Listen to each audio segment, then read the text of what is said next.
Biographical notice.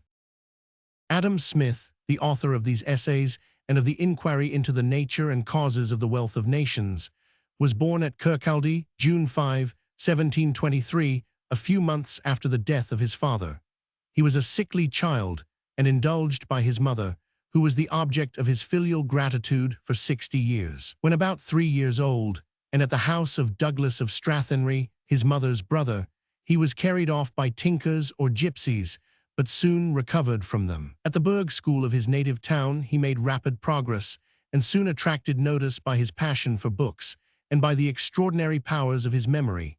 His weakness of body prevented him joining in athletic sports, but his generous and friendly temperament made him a favorite with his schoolmates, and he was noted then, as through after life, for absence in company and a habit of speaking to himself when alone. From the grammar school of Kirkcaldy, he was sent, in 1737, to the University of Glasgow, whence, in 1740, he went to Balliol College, Oxford, enjoying an exhibition on the Snell Foundation. When at Glasgow College, his favorite studies were mathematics and natural philosophy, but that did not long divert his mind from pursuits more congenial to him, more particularly the political history of mankind, which gave scope to the power of his comprehensive genius, and gratified his ruling passion of contributing to the happiness and the improvement of society. To his early taste for Greek generally may be due the clearness and fullness with which he states his political reasonings. At Oxford, he employed himself frequently in the practice of translation, with a view to the improvement of his own style, and used to commend such exercises to all who cultivate the art of composition. He also cultivated with the greatest care the study of languages, and his knowledge of them led him to a peculiar experience in everything that could illustrate the institutions, the manners, and the ideas of different ages and nations. After a residence at Oxford of 7 years, he returned to Kirkcaldy and lived 2 years with his mother, engaged in studies, but without any fixed plan for his future life. He had been originally destined for the Church of England, but not finding the ecclesiastical profession suitable to his taste, he took chance of obtaining some of those moderate preferments to which literary attainments led in Scotland. Removing to Edinburgh in 1748, he read lectures on rhetoric and belles lettres under the patronage of Lord Kames, and when in Edinburgh became intimate with David Hume. In 1751, he was elected professor of logic in the University of Glasgow, and the year following, he became professor of moral philosophy there, a situation he held for 13 years and used to look back on as the most useful and happy of his life, and though but a narrow scene for his ambition, may have led to the future eminence of his literary character. In delivering his lectures, Mr. Smith trusted almost entirely to extemporary elocution. His manner, though not graceful, was plain and unaffected, and he never failed to interest his hearers.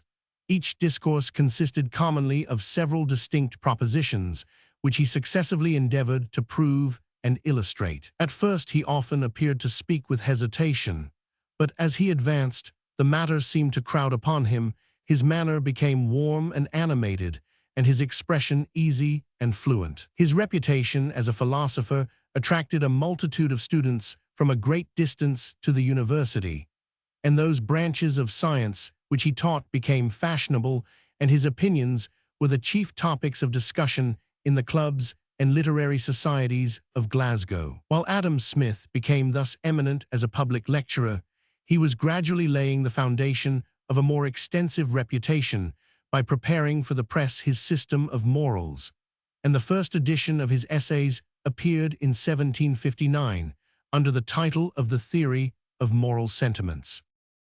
Of this essay, Dugald Stewart remarks that whatever opinion we may entertain of the justness of its conclusions, it must be allowed to be a singular effort of invention, ingenuity, and subtlety, that it contains a large mixture of important truth, and has had the merit of directing the attention of philosophers to a view of human nature, which had formerly in a great measure escaped their notice, and no work, undoubtedly, can be mentioned, ancient or modern, which exhibits so complete a view of those facts with respect to our moral perceptions, which it is one great object of this branch of science to refer to their general laws, and well deserves the careful study of all whose taste leads them to prosecute similar inquiries. These facts are presented in the most happy and beautiful lights, and when the subject leads him to address the imagination and the heart, the variety and felicity of his illustrations, the richness and fluency of his eloquence, and the skill with which he wins the attention and commands the passions of his readers, leave him, among our English moralists, without a rival. Towards the close of 1763, Mr. Smith arranged to visit the continent with the Duke of Buccleuch, returning to London in 1766. For the next 10 years, he lived quietly with his mother at Kirkcaldy, and in 1776 accounted to the world for his long retreat by the publication of his Inquiry into the Nature and Causes of the Wealth of Nations. In 1778, Mr. Smith was appointed a Commissioner of Customs in Scotland, the pecuniary emoluments of which were considerable. In 1784, he lost his mother.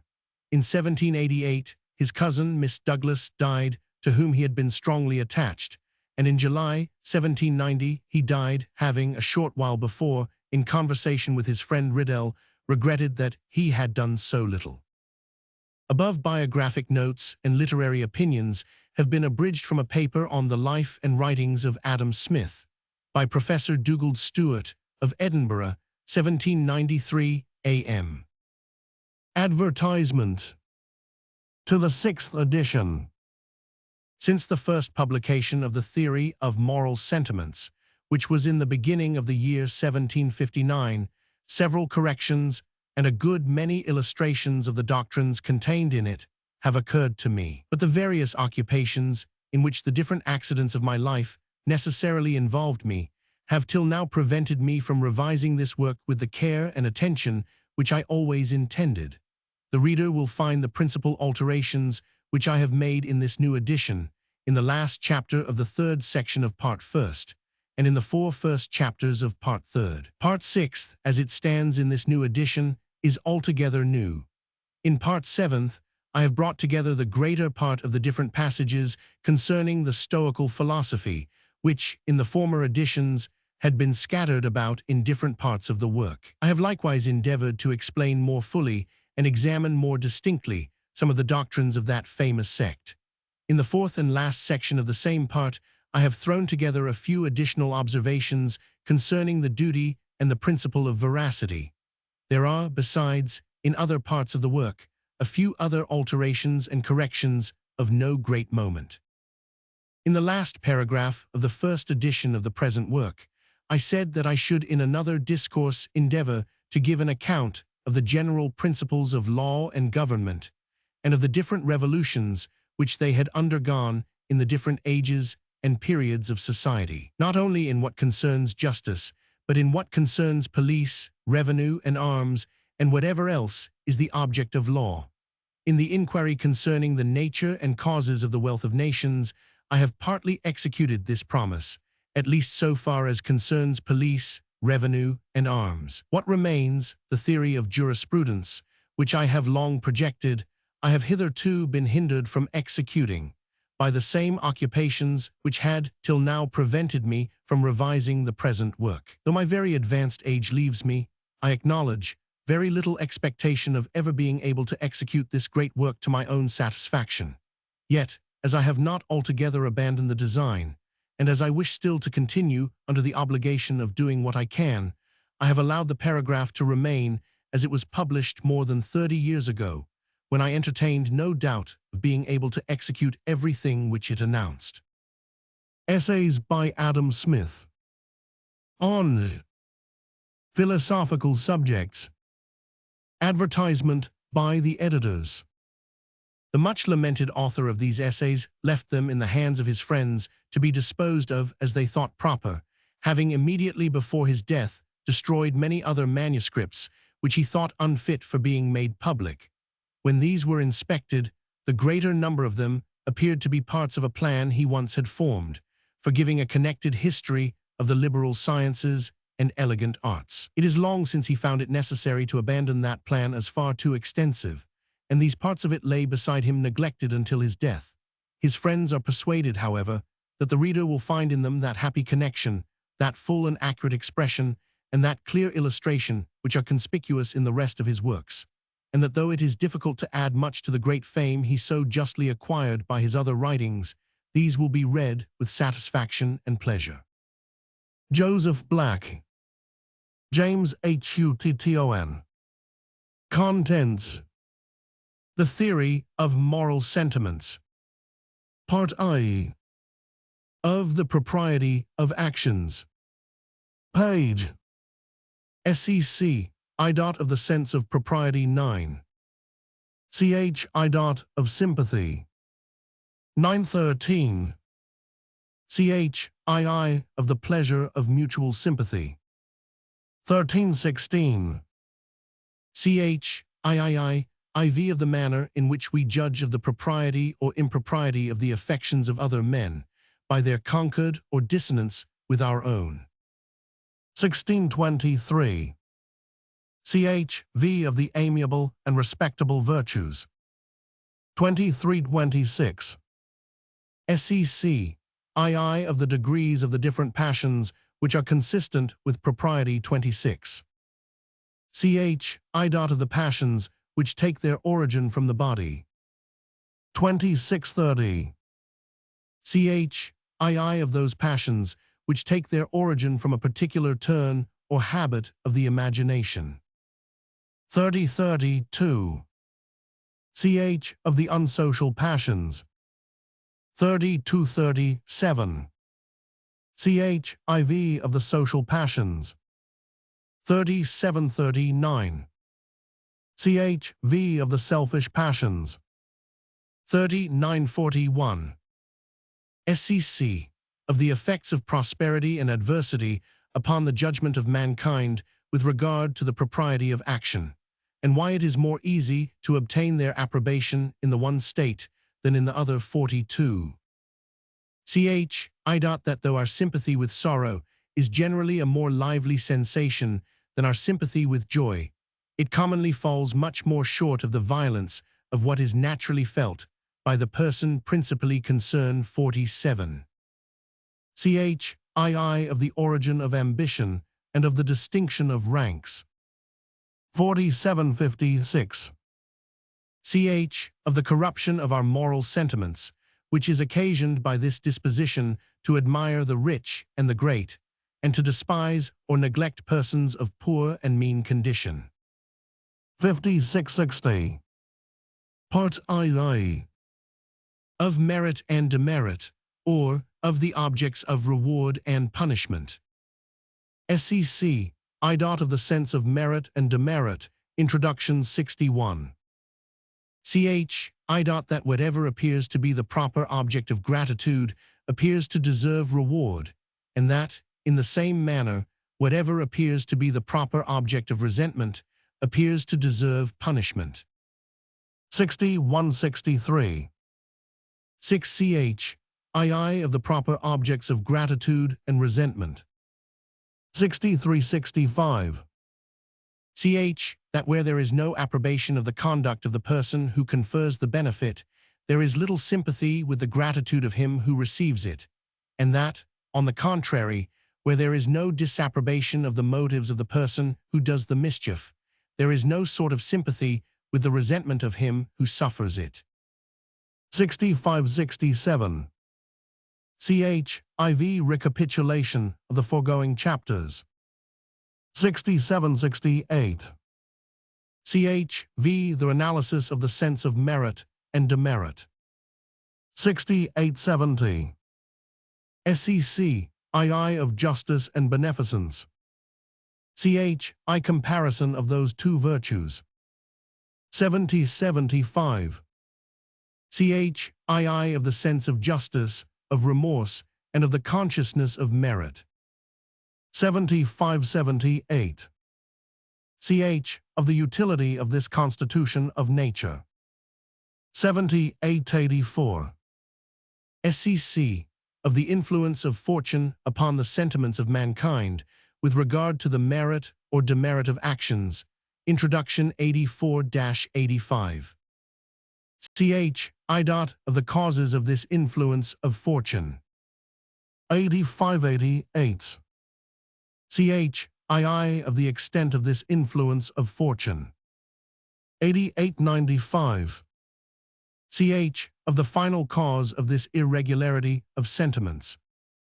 9699. Part II. Of the foundation of our judgments concerning our own sentiments and conduct, and of the sense of duty. Ch. Of the principle of self-approbation and of self-disapprobation. 99102. Ch. Of the love of praise and of that of praiseworthiness, and of the dread of blame and of that of blameworthiness. 102.118. Ch. Of the influence and authority of conscience. 118.137. Ch. Of the nature of self-deceit, and of the origin and use of general rules. 130.7.142.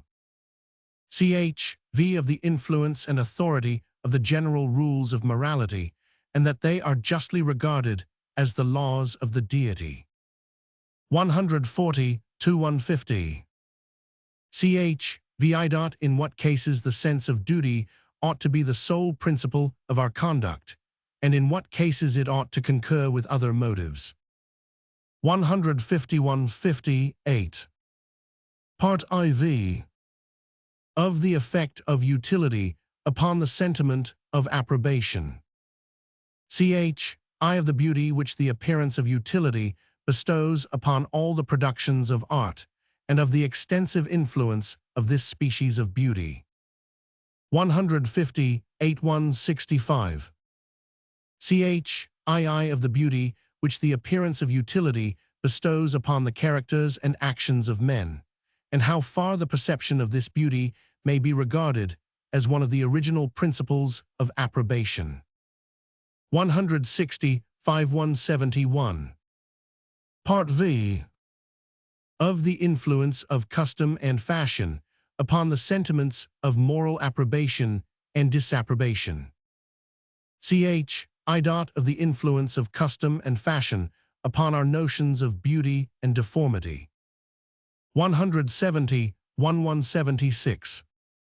Ch. Of the influence of custom and fashion upon moral sentiments. 176.187. Part VI.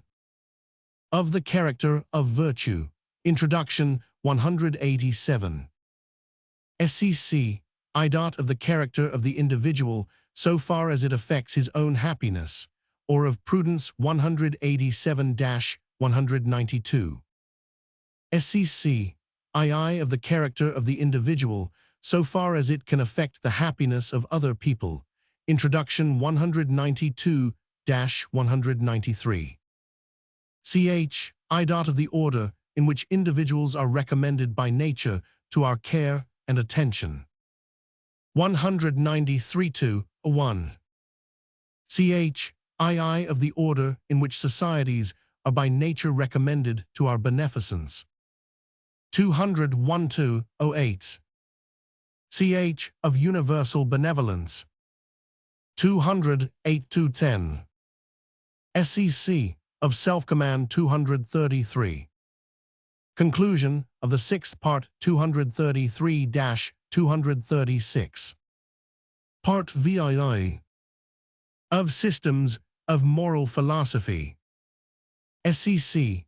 Of the questions which ought to be examined in a theory of moral sentiments. 236-237. Sec. Of the different accounts which have been given of the nature of virtue. Introduction. 237. Ch. Of those systems which make virtue consist in propriety. 237-60. Ch. Of those systems which make virtue consist in prudence. 262-65. Ch. Of those systems which make virtue consist in benevolence. 265-71. Ch. Of licentious systems. 271-78. Sec. Of the different systems which have been formed Concerning the Principle of Approbation, Introduction 279. I of those systems which deduce the principle of approbation from self-love. 279-81. I of those systems which make reason the principle of approbation. 280-284. Of those systems which make sentiment the principle of approbation. 280-5-90. IV of the manner in which different authors have treated of the practical rules of morality. 290-304. Considerations concerning the formation of languages. 305-325. Essays on philosophical subjects. The principles which lead and direct philosophical inquiries, as illustrated by the History of Astronomy. 325-326. Of the effects of unexpectedness or of surprise. 326-329. II of wonder or the effects of novelty. 329-337. Of the origin of philosophy. 338-342. IV the History of Astronomy. 342-384. The principles which lead and direct philosophical inquiries, illustrated by the History of the Ancient Physics. 385-395. The principles which lead and direct philosophical inquiries, illustrated by the History of Ancient Logics and Metaphysics. 395-405. Of the nature of that imitation which takes place in what are called the imitative arts. 405. Part I 405-415, Part II 415-432, Part -434. Of the affinity between music, dancing, and poetry. 435-438. Of the external senses. 438-439. Of the sense of touching. 439-444. Of the sense of tasting. 444-445. Of the sense of smelling. 445. Of the sense of hearing. 445-450. Of the sense of seeing. 450-468. Of the affinity between certain English and Italian verses. 468-473. The theory of moral sentiments. Part of the propriety of action. Of the sense of propriety. Chap of sympathy. How selfish soever man may be supposed, there are evidently some principles in his nature which interest him in the fortune of others and render their happiness necessary to him, though he derives nothing from it except the pleasure of seeing it. Of this kind is pity or compassion, the emotion which we feel for the misery of others, when we either see it or are made to conceive it in a very lively manner. That we often derive sorrow from the sorrow of others is a matter of fact too obvious to require any instances to prove it, for this sentiment, like all the other original passions of human nature, is by no means confined to the virtuous and humane, though they perhaps may feel it with the most exquisite sensibility. The greatest ruffian, the most hardened violator of the laws of society, is not altogether without it. As we have no immediate experience of what other men feel, we can form no idea of the manner in which they are affected, but by conceiving what we ourselves should feel in the like situation. Though our brother is upon the rack, as long as we ourselves are at our ease, our senses will never inform us of what he suffers. They never did, and never can, carry us beyond our own person, and it is by the imagination only that we can form any conception of what are his sensations. Neither can that faculty help us to this any other way than by representing to us what would be our own, if we were in his case. It is the impressions of our own senses only, not those of his, which our imaginations copy. By the imagination we place ourselves in his situation, We conceive ourselves enduring all the same torments. We enter, as it were, into his body, and become in some measure the same person with him, and thence form some idea of his sensations, and even feel something which, though weaker in degree, is not altogether unlike them. His agonies, when they are thus brought home to ourselves, when we have thus adopted and made them our own, begin at last to affect us. 10. And we then tremble and shudder at the thought of what he feels. For as to be in pain or distress of any kind excites the most excessive sorrow, so to conceive or to imagine that we are in it excites some degree of the same emotion, in proportion to the vivacity or dullness of the conception. That this is the source of our fellow feeling for the misery of others, that it is by changing places in fancy with the sufferer that we come either to conceive or to be affected by what he feels, may be demonstrated by many obvious observations, if it should not be thought sufficiently evident of itself. When we see a stroke aimed and just ready to fall upon the leg or arm of another person, we naturally shrink and draw back our own leg or our own arm, and when it does fall, we feel it in some measure, and are hurt by it as well as the sufferer. The mob, when they are gazing at a dancer on the slack rope, naturally writhe and twist and balance their own bodies as they see him do, and as they feel that they themselves must do if in his situation. Persons of delicate fibers and a weak constitution of body complain that in looking on the sores and ulcers which are exposed by beggars in the streets, they are apt to feel an itching or uneasy sensation in the corresponding part of their own bodies. The horror which they conceive at the misery of those wretches affects that particular part in themselves more than any other, because that horror arises from conceiving what they themselves would suffer if they really were the wretches whom they are looking upon, and if that particular part in themselves was actually affected in the same miserable manner. The very force of this conception is sufficient, in their feeble frames, to produce that itching or uneasy sensation complained of. Men of the most robust make observe that in looking upon sore eyes they often feel a very sensible soreness in their own, which proceeds from the same reason, that organ being in the strongest man more delicate than any other part of the body is in the weakest. Neither is it those circumstances only which create pain or sorrow that call forth our fellow feeling.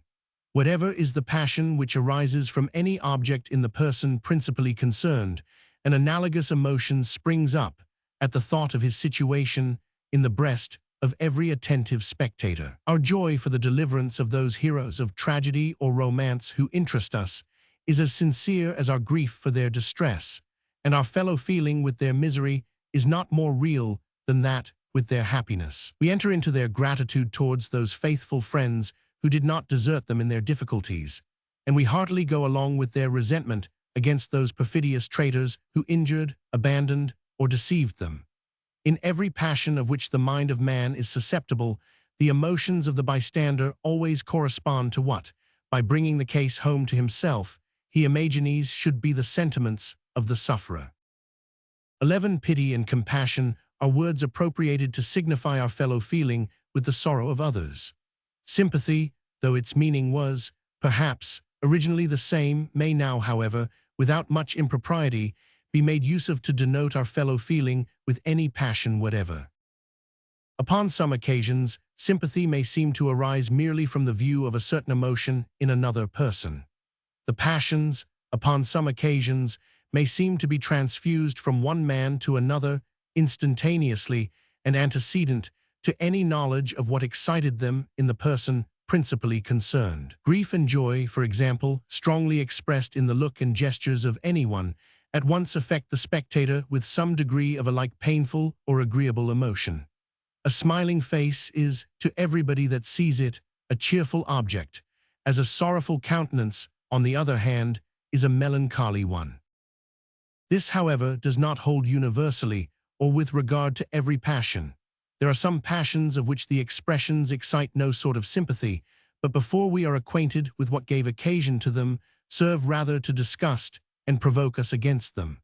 The furious behavior of an angry man is more likely to exasperate us against himself than against his enemies. As we are unacquainted with his provocation, we cannot bring his case home to ourselves, nor conceive anything like the passions which it excites. But we plainly see what is the situation of those with whom he is angry, and to what violence they may be exposed from so enraged an adversary.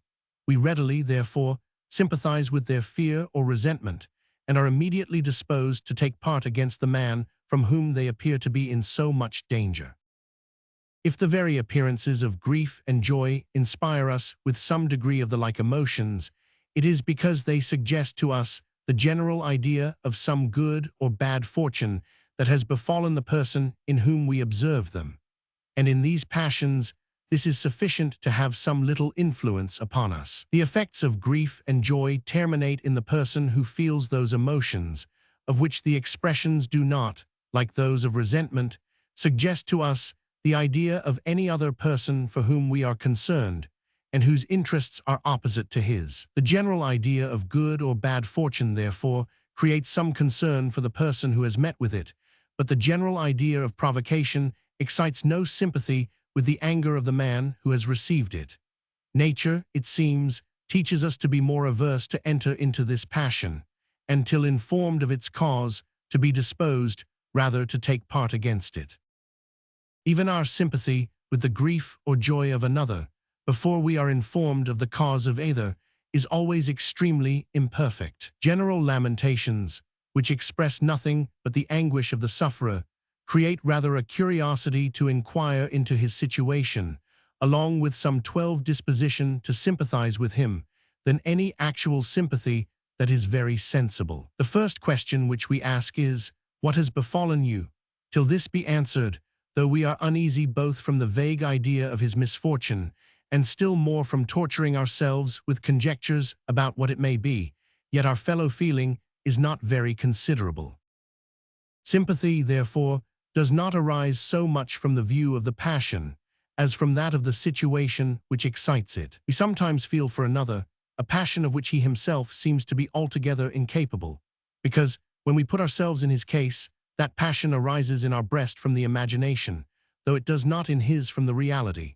We blush for the impudence and rudeness of another, though he himself appears to have no sense of the impropriety of his own behavior, because we cannot help feeling with what confusion we ourselves should be covered had we behaved in so absurd a manner.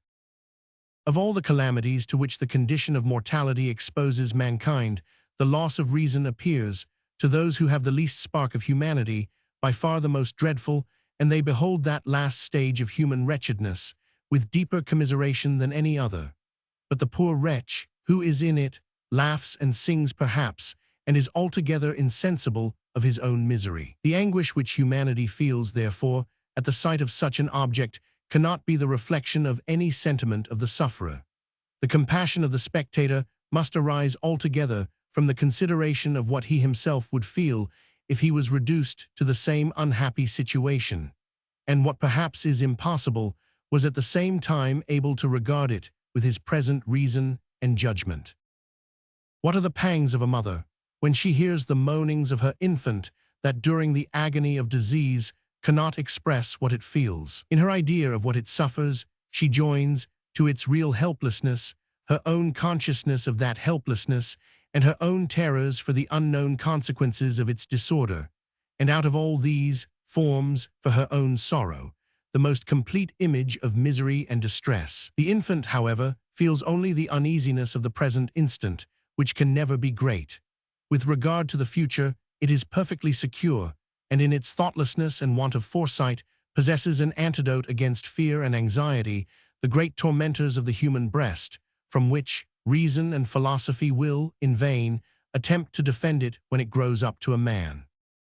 We sympathize even with the dead, and overlooking what is of real importance in their situation, that awful futurity which awaits them, we are chiefly affected by those circumstances which strike our senses, but can have no influence upon their happiness. It is miserable, we think, to be deprived of the light of the sun, to be shut out from life and conversation, to be laid in the cold grave, a prey to corruption and the reptiles of the earth, to be no more thought of in this world, but to be obliterated in a little time from the affections and almost from the memory of their dearest friends and relations. Surely, we imagine, we can never feel too much for those who have suffered so dreadful a calamity.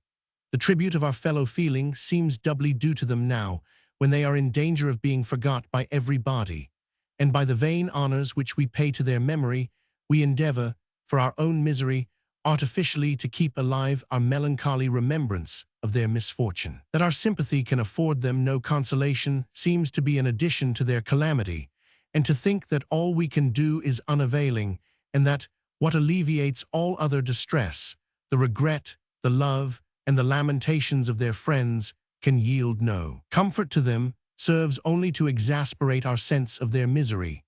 The happiness of the dead, however, most assuredly, is affected by none of these circumstances, nor is it the thought of these things which can ever disturb the profound security of their repose. The idea of that dreary and endless melancholy, which the fancy naturally ascribes to their condition, arises altogether from our joining to the change which has been produced upon them, our own consciousness of that change, from our putting ourselves in their situation, and from our lodging, if I may be allowed to say so, our own living souls in their inanimated bodies, and thence conceiving what would be our emotions in this case. It is from this very illusion of the imagination that the foresight of our own dissolution is so terrible to us, and that the idea of those circumstances, which undoubtedly can give us no pain when we are dead, makes us miserable while we are alive. And from thence arises one of the most important principles in human nature, the dread of death, the great poison to the happiness, but the great restraint upon the injustice of mankind, which, while it afflicts and mortifies the individual, guards and protects the society. Chap. II. Of the pleasure of mutual sympathy. But whatever may be the cause of sympathy, or however it may be excited, nothing pleases us more than to observe in other men a fellow feeling with all the emotions of our own breast, nor are we ever so much shocked as by the appearance of the contrary.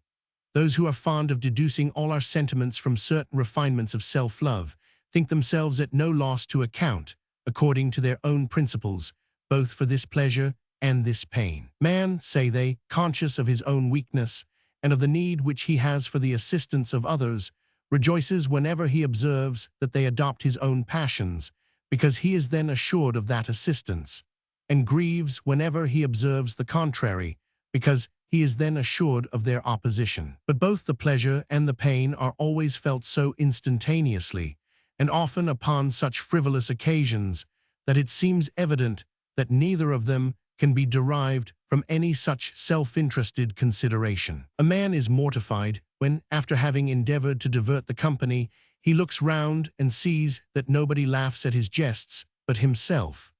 On the contrary, the mirth of the company is highly agreeable to him, and he regards this correspondence of their sentiments with his own as the greatest applause.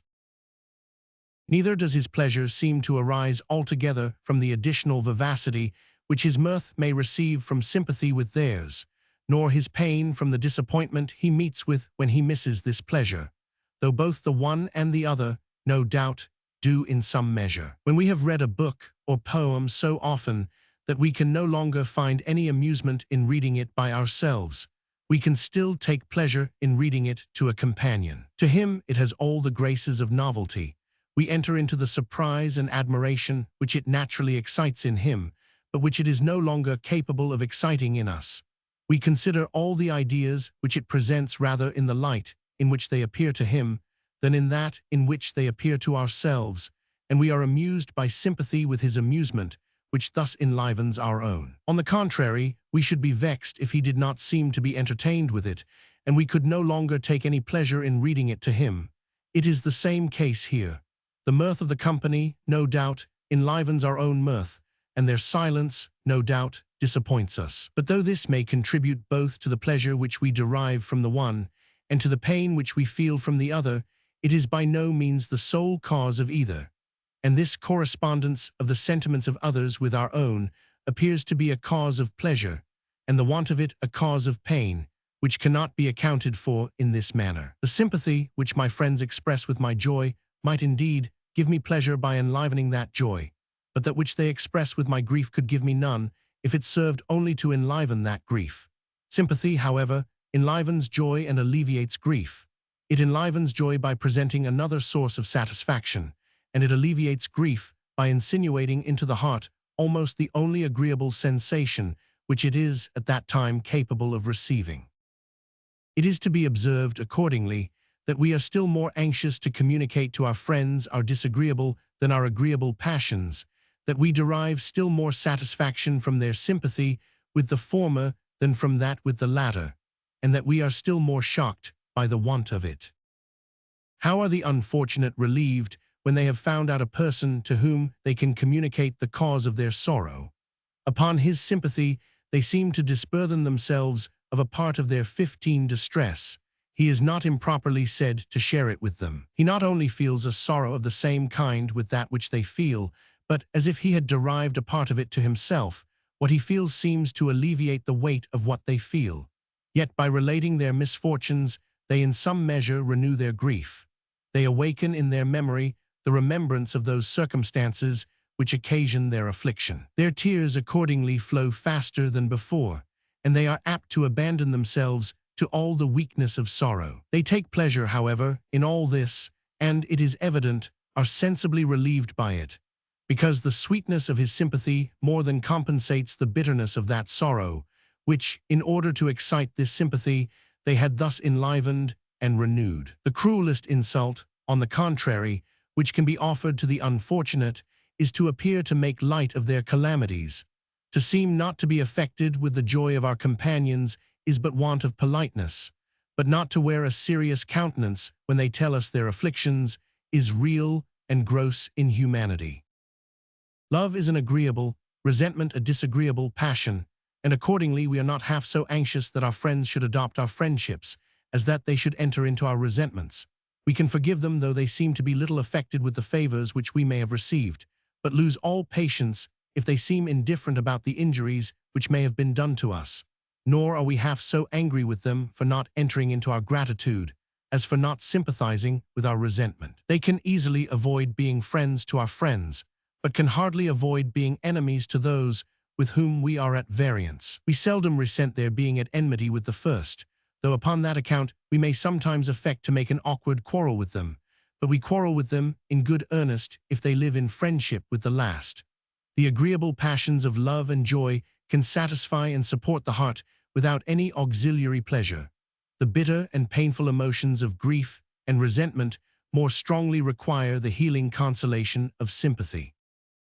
As the person who is principally interested in any event is pleased with our sympathy and hurt by the want of it, so we, too, seem to be pleased when we are able to sympathize with him, and to be hurt when we are unable to do so. We run not only to congratulate the successful, but to condole with the afflicted, and the pleasure which we find in the conversation of one whom, in all the passions of his heart, we can entirely sympathize with, seems to do more than compensate the painfulness of that sorrow with which the view of his situation affects us. On the contrary, it is always disagreeable to feel that we cannot sympathize with him, and instead of being pleased with this exemption from sympathetic pain, it hurts us to find that we cannot share his uneasiness. If we hear a person loudly lamenting his misfortunes, which, however, upon bringing the case home to ourselves, we feel can produce 16 no such violent effect upon us, we are shocked at his grief, and because we cannot enter into it, call it pusillanimity and weakness. It gives us the spleen, on the other hand, to see another too happy or too much elevated, as we call it, with any little piece of good fortune. We are disobliged even with his joy, and because we cannot go along with it, call it levity and folly. We are even put out of humor if our companion laughs louder or longer at a joke than we think it deserves. That is, than we feel that we ourselves could laugh at it. Chap of the manner in which we judge of the propriety or impropriety of the affections of other men, by their concord or dissonance with our own. When the original passions of the person principally concerned are in perfect concord with the sympathetic emotions of the spectator, they necessarily appear to this last just and proper and suitable to their objects. And on the contrary, when, upon bringing the case home to himself, he finds that they do not coincide with what he feels, they necessarily appear to him unjust and improper and unsuitable to the causes which excite them. To approve of the passions of another, therefore, as suitable to their objects, is the same thing as to observe that we entirely sympathize with them, and not to approve of them as such is the same thing as to observe that we do not entirely sympathize with them. The man who resents the injuries that have been done to me and observes that I resent them precisely as he does, necessarily approves of my resentment. The man whose sympathy keeps time to my grief cannot but admit the reasonableness of my sorrow. He who admires the same poem or the same picture and admires them exactly as I do must surely allow the justness of my admiration. He who laughs at the same joke and laughs along with me cannot well deny the propriety of my laughter. On the contrary, the person who, upon these different occasions, either feels no such emotion as that which I feel, or feels none that bears any proportion to mine, cannot avoid disapproving my sentiments on account of their dissonance with his own. If my animosity goes beyond what the indignation of my friend can correspond to, if my grief exceeds what his most tender compassion can go along with, if my admiration is either too high or too low to tally with his own, if I laugh loud and heartily when he only smiles, or, on the contrary, only smile when he laughs loud and heartily, in all these cases, as soon as he comes from considering the object, to observe how I am affected by it, according as there is more or less disproportion between his sentiments and mine, I must incur a greater or less degree of his disapprobation. And upon all occasions, his own sentiments are the standards and measures by which he judges of mine. 17. To approve of another man's opinions is to adopt those opinions, and to adopt them is to approve of them. If the same arguments which convince you convince me likewise, I necessarily approve of your conviction, and if they do not, I necessarily disapprove of it. Neither can I possibly conceive that I should do the one without the other. To approve or disapprove, therefore, of the opinions of others is acknowledged by everybody to mean no more than to observe their agreement or disagreement with our own. But this is equally the case with regard to our approbation or disapprobation of the sentiments or passions of others. There are indeed some cases in which we seem to approve without any sympathy or correspondence of sentiments, and in which, consequently, the sentiment of approbation would seem to be different from the perception of this coincidence. A little attention, however, will convince us that even in these cases our approbation is ultimately founded upon a sympathy or correspondence of this kind. I shall give an instance in things of a very frivolous nature, because in them the judgments of mankind are less apt to be perverted by wrong systems. We may often approve of a jest, and think the laughter of the company quite just and proper, though we ourselves do not laugh, because, perhaps, we are in a grave humor or happen to have our attention engaged with other objects. We have learned, however, from experience, what sort of pleasantry is upon most occasions capable of making us laugh, and we observe that this is one of that kind. We approve, therefore, of the laughter of the company, and feel that it is natural and suitable to its object, because, though in our present mode we cannot easily enter into it, we are sensible that upon most occasions we should very heartily join in it. The same thing often happens with regard to all the other passions. A stranger passes by us in the street with all the marks of the deepest affliction, and we are immediately told that he has just received the news of the death of his father. It is impossible that, in this case, we should not approve of his grief. Yet it may often happen, without any defect of humanity on our part, that, so far from entering into the violence of his sorrow, we should scarce conceive the first movements of concern upon his account. Both he and his father, perhaps, are entirely unknown to us, or we happen to be employed about other things, and do not take time to picture out in our imagination the different circumstances of distress which must occur to him. We have learned, however, from experience, that such a misfortune naturally excites such a degree of sorrow, and we know that if we took time to consider his situation fully in all its parts, we should, without doubt, most sincerely sympathize with him. It is upon the consciousness of this conditional sympathy that our approbation of his sorrow is founded, even in those cases in which that sympathy does not actually take place. 18. And the general rules derived from our preceding experience of what our sentiments would commonly correspond with, correct upon this, as upon many other occasions, the impropriety of our present emotions. The sentiment or affection of the heart from which any action proceeds, and upon which its whole virtue or vice must ultimately depend, may be considered under two different aspects or in two different relations. First, in relation to the cause which excites it or the motive which gives occasion to it, and secondly, in relation to the end which it proposes or the effect which it tends to produce. In the suitableness or unsuitableness, in the proportion or disproportion which the affection seems to bear to the cause or object which excites it, consists the propriety or impropriety, the decency or ungracefulness of the consequent action. In the beneficial or hurtful nature of the effects which the affection aims at or tends to produce, consists the merit or demerit of the action, the qualities by which it is entitled to reward or is deserving of punishment. Philosophers have, of late years, considered chiefly the tendency of affections and have given little attention to the relation which they stand in to the cause which excites them. In common life, however, when we judge of any person's conduct and of the sentiments which directed it, we constantly consider them under both these aspects. When we blame in another man the excesses of love, of grief, of resentment, we not only consider the ruinous effect which they tend to produce, but the little occasion which was given for them. The merit of his favorite, we say, is not so great, his misfortune is not so dreadful, his provocation is not so extraordinary as to justify so violent a passion. We should have indulged, we say perhaps have approved of the violence of his emotion, had the cause been in any respect proportioned to it.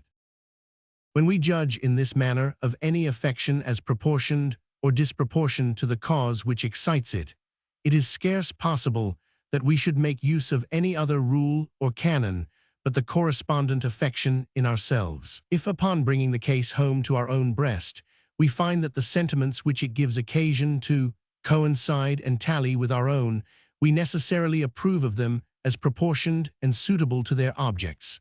If otherwise, we necessarily disapprove of them as extravagant and out of proportion. Every faculty in one man is the measure by which he judges of the like faculty in another. I judge of your sight by my sight, of your ear by my ear, of your reason by my reason, of your resentment by my resentment, of your love by my love. I neither have, nor can have, any other way of judging about the Chap IV, the same subject continued.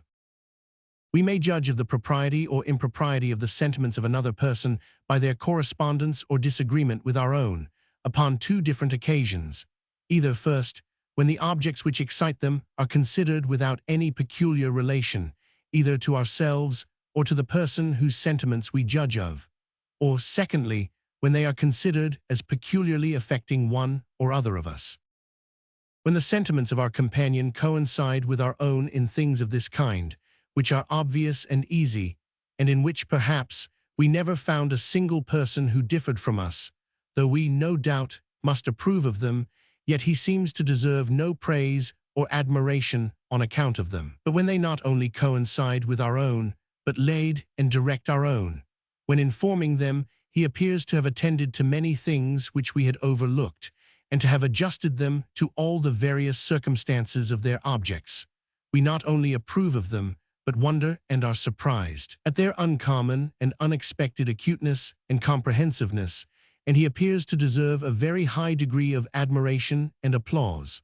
For approbation heightened by wonder and surprise constitutes the sentiment which is properly called admiration, and of which applause is the natural expression. The decision of the man who judges that exquisite beauty is preferable to the grossest deformity, or that twice two are equal to four, must certainly be approved of by 20 all the world, but will not, surely, be much admired. It is the acute and delicate discernment of the man of taste, who distinguishes the minute and scarce perceptible differences of beauty and deformity.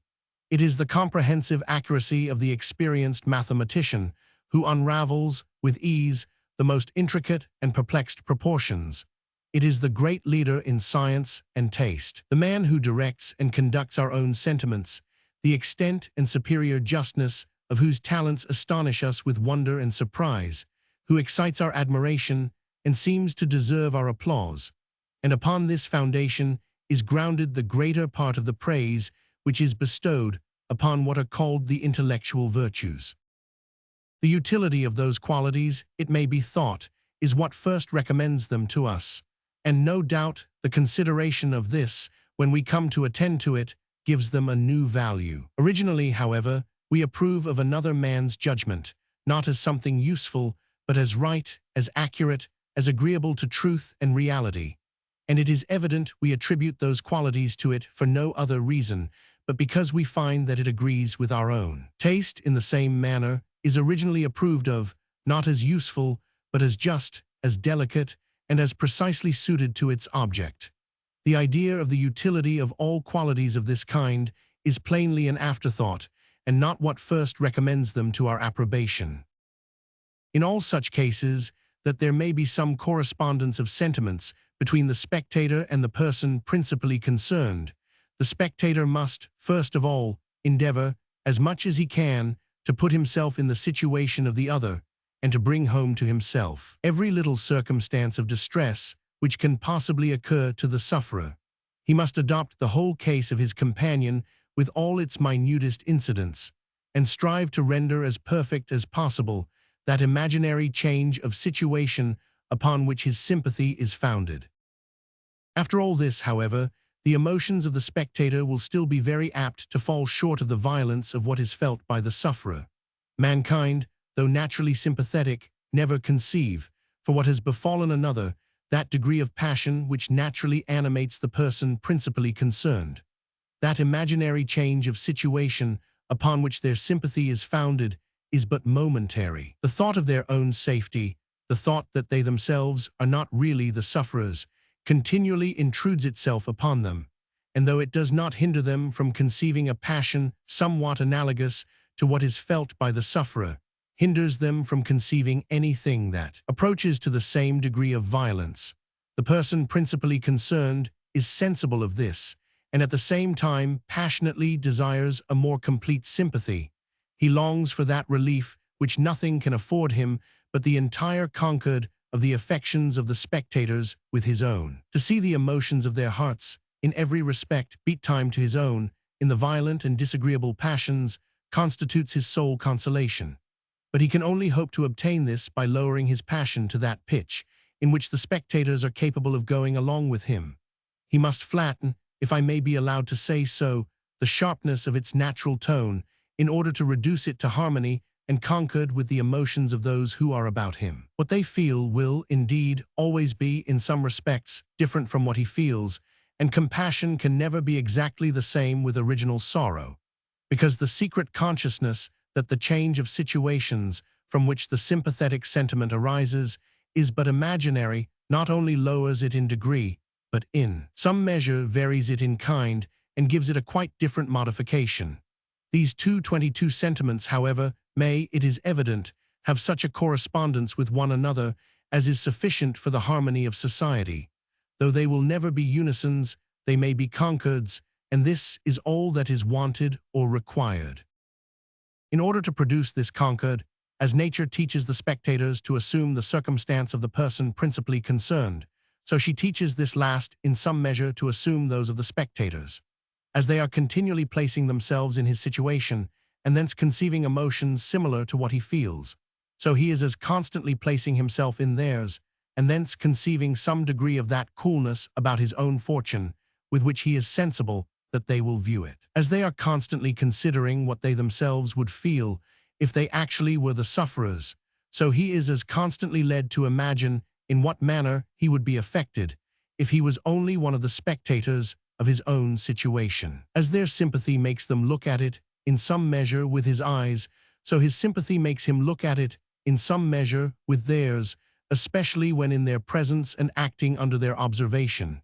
And as the reflected passion, which he thus conceives, is much weaker than the original one, it necessarily abates the violence of what he felt before he came into their presence, before he began to recollect in what manner they would be affected by it, and to view his situation in this candid and impartial light.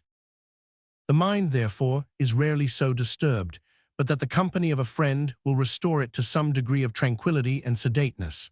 The breast is, in some measure, calmed and composed the moment we come into his presence. We are immediately put in mind of the light in which he will view our situation, and we begin to view it ourselves in the same light, for the effect of sympathy is instantaneous. We expect less sympathy from a common acquaintance than from a friend. We cannot open to the former all those little circumstances which we can unfold to the latter. We assume, therefore, more tranquillity before him, and endeavor to fix our thoughts upon those general outlines of our situation which he is willing to consider. We expect still less sympathy from an assembly of strangers, and we assume, therefore, still more tranquillity before them, and always endeavor to bring down our passion to that pitch which the particular company we are in may be expected to go along with. Nor is this only an assumed appearance, for if we are at all masters of ourselves, the presence of a mere acquaintance will really compose us, still more than that of a friend, and that of an assembly of strangers still more than that of an acquaintance. Society and conversation, therefore, are the most powerful remedies for restoring the mind to its tranquillity, if at any time it has unfortunately lost it, as well as the best preservatives of that equal and happy temper which is so necessary to self-satisfaction and enjoyment. Men of retirement and speculation, who are apt to sit brooding at home over either grief or resentment, though they may often have more humanity, more generosity, and a nicer sense of honor, yet seldom possess that equality of temper which is so common among men of the world. Chap V. Of the amiable and respectable virtues. Upon these two different efforts, upon that of the spectator to enter into the sentiments of the person principally concerned, and upon that of the person principally concerned to bring down his emotions to what the spectator can go along with, are founded two different sets of virtues. The soft, the gentle, the amiable virtues, the virtues of candid condescension and indulgent humanity, are founded upon the one. The great, the awful and respectable, the virtues of self-denial, of self-government, of that command of the passions, which subjects all the movements of our nature to what our own dignity and honor, and the propriety of our own conduct require, take their origin from the other. How amiable does he appear to be, whose sympathetic heart seems to re-echo all the sentiments of those with whom he converses, who grieves for their calamities, who resents their injuries, and who rejoices at their good fortune. When we bring home to ourselves the situation of his companions, we enter into their gratitude and feel what consolation they must derive from the tender sympathy of so affectionate a friend. And for a contrary reason, how disagreeable does he appear to be, whose hard and obdurate heart feels for himself only, but is altogether insensible to the happiness or misery of others. We enter, in this case, too, into the pain which his presence must give to every mortal with whom he converses, to those especially with whom we are most apt to sympathize, the unfortunate and the injured. On the other hand, what noble propriety and grace do we feel in the conduct of those who, in their own case, exert that recollection and self-command which constitute the dignity of every passion, and which bring it down to what others can enter into. We are disgusted with that clamorous grief, which, without any delicacy, calls upon our compassion with sighs and tears and importunate lamentations. But we reverence that reserved, that silent and majestic sorrow, which discovers itself only in the swelling of the eyes, in the quivering of the lips and cheeks, and in the distant, but affecting, coldness of the whole behavior. It imposes the like silence upon us. We regard it with respectful attention, and watch with anxious concern over our whole behavior, lest by any impropriety we should disturb that concerted tranquillity, which it requires so great an effort to support. The insolence and brutality of anger, in the same manner, when we 24 indulge its fury without check or restraint, is of all objects the most detestable. But we admire that noble and generous resentment which governs its pursuit of the greatest injuries, not by the rage which they are apt to excite in the breast of the sufferer, but by the indignation which they naturally call forth in that part of the impartial spectator, which allows no word, no gesture, to escape it beyond what this more equitable sentiment would dictate, which never, even in thought, attempts any greater vengeance, nor desires to inflict any greater punishment than what every indifferent person would rejoice to see executed. And hence it is, that to feel much for others and little for ourselves, that to restrain our selfish, and to indulge our benevolent affections, constitutes the perfection of human nature, and can alone produce, among mankind, that harmony of sentiments and passions in which consists their whole grace and propriety. As to love our neighbor as we love ourselves is the great law of Christianity, so it is the great precept of nature to love ourselves only as we love our neighbor, or what comes to the same thing, as our neighbor is found capable of loving us. As taste and good judgment, when they are considered as qualities which deserve praise and admiration, are supposed to imply a delicacy of sentiment and an acuteness of understanding not commonly to be met with. So the virtues of sensibility and self-command are not apprehended to consist in the ordinary, but in the uncommon degrees of those qualities. The amiable virtue of humanity requires, surely, a sensibility much beyond what is possessed by the rude vulgar of mankind. The great and exalted virtue of magnanimity undoubtedly demands much more than that degree of self-command, which the weakest of mortals is capable of exerting. As in the common degree of the intellectual qualities there is no ability, so in the common degree of the moral there is no virtue. Virtue is excellence, something uncommonly great and beautiful, which rises far above what is vulgar and ordinary. The amiable virtues consist in that degree of sensibility which surprises by its exquisite and unexpected delicacy and tenderness. The awful and respectable in that degree of self-command which astonishes by its amazing superiority over the most ungovernable passions of human nature. There is, in this respect, a considerable difference between virtue and mere propriety, between those qualities and actions which deserve to be admired and celebrated, and those which simply deserve to be approved of. Upon many occasions, to act with the most perfect propriety requires no more than that common and ordinary degree of sensibility or self-command, which the most worthless of mankind are possessed of, and sometimes even that degree is not necessary. Thus, to give a very low instance, to eat when we are hungry is certainly, upon 25 ordinary occasions, perfectly right and proper, and cannot miss being approved of as such by every body. Nothing, however, could be more absurd than to say it was virtuous.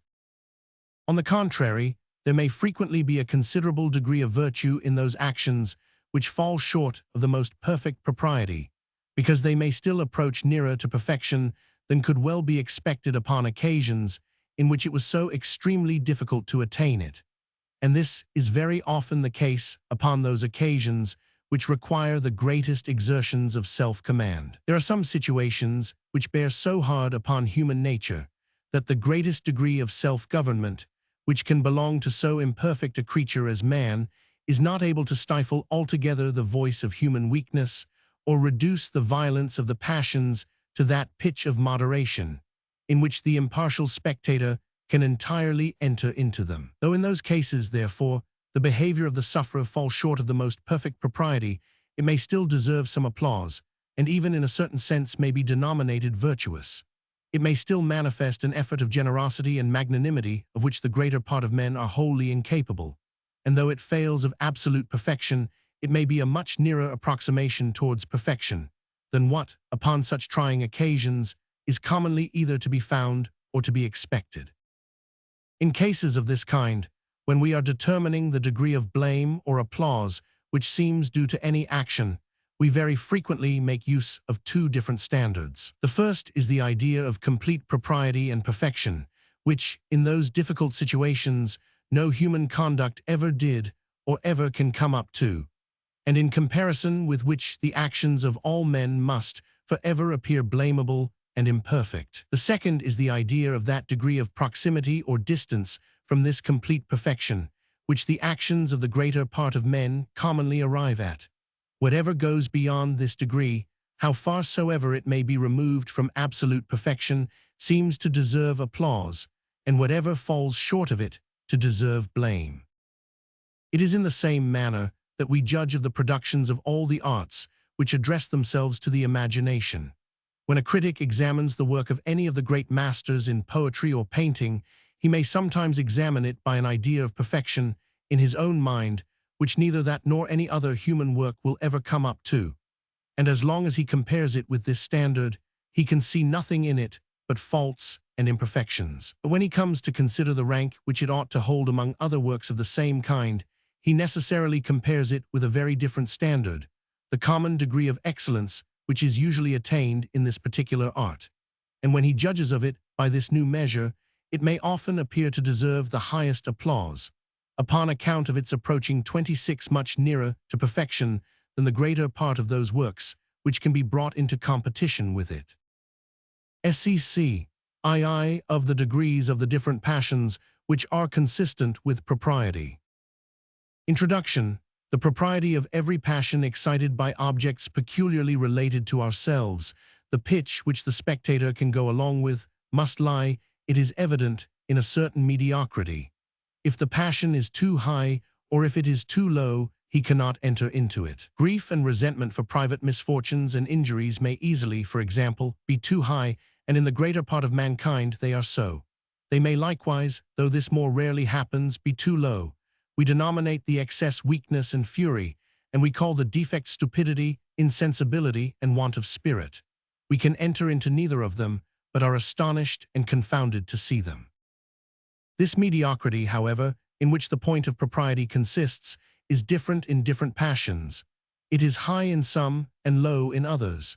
There are some passions which it is indecent to express very strongly, even upon those occasions in which it is acknowledged that we cannot avoid feeling them in the highest degree. And there are others of which the strongest expressions are upon many occasions extremely graceful, even though the passions themselves do not, perhaps, arise so necessarily. The first are those passions with which, for certain reasons, there is little or no sympathy. The second are those with which, for other reasons, there is the greatest. And if we consider all the different passions of human nature, we shall find that they are regarded as decent or indecent, just in proportion as mankind are more or less disposed to sympathize with them. Chap of the passions which take their origin from the body. It is the same case with the passion by which nature unites the two sexes.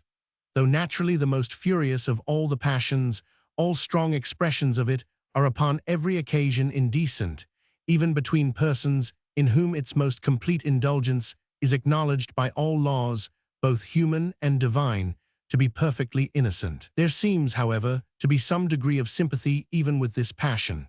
To talk to a woman as we should to a man is improper. It is expected that their company should inspire us with more gaiety, more pleasantry, and more attention, and an entire insensibility to the fair sex renders a man contemptible in some measure even to the men. Such is our aversion for all the appetites which take their origin from the body.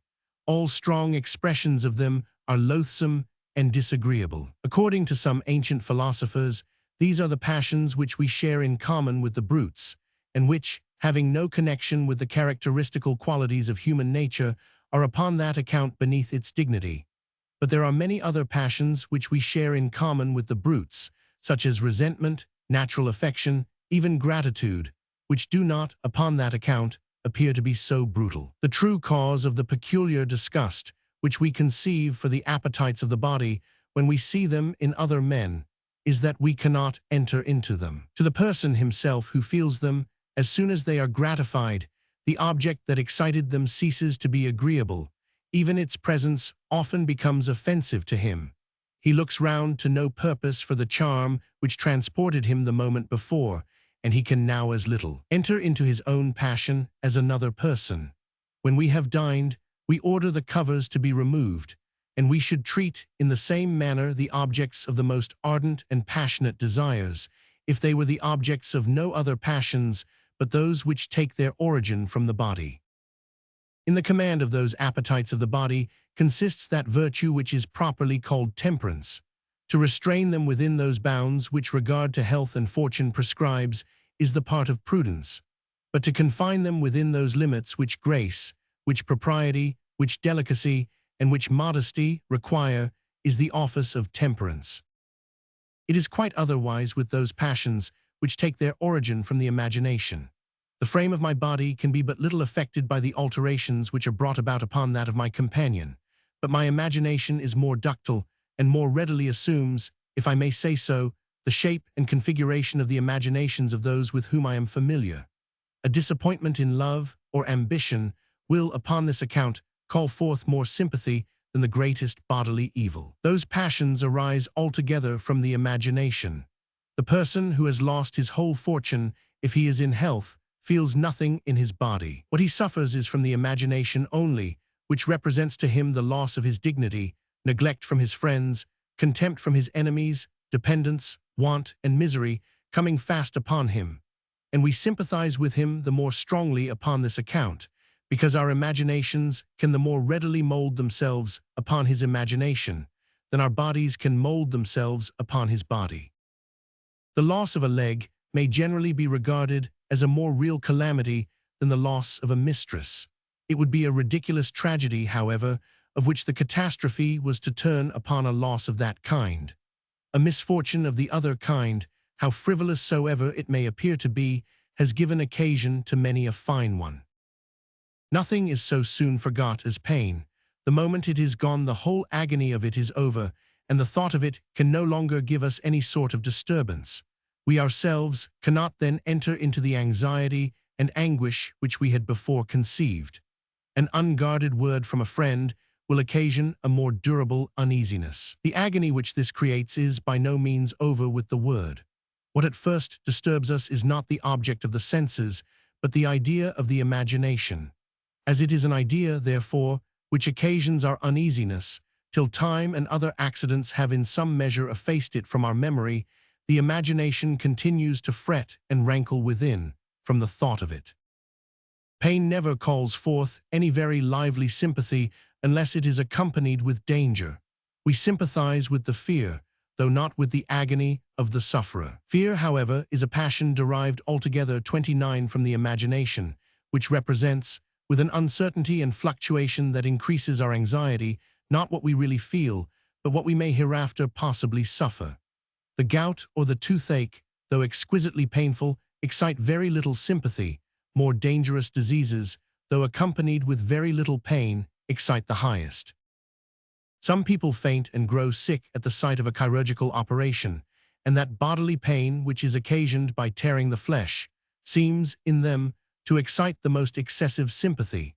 We conceive in a much more lively and distinct manner the pain which proceeds from an external cause than we do that which arises from an internal disorder. I can scarce form an idea of the agonies of my neighbor when he is tortured with the gout or the stone, but I have the clearest conception of what he must suffer from an incision, a wound, or a fracture. The chief cause, however, why such objects produce such violent effects upon us is their novelty. One who has been witness to a dozen dissections and as many amputations sees, ever after, all operations of this kind with great indifference, and often with perfect insensibility. Though we have read or seen represented more than 500 tragedies, we shall seldom feel so entire an abatement of our sensibility to the objects which they represent to us. In some of the Greek tragedies, there is an attempt to excite compassion by the representation of the agonies of bodily pain. Philoctetes cries out and faints from the extremity of his sufferings. Hippolytus and Hercules are both introduced as expiring under the severest tortures, which, it seems, even the fortitude of Hercules was incapable of supporting. In all these cases, however, it is not the pain which interests us, but some other circumstance. It is not the sore foot, but the solitude of Philoctetes which affects us and diffuses over that charming tragedy that romantic wildness which is so agreeable to the imagination. The agonies of Hercules and Hippolytus are interesting only because we foresee that death is to be the consequence. If those heroes were to recover, we should think the representation of their sufferings perfectly ridiculous. What a tragedy would that be of which the distress consisted in a colic, yet no pain is more exquisite.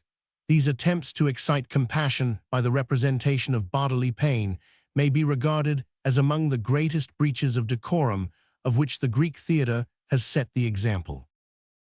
The little sympathy which we feel with bodily pain is the foundation of the propriety of constancy and patience in enduring it. The man, who under the severest tortures allows no weakness to escape him, vents no groan, gives way to no passion which we do not entirely enter into, commands our highest admiration. His firmness enables him to keep time with our indifference and insensibility. We admire and entirely go along with the magnanimous effort which he makes for this purpose.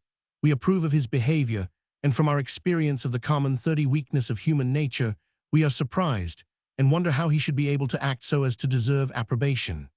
Approbation, mixed and animated by wonder and surprise, constitutes the sentiment which is properly called admiration, of which applause is the natural expression, as has already been observed. There are two different occasions upon which we examine our own conduct and endeavor to view it in the light in which the impartial spectator would view it. First, when we are about to act, and secondly, after we have acted. Our views are apt to be very partial in both cases, but they are apt to be most partial when it is of most importance that they should be otherwise.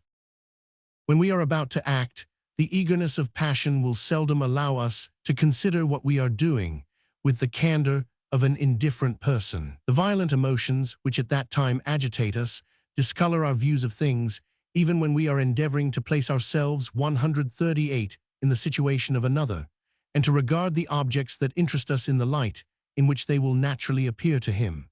The fury of our own passions constantly calls us back to our own place, where everything appears magnified and misrepresented by self-love. Of the manner in which those objects would appear to another, of the view which he would take of them, we can obtain, if I may say so, but instantaneous glimpses, which vanish in a moment, and which, even while they last, are not altogether just. We cannot even for that moment divest ourselves entirely of the heat and keenness with which our peculiar situation inspires us, nor consider what we are about to do with the complete impartiality of an equitable judge.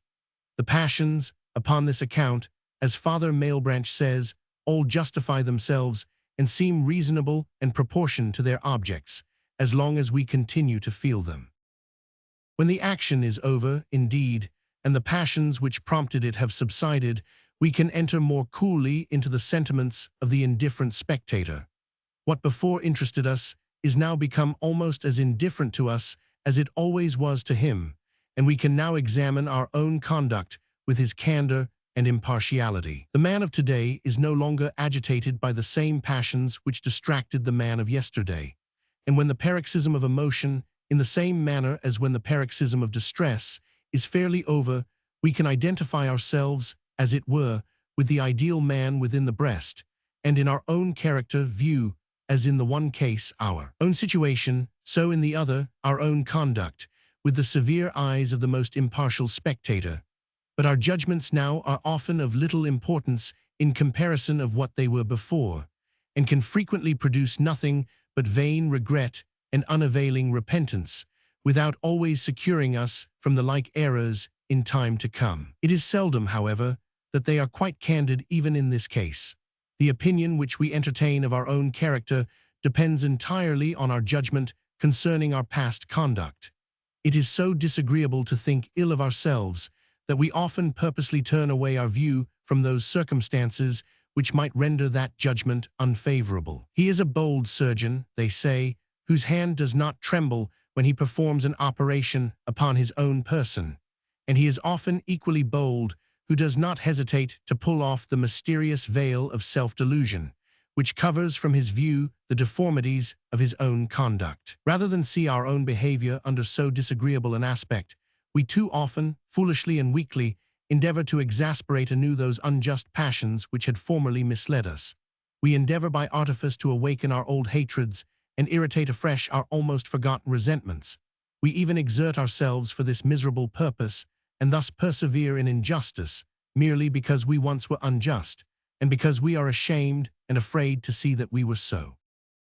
139. So partial are the views of mankind with regard to the propriety of their own conduct, both at the time of action and after it, and so difficult is it for them to view it in the light in which any indifferent spectator would consider it. But if it was by a peculiar faculty, such as the moral sense is supposed to be, that they judged of their own conduct, if they were endued with a particular power of perception which distinguished the beauty or deformity of passions and affections, as then passions would be more immediately exposed to the view of this faculty, it would judge more accurately concerning them than concerning those of other men, of which it had only a more distant prospect.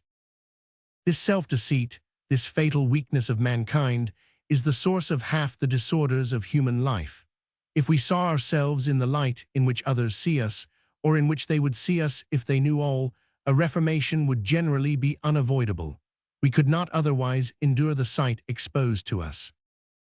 Nature, however, has not left this weakness, which is of so much importance, altogether without a remedy, nor has she abandoned us entirely to the delusions of self-love. Our continual observations upon the conduct of others insensibly lead us to form to ourselves certain general rules concerning what is fit and proper either to be done or to be avoided. Some of their actions shock all our natural sentiments. We hear everybody about us express the like detestation against them.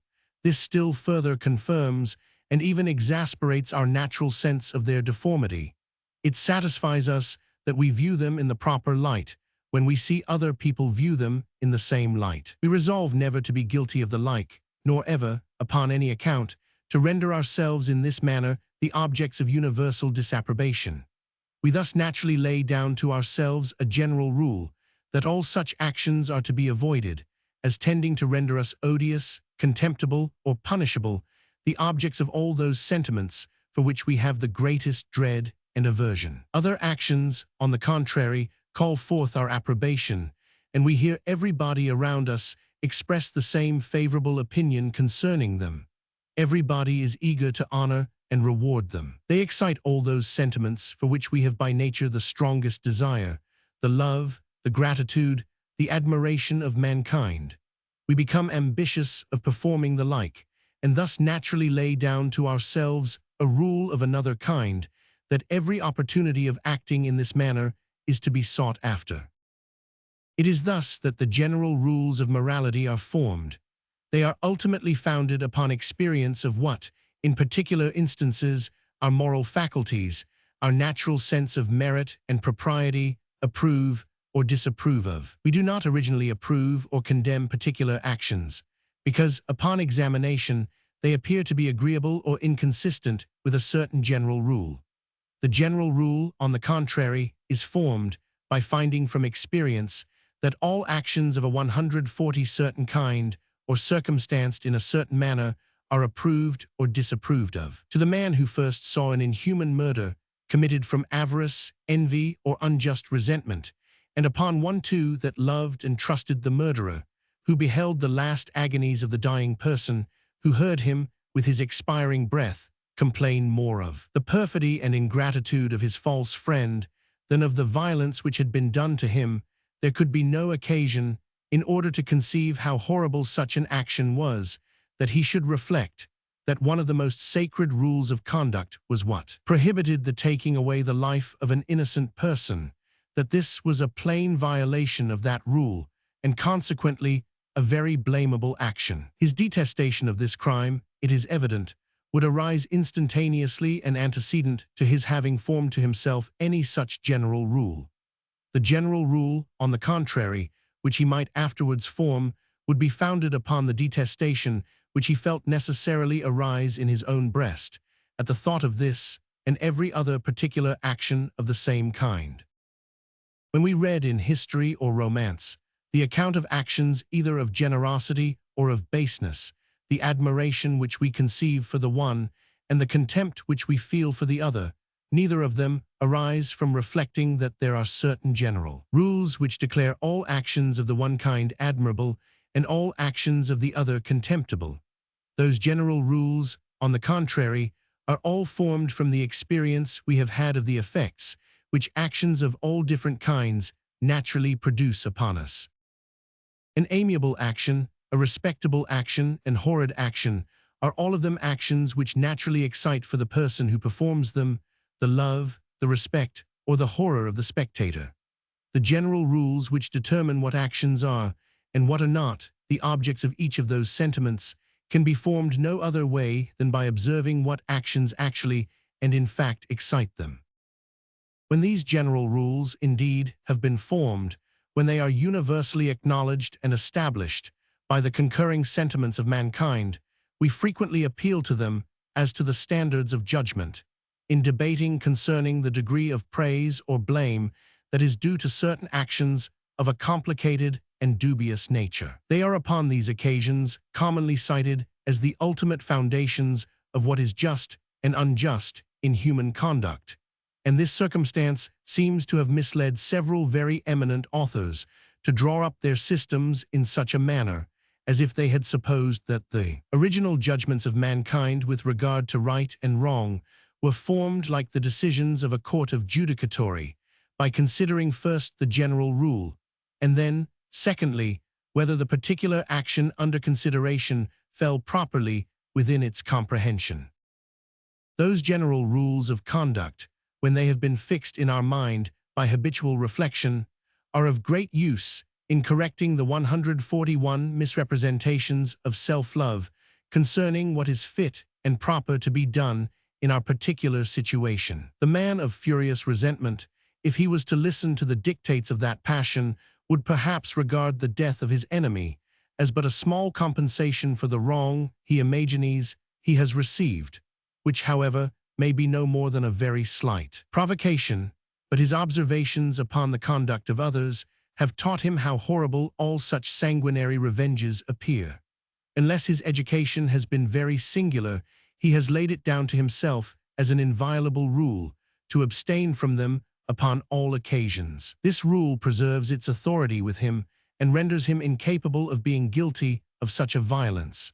Yet the fury of his own temper may be such that had this been the first time in which he considered such an action, he would undoubtedly have determined it to be quite just and proper, and what every impartial spectator would approve of. But that reverence for the rule which past experience has impressed upon him checks the impetuosity of his passion and helps him to correct the too partial views which self-love might otherwise suggest of what was proper to be done in his situation.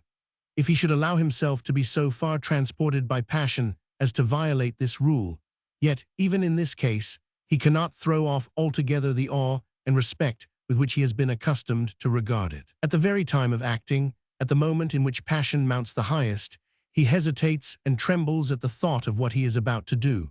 He is secretly conscious to himself that he is breaking through those measures of conduct which, in all his cool hours, he had resolved never to infringe, which he had never seen infringed by others without the highest disapprobation, and of which the infringement, his own mind forebodes, must soon render him the object of the same disagreeable sentiments.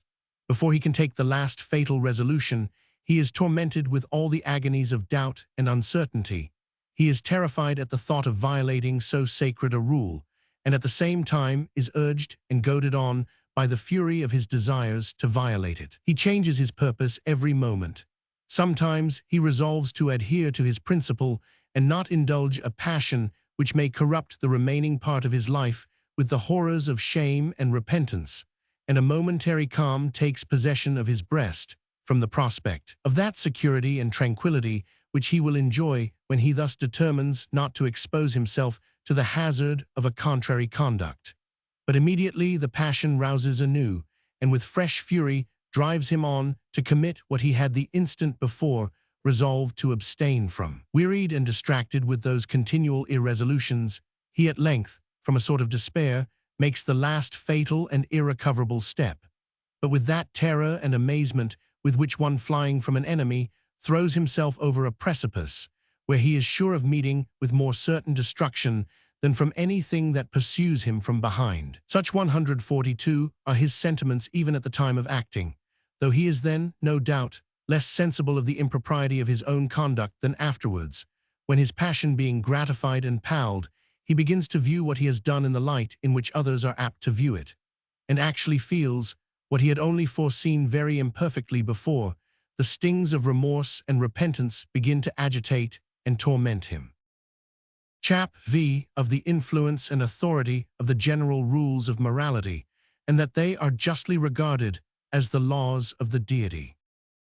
The regard of those general rules of conduct is what is properly called a sense of duty, a principle of the greatest consequence in human life, and the only principle by which the bulk of mankind are capable of directing their actions. Many men behave very decently, and through the whole of their lives avoid any considerable degree of blame, who yet, perhaps, never felt the sentiment upon the propriety of which we found our approbation of their conduct, but acted merely from a regard to what they saw were the established rules of behavior. The man who has received great benefits from another person may, by the natural coldness of his temper, feel but a very small degree of the sentiment of gratitude. If he has been virtuously educated, however, he will often have been made to observe how odious those actions appear which denote a want of this sentiment, and how amiable the contrary. Though his heart, therefore, is not warmed with any grateful affection, he will strive to act as if it was, and will endeavor to pay all those regards and attentions to his patron which the liveliest gratitude could suggest. He will visit him regularly. He will behave to him respectfully. He will never talk of him but with expressions of the highest esteem and of the many obligations which he owes to him. And what is more, he will carefully embrace every opportunity of making a proper return for past services. He may do all this too without any hypocrisy or blamable dissimulation, without any selfish intention of obtaining new favors, and without any design of imposing either upon his benefactor or the public. The motive of his actions may be no other than a reverence for the established rule of duty, a serious and earnest desire of acting in every respect according to the law of gratitude. A wife, in the same manner, may sometimes not feel that tender regard for her husband which is suitable to the relation that subsists between them. If she has been virtuously educated, however, she will endeavor to act as if she felt it, to be careful, officious, faithful, and sincere, and to be deficient in none of those attentions which the sentiment of conjugal affection could have prompted her to perform. Such a friend and such a wife are neither of them, undoubtedly, the very best of their 143 kinds, and though both of them may have the most serious and earnest desire to fulfill every part of their duty, yet they will fail in many nice and delicate regards.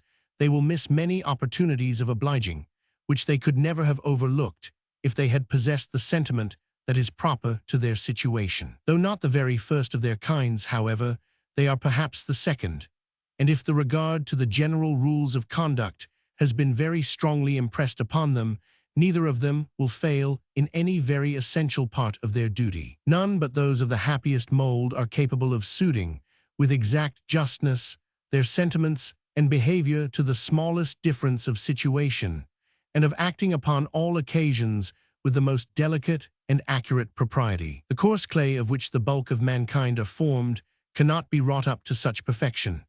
There is scarce any man, however, who by discipline, education, and example may not be so impressed with a regard to general rules as to act upon almost every occasion with tolerable decency, and through the whole of his life to avoid any considerable degree of blame. Without this sacred regard to general rules, there is no man whose conduct can be much depended upon. It is this which constitutes the most essential difference between a man of principle and honor and a worthless fellow. The one adheres, on all occasions, steadily and resolutely to his maxims, and preserves through the whole of his life one even tenor of conduct. The other acts variously and accidentally, as humor, inclination, or interest chance to be uppermost. Nay, such are the inequalities of humor to which all men are subject, that without this principle, the man who, in all his cool hours, had the most delicate sensibility to the propriety of conduct, might often be led to act absurdly upon the most frivolous occasions, and when it was scarce possible to assign any serious motive for his behaving in this manner. Your friend makes you a visit when you happen to be in a humor which makes it disagreeable to receive him. In your present mood, his civility is very apt to appear an impertinent intrusion, and if you were to give way to the views of things which at this time occur, though civil in your temper, you would behave to him with coldness and contempt. What renders you incapable of such a rudeness is nothing but a regard to the general rules of civility and hospitality, which prohibit it. That habitual reverence which your former experience has taught you for these enables you to act, upon all such occasions, with nearly equal propriety, and hinders those inequalities of temper to which all men are subject from influencing your conduct in any very sensible degree. But if without regard to these general rules, even the duties of politeness, which are so easily observed, and which one can scarce have any serious motive to violate, would yet be so frequently violated, what would become of the duties of justice, of truth, of chastity, of fidelity, which it is often so difficult to observe, and which there may be so 144 many strong motives to violate?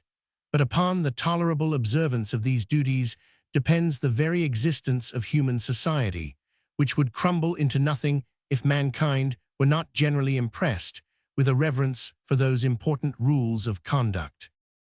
This reverence is still further enhanced by an opinion which is first impressed by nature, and afterwards confirmed by reasoning and philosophy, that those important rules of morality are the commands and laws of the deity, who will finally reward the obedient and punish the transgressors of their duty.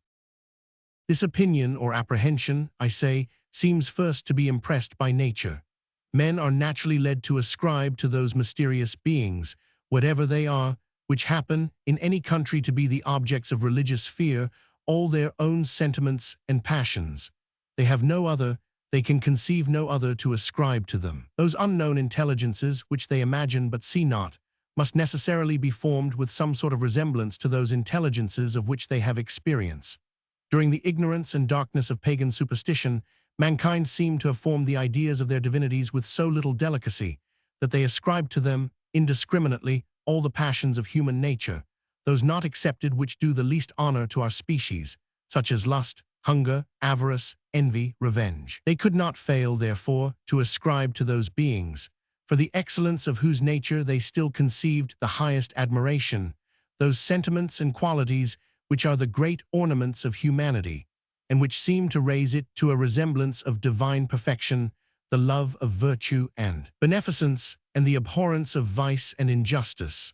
The man who was injured called upon Jupiter to be witness of the wrong that was done to him, and could not doubt, but that divine being would behold it with the same indignation which would animate the meanest of mankind, who looked on when injustice was committed. The man who did the injury felt himself to be the proper object of the detestation and resentment of mankind, and his natural fears led him to impute the same sentiments to those awful beings, whose presence he could not avoid, and whose power he could not resist. These natural hopes and fears and suspicions were propagated by sympathy and confirmed by education, and the gods were universally represented and believed to be the rewarders of humanity and mercy, and the avengers of perfidy and injustice. And thus religion, even in its rudest form, gave a sanction to the rules of morality, long before the age of artificial reasoning and philosophy. That the terrors of religion should thus enforce the natural sense of duty was of too much importance to the happiness of mankind, for nature to leave it dependent upon the slowness and uncertainty of philosophical researches. These researches, however, when they came to take place, confirmed those original anticipations of nature. Upon whatever we suppose that 145 moral faculties are founded, whether upon a certain modification of reason, upon an original instinct, called a moral sense, or upon some other principle of our nature, it cannot be doubted that they were given us for the direction of our conduct in this life. They carry along with them the most evident badges of this authority, which denote that they were set up within us to be the supreme arbiters of all our actions, to superintend all our senses, passions, and appetites, and to judge how each of them was either to be indulged or restrained. Our moral faculties are by no means, as some have pretended, upon a level in this respect with the other faculties and appetites of our nature, endowed with no more right to restrain these last than these last are to restrain them. No other faculty or principle of action judges of any other. Love does not judge of resentment, nor resentment of love. Those two passions may be opposite to one another, but cannot, with any propriety, be said to approve or disapprove of one another. But it is the peculiar office of those faculties now under our consideration to judge, to bestow censure or applause upon all the other principles of our nature. They may be considered as a sort of senses of which those principles are the objects. Every sense is supreme over its own objects. There is no appeal from the eye with regard to the beauty of colors, nor from the ear with regard to the harmony of sounds, nor from the taste with regard to the agreeableness of flavors. Each of those senses judges in the last resort of its own objects. Whatever gratifies the taste is sweet, whatever pleases the eye is beautiful, whatever soothes the ear is harmonious. The very essence of each of those qualities consists in its being fitted to please the sense to which it is addressed. It belongs to our moral faculties in the same manner to determine when the ear ought to be soothed, when the eye ought to be indulged, when the taste ought to be gratified, when and how far every other principle of our nature ought either to be indulged or restrained. What is agreeable to our moral faculties is fit and right and proper to be done, the contrary wrong, unfit and improper. The sentiments which they approve of are graceful and becoming, the contrary ungraceful and unbecoming.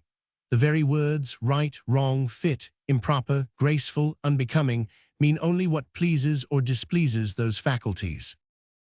Since these, therefore, were plainly intended to be the governing principles of human nature, the rules which they prescribe are to be regarded as the commands and laws of the deity, promulgated by those vicegerents which he has thus set up within us. All general rules are commonly denominated laws. Thus the general rules which bodies observe in the communication of motion are called the laws of motion.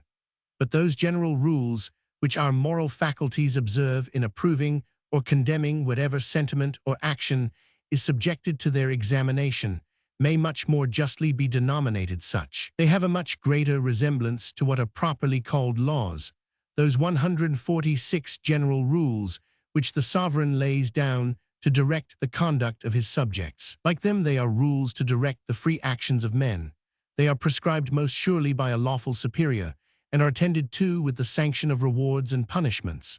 Those vicegerents of God within us never fail to punish the violation of them by the torments of inward shame and self-condemnation, and on the contrary, always reward obedience with tranquility of mind, with full contentment and self-satisfaction.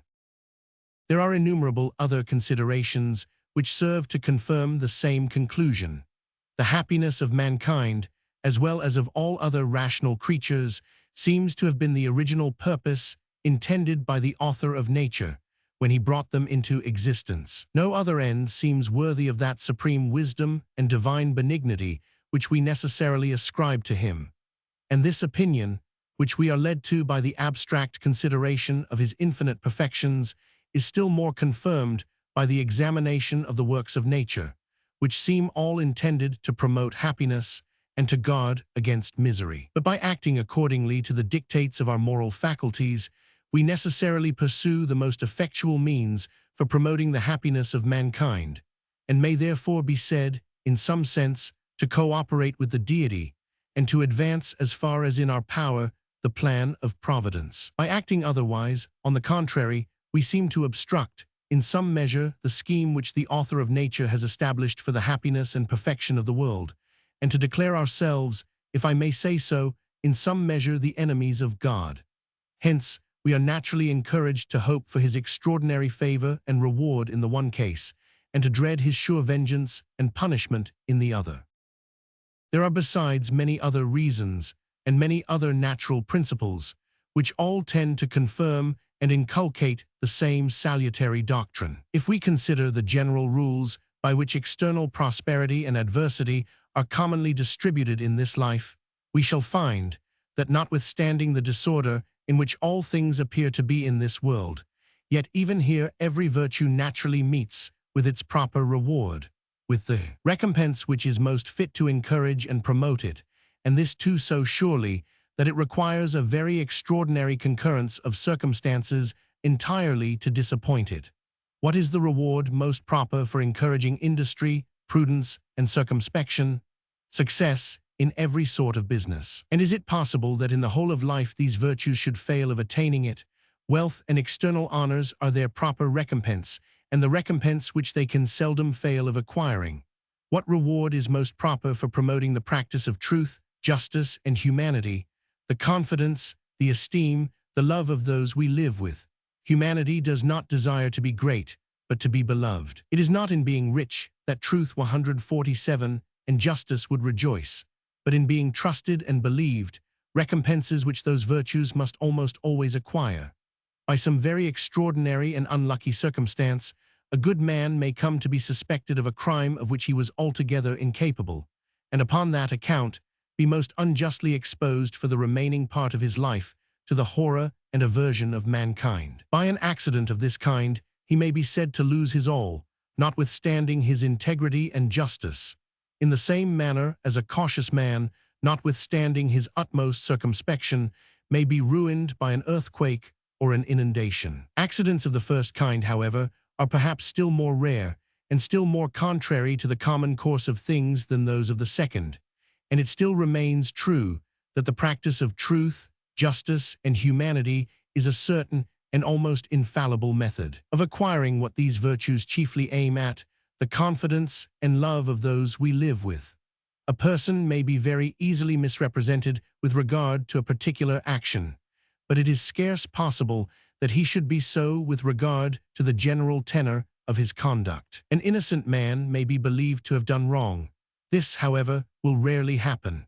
On the contrary, the established opinion of the innocence of his manners will often lead us to absolve him where he has really been in the fault, notwithstanding very strong presumptions. A knave, in the same manner, may escape censure or even meet with applause for a particular knavery in which his conduct is not understood. But no man was ever habitually such, without being almost universally known to be so, and without being even frequently suspected of guilt, when he was in reality perfectly innocent. And so far as vice and virtue can be either punished or rewarded by the sentiments and opinions of mankind, they both, according to the common course of things, meet even here with something more than exact and impartial justice. But though the general rules by which prosperity and adversity are commonly distributed, when considered in this cool and philosophical light, appear to be perfectly suited to the situation of mankind in this life, yet they are by no means suited to some of our natural sentiments. Our natural love and admiration for some virtues is such that we should wish to bestow on them all sorts of honors and rewards, even those which we must acknowledge to be the proper recompenses of other qualities, with which those virtues are not always accompanied. Our detestation, on the contrary, for some vices is such that we should desire to heap upon them every sort of disgrace and disaster, those not excepted which are the natural consequences of very different qualities. Magnanimity, generosity, and justice command so high a degree of admiration that we desire to see them crowned with wealth and power and honors of every kind, the natural consequences of prudence, industry, and application, qualities with which those virtues are not inseparably connected. Fraud, falsehood, brutality, and violence, on the other hand, excite in every human breast such scorn and abhorrence that our indignation rouses to see them possess those advantages which they may in some sense be said to have merited by the diligence and industry with which they are sometimes attended. The industrious knave cultivates the soil, the indolent man leaves it uncultivated. Who ought to reap the harvest, who starve, and who live in plenty, the natural course of things decides it in favor of the knave, the natural sentiments of mankind in favor of the man of virtue. Man judges that the good qualities of the one are greatly over-recompensed by those advantages which they tend to procure him, and that the omissions of the other are by far too severely punished by the distress which they naturally bring upon him. And human laws, the consequences of human sentiments, forfeit the life and the estate of the industrious and cautious trader, and reward, by extraordinary recompenses, the fidelity and public spirit of the improvident and careless good citizen. Thus man is by nature directed to correct, in some measure, that distribution of things which she herself would otherwise have made. The rules which for this purpose she prompts him to follow are different from those which she herself observes. She bestows upon every virtue and upon every vice that precise reward or punishment which is best fitted to encourage the one or to restrain the other.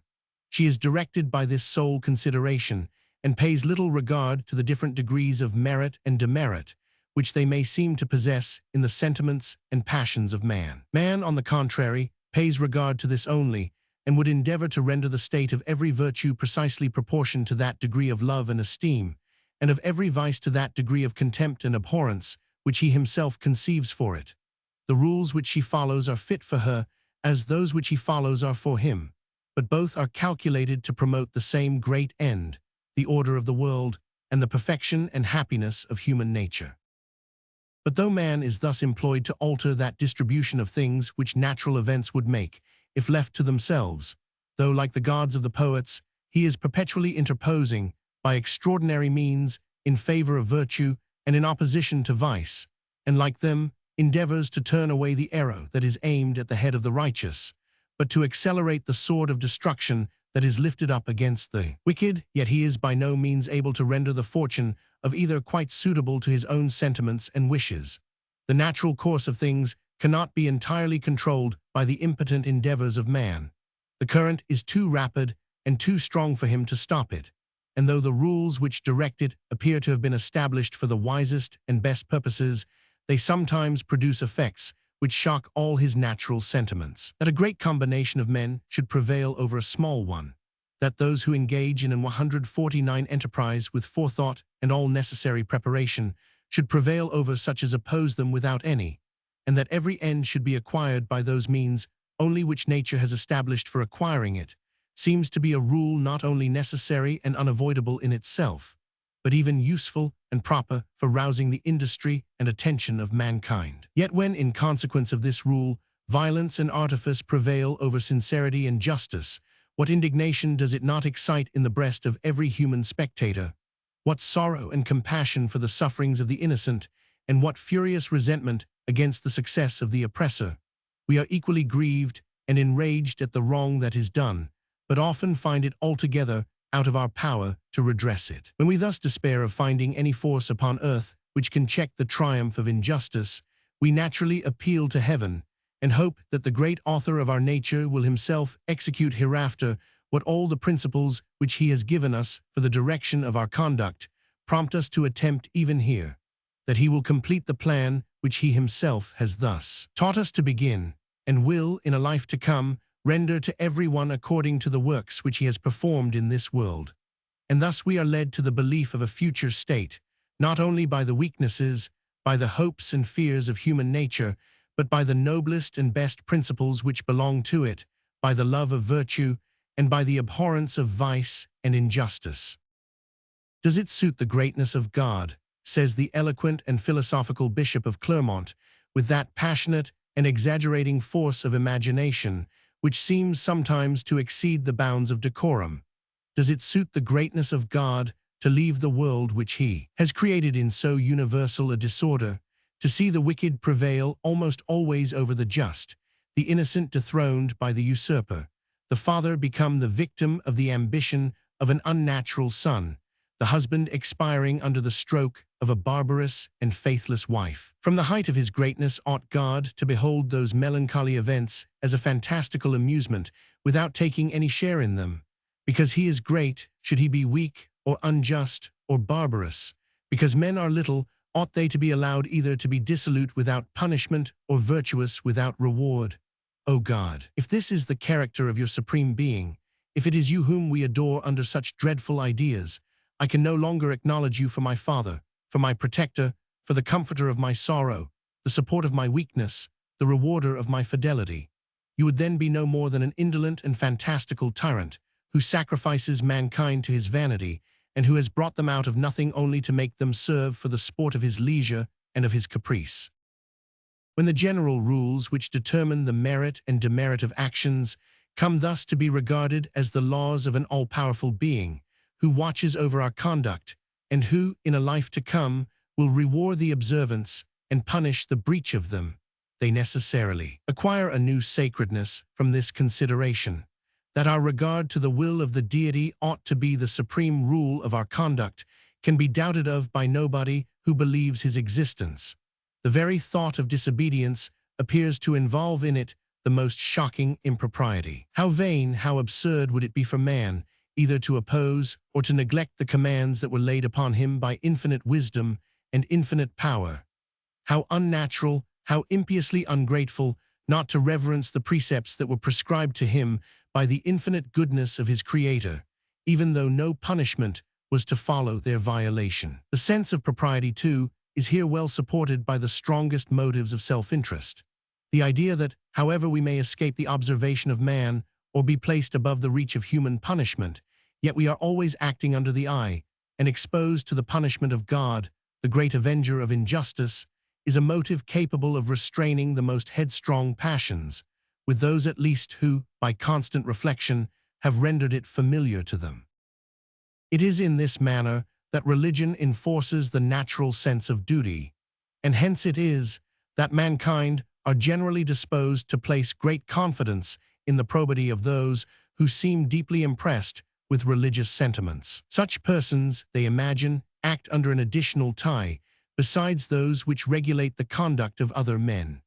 The regard to the propriety of action, as well as to reputation, the regard to the applause of his own breast, as well as to that of others, are motives which they suppose have the influence over the religious man, as over the man of the world. But the former lies under another restraint, and never acts deliberately, but as in the presence of that great superior, who is finally to recompense him according to his deeds. A greater trust is reposed, upon this account, in the regularity and exactness of his conduct. And wherever the natural principles of religion are not corrupted by the factious and party zeal of some worthless cabal, wherever the first duty which it requires is to fulfill all the obligations of morality, wherever men are not taught to regard frivolous observances as more immediate duties of religion than acts of justice and beneficence, and to imagine that by sacrifices and ceremonies and vain supplications they can bargain with the deity for fraud and perfidy and violence, the world undoubtedly judges right in this respect, and justly places a double confidence in the rectitude of the religious man's behavior. Chap. vi. In what cases the sense of duty ought to be the sole principle of our conduct, and in what cases it ought to concur with other motives. Religion affords such strong motives to the practice of virtue, and guards us by such powerful restraints from the temptations of vice, that many have been led to suppose that religious principles were the sole laudable motives of action.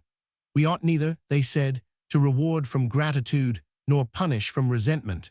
We ought neither to protect the helplessness of our children, nor afford support to the infirmities of our parents, from natural affection. All affections for particular objects ought to be extinguished in our breast, and one great affection take the place of all others, the love of the deity, the desire of rendering ourselves agreeable to him, and of directing our conduct in every respect according to his will.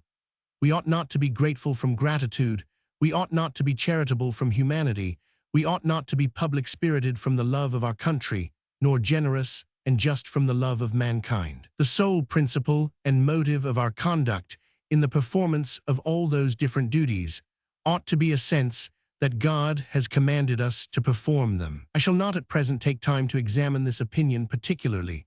I shall only observe that we should not have expected to have found it entertained by any sect who professed themselves of a religion in which, as it is the first precept to love the Lord our God with all our heart, with all our soul, and with all our strength, so it is the second to love our neighbor as we love ourselves, and we love ourselves surely for our own sakes, and not merely because we are commanded to do so. That the sense of duty should be the sole principle of our conduct is nowhere the precept of Christianity, but that it should be the ruling and the governing one, as philosophy, and as indeed common sense directs. It may be a question, however, in what cases our actions ought to arise chiefly or entirely from a sense of duty or from a regard to general rules, and in what cases some other sentiment or affection ought to concur and have a principal influence on our conduct. The decision of this question, which cannot perhaps be given with any very great accuracy, will depend upon two different circumstances. First, upon the natural agreeableness or deformity of the sentiment or affection which would prompt us to any action independent of all regard to general rules, and secondly, upon the precision and exactness, or the looseness and inaccuracy of the rules themselves. I say, it will depend upon the natural agreeableness or deformity of the affection itself, how far our actions ought to arise from it, or entirely proceed from a regard to the general rule. All those graceful and admired actions to which the benevolent affections would prompt us ought to proceed as much from the passions themselves as from any regard to the general rules of conduct. A benefactor thinks himself but ill requited if the person upon whom he has bestowed his good offices repays them merely from a cold sense of duty and without any affection to his person. A husband is dissatisfied with the most obedient wife when he imagines her conduct is animate by no other principle besides her regard to what the relation she stands in requires. Though a son should fail in none of the offices of filial duty, yet if he wants that affectionate reverence which it so well becomes him to feel, the parent may justly complain of his indifference. Nor could a son be quite satisfied with a parent who, though he performed all the duties of his situation, had nothing of that fatherly fondness which might have been expected from him. With regard to all such benevolent and social affections, it is agreeable to see the sense of duty employed rather to restrain than to enliven them, rather to hinder us from doing too much than to prompt us to do what we ought. It gives us pleasure to see a father obliged to check his own fondness for his children, a friend obliged to set bounds to his natural generosity, a person who has received a benefit obliged to restrain the too sanguine gratitude of his own temper. The contrary maxim takes place with regard to the malevolent and unsocial passions. We ought to reward from the gratitude and generosity of our own hearts, without any reluctance, and without being obliged to reflect how great the propriety of rewarding. But we ought always to punish with reluctance, and more from a sense of the propriety of punishing than from any savage disposition to revenge. Nothing is more graceful than the behavior of the man who appears to resent the greatest injuries, more from a sense that they deserve, and are the proper objects of resentment, than from feeling himself the furies of that disagreeable passion, who, like a judge, considers only the general rule, which determines what vengeance is due for each particular offense, who, in executing that rule, feels less for what himself has suffered than for what the offender is about to suffer, who, though in wrath, does ever remember mercy, and is disposed to interpret the rule in the most gentle and favorable manner, and to allow all the alleviations which the most candid humanity could, consistently with good sense, admit of. As the selfish passions, according to what has formerly been observed, hold, in other respects, a sort of middle place between the social and unsocial affections, so do they likewise in this. The pursuit of the objects of private interest, in all common, little, and ordinary cases, ought to flow rather from a regard to the general rules which prescribe such conduct, than from any passion for the objects themselves. But upon more important and extraordinary occasions, we should be awkward, insipid, and ungraceful if the objects themselves did not appear to animate us with a considerable degree of passion. To be anxious, or to be laying a plot either to gain or to save a single shilling, would degrade the most vulgar tradesman in the opinion of all his neighbors. Let his circumstances be ever so mean, no attention to any such small matters, for the sake of the things themselves, must appear in his conduct. His situation may require the most severe economy and the 153 most exact assiduity, but each particular exertion of that economy and assiduity must proceed, not so much from a regard for that particular saving or gain, as for the general rule which to him prescribes, with the utmost rigor, such a tenor of conduct. His parsimony today must not arise from a desire of the particular 3 pence which he will save by it, nor his attendance in his shop from a passion for the particular 10 pence which he will acquire by it. Both the one and the other ought to proceed solely from a regard to the general rule, which prescribes, with the most unrelenting severity, this plan of conduct to all persons in his way of life. In this consists the difference between the character of a miser and that of a person of exact economy and assiduity. The one is anxious about small matters for their own sake. The other attends to them only in consequence of the scheme of life which he has laid down to himself. It is quite otherwise with regard to the more extraordinary and important objects of self-interest. A person appears mean-spirited who does not pursue these with some degree of earnestness for their own sake. We should despise a prince who was not anxious about conquering or defending a province. We should have little respect for a private gentleman who did not exert himself to gain an estate or even a considerable office, when he could acquire them without either meanness or injustice. A member of Parliament who shows no keenness about his own election is abandoned by his friends as altogether unworthy of their attachment. Even a tradesman is thought a poor-spirited fellow among his neighbors, who does not bestir himself to get what they call an extraordinary job or some uncommon advantage. This spirit and keenness constitutes the difference between the man of enterprise and the man of dull regularity. Those great objects of self-interest, of which the loss or acquisition quite changes the rank of the person, are the objects of the passion properly called ambition, a passion which, when it keeps within the bounds of prudence and justice, is always admired in the world, and has even sometimes a certain irregular greatness, which dazzles the imagination when it passes the limits of both these virtues and is not only unjust but extravagant. Hence the general admiration for heroes and conquerors, and even for statesmen whose projects have been very daring and extensive though altogether devoid of justice, such as those of the cardinals of Richelieu and of Retz. The objects of avarice and ambition differ only in their greatness. A miser is as furious about a halfpenny as a man of ambition about the conquest of a kingdom. Secondly, I say, it will depend partly upon the precision and upon the exactness, or the looseness and the inaccuracy of the general rules themselves, how far our conduct ought to proceed entirely from a regard to them.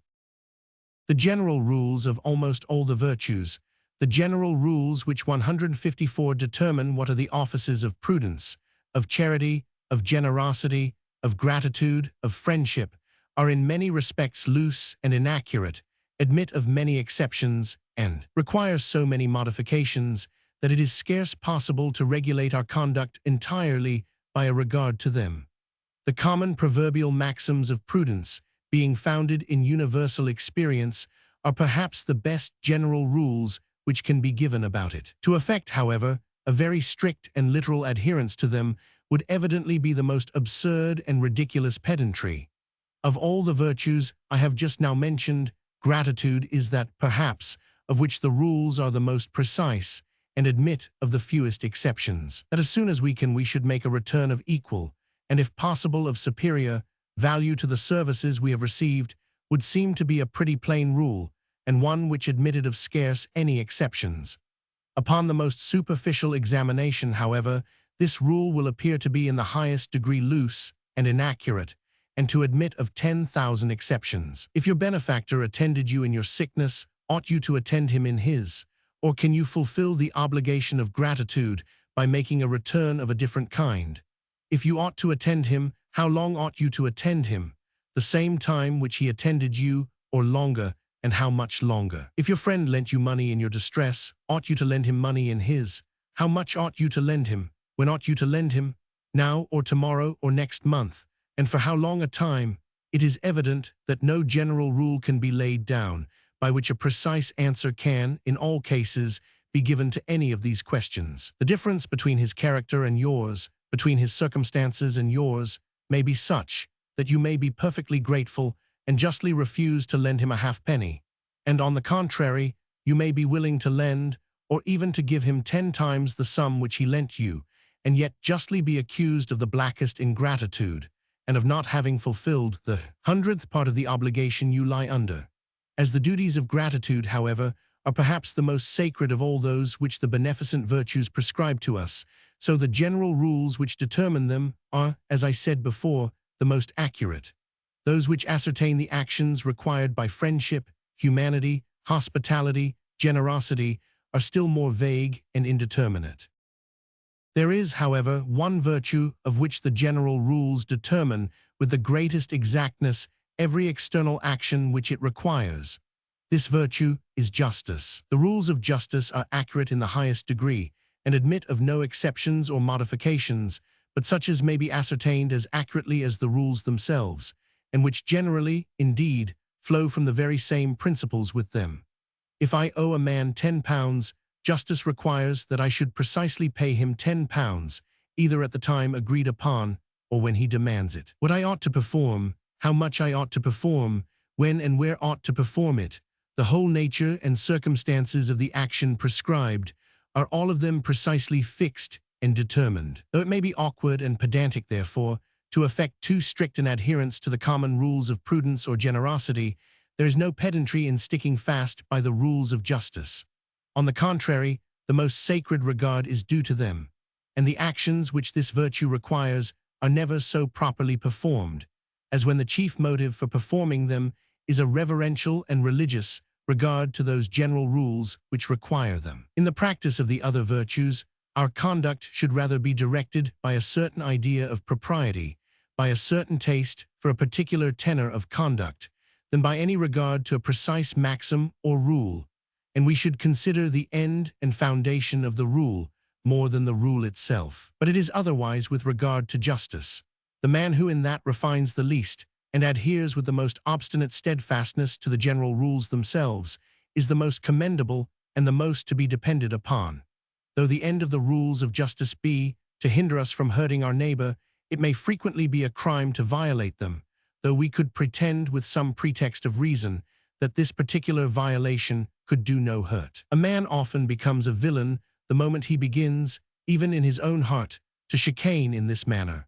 The moment he thinks of departing from the most staunch and positive adherence to what those inviolable precepts prescribe to him, he is no longer to be trusted, and no man can say what degree of guilt he may not arrive at. The thief imagines he does no evil when he steals from the rich what he supposes they may easily want, and what possibly they may never even know has been stolen from them.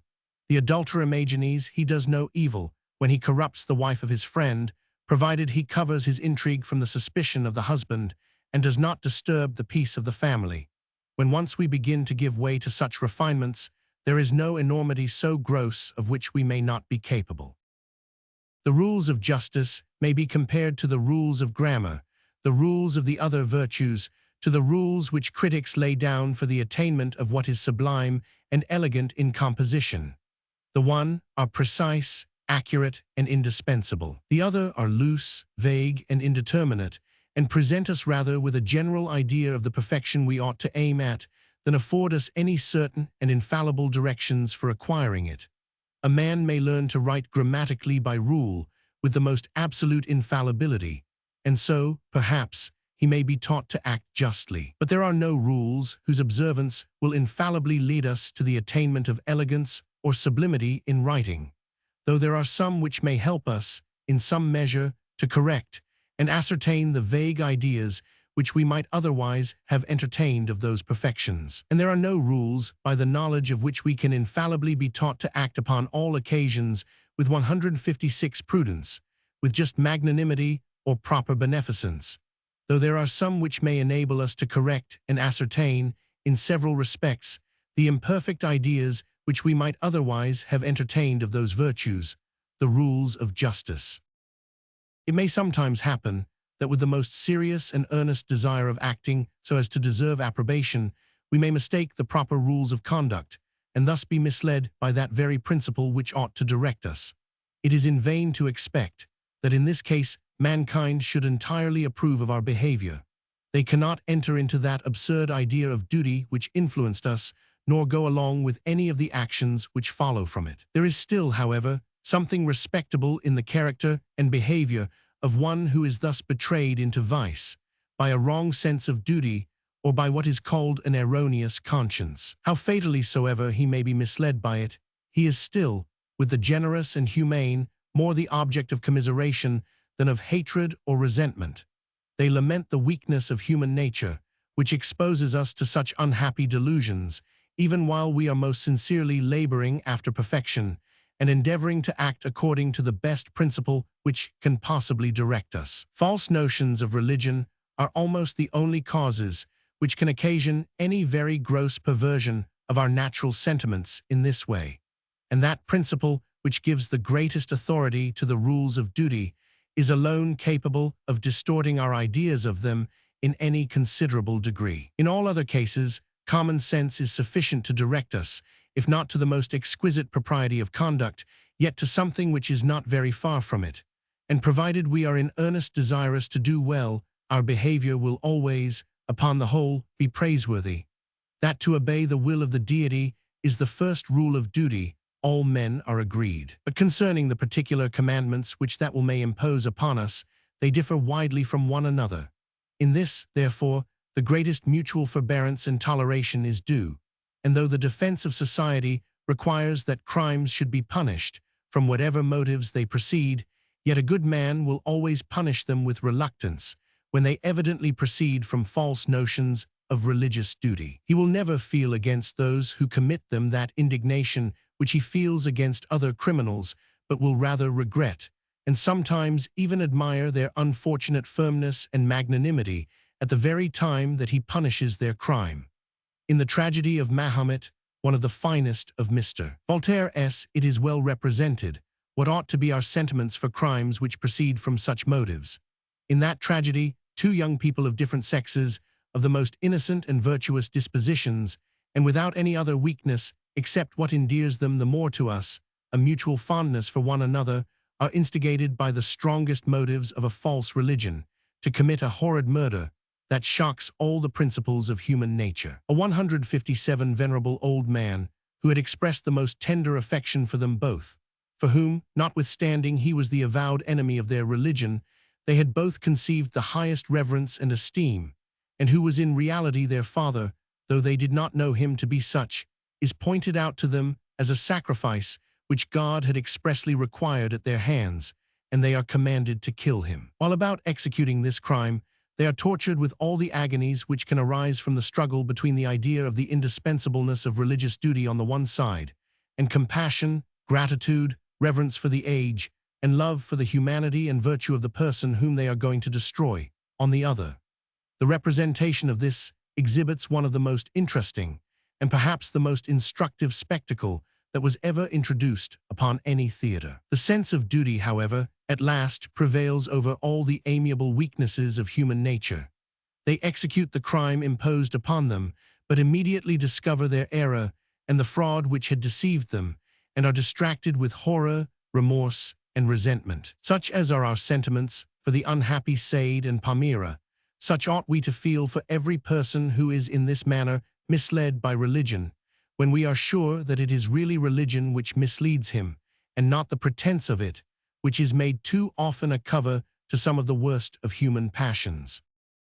As a person may act wrong by following a wrong sense of duty, so nature may sometimes prevail and lead him to act right in opposition to it. We cannot in this case be displeased to see that motive prevail, which we think ought to prevail, though the person himself is so weak as to think otherwise. As his conduct, however, is the effect of weakness, not principle, we are far from bestowing upon it anything that approaches to complete approbation. A bigoted Roman Catholic, who during the massacre of St. Bartholomew had been so overcome by compassion as to save some unhappy Protestants, whom he thought it his duty to destroy, would not seem to be entitled to that high applause which we should have bestowed upon him, had he exerted the same generosity with complete self-approbation. We might be pleased with the humanity of his temper, but we should still regard him with a sort of pity which is altogether inconsistent with the admiration that is due to perfect virtue. It is the same case with all the other passions. We do not dislike to see them exert themselves properly, even when a false notion of duty would direct the person to restrain them. A very devout Quaker, who upon being struck upon one cheek, instead of turning up the other, should so far forget his literal interpretation of our Saviour's precept, as to bestow some good discipline upon the brute that insulted him, would not be disagreeable to us. We should laugh and be diverted with his spirit, and rather like him the better for it, but we should by no means regard him with that respect and esteem which would seem due to one 158, who, upon a like occasion, had acted properly from a just sense of what was proper to be done. No action can properly be called virtuous, which is not accompanied with the sentiment of self-approbation. Part IV of the effect of utility upon the sentiment of approbation. Chap of the beauty which the appearance of utility bestows upon all the productions of art, and of the extensive influence of this species of beauty. That utility is one of the principal sources of beauty has been observed by everybody who has considered with any attention what constitutes the nature of beauty. The conveniency of a house gives pleasure to the spectator as well as its regularity, and he is as much hurt when he observes the contrary defect, as when he sees the correspondent windows of different forms, or the door not placed exactly in the middle of the building, that the fitness of any system or machine to produce the end for which it was intended bestows a certain propriety and beauty upon the whole, and renders the very thought and contemplation of it agreeable, is so obvious that nobody has overlooked it. The cause, too, why utility pleases, has of late been assigned by an ingenious and agreeable philosopher, who joins the greatest depth of thought to the greatest elegance of expression, and possesses the singular and happy talent of treating the abstrusest subjects not only with the most perfect perspicuity, but with the most lively eloquence. The utility of any object, according to him, pleases the master by perpetually suggesting to him the pleasure or conveniency which it is fitted to promote. Every time he looks at it, he is put in mind of this pleasure, and the object in this manner becomes a source of perpetual satisfaction and enjoyment. The spectator enters by sympathy into the sentiments of the master and necessarily views the object under the same agreeable aspect. When we visit the palaces of the great, we cannot help conceiving the satisfaction we should enjoy if we ourselves were the masters and were possessed of so much artful and ingeniously contrived accommodation. A similar account is given why the appearance of inconveniency should render any object disagreeable both to the owner and to the spectator. But that this fitness, this happy contrivance of any production of art, should often be more valued than the very end for which it was intended, and that the exact adjustment of the means for attaining any conveniency or pleasure should frequently be more regarded than that very conveniency or pleasure in the attainment of which their whole merit would seem to consist, has not, so far as I know, been yet taken 159 notice of by any body. That this, however, is very frequently the case, may be observed in 1,000 instances, both in the most frivolous and in the most important concerns of human life. When a person comes into his chamber and finds the chairs all standing in the middle of the room, he is angry with his servant, and rather than see them continue in that disorder, perhaps takes the trouble himself to set them all in their places with their backs to the wall. The whole propriety of this new situation arises from its superior conveniency in leaving the floor free and disengaged. To attain this conveniency, he voluntarily puts himself to more trouble than all he could have suffered from the want of it, since nothing was more easy than to have set himself down upon one of them, which is probably what he does when his labor is over. What he wanted, therefore, it seems, was not so much this conveniency as that arrangement of things which promotes it. Yet it is this conveniency alone which may ultimately recommend that arrangement, and bestows upon it the whole of its propriety and beauty. A watch, in the same manner, that falls behind above 2 minutes in a day, is despised by one curious in watches. He sells it perhaps for a couple of guineas, and purchases another at 50, which will not lose above a minute in a fortnight. The sole use of watches, however, is to tell us what o'clock it is, and to hinder us from breaking any engagement or suffering any other inconveniency by our ignorance in that particular point. But the person so nice with regard to this machine will not always be found either more scrupulously punctual than other men, or more anxiously concerned upon any other account to know precisely what time of day it is. What interests him is not so much the attainment of this piece of knowledge as the perfection of the machine which enables him to attain it. How many people ruin themselves by laying out money on trinkets of frivolous utility? What pleases these lovers of toys is not so much the utility as the aptness of the machines which are fitted to promote it. All their pockets are stuffed with little conveniences. They contrive new pockets, unknown in the clothes of other people, in order to carry a greater number. They walk about loaded with a multitude of baubles, in weight and sometimes in value not inferior to an ordinary Jew's box, some of which may sometimes be of some little use, but all of which might at all times be very well spared, and of which the whole utility is not worth the fatigue of bearing the burden. Nor is it only with regard to such frivolous objects that our conduct is influenced by this principle. It is often the secret motive of the most serious and important pursuits of both private and public life. The poor man's son, whom heaven in its anger has visited with ambition, when he begins to look around him, admires the condition of the rich. He finds the cottage of his father too small for his 160 accommodation, and fancies he should be lodged more at his ease in a palace. He is displeased with being obliged to walk afoot, or to endure the fatigue of riding on horseback. He sees his superiors carried about in machines, and imagines that in one of these he could travel with less inconveniency. He feels himself naturally indolent, and willing to serve himself with his own hands as little as possible, and judges that a numerous retinue of servants would save him from a great deal of trouble. He thinks if he had attained all these, he would sit still contentedly and be quiet enjoying himself in the thought of the happiness and tranquility of his situation. He is enchanted with the distant idea of this felicity.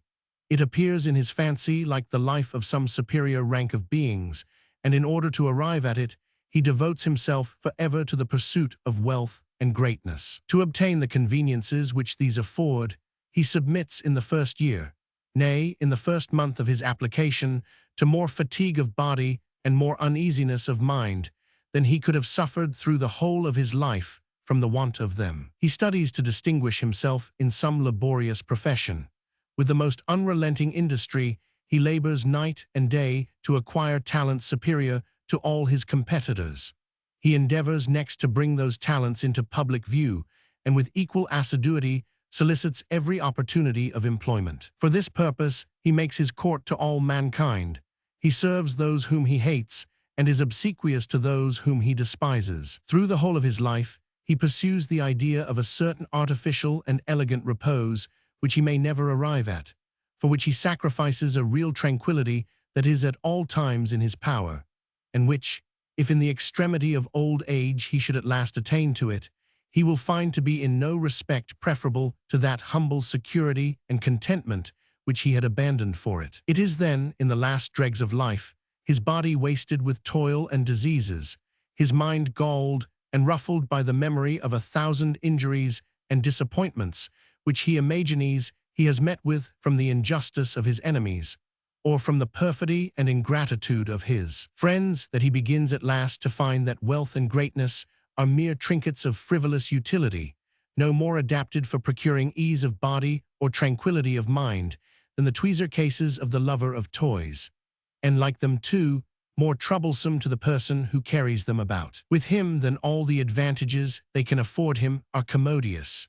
There is no other real difference between them, except that the conveniences of the one are somewhat more observable than those of the other. The palaces, the gardens, the equipage, the retinue of the great, are objects of which the obvious conveniency strikes every body. They do not require that their masters should point out to us wherein consists their utility. Of our own accord, we readily enter into it, and by sympathy enjoy and thereby applaud the satisfaction which they are fitted to afford him. But the 161 curiosity of a toothpick, of an ear-picker, of a machine for cutting the nails, or of any other trinket of the same kind, is not so obvious. Their conveniency may perhaps be equally great, but it is not so striking, and we do not so readily enter into the satisfaction of the man who possesses them. They are therefore less reasonable subjects of vanity than the magnificence of wealth and greatness, and in this consists the sole advantage of these last. They more effectually gratify that love of distinction so natural to man. To one who was to live alone in a desolate island, it might be a matter of doubt, perhaps, whether a palace or a collection of such small conveniencies as are commonly contained in a tweezer case would contribute most to his happiness and enjoyment. If he is to live in society, indeed, there can be no comparison, because in this, as in all other cases, we constantly pay more regard to the sentiments of the spectator than to those of the person principally concerned, and consider rather how his situation will appear to other people than how it will appear to himself. If we examine, however, why the spectator distinguishes with such admiration the condition of the rich and the great, we shall find that it is not so much upon account of the superior ease or pleasure which they are supposed to enjoy, as of the numberless artificial and elegant contrivances for promoting this ease or pleasure. He does not even imagine that they are really happier than other people, but he imagines that they possess more means of happiness. And it is the ingenious and artful adjustment of those means to the end for which they were intended that is the principal source of his admiration. But in the languor of disease and the weariness of old age, the pleasures of the vain and empty distinctions of greatness disappear. To one, in this situation, they are no longer capable of recommending those toilsome pursuits in which they had formerly engaged him. In his heart he curses ambition, and vainly regrets the ease and the indolence of youth, pleasures which are fled forever, and which he has foolishly sacrificed for what, when he has got it, can afford him no real satisfaction. In this miserable aspect does greatness appear to every man when reduced either by spleen or disease to observe with attention his own situation, and to consider what it is that is really wanting to his happiness. Power and riches appear then to be, what they are, enormous and operose machines contrived to produce a few trifling conveniencies to the body, consisting of springs the most nice and delicate, which must be kept in order with the most anxious attention, and which in spite of all our care are ready every moment to burst into pieces, and to crush in their ruins their unfortunate possessor. They are immense fabrics, which it requires the labor of a life to raise, which threaten every moment to overwhelm the person that dwells in them, and which while they stand, though they may save him from some smaller inconveniencies, can protect him from none of the several 162 inclemencies of the season. They keep off the summer shower, not the winter storm, but leave him always as much, and sometimes more, exposed than before to anxiety, to fear, and to sorrow, to diseases, to danger, and to death. But though this splenetic philosophy, which in time of sickness or low spirits is familiar to every man, thus entirely depreciates those great objects of human desire, when in better health and in better humor we never fail to regard them under a more agreeable aspect. Our imagination, which in pain and sorrow seems to be confined and cooped up within our own persons, in times of ease and prosperity expands itself to everything around us. We are then charmed with the beauty of that accommodation which reigns in the palaces and economy of the great, and admire how everything is adapted to promote their ease, to prevent their wants, to gratify their wishes, and to amuse and entertain their most frivolous desires. If we consider the real satisfaction which all these things are capable of affording, by itself, and separated from the beauty of that arrangement which is fitted to promote it, it will always appear in the highest degree contemptible and trifling. But we rarely view it in this abstract and philosophical light. We naturally confound it in our imagination with the order, the regular and harmonious movement of the system, the machine or economy by means of which it is produced. The pleasures of wealth and greatness, when considered in this complex view, strike the imagination as something grand and beautiful and noble, of which the attainment is well worth all the toil and anxiety which we are so apt to bestow upon it. And it is well that nature imposes upon us in this manner. It is this deception which rouses and keeps in continual motion the industry of mankind. It is this which first prompted them to cultivate the ground, to build houses, to found cities and commonwealths, and to invent and improve all the sciences and arts, which ennoble and embellish human life, which have entirely changed the whole face of the globe, have turned the rude forests of nature into agreeable and fertile plains, and made the trackless and barren ocean a new fund of subsistence, and the great high road of communication to the different nations of the earth. The earth, by these labors of mankind, has been obliged to redouble her natural fertility, and to maintain a greater multitude of inhabitants. It is to no purpose that the proud and unfeeling landlord views his extensive fields, and without a thought for the wants of his brethren, in imagination consumes himself the whole harvest that grows upon them. The homely and vulgar proverb that the eye is larger than the belly never was more fully verified than with regard to him. The capacity of his stomach bears no proportion to the immensity of his desires, and will receive no more than that of the meanest peasant. The rest he is obliged to distribute among those 163 who prepare, in the nicest manner, that little which he himself makes use of, among those who fit up the palace in which this little is to be consumed, among those who provide and keep in order all the different baubles and trinkets which are employed in the economy of greatness, all of whom thus derive from his luxury and caprice that share of the necessaries of life, which they would in vain have expected from his humanity or his justice. The produce of the soil maintains at all times nearly that number of inhabitants which it is capable of maintaining.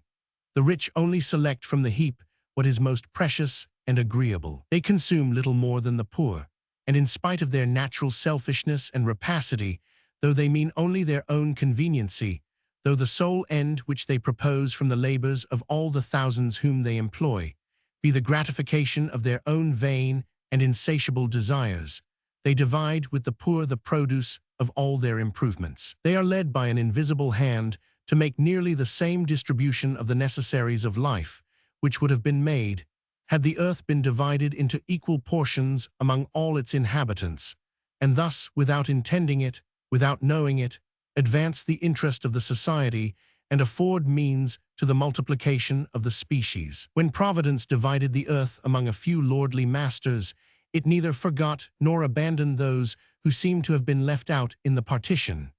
These last, too, enjoy their share of all that it produces. In what constitutes the real happiness of human life, they are in no respect inferior to those who would seem so much above them. In ease of the body and peace of the mind, all the different ranks of life are nearly upon a level, and the beggar, who suns himself by the side of the highway, possesses that security which kings are fighting for. The same principle, the same love of system, the same regard to the beauty of order, of art and contrivance, frequently serves to recommend those institutions which tend to promote the public welfare. When a patriot exerts himself for the improvement of any part of the public police, his conduct does not always arise from pure sympathy with the happiness of those who are to reap the benefit of it. It is not commonly from a fellow feeling with carriers and wagoners that a public-spirited man encourages the mending of high roads. When the legislature establishes premiums and other encouragements to advance the linen or woolen manufactures, its conduct seldom proceeds from pure sympathy with the wearer of cheap or fine cloth, and much less from that with the manufacturer or merchant. The perfection of police, the extension of trade and manufactures are noble and magnificent objects. The contemplation of them pleases us, and we are interested in whatever can tend to advance them. They make part of the great system of government, and the wheels of the political machine seem to move with more harmony and ease by means of them. We 164 take pleasure in beholding the perfection of so beautiful and grand a system, and we are uneasy till we remove any obstruction that can in the least disturb or encumber the regularity of its motions. All constitutions of government, however, are valued only in proportion as they tend to promote the happiness of those who live under them. This is their sole use and end. From a certain spirit of system, however, from a certain love of art and contrivance, we sometimes seem to value the means more than the end, and to be eager to promote the happiness of our fellow creatures, rather from a view to perfect and improve a certain beautiful and orderly system, than from any immediate sense or feeling of what they either suffer or enjoy. There have been men of the greatest public spirit who have shown themselves in other respects not very sensible to the feelings of humanity. And on the contrary, there have been men of the greatest humanity who seem to have been entirely devoid of public spirit. Every man may find in the circle of his acquaintance instances both of the one kind and the other, who had ever less humanity or more public spirit than the celebrated legislator of Muscovy. The social and well-natured James I of Great Britain seems, on the contrary, to have had scarce any passion, either for the glory or the interest of his country. Would you awaken the industry of the man who seems almost dead to ambition, it will often be to no purpose to describe to him the happiness of the rich and the great, to tell him that they are generally sheltered from the sun and the rain, that they are seldom hungry, that they are seldom cold, and that they are rarely exposed to weariness or to want of any kind. The most eloquent exhortation of this kind will have little effect upon him. If you would hope to succeed, you must describe to him the conveniency and arrangement of the different apartments in their palaces. You must explain to him the propriety of their equipages, and point out to him the number, the order, and the different offices of all their attendants. If anything is capable of making impression upon him, this will. Yet all these things tend only to keep off the sun and the rain, and save them from hunger and cold, from want and weariness.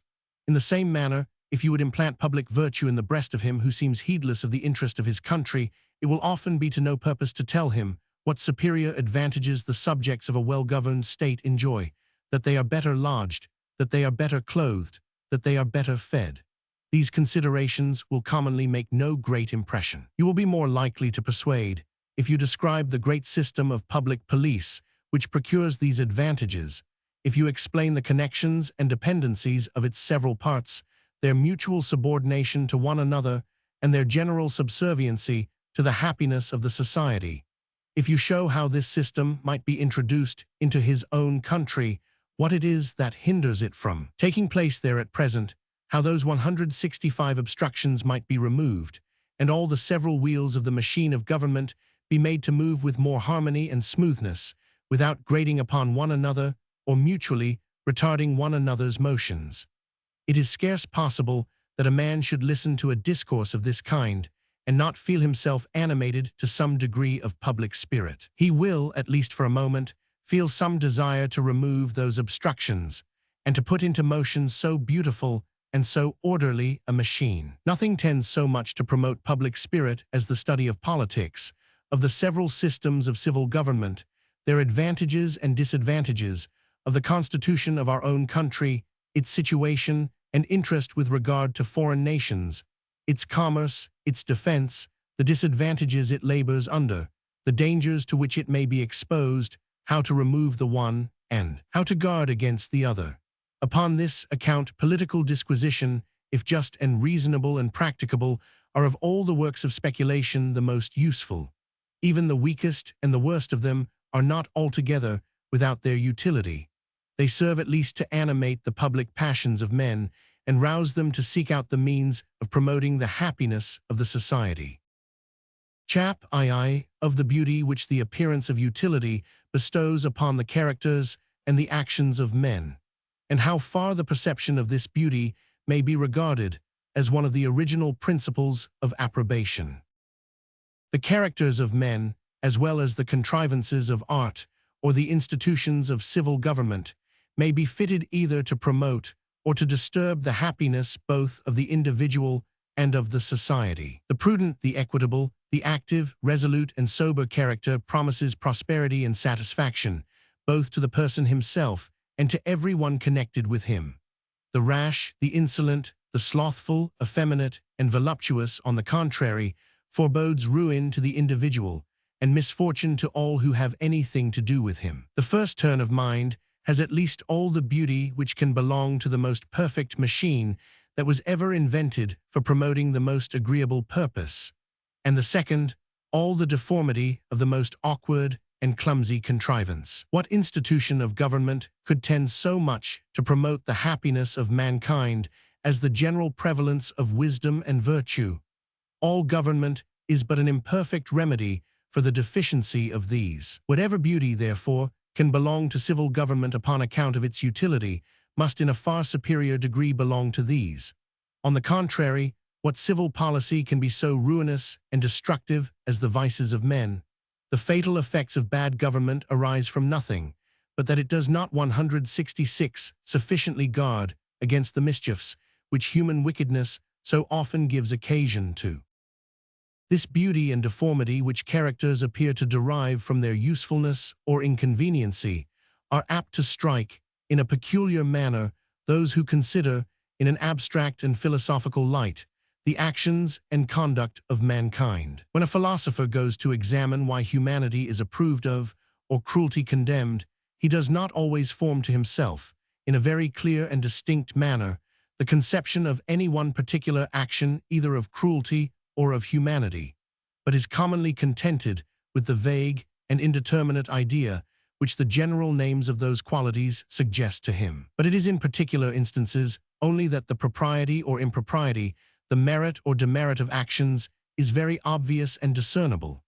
It is only when particular examples are given that we perceive distinctly either the concord or disagreement between our two affections and those of the agent, or feel a social gratitude arise towards him in the one case, or a sympathetic resentment in the other. When we consider virtue and vice in an abstract and general manner, the qualities by which they excite these several sentiments seem in a great measure to disappear, and the sentiments themselves become less obvious and discernible. On the contrary, the happy effects of the one and the fatal consequences of the other seem then to rise up to the view, and as it were to stand out and distinguish themselves from all the other qualities of either. The same ingenious and agreeable author who first explained why utility pleases has been so struck with this view of things as to resolve our whole approbation of virtue into a perception of this species of beauty which results from the appearance of utility. No qualities of the mind, he observes, are approved of as virtuous, but such as are useful or agreeable either to the person himself or to others, and no qualities are disapproved of as vicious, but such as have a contrary tendency. And nature, indeed, seems to have so happily adjusted our sentiments of approbation and disapprobation to the conveniency both of the individual and of the society, that after the strictest examination it will be found, I believe, that this is universally the case. But still I affirm that it is not the view of this utility or hurtfulness which is either the first or principal source of our approbation and disapprobation.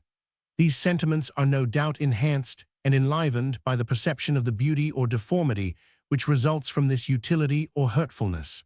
But still, I say, that they were originally and essentially different from this perception.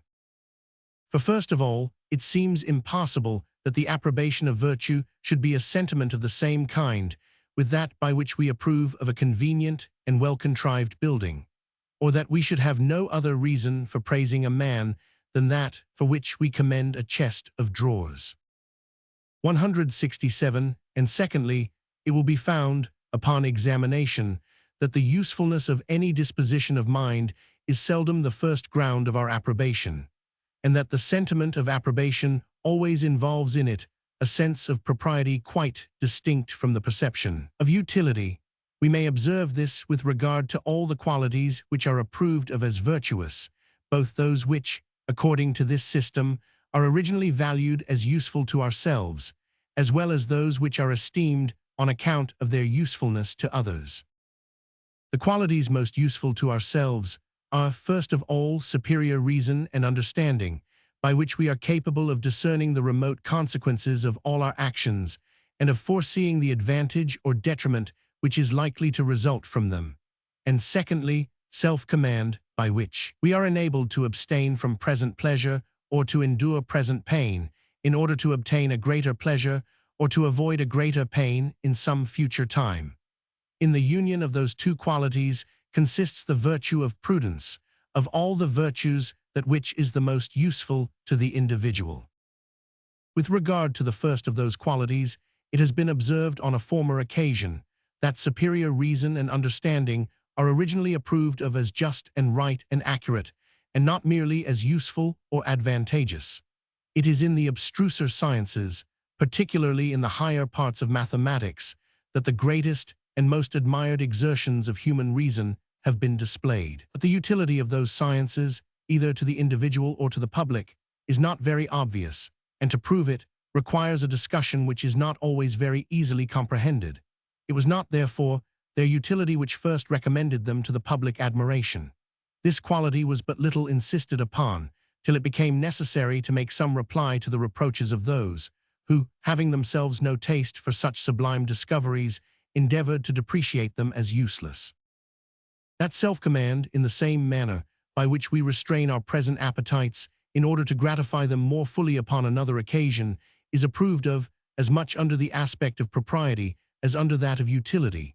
When we act in this manner, the sentiments which influence our conduct seem exactly to coincide with those of the spectator. The spectator, however, does not feel the solicitations of our present appetites. To him the pleasure which we are to enjoy a week hence, or a year hence, is just as interesting as that which we are to enjoy this moment. When for the sake of the present, therefore, we sacrifice the future, our conduct appears to him absurd and extravagant in the highest degree, and he cannot enter into the principles which influence it. On the contrary, when we abstain from present pleasure in order to secure greater pleasure to come, when we act as if the remote object interested us as much as that which immediately presses upon the senses, as our 168 affections exactly correspond with his own, he cannot fail to approve of our behavior. And as he knows from experience how few are capable of this self-command, he looks upon our conduct with a considerable degree of wonder and admiration. Hence arises that eminent esteem with which all men naturally regard a steady perseverance in the practice of frugality, industry, and application, though directed to no other purpose than the acquisition of fortune. The resolute firmness of the person who acts in this manner, and in order to obtain a great though remote advantage, not only gives up all present pleasures, but endures the greatest labor, both of mind and body, necessarily commands our approbation. That view of his interest and happiness, which appears to regulate his conduct, exactly tallies with the idea which we naturally form of it. There is the most perfect correspondence between his sentiments and our own, and at the same time, from our experience of the common weakness of human nature, it is a correspondence which we could not reasonably have expected. We not only approve, therefore, but in some measure admire his conduct, and think it worthy of a considerable degree of applause. It is the consciousness of this merited approbation and esteem which is alone capable of supporting the agent in this tenor of conduct. The pleasure which we are to enjoy 10 years hence interests us so little in comparison with that which we may enjoy today. The passion which the first excites is naturally so weak in comparison with that violent emotion which the second is apt to give occasion to, that the one could never be any balance to the other, unless it was supported by the sense of propriety, by the consciousness that we merited the esteem and approbation of everybody, by acting in the one way, and that we became the proper objects of their contempt and derision by behaving in the other. Humanity, justice, generosity, and public spirit are the qualities most useful to others. Wherein consists the propriety of humanity and justice has been explained upon a former occasion, where it was shown how much our esteem and approbation of those qualities depended upon the concord between the affections of the agent and those of the spectators. The propriety of generosity and public spirit is founded upon the same principle with that of justice. Generosity is different from humanity. Those two qualities, which at first sight seem so nearly allied, do not always belong to the same person. Humanity is the virtue of a woman, generosity of a man. The fair sex, who have commonly much more tenderness than ours, have seldom so much generosity. That women rarely make considerable donations is an observation of the civil law. Raro mulieres donare solent. Humanity consists merely in the exquisite fellow-feeling which the spectator entertains with the sentiments of the persons principally concerned, so as to grieve for their sufferings, to resent their injuries, and to rejoice at their good fortune. The most humane actions require no self-denial, no self-command, no great exertion of the sense of propriety. They consist only in doing what this exquisite sympathy would of its own accord prompt us to do. But it is otherwise with generosity. We never are generous, except when in some respect we prefer some other person to ourselves, and sacrifice some great and important interest of our own to an equal interest of a friend or of a superior. The man who gives up his pretensions to an office that was the great object of his ambition, because he imagines that the services of another are better entitled to it. The man who exposes his life to defend that of his friend, which he judges to be of more importance, neither of them act from humanity, or because they feel more exquisitely what concerns that other person than what concerns themselves. They both consider those opposite interests, not in the light in which they naturally appear to themselves, but in that in which they appear to others. To every bystander, the success or preservation of this other person may justly be more interesting than their own, but it cannot be so to themselves. When to the interest of this other person, therefore, they sacrifice their own, they accommodate themselves to the sentiments of the spectator, and by an effort of magnanimity act according to those views of things which they feel must naturally occur to any third person. The soldier who throws away his life in order to defend that of his officer would perhaps be but little affected by the death of that officer if it should happen without any fault of his own, and a very small disaster which had befallen himself might excite a much more lively sorrow. But when he endeavors to act so as to deserve applause, and to make the impartial spectator enter into the principles of his conduct, he feels that to everybody but himself, his own life is a trifle compared with that of his officer, and that when he sacrifices the one to the other, he acts quite properly and agreeably to what would be the natural apprehensions of every impartial bystander. It is the same case with the greater exertions of public spirit. When a young officer exposes his life to acquire some inconsiderable addition to the dominions of his sovereign, it is not because the acquisition of the new territory is, to himself, an object more desirable than the preservation of his own life. To him, his own life is of infinitely more value than the conquest of a whole kingdom for the state which he serves. But when he compares those two objects with one another, he does not view them in the light in which they naturally appear to himself, but in that in which they appear to the nation he fights for. To them the success of the war is of the highest importance, the life of a private person of scarce any consequence. When he puts himself in their situation, he immediately feels that he cannot be too prodigal of his blood, if by shedding it he can promote so valuable a purpose.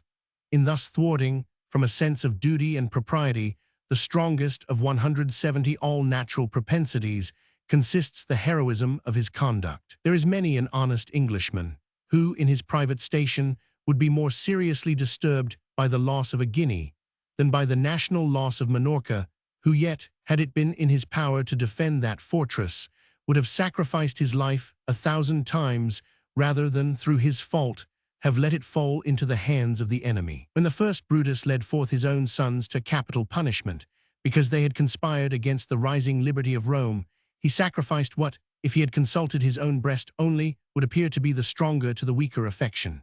Brutus ought naturally to have felt much more for the death of his own sons than for all that probably Rome could have suffered from the want of so great an example. But he viewed them, not with the eyes of a father, but with those of a Roman citizen. He entered so thoroughly into the sentiments of this last character that he paid no regard to that tie by which he himself was connected with them. And to a Roman citizen, the sons even of Brutus seemed contemptible when put into the balance with the smallest interest of Rome. In these and in all other cases of this kind, our admiration is not so much founded upon the utility as upon the unexpected, and on that account the great, the noble, and exalted propriety of such actions. This utility, when we come to view it, bestows upon them undoubtedly a new beauty, and upon that account still further recommends them to our approbation. This new beauty, however, is chiefly perceived by men of reflection and speculation, and it is by no means the quality which first recommends such actions to the natural sentiments of the bulk of mankind. It is to be observed that so far as the sentiment of approbation arises from the perception of this beauty of utility, it has no reference of any kind to the sentiments of others. If it was possible, therefore, that a person should grow up to manhood without any communication with society, his own actions might, notwithstanding, be agreeable or disagreeable to him on account of their tendency to his happiness or disadvantage. He might perceive a beauty of this kind in prudence, temperance, and good conduct, and a deformity in the opposite behavior.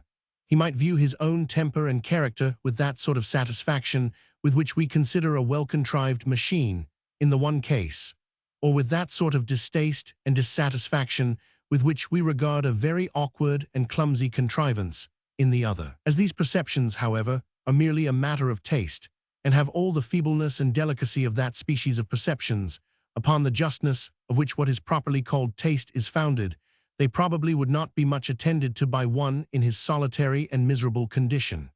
Even though they should occur to him, they would by no means have the same effect upon him, antecedent to his connection with society, which they would have in consequence of that connection. He 171 would not be cast down with inward shame at the thought of this deformity, nor would he be elevated with secret triumph of mind from the consciousness of the contrary beauty. He would not exult from the notion of deserving reward in the one case, nor tremble from the suspicion of meriting punishment in the other. All such sentiments suppose the idea of some other being, who is the natural judge of the person that feels them, and it is only by sympathy with the decisions of this arbiter of his conduct that he can conceive either the triumph of self-applause or the shame of self-condemnation. Part V of the influence of custom and fashion upon the sentiments of moral approbation and disapprobation. Chap of the influence of custom and fashion upon our notions of beauty and deformity. There are other principles besides those already enumerated, which have a considerable influence upon the moral sentiments of mankind, and are the chief causes of the many irregular and discordant opinions which prevail in different ages and nations concerning what is blamable or praiseworthy. These principles are custom and fashion, principles which extend their dominion over our judgments concerning beauty of every kind. When two objects have frequently been seen together, the imagination acquires a habit of passing easily from the one to the other. If the first appear, we lay our account that the second is to follow. Of their own accord, they put us in mind of one another, and the attention glides easily along them. Though independent of custom, there should be no real beauty in their union, yet when custom has thus connected them together, we feel an impropriety in their separation. The one we think is awkward when it appears without its usual companion. We miss something which we expected to find, and the habitual arrangement of our ideas is disturbed by the disappointment. A suit of clothes, for example, seems to want something if they are without the most insignificant ornament which usually accompanies them, and we find a meanness or awkwardness in the absence even of a haunch button. When there is any natural propriety in the union, custom increases our sense of it, and makes a different arrangement appear still more disagreeable than it would otherwise seem to be. Those who have been accustomed to see things in a good taste are more disgusted by whatever is clumsy or awkward. Where the conjunction is improper, custom either diminishes or takes away altogether our sense of the impropriety. Those who have been accustomed to slovenly disorder lose all sense of neatness or elegance. The modes of furniture or dress, which 172 seem ridiculous to strangers, give no offense to the people who have been used to them. Fashion is different from custom, or rather is a particular species of it. That is not the fashion which everybody wears, but which those wear who are of a high rank or character. The graceful, the easy and commanding manners of the great, joined to the usual richness and magnificence of their dress, give a grace to the very form which they happen to bestow upon it. As long as they continue to use this form, it is connected in our imaginations with the idea of something that is genteel and magnificent, and though in itself it should be indifferent, it seems, on account of this relation, to have something about it that is genteel and magnificent too. As soon as they drop it, it loses all the grace, which it had appeared to possess before, and being now used only by the inferior ranks of people, seems to have something of their meanness and their awkwardness. Dress and furniture are allowed by all the world to be entirely under the dominion of custom and fashion. The influence of those principles, however, is by no means confined to so narrow a sphere, but extends itself to whatever is in any respect the object of taste, to music, to poetry, to architecture. The modes of dress and furniture are continually changing, and that fashion appearing ridiculous today which was admired 5 years ago, we are experimentally convinced that it owed its vogue chiefly or entirely to custom and fashion. Clothes and furniture are not made of very durable materials. A well-fancied coat is done in a 12-month and cannot continue longer to propagate, as the fashion, that form according to which it was made.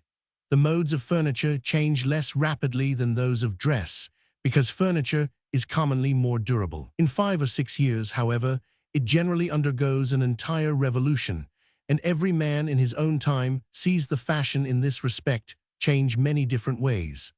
The productions of the other arts are much more lasting, and when happily imagined, may continue to propagate the fashion of their make for a much longer time. A well-contrived building may endure many centuries.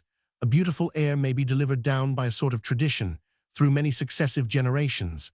A well-written poem may last as long as the world, and all of them continue for ages together to give the vogue to that particular style, to that particular taste or manner, according to which each of them was composed.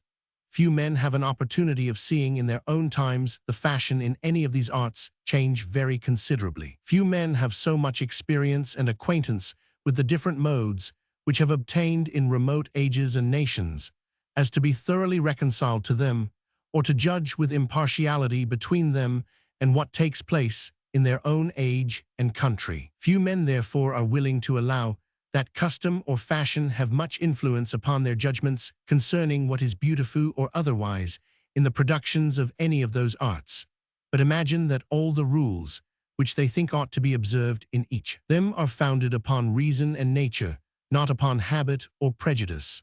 A very little attention may convince them of the contrary and satisfy them that the influence of custom and fashion over dress and furniture is not more absolute than over architecture, poetry, and music.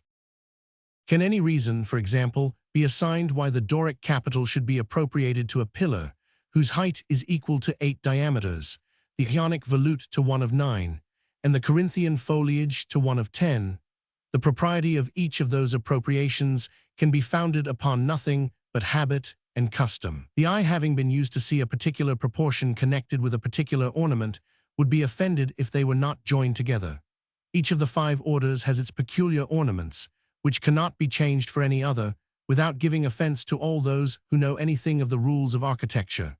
According to some architects, indeed, such is the exquisite judgment with which the ancients have assigned to each order its proper ornaments, that no others can be found which are equally suitable. It seems, however, a little difficult to be conceived that these forms, though no doubt extremely agreeable, should be the only forms which can suit those proportions, or that there should not be 500 others which, antecedent to established custom, would have fitted them equally well. When custom, however, has established particular rules of building, provided they are not absolutely unreasonable, it is absurd to think of altering them for others which are only equally good, or even for others which, in point of elegance and beauty, have naturally some little advantage over them. A man would be ridiculous who should appear in public with a suit of clothes quite different from those which are commonly worn, though the new dress should in itself be ever so graceful or convenient.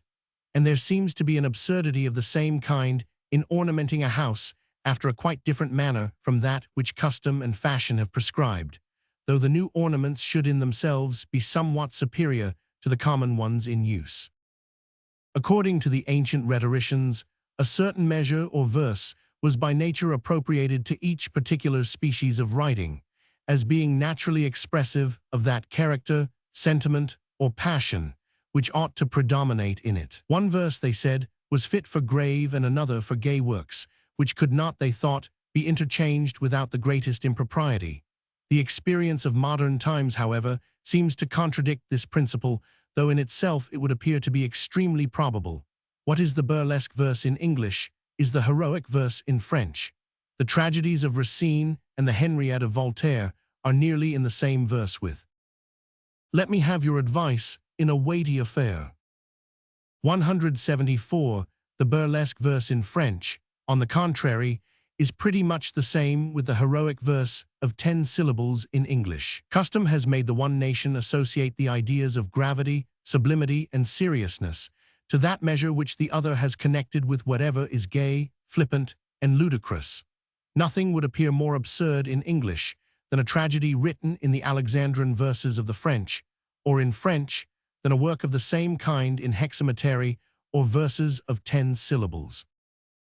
An eminent artist will bring about a considerable change in the established modes of each of those arts, and introduce a new fashion of writing, music, or architecture. As the dress of an agreeable man of high rank recommends itself, and how peculiar and fantastical soever, comes soon to be admired and imitated, so the excellencies of an eminent master recommend his peculiarities, and his manner becomes the fashionable style in the art which he practices. The taste of the Italians in music and architecture has, within these 50 years, undergone a considerable change, from imitating the peculiarities of some eminent masters in each of those arts. Seneca is accused by Quintilian of having corrupted the taste of the Romans, and of having introduced a frivolous prettiness in the room of majestic reason and masculine eloquence. Sallust and Tacitus have by others been charged with the same accusation, though in a different manner. They gave reputation, it is pretended, to a style, which though in the highest degree concise, elegant, expressive, and even poetical, wanted, however, ease, simplicity, and nature, and was evidently the production of the most labored and studied affectation. How many great qualities must that writer possess who can thus render his very faults agreeable? After the praise of refining the taste of a nation, the highest eulogy, perhaps, which can be bestowed upon any author is to say that he corrupted it. In our own language, Mr. Pope and Dr. Swift have each of them introduced a manner different from what was practiced before into all works that are written in rhyme, the one in long verses, the other in short. The quaintness of Butler has given place to the plainness of Swift. The rambling freedom of Dryden and the correct, but often tedious and prosaic languor of Addison are no longer the objects of imitation, but all long verses are now written after the manner of the nervous precision of Mr. Pope. Neither is it only over the productions of the arts that custom and fashion exert their dominion. They influence our judgments in the same manner with regard to the beauty of natural objects. what various and opposite forms are deemed beautiful in different species of things. The proportions which are admired in one animal are altogether different from those which are esteemed in another. Every class of things has its own peculiar conformation, which is approved of, and has a beauty of its own, distinct from that of every other species. 175.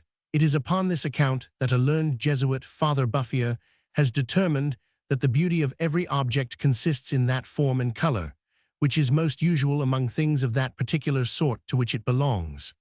Thus, in the human form, the beauty of each feature lies in a certain middle, equally removed from a variety of other forms that are ugly. Beautiful nose, for example, is one that is neither very long nor very short, neither very straight nor very crooked, but a sort of middle among all these extremes, and less different from any one of them than all of them are from one another.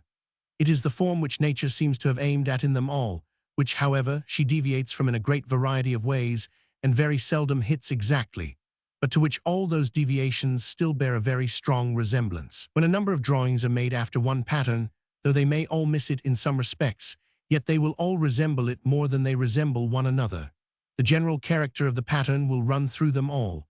The most singular and odd will be those which are most wide of it, and though very few will copy it exactly, yet the most accurate delineations will bear a greater resemblance to the most careless than the careless ones will bear to one another. In the same manner, in each species of creatures, what is most beautiful bears the strongest characters of the general fabric of the species, and has the strongest resemblance to the greater part of the individuals with which it is classed. Monsters, on the contrary, or what is perfectly deformed, are always most singular and odd, and have the least resemblance to the generality of that species to which they belong. And thus the beauty of each species, though in one sense the rarest of all things, because few individuals hit this middle form exactly, yet in another, is the most common, because all the deviations from it resemble it more than they resemble one another. The most customary form, therefore, is in each species of things, according to him, the most beautiful. And hence it is that a certain practice and experience in contemplating each species of objects is requisite before we can judge of its beauty, or know wherein the middle and most usual form consists. The nicest judgment concerning the beauty of the human species will not help us to judge of that of flowers, or horses, or any other species of things. It is for the same reason that in different climates, and where different customs and ways of living take place, as the generality of any species receives a different confirmation from those circumstances, so different ideas of its beauty prevail.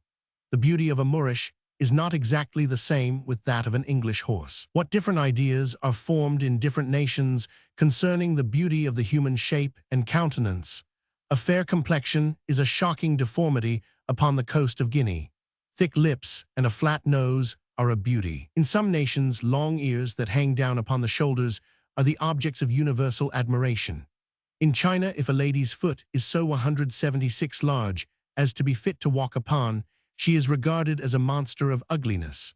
Some of the savage nations in North America tie 4 boards round the heads of their children and thus squeeze them, while the bones are tender and gristly, into a form that is almost perfectly square. Europeans are astonished at the absurd barbarity of this practice, to which some missionaries have imputed the singular stupidity of those nations among whom it prevails. But when they condemn those savages, they do not reflect that the ladies in Europe had, till within these very few years, been endeavoring, for near a century past, to squeeze the beautiful roundness of their natural shape into a square form of the same kind, and that, notwithstanding the many distortions and diseases which this practice was known to occasion, custom had rendered it agreeable among some of the most civilized nations which perhaps the world has ever beheld.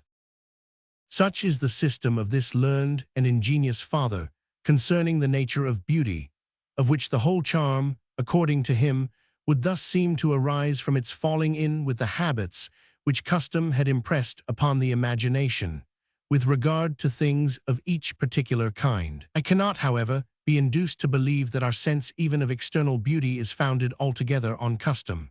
The utility of any form, its fitness for the useful purposes for which it was intended, evidently recommends it, and renders it agreeable to us, independent of custom. Certain colors are more agreeable than others, and give more delight to the eye the first time it ever beholds them. A smooth surface is more agreeable than a rough one. Variety is more pleasing than a tedious, undiversified uniformity.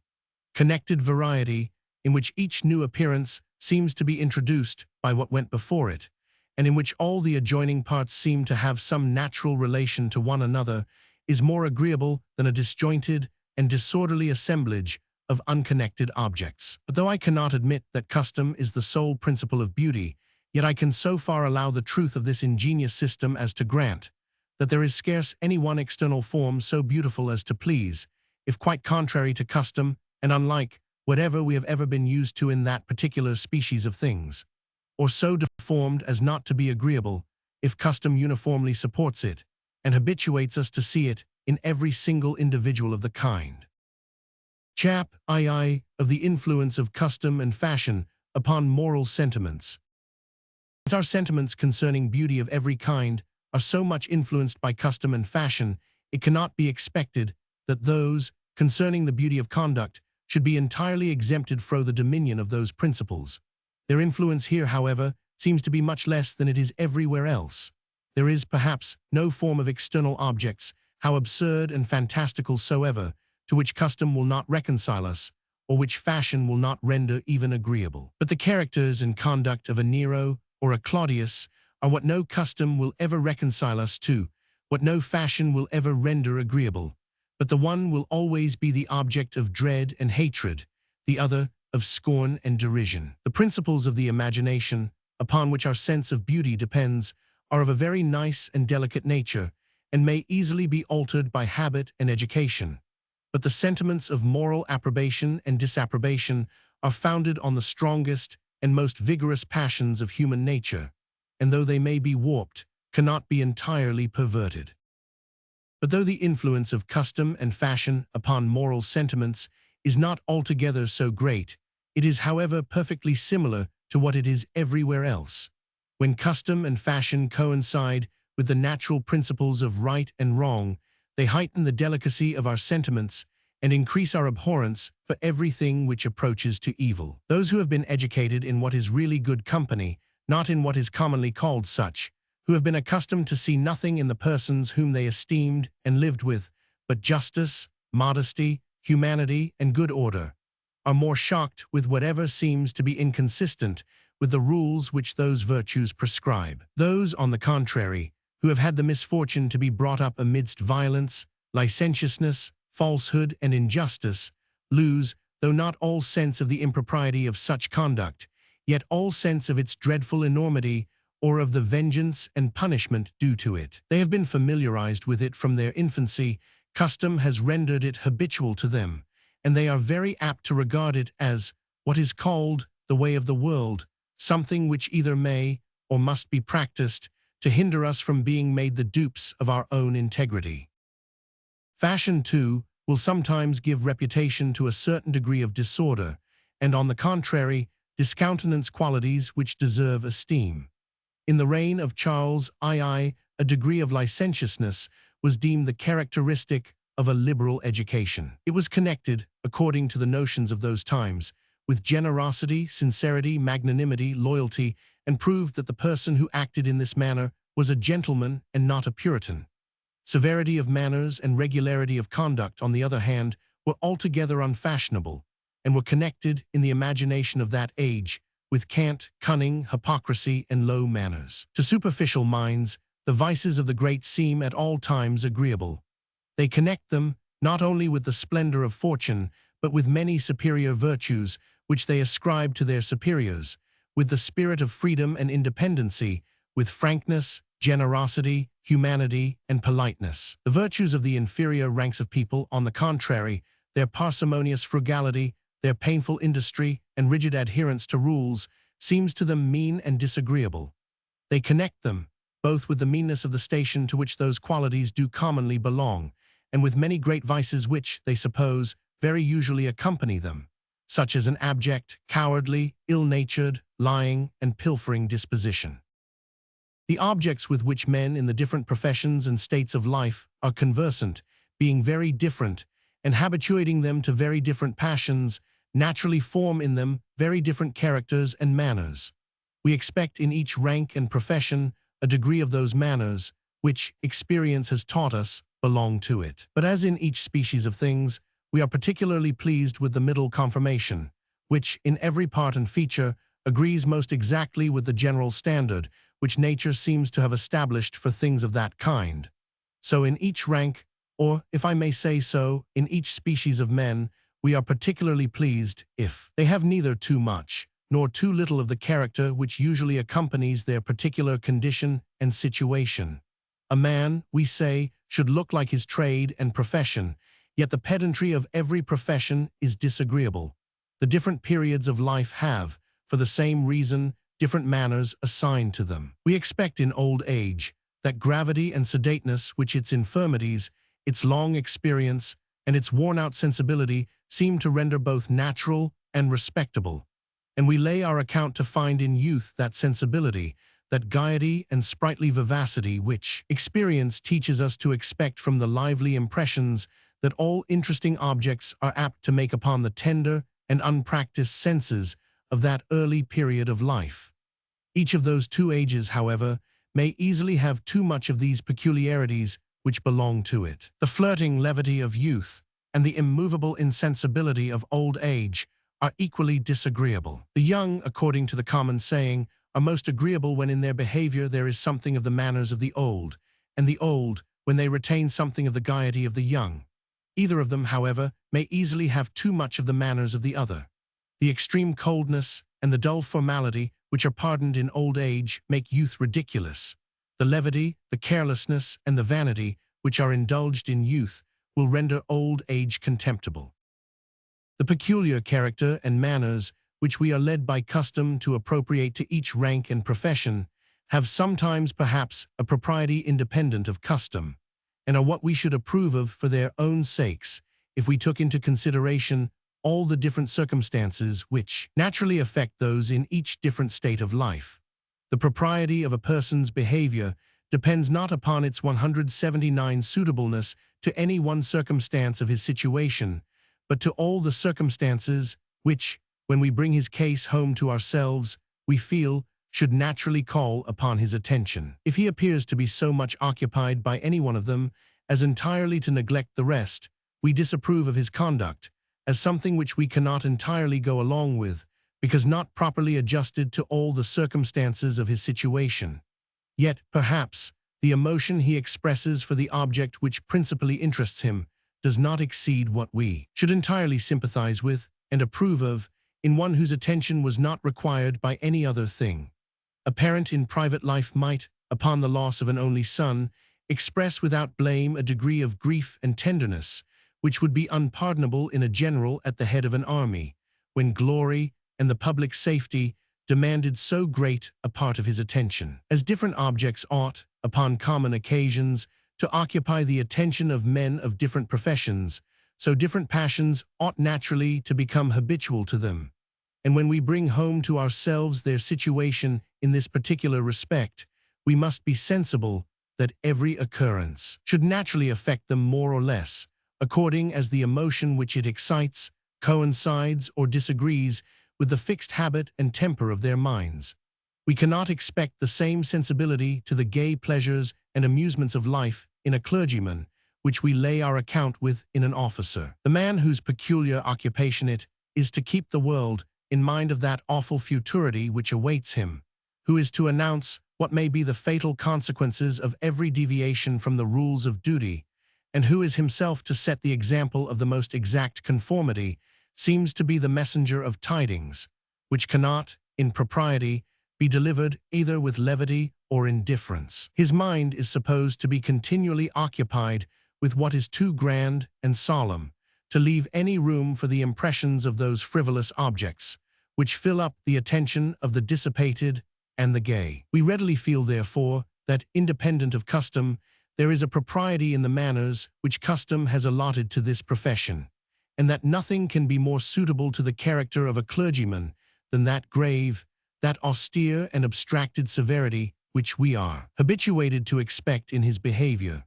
These reflections are so very obvious that there is scarce any man so inconsiderate as not, at some time, to have made them, and to have accounted to himself in this manner for his approbation of the useful character of the clerical order. The foundation of the customary character of some other professions is not so obvious, and our approbation of it is founded entirely in the habit, without being either confirmed or enlivened by any reflections of this kind. We are led by custom, for example, to annex the character of gaiety, levity, and sprightly freedom, as well as of some degree of dissipation, to the military profession. Yet, if we were 180 to consider what mood or tone of temper would be most suitable to this situation, we should be apt to determine, perhaps, that the most serious and thoughtful turn of mind would best become those whose lives are continually exposed to uncommon danger, and who should therefore be more constantly occupied with the thoughts of death and its consequences than other men. It is this very circumstance, however, which is not improbably the occasion why the contrary turn of mind prevails so much among men of this profession. It requires so great an effort to conquer the fear of death, when we survey it with steadiness and attention, that those who are constantly exposed to it find it easier to turn away their thoughts from it altogether, to wrap themselves up in careless security and indifference, and to plunge themselves, for this purpose, into every sort of amusement and dissipation. The camp is not the element of a thoughtful or a melancholy man. Persons of that cast, indeed, are often abundantly determined, and are capable, by a great effort, of going on with inflexible resolution to the most unavoidable death. But to be exposed to continual, though less imminent danger, to be obliged to exert, for a long time, a degree of this effort, exhausts and depresses the mind, and renders it incapable of all happiness and enjoyment. The gay and careless, who have occasion to make no effort at all, who fairly resolve never to look before them, but to lose in continual pleasures and amusements all anxiety about their situation, more easily support such circumstances. Whenever, by any peculiar circumstances, an officer has no reason to lay his account with being exposed to any uncommon danger, he is very apt to lose the gaiety and dissipated thoughtlessness of his character. The captain of a city guard is commonly as sober, careful, and penurious an animal as the rest of his fellow citizens. A long peace is, for the same reason, very apt to diminish the difference between the civil and the military character. The ordinary situation, however, of men of this profession renders gaiety and a degree of dissipation so much their usual character, and custom has, in our imagination, so strongly connected this character with this state of life, that we are very apt to despise any man whose peculiar humor or situation renders him incapable of acquiring it. We laugh at the grave and careful faces of a city guard, which so little resemble those of their profession. They themselves seem often to be ashamed of the regularity of their own manners, and not to be out of the fashion of their trade, are fond of affecting that levity which is by no means natural to them. Whatever is the deportment which we have been accustomed to see in a respectable order of men, it comes to be so associated in our imagination with that order, that whenever we see the one, we lay our account that we are to meet with the other, and when, disappointed, miss something which we expected to find, we are embarrassed and put to a stand, and know not how to address ourselves to a character, which plainly 181 affects to be of a different species from those with which we should have been disposed to class it. The different situations of different ages and countries are apt, in the same manner, to give different characters to the generality of those who live in them, and their sentiments concerning the particular degree of each quality that is either blamable or praiseworthy vary according to that degree which is usual in their own country and in their own times. That degree of politeness which would be highly esteemed, perhaps would be thought effeminate adulation in Russia, would be regarded as rudeness and barbarism at the court of France. That degree of order and frugality, which, in a Polish nobleman, would be considered as excessive parsimony, would be regarded as extravagance in a citizen of Amsterdam. Every age and country look upon that degree of each quality, which is commonly to be met with in those who are esteemed among themselves, as the golden mean of that particular talent or virtue. And as this varies, according as their different circumstances render different qualities more or less habitual to them, their sentiments concerning the exact propriety of character and behavior vary accordingly. Among civilized nations, The virtues which are founded upon humanity are more cultivated than those which are founded upon self-denial and the command of the passions. Among rude and barbarous nations, it is quite otherwise. The virtues of self-denial are more cultivated than those of humanity. The general security and happiness which prevail in ages of civility and politeness afford little exercise to the contempt of danger, to patience in enduring labor, hunger, and pain. Poverty may easily be avoided, and the contempt of it therefore almost ceases to be a virtue. The abstinence from pleasure becomes less necessary, and the mind is more at liberty to unbend and to indulge its natural inclinations in all those particular respects. Among savages and barbarians, it is quite otherwise. Every savage undergoes a sort of Spartan discipline, and by the necessity of his situation is inured to every sort of hardship. He is in continual danger. He is often exposed to the greatest extremities of hunger, and frequently dies of pure want. His circumstances not only habituate him to every sort of distress, but teach him to give way to none of the passions which that distress is apt to excite. He can expect from his countrymen no sympathy or indulgence for such weakness. Before we can feel much for others, we must in some measure be at ease ourselves. If our own misery pinches us very severely, we have no leisure to attend to that of our neighbor. And all savages are too much occupied with their own wants and necessities to give much attention to those of another person. A savage, therefore, whatever be the nature of his distress, expects no sympathy from those about him, and disdains, upon that account, to expose himself, by allowing the least weakness to escape 180 to him.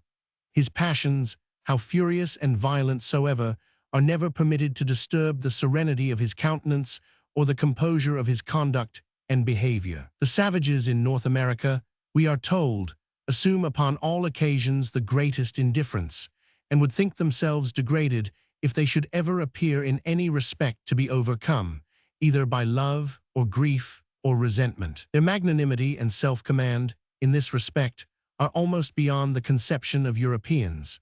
In a country in which all men are upon a level, with regard to rank and fortune, it might be expected that the mutual inclinations of the two parties should be the only thing considered in marriages, and should be indulged without any sort of control. This, however, is the country in which all marriages, without exception, are made up by the parents, and in which a young man would think himself disgraced forever if he showed the least preference of one woman above another, or did not express the most complete indifference, both about the time when and the person to whom he was to be married. The weakness of love, which is so indulged in ages of humanity and politeness, is regarded among savages as the most unpardonable effeminacy. Even after the marriage, the two parties seem to be ashamed of a connection which is founded upon so sordid a necessity. They do not live together. They see one another by stealth only. They both continue to dwell in the houses of their respective fathers, and the open cohabitation of the two sexes, which is permitted without blame in all other countries, is here considered as the most indecent and unmanly sensuality. Nor is it only over this agreeable passion that they exert this absolute self-command. They often bear, in the sight of all their countrymen, with injuries, reproach, and the grossest insults, with the appearance of the greatest insensibility, and without expressing the smallest resentment. When a savage is made prisoner of war, and receives, as is usual, the sentence of death from his conquerors, he hears it without expressing any emotion, and afterwards submits to the most dreadful torments, without ever bemoaning himself, or discovering any other passion but contempt of his enemies. While he is hung by the shoulders over a slow fire, he derides his tormentors, and tells them with how much more ingenuity he himself had tormented such of their countrymen as had fallen into his hands. After he has been scorched and burnt, and lacerated in all the most tender and sensible parts of his body for several hours together, he is often allowed, in order to prolong his misery, a short respite, and is taken down from the stake. He employs this interval in talking upon all indifferent subjects, inquires after the news of the country, and seems indifferent about nothing but his own situation. The spectators express the same insensibility. The sight of so horrible an object seems to make no impression upon them. They scarce look at the prisoner, except when they lend a hand to torment him. At other times they smoke tobacco and amuse themselves 183 with any common object, as if no such matter was going on. Every savage is said to prepare himself from his earliest youth for this dreadful end. He composes, for this purpose, what they call the Song of Death, a song which he is to sing when he has fallen into the hands of his enemies and is expiring under the tortures which they inflict upon him. It consists of insults upon his tormentors and expresses the highest contempt of death and pain. He sings this song upon all extraordinary occasions, when he goes out to war, when he meets his enemies in the field, or whenever he has a mind to show that he has familiarized his imagination to the most dreadful misfortunes, and that no human event can daunt his resolution or alter his purpose. The same contempt of death and torture prevails among all other savage nations. There is not a Negro from the coast of Africa who does not in this respect possess a degree of magnanimity which the soul of his sordid master is too often scarce capable of conceiving. Fortune never exerted more cruelly her empire over mankind than when she subjected those nations of heroes to the refuse of the jails of Europe, to wretches who possess the virtues neither of the countries which they come from, nor of those which they go to, and whose levity, brutality, and baseness expose them to the contempt of the vanquished. This heroic and unconquerable firmness, which the custom and education of his country demand of every savage, is not required of those who are brought up to live in civilized societies. If these last complain when they are in pain, if they grieve when they are in distress, if they allow themselves either to be overcome by love or to be discomposed by anger, they are easily pardoned. Such weaknesses are not apprehended to affect the essential parts of their character. As long as they do not allow themselves to be transported to do anything contrary to justice or humanity, they lose but little reputation, though the serenity of their countenance or the composure of their discourse and behavior should be somewhat ruffled and disturbed. A humane and polished people, who have more sensibility to the passions of others, can more readily enter into an animated and passionate behavior, and can more easily pardon some little excess. The person principally concerned is sensible of this, and being assured of the equity of his judges, indulges himself in stronger expressions of passion, and is less afraid of exposing himself to their contempt by the violence of his emotions. We can venture to express more emotion in the presence of a friend than in that of a stranger, because we expect more indulgence from the one than from the other. And in the same manner, the rules of decorum amongst civilized nations admit of a more animated behavior than is approved of among barbarians. The first converse together with the openness of friends, the second with the reserve of strangers. The emotion and vivacity with which the French and the Italians, the two most polished nations upon the continent, express 184 themselves on occasions that are at all interesting, surprise at first those strangers who happen to be traveling among them, and who, having been educated among a people of duller sensibility, cannot enter into this passionate behavior, of which they have never seen any example in their own country. A young French nobleman will weep in the presence of the whole court upon being refused a regiment. An Italian, says the Abbot Dubose, expresses more emotion on being condemned in a fine of 20 shillings than an Englishman on receiving the sentence of death. Cicero, in the times of the highest Roman politeness, could, without degrading himself, weep with all the bitterness of sorrow in the sight of the whole Senate and the whole people, as it is evident he must have done in the end of almost every oration. The orators of the earlier and ruder ages of Rome could not probably, consistent with the manners of the times, have expressed themselves with so much emotion. It would have been regarded, I suppose, as a violation of nature and propriety in the Scipios, in the Leliuses, and in the elder Cato to have exposed so much tenderness to the view of the public. Those ancient warriors could express themselves with order, gravity, and good judgment, but are said to have been strangers to that sublime and passionate eloquence which was first introduced into Rome, not many years before the birth of Cicero, by the two Gracchi, by Crassus, and by Sulpicius. This animated eloquence, which has been long practiced, with or without success, both in France and Italy, is but just beginning to be introduced into England. So wide is the difference between the degrees of self-command which are required in civilized and in barbarous nations, and by such different standards do they judge of the propriety of behavior. This difference gives occasion to many others that are not less essential. A polished people being accustomed to give way in some measure to the movements of nature become frank, open, and sincere. Barbarians, on the contrary, being obliged to smother and conceal the appearance of every passion, necessarily acquire the habits of falsehood and dissimulation. It is observed by all those who have been conversant with savage nations, whether in Asia, Africa, or America, that they are equally impenetrable, and that, when they have a mind to conceal the truth, no examination is capable of drawing it from them. They cannot be trepanned by the most artful questions. The torture itself is incapable of making them confess anything which they have no mind to tell. The passions of a savage, too, though they never express themselves by an outward emotion, but lie concealed in the breast of the sufferer, are notwithstanding all mounted to the highest pitch of fury. Though he seldom shows any symptoms of anger, yet his vengeance, when he comes to give way to it, is always sanguinary and dreadful. The least affront drives him to despair. His countenance and discourse, indeed, are still sober and composed, and express nothing 185 but the most perfect tranquillity of mind.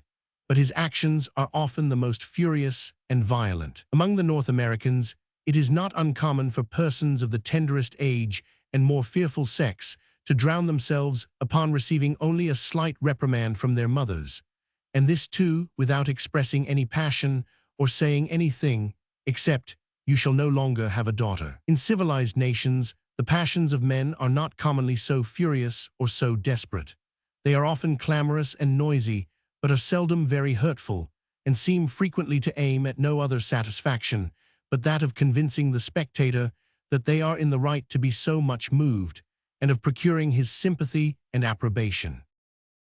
All these effects of custom and fashion, however, upon the moral sentiments of mankind, are inconsiderable in comparison of those which they give occasion to in some other cases, and it is not concerning the general style of character and behavior that those principles produce the greatest perversion of judgment, but concerning the propriety or impropriety of particular usages. The different manners which custom teaches us to approve of in the different professions and states of life do not concern things of the greatest importance. We expect truth and justice from an old man as well as from a young, from a clergyman as well as from an officer, and it is in matters of small moment only that we look for the distinguishing marks of their respective characters. With regard to these two, there is often some unobserved circumstance which, if it was attended to, would show us that, independent of custom, there was a propriety in the character which custom had taught us to allot to each profession. We cannot complain, therefore, in this case, that the perversion of natural sentiment is very great. Though the manners of different nations require different degrees of the same quality, in the character which they think worthy of esteem, yet the worst that can be said to happen even here is that the duties of one virtue are sometimes extended so as to encroach a little upon the precincts of some other. The rustic hospitality that is in fashion among the Poles encroaches, perhaps, a little upon economy and good order, and the frugality that is esteemed in Holland upon generosity and good fellowship. The hardiness demanded of savages diminishes their humanity, and perhaps the delicate sensibility required in civilized nations sometimes destroys the masculine firmness of the character. In general, the style of manners which takes place in any nation may commonly upon the whole be said to be that which is most suitable to its situation. Hardiness is the character most suitable to the circumstances of a savage, sensibility to those of one who lives in a very civilized country. Even here, therefore, we cannot complain that the moral sentiments of men, as displayed by them, are very grossly perverted. It is not, therefore, in the general style of conduct or behavior that 186 custom authorizes the widest departure from what is the natural propriety of action. With regard to particular usages, its influence is often much more destructive of good morals, and it is capable of establishing as lawful and blameless particular actions which shock the very plainest principles of right and wrong. Can there be greater barbarity, for example, than to hurt an infant?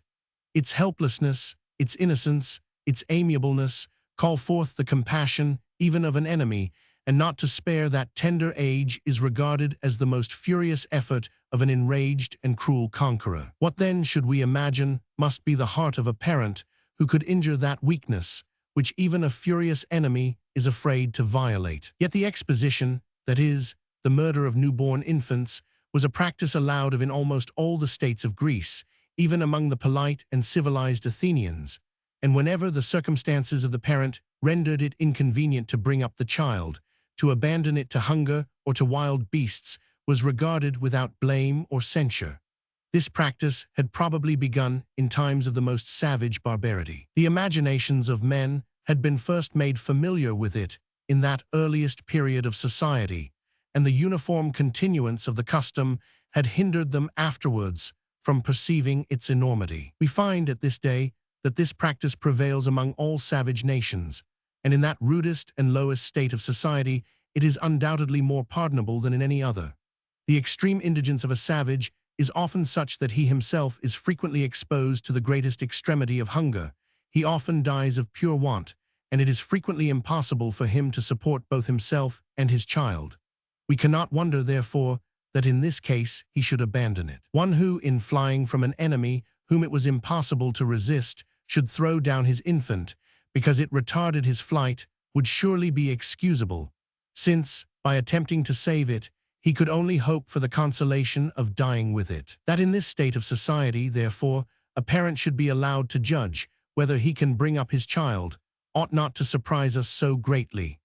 In the latter ages of Greece, however, the same thing was permitted from views of remote interest or conveniency, which could by no means excuse it. Uninterrupted custom had by this time so thoroughly authorized the practice that not only the loose maxims of the world tolerated this barbarous prerogative, but even the doctrine of philosophers, which ought to have been more just and accurate, was led away by the established custom, and upon this, as upon many other occasions, instead of censuring, supported the horrible abuse by far-fetched considerations of public utility. Aristotle talks of it as of what the magistrate ought upon many occasions to encourage. The humane Plato is of the same opinion, and with all that love of mankind which seems to animate all his writings, nowhere marks this practice with disapprobation. When custom can give sanction to so dreadful a violation of humanity, we 187 may well imagine that there is scarce any particular practice so gross which it cannot authorize. Such a thing, we hear men every day saying, is commonly done, and they seem to think this a sufficient apology for what, in itself, is the most unjust and unreasonable conduct. There is an obvious reason why custom should never pervert our sentiments with regard to the general style and character of conduct and behavior, in the same degree as with regard to the propriety or unlawfulness of particular usages. There never can be any such custom. No society could subsist a moment in which the usual strain of men's conduct and behavior was of a piece with the horrible practice I have just now mentioned. Part VI of the character of virtue. Introduction. When we consider the character of any individual, we naturally view it under two different aspects. First, as it may affect his own happiness, and secondly, as it may affect that of other people. SEC. Of the character of the individual, so far as it affects his own happiness, or of prudence. The preservation and healthful state of the body seem to be the objects which nature first recommends to the care of every individual. The appetites of hunger and thirst, the agreeable or disagreeable sensations of pleasure and pain, of heat and cold and sea, may be considered as lessons delivered by the voice of nature herself, directing him what he ought to choose and what he ought to avoid for this purpose. The first lessons which he is taught by those to whom his childhood is entrusted tend, the greater part of them, to the same purpose. Their principal object is to teach him how to keep out of harm's way. As he grows up, he soon learns that some care and foresight are necessary for providing the means of gratifying those natural appetites, of procuring pleasure and avoiding pain, of procuring the agreeable and avoiding the disagreeable temperature of heat and cold. In the proper direction of this care and foresight consists the art of preserving and increasing what is called his external fortune. though it is in order to supply the necessities and conveniencies of the body that the advantages of external fortune are originally recommended to us. Yet we cannot live long in the world without perceiving that the respect of our equals, our credit and rank in the society we live in, depend very much upon the degree in which we possess, or are supposed to possess, those advantages. The desire of becoming the 188 proper objects of this respect, of deserving and obtaining this credit and rank among our equals, is perhaps the strongest of all our desires, and our anxiety to obtain the advantages of fortune is accordingly much more excited and irritated by this desire than by that of supplying all the necessities and conveniencies of the body, which are always very easily supplied to us.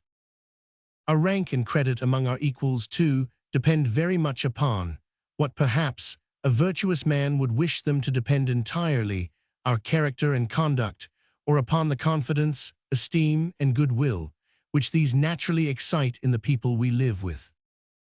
The care of the health, of the fortune, of the rank and reputation of the individual, the objects upon which his comfort and happiness in this life are supposed principally to depend, is considered as the proper business of that virtue which is commonly called prudence.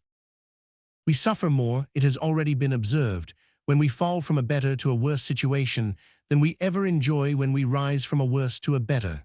Security, therefore, is the first and the principal object of prudence. It is averse to expose our health, our fortune, our rank, or reputation to any sort of hazard. It is rather cautious than enterprising, and more anxious to preserve the advantages which we already possess, than forward to prompt us to the acquisition of still greater advantages. The methods of improving our fortune, which it principally recommends to us, are those which expose to no loss or hazard, real knowledge and skill in our trade or profession, assiduity and industry in the exercise of it, frugality, and even some degree of parsimony in all our expenses. The prudent man always studies seriously and earnestly to understand whatever he professes to understand, and not merely to persuade other people that he understands it. And though his talents may not always be very brilliant, they are always perfectly genuine. He neither endeavors to impose upon you by the cunning devices of an artful impostor, nor by the arrogant airs of an assuming pedant, nor by the confident assertions of a superficial and impudent pretender. He is not ostentatious even of the abilities which he really possesses. His conversation is simple and modest, and he is averse to all the quackish arts by which other people so frequently thrust themselves into public notice and reputation. For reputation in his profession, he is naturally disposed to rely a good deal upon the solidity of his knowledge and abilities, and he does not always think of cultivating the favor of those little clubs and cabals, who, in the superior arts and sciences, so often erect themselves into the supreme judges of merit, and who make it their business to celebrate the talents and virtues of one another and to decry whatever can come into competition with them. If he ever connects himself with any society of this kind, it is merely in self-defense, not with a view to impose upon the public, but to 189 hinder the public from being imposed upon to his disadvantage by the clamors, the whispers, or the intrigues, either of that particular society or of some other of the same kind. The prudent man is always sincere, and feels horror at the very thought of exposing himself to the disgrace which attends upon the detection of falsehood. But though always sincere, he is not always frank and open, and though he never tells anything but the truth, he does not always think himself bound, when not properly called upon, to tell the whole truth. As he is cautious in his actions, so he is reserved in his speech, and never rashly or unnecessarily obtrudes his opinion concerning either things or persons. The prudent man, though not always distinguished by the most exquisite sensibility, is always very capable of friendship. But his friendship is not that ardent and passionate, but too often transitory affection, which appears so delicious to the generosity of youth and inexperience. It is a sedate, but steady and faithful attachment to a few well-tried and well-chosen companions, in the choice of whom he is not guided by the giddy admiration of shining accomplishments, but by the sober esteem of modesty, discretion, and good conduct. But though capable of friendship, he is not always much disposed to general sociality. He rarely frequents, and more rarely figures in those convivial societies which are distinguished for the jollity and gaiety of their conversation. Their way of life might too often interfere with the regularity of his temperance, might interrupt the steadiness of his industry, or break in upon the strictness of his frugality. But though his conversation may not always be very sprightly or diverting, it is always perfectly inoffensive. He hates the thought of being guilty of any petulance or rudeness. He never assumes impertinently over anybody, and upon all common occasions is willing to place himself rather below than above his equals. Both in his conduct and conversation, he is an exact observer of decency, and respects with an almost religious scrupulosity all the established decorums and ceremonials of society. And in this respect, he sets a much better example than has frequently been done by men of much more splendid talents and virtues, who, in all ages, from that of Socrates and Aristippus, down to that of Dr. Swift and Voltaire, and from that of Philip and Alexander the Great, down to that of the great Tsar Peter of Muscovy, have too often distinguished themselves by the most improper and even insolent contempt of all the ordinary decorums of life and conversation, and who have thereby set the most pernicious example to those who wish to resemble them, and who too often content themselves with imitating their follies, without even attempting to attain their perfections. In the steadiness of his industry and frugality, in his steadily sacrificing the ease and enjoyment of the present moment for the probable 190 expectation of the still greater ease and enjoyment of a more distant but more lasting period of time, the prudent man is always both supported and rewarded by the entire approbation of the impartial spectator, and of the representative of the impartial spectator, the man within the breast. The impartial spectator does not feel himself worn out by the present labor of those whose conduct he surveys, nor does he feel himself solicited by the importunate calls of their present appetites. To him their present, and what is likely to be their future, situation are very nearly the same.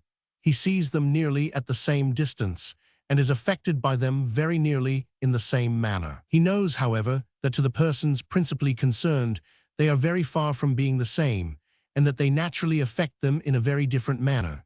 He cannot therefore but approve, and even applaud, that proper exertion of self-command, which enables them to act as if their present and their future situation affected them nearly in the same manner in which they affect him.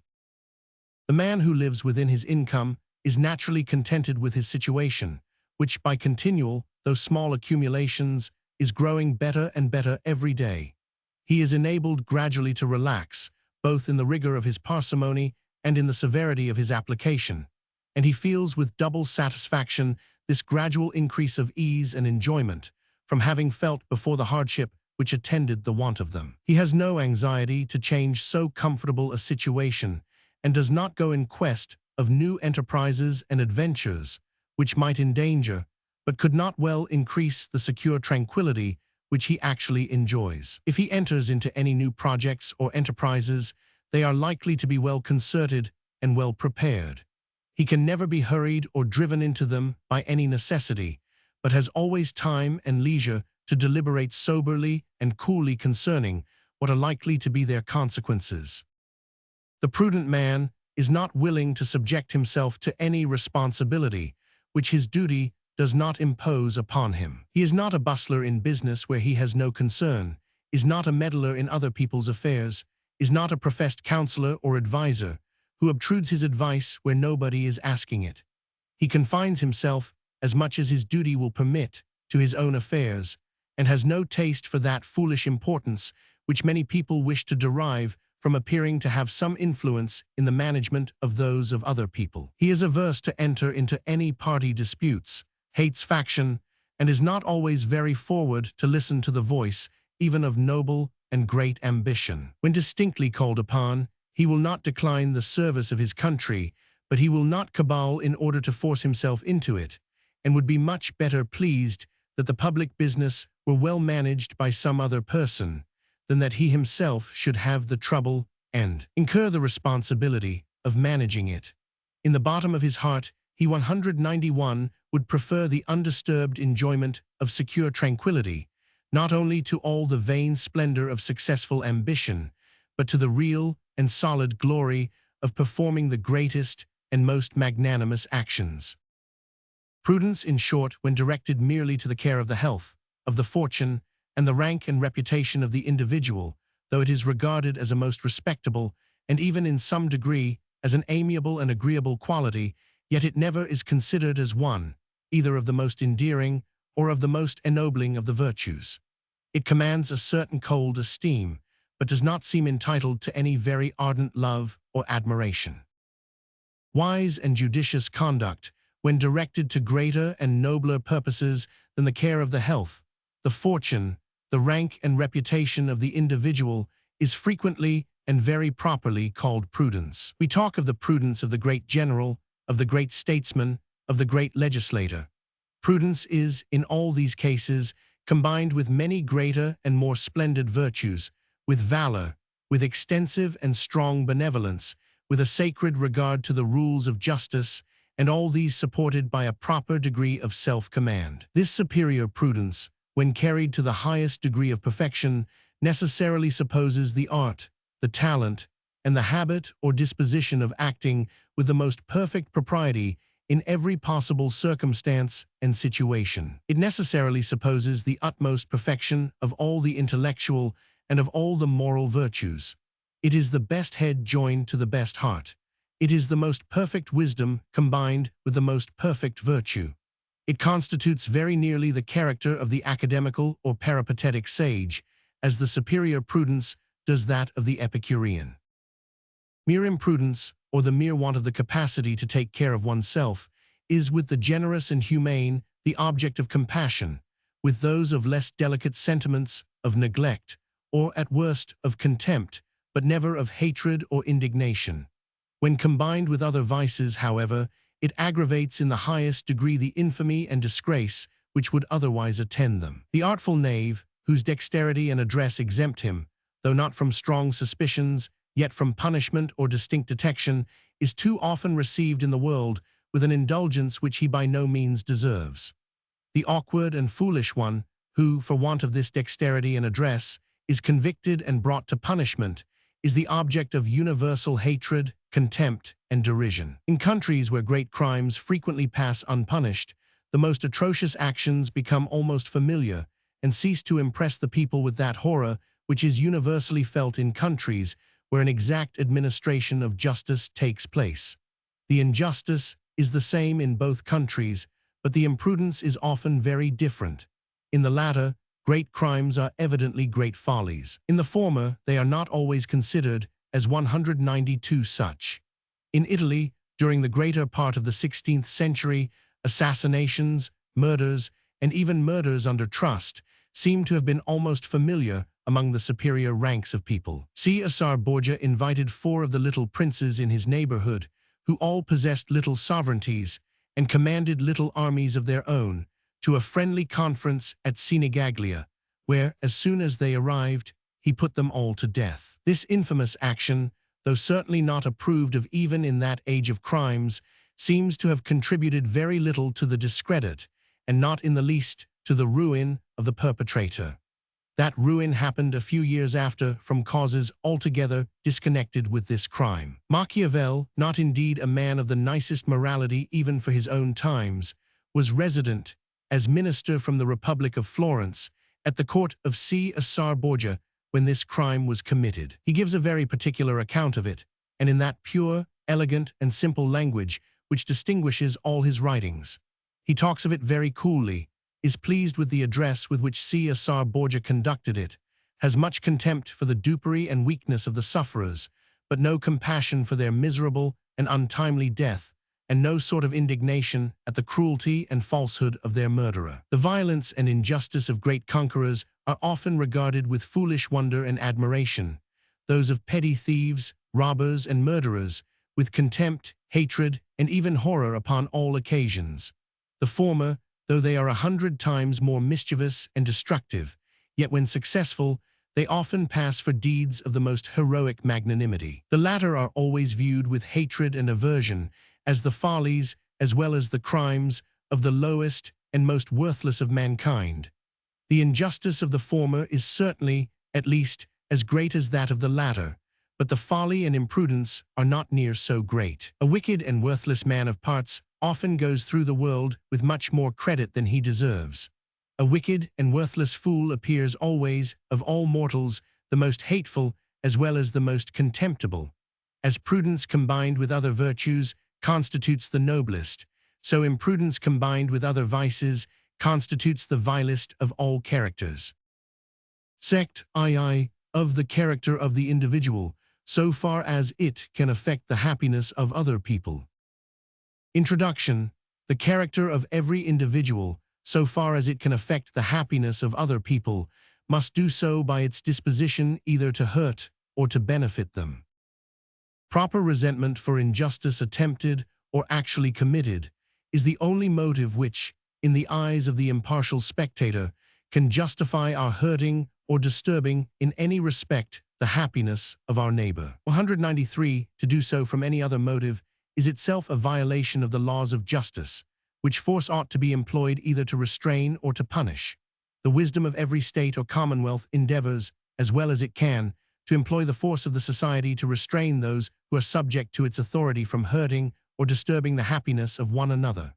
The rules which it establishes for this purpose constitute the civil and criminal law of each particular state or country. The principles upon which those rules either are or ought to be founded are the subject of a particular science, of all sciences by far the most important, but hitherto, perhaps, the least cultivated, that of natural jurisprudence, concerning which it belongs not to our present subject to enter into any detail. A sacred and religious regard not to hurt or disturb in any respect the happiness of our neighbor, even in those cases where no law can properly protect him, constitutes the character of the perfectly innocent and just man. A character which, when carried to a certain delicacy of attention, is always highly respectable and even venerable for its own sake, and can scarce ever fail to be accompanied with many other virtues, with great feeling for other people, with great humanity and great benevolence. It is a character sufficiently understood and requires no further explanation. In the present section, I shall only endeavor to explain the foundation of that order which nature seems to have traced out for the distribution of our good offices, or for the direction and employment of our very limited powers of beneficence, first, towards individuals, and secondly, towards societies. The same unerring wisdom, it will be found, which regulates every other part of her conduct, directs, in this respect too, the order of her recommendations, which are always stronger or weaker in proportion as our beneficence is more or less necessary, or can be more or less useful. Chap of the order in which individuals are recommended by nature to our care and attention. Every man, as the Stoics used to say, is first and principally recommended to his own care, and every man is certainly, in every respect, fitter and abler to take care of himself than of any other person. Every man feels his own pleasures and his own pains more sensibly than those of other people. The former are the original sensations, the latter the reflected or sympathetic images of those sensations. The former may be said to be the substance, the latter the shadow. After himself, the members of his own family, those who usually live in the same house with him, his parents, his children, his brothers and sisters, are naturally the objects of his warmest affections. They are naturally and usually the persons upon whose happiness or misery his conduct must have the greatest influence. He is more habituated to 194 sympathize with them. He knows better how everything is likely to affect them, and his sympathy with them is more precise and determinate than it can be with the greater part of other people. It approaches nearer, in short, to what he feels for himself. This sympathy, too, and the affections which are founded on it, are by nature more strongly directed towards his children than towards his parents, and his tenderness for the former seems generally a more active principle than his reverence and gratitude towards the latter. In the natural state of things, it has already been observed, the existence of the child, for some time after it comes into the world, depends altogether upon the care of the parent.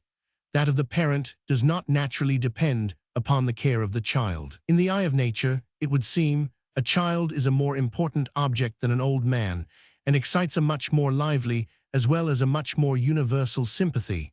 It ought to do so. Everything may be expected or at least hoped, from the child. In ordinary cases, very little can be either expected or hoped from the old man. The weakness of childhood interests the affections of the most brutal and hard-hearted. It is only to the virtuous and humane that the infirmities of old age are not the objects of contempt and aversion. In ordinary cases, an old man dies without being much regretted by any body. Scarce a child can die without rending asunder the heart of somebody. The earliest friendships, the friendships which are naturally contracted when the heart is most susceptible of that feeling, are those among brothers and sisters.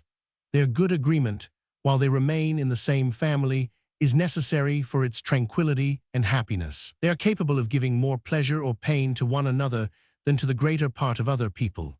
Their situation renders their mutual sympathy of the utmost importance to their common happiness, and by the wisdom of nature, the same situation, by obliging them to accommodate to one another, renders that sympathy more habitual, and thereby more lively, more distinct, and more determinate. The children of brothers and sisters are naturally connected by the friendship which, after separating into different families, continues to take place between their parents. Their good agreement improves the enjoyment of that friendship. Their discord would disturb it. As they seldom live in the same family, however, though of more importance to one another than to the greater part of other people, they are of much less than brothers and sisters. As their mutual sympathy is less necessary, so it is less habitual, and therefore proportionally weaker. The children of cousins, being still less connected, are of still less importance to one another, and the affection gradually diminishes as the relation grows more and more remote. What is called affection is in reality nothing but habitual sympathy. Our concern in the happiness or misery of those who are the objects of 195, what we call our affections, our desire to promote the one and to prevent the other, are either the actual feeling of that habitual sympathy or the necessary consequences of that feeling. Relations being usually placed in situations which naturally create this habitual sympathy, it is expected that a suitable degree of affection should take place among them. We generally find that it actually does take place. We therefore naturally expect that it should, and we are, upon that account, more shocked when, upon any occasion, we find that it does not. The general rule is established that persons related to one another in a certain degree ought always to be affected towards one another in a certain manner, and that there is always the highest impropriety, and sometimes even a sort of impiety, in their being affected in a different manner. A parent without parental tenderness, a child devoid of all filial reverence, appear monsters, the objects, not of hatred only, but of horror to their neighbors. Though in a particular instance, the circumstances which usually produce those natural affections, as they are called, may, by some accident, not have taken place, yet respect for the general rule will frequently, in some measure, supply their place, and produce something which, though not altogether the same, may bear, however, a very considerable resemblance to those affections. A father is apt to be less attached to a child, who by some accident has been separated from him in its infancy, and who does not return to him till it is grown up to manhood. The father is apt to feel less paternal tenderness for the child less filial reverence for the father. Brothers and sisters, when they have been educated in distant countries, are apt to feel a similar diminution of affection. With the dutiful and the virtuous, however, respect for the general rule will frequently produce something which, though by no means the same, yet may very much resemble those natural affections. Even during the separation, the father and the child, the brothers or the sisters, are by no means indifferent to one another. They all consider one another as persons to and from whom certain affections are due, and they live in the hopes of being some time or another in a situation to enjoy that friendship which ought naturally to have taken place among persons so nearly connected. Till they meet, the absent son, the absent brother are frequently the favorite son, the favorite brother. They have never offended, or if they have, it is so long ago that the offense is forgotten, as some childish trick not worth the remembering. Every account they have heard of one another, if conveyed by people of any tolerable good nature, has been, in the highest degree, flattering and favorable. The absent son, the absent brother, is not like other ordinary sons and brothers, but an all-perfect son, an all-perfect brother. and the most romantic hopes are entertained of the happiness to be enjoyed in the friendship and conversation of such persons. When they meet, it is 196 often with so strong a disposition to conceive that habitual sympathy which constitutes the family affection, that they are very apt to fancy they have actually conceived it, and to behave to one another as if they had. Time and experience, however, I am afraid, too frequently undeceive them. Upon a more familiar acquaintance, they frequently discover in one another habits, humors, and inclinations, different from what they expected, to which, from want of habitual sympathy, from want of the real principle and foundation of what is properly called family affection, they cannot now easily accommodate themselves. They have never lived in the situation which almost necessarily forces that easy accommodation, and though they may now be sincerely desirous to assume it, they have really become incapable of doing so. Their familiar conversation and intercourse soon become less pleasing to them, and upon that account, less frequent. They may continue to live with one another in the mutual exchange of all essential good offices, and with every other external appearance of decent regard. But that cordial satisfaction, that delicious sympathy, that confidential openness and ease, which naturally take place in the conversation of those who have lived long and familiarly with one another, it seldom happens that they can completely enjoy. It is only, however, with the dutiful and the virtuous that the general rule has even this slender authority. With the dissipated, the profligate, and the vain, it is entirely disregarded. They are so far from respecting it that they seldom talk of it but with the most indecent derision, and an early and long separation of this kind never fails to estrange them most completely from one another. With such persons, respect for the general rule can at best produce only a cold and affected civility, a very slender semblance of real regard. And even this, the slightest offense, the smallest opposition of interest, commonly puts an end to altogether.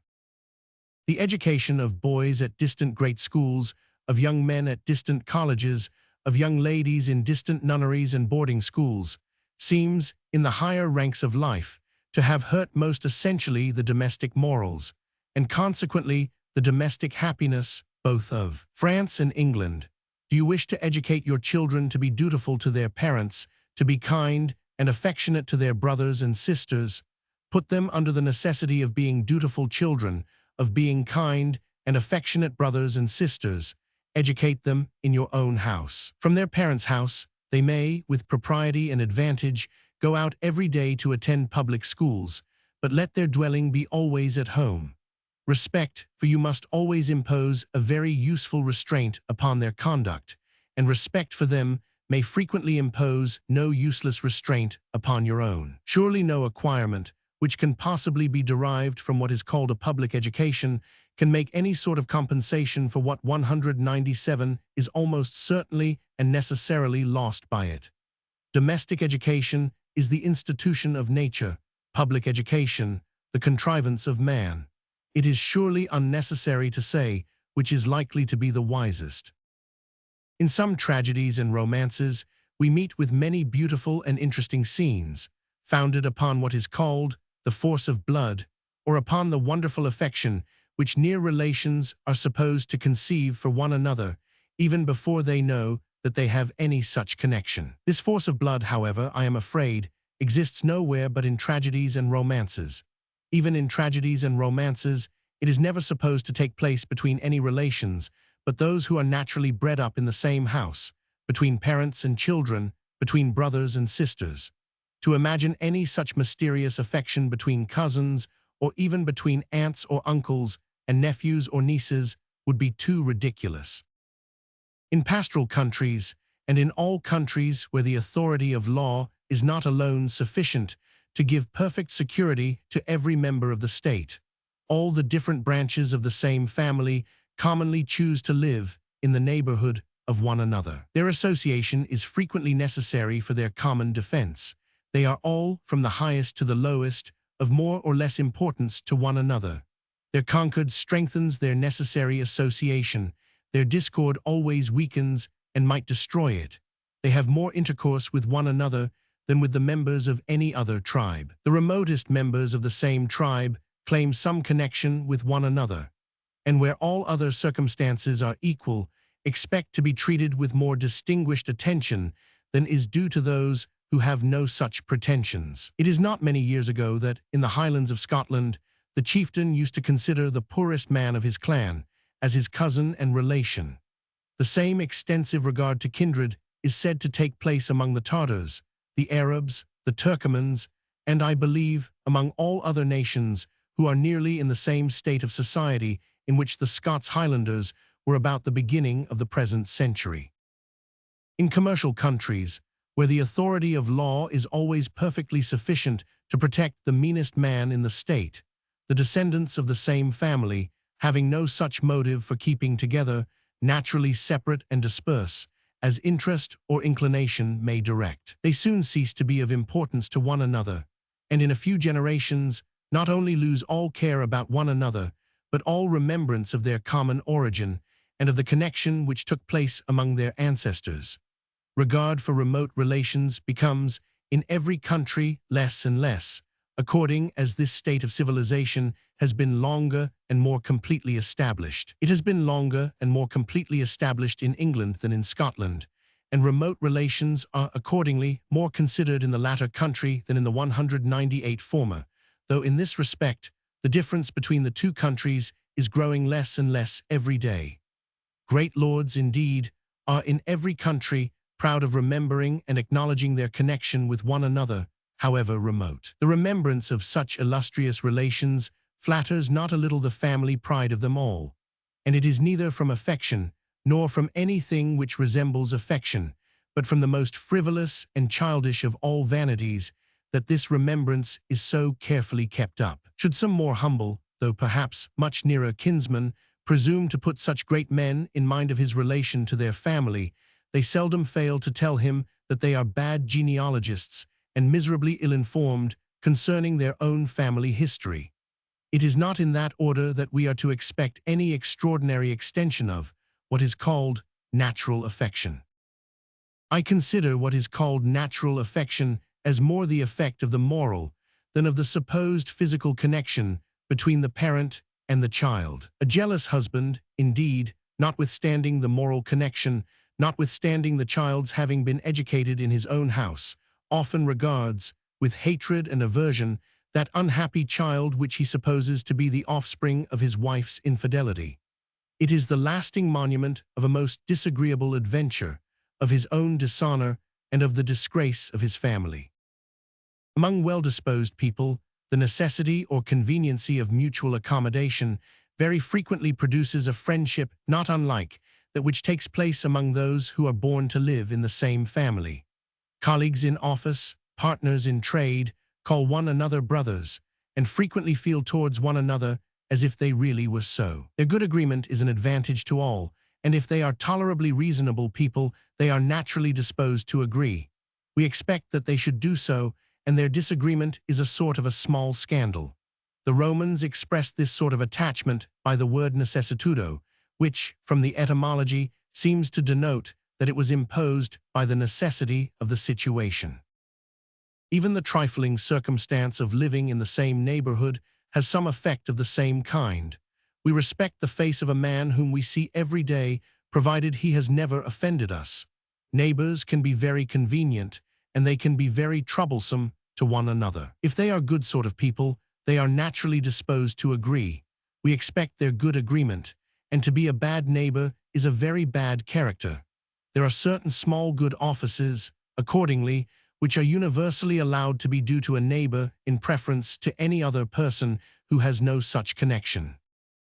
This natural disposition to accommodate and to assimilate, as much as we can, our own sentiments, principles, and feelings to those which we see fixed and rooted in the persons whom we are obliged to live and converse a great deal with, is the cause of the contagious effects of both 199 good and bad company. The man who associates chiefly with the wise and the virtuous, though he may not himself become either wise or virtuous, cannot help conceiving a certain respect at least for wisdom and virtue.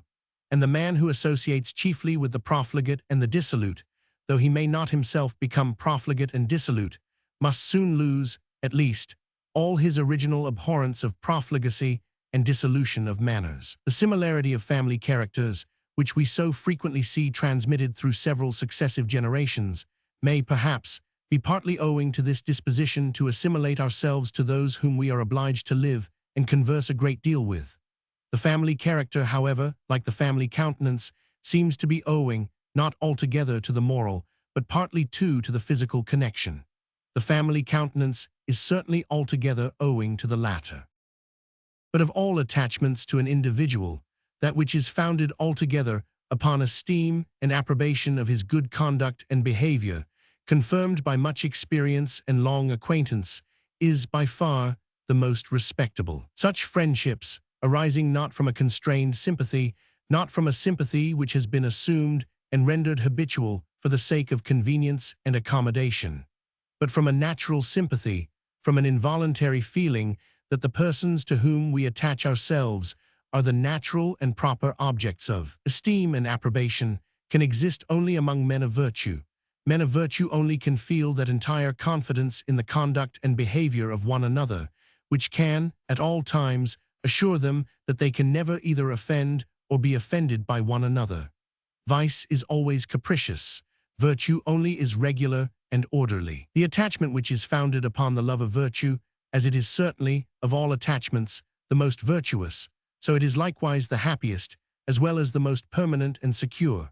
Such friendships need not be confined to a single person, but may safely embrace all the wise and virtuous, with whom we have been long and intimately acquainted, and upon whose wisdom and virtue we can, upon that account, entirely depend. They who would confine friendship to two persons seem to confound the wise security of friendship with the jealousy and folly of love. The hasty, fond, and foolish intimacies of young people, founded commonly upon some slight similarity of character, altogether unconnected with good conduct, upon a taste, perhaps, for the same studies, the same amusements, the same diversions, or upon their agreement in some singular principle or opinion, not commonly adopted, those intimacies which a freak begins, and which a freak puts an end to, how agreeable soever they may appear while they last, can by no means deserve the sacred and the venerable name of friendship.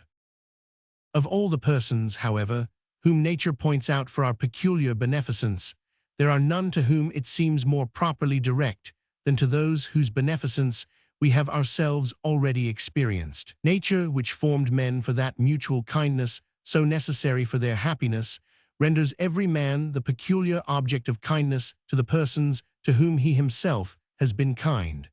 Though their gratitude should not always correspond to his beneficence, yet the sense of his merit, the sympathetic gratitude of the impartial spectator, will always correspond to it. The general indignation of other people against the baseness of their ingratitude will even, sometimes, increase the general sense of his merit. No benevolent man ever lost altogether the fruits of his benevolence. If he does not always gather them from the persons from whom he ought to have gathered them, he seldom fails to gather them, and with a tenfold increase, from other people. Kindness is the parent of kindness, and if to be beloved by our brethren be the great object of our ambition, the surest way of obtaining it is, by our conduct, to show that we really love them. After the persons who are recommended to our beneficence, either their connection with ourselves, by their personal qualities, or by their past services, come those who are pointed out, not indeed to what is called our friendship, but to our benevolent attention and good offices, those who are distinguished by their extraordinary situation, the greatly fortunate and the greatly unfortunate, the rich and the powerful, the poor and the wretched. The distinction of ranks, the peace and order of society, are in a great measure founded upon the respect which we naturally conceive for the former. The relief and consolation of human misery depend altogether upon our compassion for the latter. The peace and order of society is of more importance than even the relief of the miserable. Our respect for the great, accordingly, is most apt to offend by its excess, our fellow feeling for the miserable by its defect. Moralists exhort us to charity and compassion. They warn us against the fascination of greatness. This fascination, indeed, is so powerful that the rich and the great are too often preferred to the wise and the virtuous. Nature has wisely judged that the distinction of ranks, the peace and order of society, would rest more securely upon the plain and palpable difference of birth and fortune than upon the invisible and often uncertain difference of wisdom and virtue. The undistinguishing eyes of the great mob of mankind can well enough perceive the former. It is with difficulty that the nice discernment of the wise and the virtuous can sometimes distinguish the latter. In the order of all those recommendations to virtue, the benevolent wisdom of nature is equally evident. It may perhaps be unnecessary to observe that the combination of two or more of those exciting causes of kindness increases the kindness. The favor and partiality which, when there is no envy in the case, we naturally bear to greatness, are much increased when it is joined with wisdom and virtue. If notwithstanding that wisdom and virtue, the great man should fall into those misfortunes, those dangers and distresses, to which the most exalted stations are often the most exposed, we are much more deeply interested in his fortune than we should be in that of a person equally virtuous, but in a more humble situation. The most interesting subjects of tragedies and romances are the misfortunes of virtuous and magnanimous kings and princes. If by the wisdom and manhood of their exertions they should extricate themselves from those misfortunes and recover completely their former superiority and security, we cannot help viewing them with the most enthusiastic and even extravagant admiration. The grief which we felt for their distress, the joy which we feel for their prosperity, seem to combine together in enhancing that partial admiration which we naturally conceive both for the station and the character. When those different beneficent affections happen to draw different ways, to determine by any precise rules in what cases we ought to comply with the one, and in what with the other, is, perhaps, altogether impossible. In what cases friendship ought to yield to gratitude, or gratitude to friendship. In what cases the strongest of all natural affections ought to yield to a regard for the safety of those superiors upon whose safety often depends that of the whole society, and in what cases natural affection may, without impropriety, prevail over that regard, must be left altogether to the decision of the man within the breast, the supposed impartial spectator, the great judge and arbiter of our conduct. If we place ourselves completely in his situation, if we really view ourselves with his eyes and as he views us, and listen with diligent and reverential attention to what he suggests to us, his voice will never deceive us. We shall stand in need of no casuistic rules to direct our conduct. These it is often impossible to accommodate to all the different shades and gradations of circumstance, character, and situation, to differences and distinctions which, though not imperceptible, are, by their nicety and delicacy, often altogether undefinable. In that beautiful tragedy of Voltaire, The Orphan of China, while we admire the magnanimity of Zamti, who is willing to sacrifice the life of his own child, in order to preserve that of the only feeble remnant of his ancient sovereigns and masters, we not only pardon, but love the maternal tenderness of Idame, who, at the risk of discovering the important secret of her husband, reclaims her infant from the cruel hands of the Tartars, into which it had been delivered. Chap. II. Of the order in which societies are by nature recommended to our beneficence. The same principles that direct the order in which individuals are recommended to our beneficence direct that likewise in which societies 202 are recommended to it. Those to which it is, or may be of most importance, are first and principally recommended to it. The state or sovereignty in which we have been born and educated, and under the protection of which we continue to live, is, in ordinary cases, the greatest society upon whose happiness or misery our good or bad conduct can have much influence.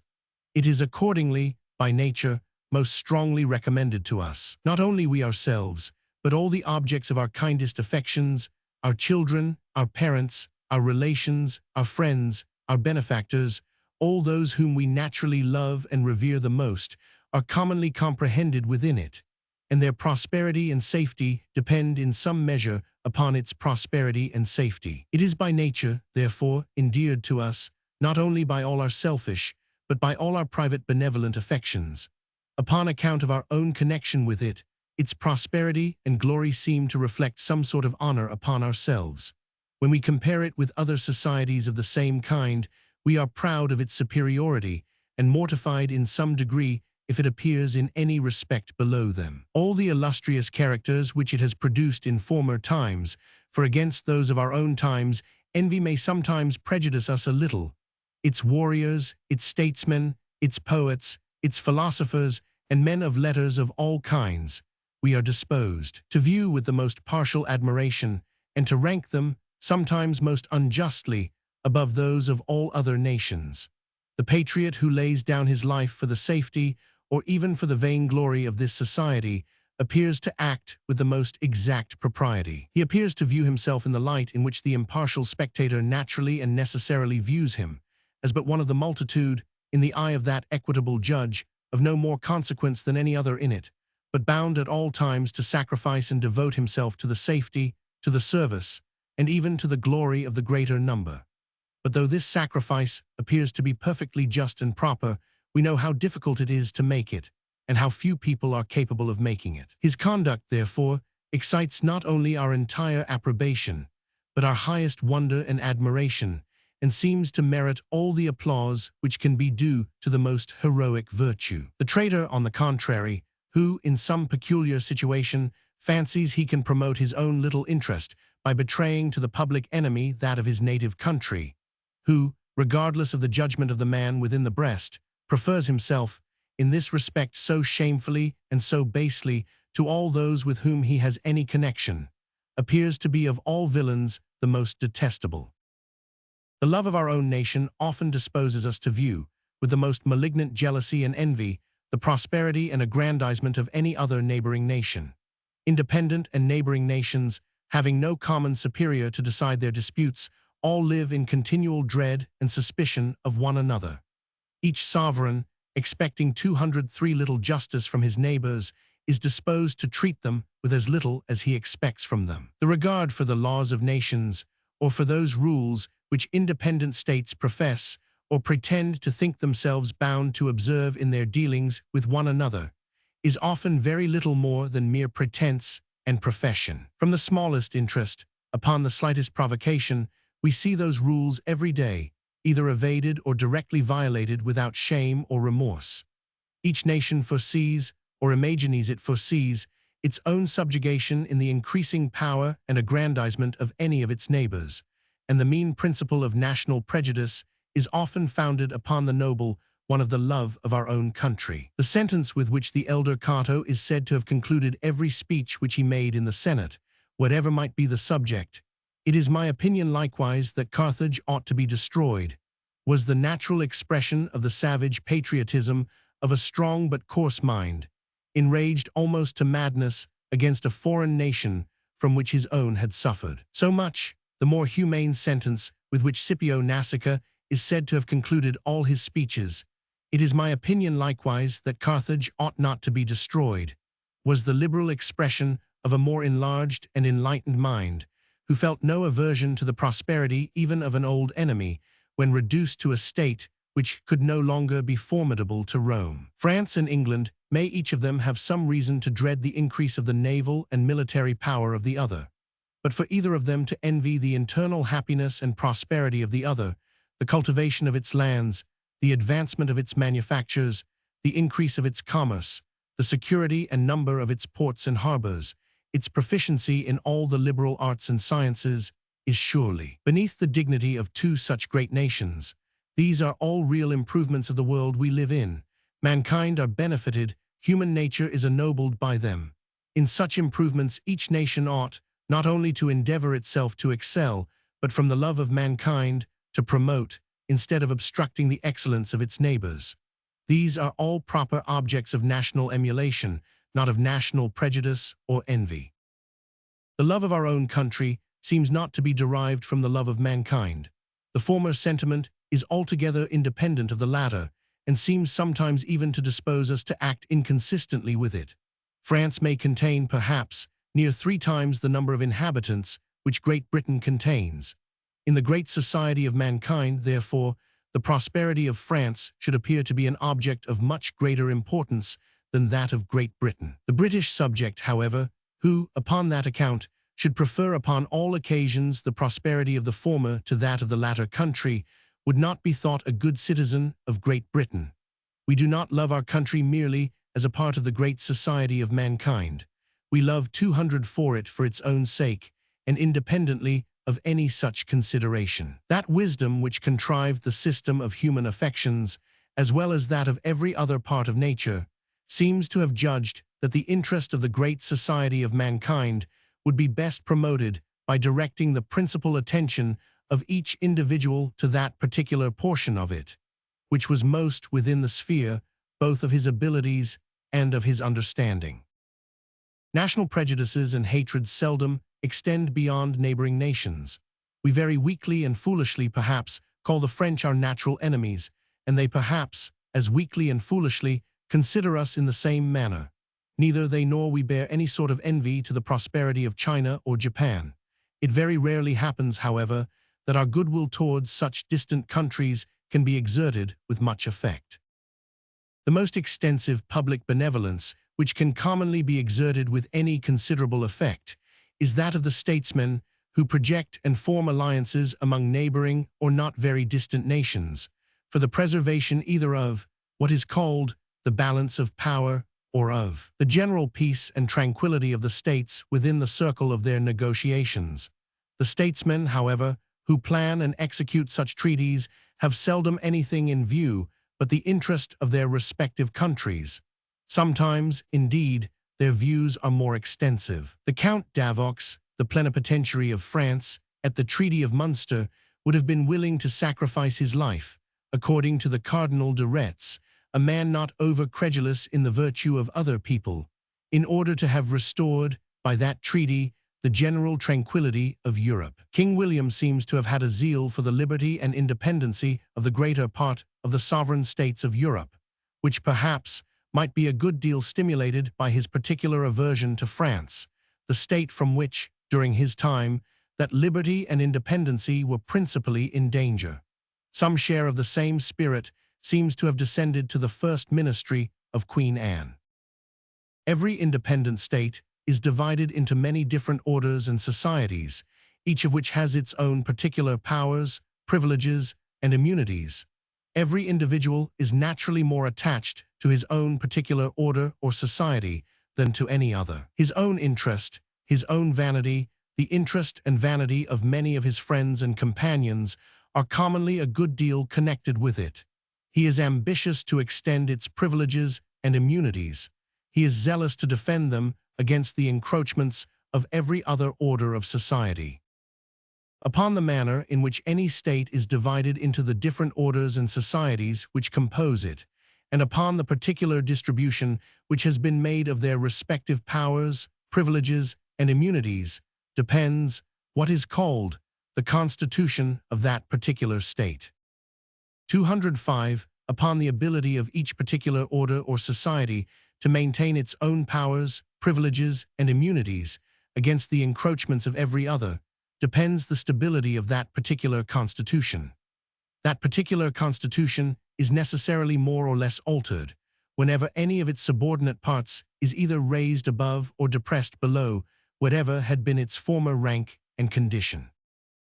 All those different orders and societies are dependent upon the state to which they owe their security and protection, that they are all subordinate to that state, and established only in subserviency to its prosperity and preservation, is a truth acknowledged by the most partial member of every one of them. It may often, however, be hard to convince him that the prosperity and preservation of the state requires any diminution of the powers, privileges, and immunities of his own particular order of society.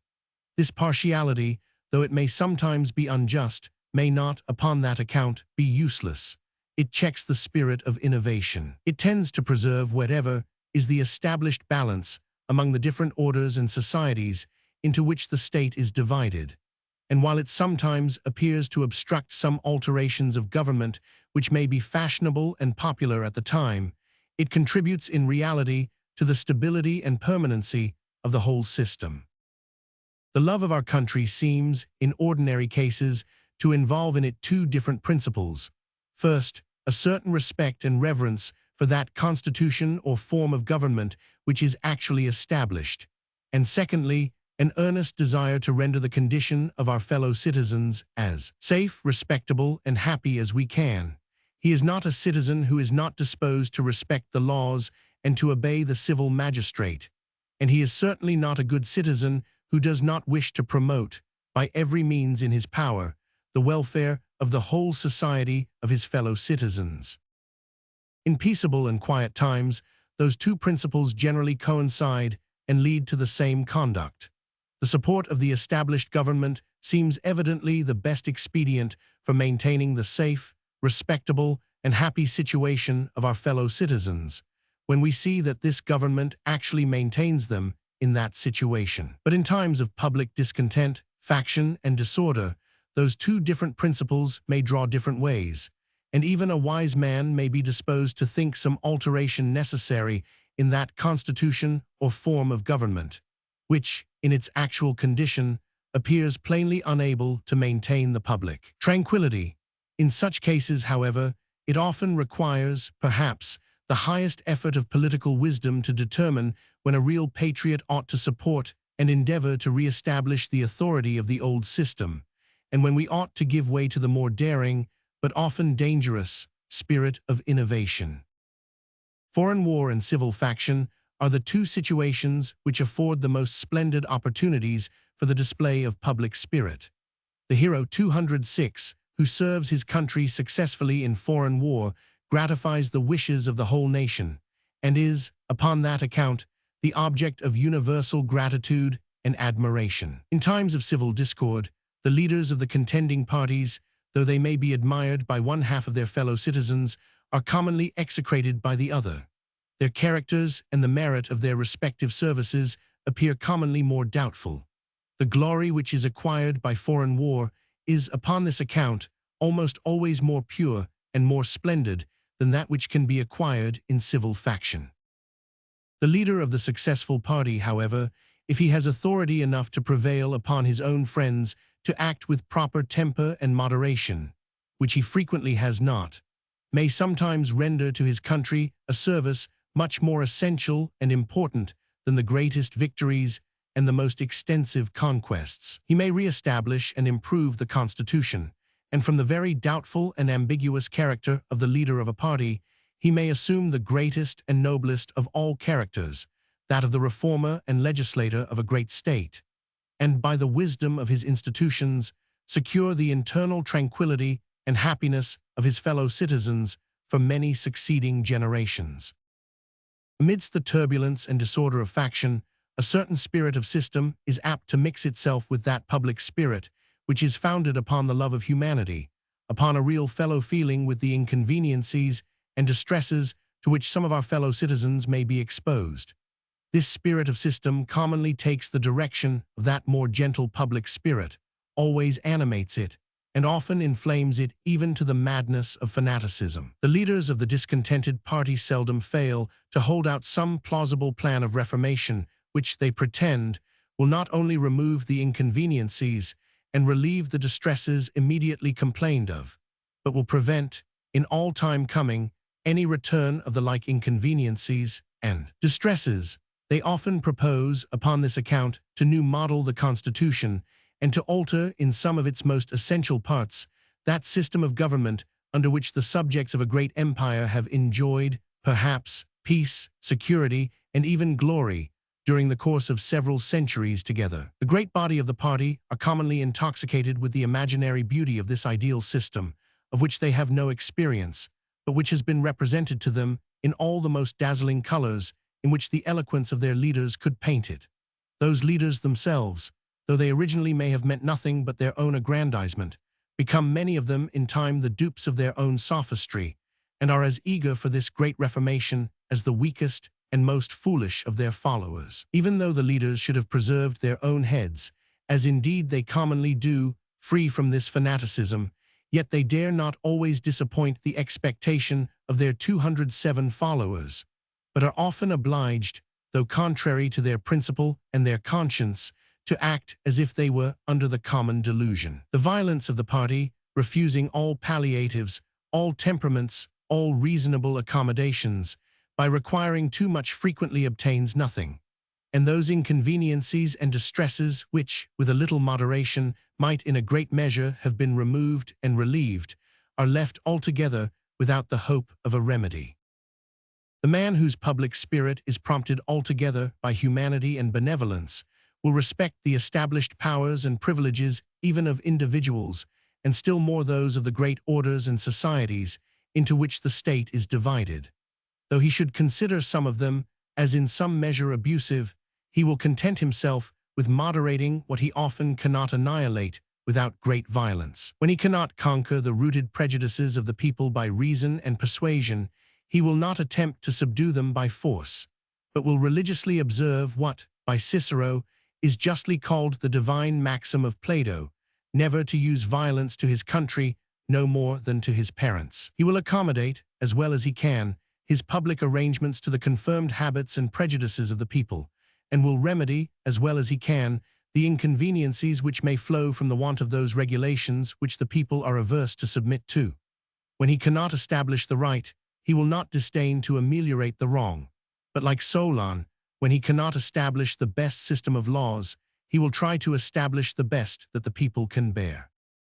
The man of system, on the contrary, is apt to be very wise in his own conceit, and is often so enamored with the supposed beauty of his own ideal plan of government that he cannot suffer the smallest deviation from any part of it. He goes on to establish it completely and in all its parts, without any regard either to the great interests or to the strong prejudices which may oppose it. He seems to imagine that he can arrange the different members of a great society with as much ease as the hand arranges the different pieces upon a chessboard. He does not consider that the pieces upon the chessboard have no other principle of motion besides that which the hand impresses upon them, but that, in the great chessboard of human society, every single piece has a principle of motion of its own, altogether different from that which the legislature might choose to impress upon it. If those two principles coincide and act in the same direction, the game of human society will go on easily and harmoniously, and is very likely to be happy and successful. If they are opposite or different, the game will go on miserably, and human society must be at all times in the highest degree of disorder. Some general, and even systematical, idea of the perfection of policy and law may no doubt be necessary for directing the views of the statesman, but to insist upon establishing at once, and in spite of all opposition, everything which that idea may seem to require, must often be the highest degree of arrogance. It is to erect his own judgment into the supreme standard of right and wrong. It is to fancy himself the only wise and worthy man in the commonwealth, and that his fellow citizens should accommodate themselves to him and not he to them. It is upon this account that of all political speculators, sovereign princes are by far the most dangerous. This arrogance is perfectly familiar to them. They entertain no doubt of the immense superiority of their own judgment. When such imperial and royal reformers, therefore, condescend to contemplate the constitution of the country which is committed to their government, they seldom see anything so wrong in it as the obstructions which it may sometimes oppose to the execution of their own will. They hold in contempt the divine maxim of Plato, and consider the state as made for themselves, not themselves for the state. The great object of their reformation, therefore, is to remove those obstructions, to reduce the authority of the nobility, to take away the privileges of cities and provinces, and to render both the greatest individuals and the greatest orders of the state as incapable of opposing their commands as the weakest and most insignificant. Chap of universal benevolence. Our effectual good offices can very seldom be extended to any wider society than that of our country. Our goodwill is circumscribed by no boundary, but may embrace the immensity of the universe. We cannot form the idea of any innocent and sensible being, whose happiness we should not desire, or to whose misery, when distinctly brought home to the imagination, we should not have some degree of aversion. The idea of a mischievous, though sensible, being, indeed, naturally provokes our hatred, but the ill will which, in this case, we bear to it, is really the effect of our universal benevolence. It is the effect of the sympathy which we feel with the misery and resentment of those other innocent and sensible beings, whose happiness is disturbed by its malice.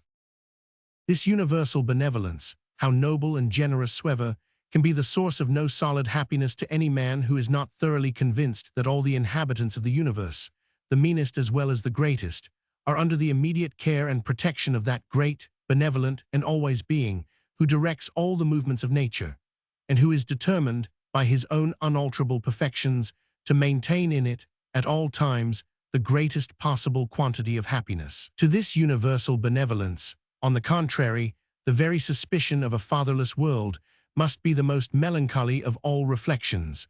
From the 209 thought that all the unknown regions of infinite and incomprehensible space may be filled with nothing but endless misery and wretchedness. All the splendor of the highest prosperity can never enlighten the gloom with which so dreadful an idea must necessarily overshadow the imagination.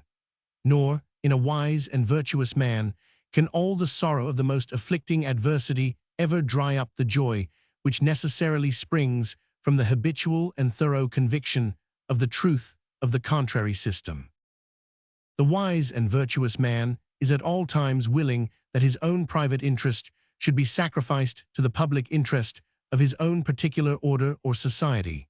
He is at all times willing, too, that the interest of this order or society should be sacrificed to the greater interest of the state or sovereignty, of which it is only a subordinate part. He should, therefore, be equally willing that all those inferior interests should be sacrificed to the greater interest of the universe, to the interest of that great society of all sensible and intelligent beings, of which God himself is the immediate administrator and director. If he is deeply impressed with the habitual and thorough conviction that this benevolent and always being can admit into the system of his government no partial evil which is not necessary for the universal good, he must consider all the misfortunes which may befall himself, his friends, his society, or his country as necessary for the prosperity of the universe, and therefore as what he ought, not only to submit to with resignation, but as what he himself, if he had known all the connections and dependencies of things,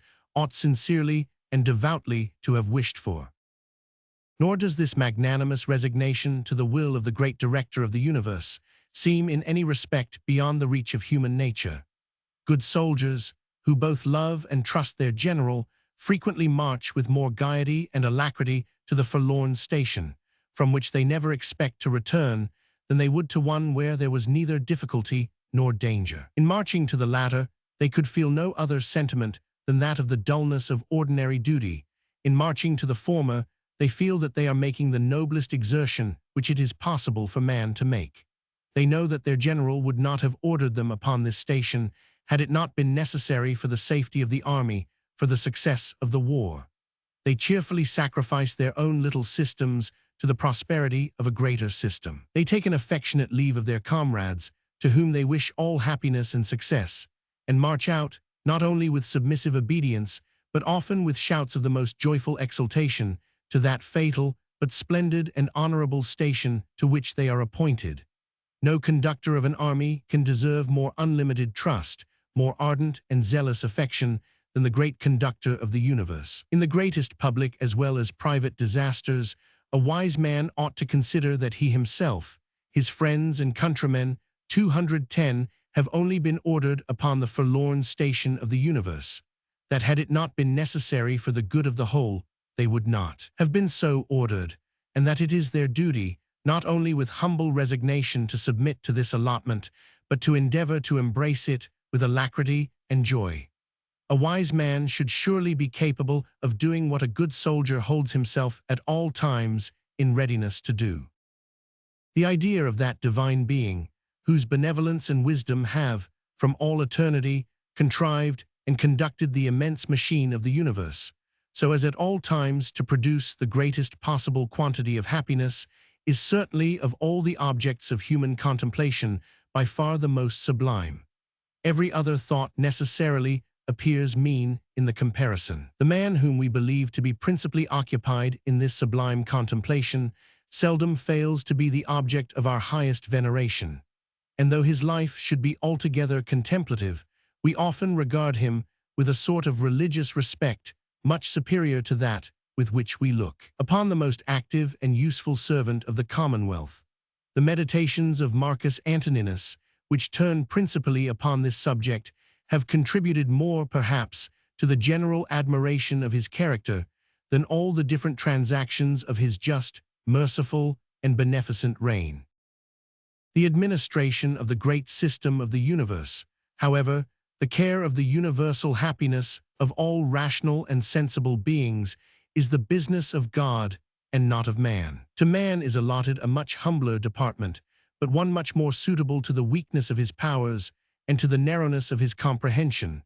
The care of his own happiness, of that of his family, his friends, his country, that he is occupied in contemplating the more sublime, can never be an excuse for his neglecting the more humble department, and he must not expose himself to the charge which Avidius Cassius is said to have brought, perhaps unjustly, against Marcus Antoninus, that while he employed himself in philosophical speculations and contemplated the prosperity of the universe, he neglected that of the Roman Empire.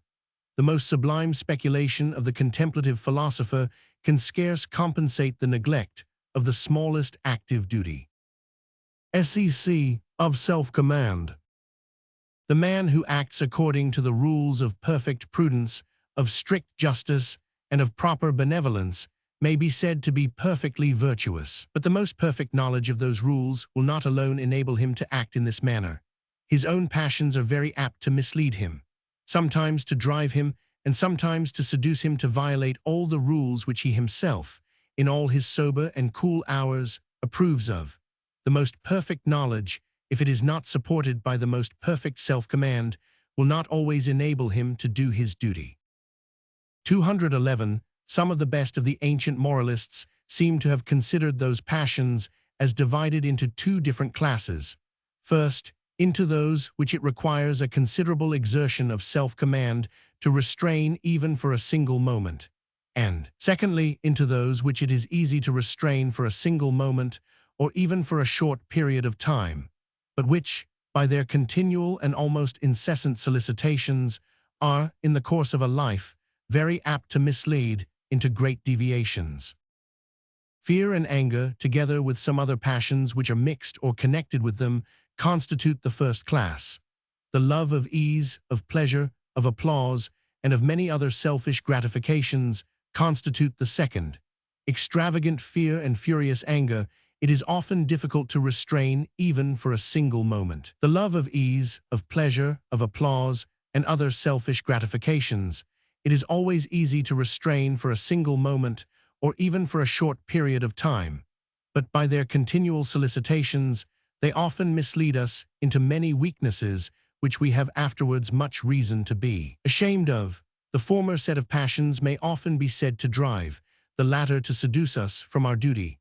The command of the former was, by the ancient moralists above alluded to, denominated fortitude, manhood, and strength of mind, that of the latter, temperance, decency, modesty, and moderation. The command of each of those two sets of passions, independent of the beauty which it derives from its utility, from its enabling us upon all occasions to act according to the dictates of prudence, of justice, and of proper benevolence, has a beauty of its own, and seems to deserve for its own sake a certain degree of esteem and admiration. In the one case, the strength and greatness of the exertion excites some degree of that esteem and admiration. In the other, the uniformity, the equality and unremitting steadiness of that exertion. The man who, in danger, in torture, upon the approach of death, preserves his tranquility unaltered, and suffers no word, no gesture to escape him which does not perfectly accord with the feelings of the most indifferent spectator, necessarily commands a very high degree of admiration. If he suffers in the cause of liberty and justice, for the sake of humanity and the love of his country, the most tender compassion for his sufferings, the strongest indignation against the injustice of his persecutors, the warmest sympathetic gratitude for his beneficent intentions, the highest sense of his merit, all join and mix themselves with the admiration of his magnanimity, and often inflame that sentiment into the most enthusiastic and rapturous veneration. The heroes of ancient and modern history, who are remembered with the most peculiar favor and affection, are many of them those who, in the cause of truth, liberty, and justice, have perished upon the scaffold, and who behaved there with that ease and dignity which became them. Had the enemies of Socrates suffered him to die quietly in his bed, the 212 glory even of that great philosopher might possibly never have acquired that dazzling splendor in which it has been beheld in all succeeding ages. In the English history, when we look over the illustrious heads which have been engraven by virtue and Houbraken, there is scarce any body, I imagine, who does not feel that the axe, the emblem of having been beheaded, which is engraved under some of the most illustrious of them, under those of the Sir Thomas Moreys, of the Raleighs, the Russells, the Sidneys, and C., sheds a real dignity and depth of interest over the characters to which it is affixed, much superior to what they can derive from all the futile ornaments of heraldry with which they are sometimes accompanied. Nor does this magnanimity give lustre only to the characters of innocent and virtuous men. It draws some degree of favorable regard even upon those of the greatest criminals, and when a robber or highwayman is brought to the scaffold, and behaves there with decency and firmness, though we perfectly approve of his punishment, we often cannot help regretting that a man who possessed such great and noble powers should have been capable of such mean enormities. War is the great school both for acquiring and exercising this species of magnanimity. Death, as we say, is the king of terrors, and the man who has conquered the fear of death is not likely to lose his presence of mind at the approach of any other natural evil. In war, men become familiar with death, and are thereby necessarily cured of that superstitious horror with which it is viewed by the weak and inexperienced. They consider it merely as the loss of life, and as no further the object of aversion than as life may happen to be that of desire. They learn from experience, too, that many seemingly great dangers are not so great as they appear, and that, with courage, activity, and presence of mind, there is often a good probability of extricating themselves with honor from situations where at first they could see no hope. The dread of death is thus greatly diminished, and the confidence or hope of escaping it augmented. They learn to expose themselves to danger with less reluctance. They are less anxious to get out of it, and less apt to lose their presence of mind while they are in it. It is this habitual contempt of danger and death which ennobles the profession of a soldier, and bestows upon it, in the natural apprehensions of mankind, a rank and dignity superior to that of any other profession, and the skillful and successful exercise of this profession in the service of their country seems to have constituted the most distinguishing feature in the character of the favorite heroes of all ages. Great warlike exploit, though undertaken contrary to every principle of justice, and carried on without any regard to humanity, sometimes interests us, and commands even some degree of a certain sort of esteem for the very worthless characters which conduct it. We are 213 interested even in the exploits of the buccaneers, and read with some sort of esteem and admiration the history of the most worthless men, who, in pursuit of the most criminal purposes, endured greater hardships, surmounted greater difficulties, and encountered greater dangers, than perhaps any which the course of history gives an account of. The command of anger appears upon many occasions not less generous and noble than that of fear. The proper expression of just indignation composes many of the most splendid and admired passages both of ancient and modern eloquence. The Philippics of Demosthenes, the Catilinarians of Cicero, derive their whole beauty from the noble propriety with which this passion is expressed. But this just indignation is nothing but anger restrained and properly attempered to what the impartial spectator can enter into. The blustering and noisy passion which goes beyond this is always odious and offensive, and interests us, not for the angry man, but for the man with whom he is angry. The nobleness of pardoning appears, upon many occasions, superior even to the most perfect propriety of resenting. When either proper acknowledgments have been made by the offending party, or even without any such acknowledgments, when the public interest requires that the most mortal enemies should unite for the discharge of some important duty, the man who can cast away all animosity and act with confidence and cordiality towards the person who had most grievously offended him, does seem most justly to merit our highest admiration. The command of anger, however, does not always appear in such splendid colors. Fear is contrary to anger and is often the motive which restrains it, and in such cases the meanness of the motive takes away all the nobleness of the restraint. Anger prompts to attack, and the indulgence of it seems sometimes to show a sort of courage and superiority to fear. The indulgence of anger is sometimes an object of vanity. That of fear never is. Vain and weak men, among their inferiors, or those who dare not resist them, often affect to be ostentatiously passionate, and fancy that they show what is called spirit in being so. A bully tells many stories of his own insolence, which are not true, and imagines that he thereby renders himself, if not more amiable and respectable, at least more formidable to his audience. Modern manners, which, by favoring the practice of dueling, may be said, in some cases, to encourage private revenge, contribute, perhaps, a good deal to render, in modern times, the restraint of anger by fear still more contemptible than it might otherwise appear to be. There is always something dignified in the command of fear, whatever may be the motive upon which it is founded. It is not so with the command of anger. Unless it is founded altogether in the sense of decency, of dignity, and propriety, it never is perfectly agreeable. To act according to the dictates of prudence, of justice, and proper 214 beneficence seems to have no great merit where there is no temptation to do otherwise, but to act with cool deliberation in the midst of the greatest dangers and difficulties, to observe religiously the sacred rules of justice in spite both of the greatest interests which might tempt and the greatest injuries which might provoke us to violate them, never to suffer the benevolence of our temper to be damped or discouraged by the malignity and ingratitude of the individuals towards whom it may have been exercised, is the character of the most exalted wisdom and virtue. Self-command is not only itself a great virtue, but from it all the other virtues seem to derive their principal luster. The command of fear, the command of anger, are always great and noble powers. When they are directed by justice and benevolence, they are not only great virtues, but increase the splendor of those other virtues. They may, however, sometimes be directed by very different motives, and in this case, though still great and respectable, they may be excessively dangerous. The most intrepid valor may be employed in the cause of the greatest injustice. Amidst great provocations, apparent tranquility and good humor may sometimes conceal the most determined and cruel resolution to revenge. The strength of mind requisite for such dissimulation, though always and necessarily contaminated by the baseness of falsehood, has, however, been often much admired by many people of no contemptible judgment.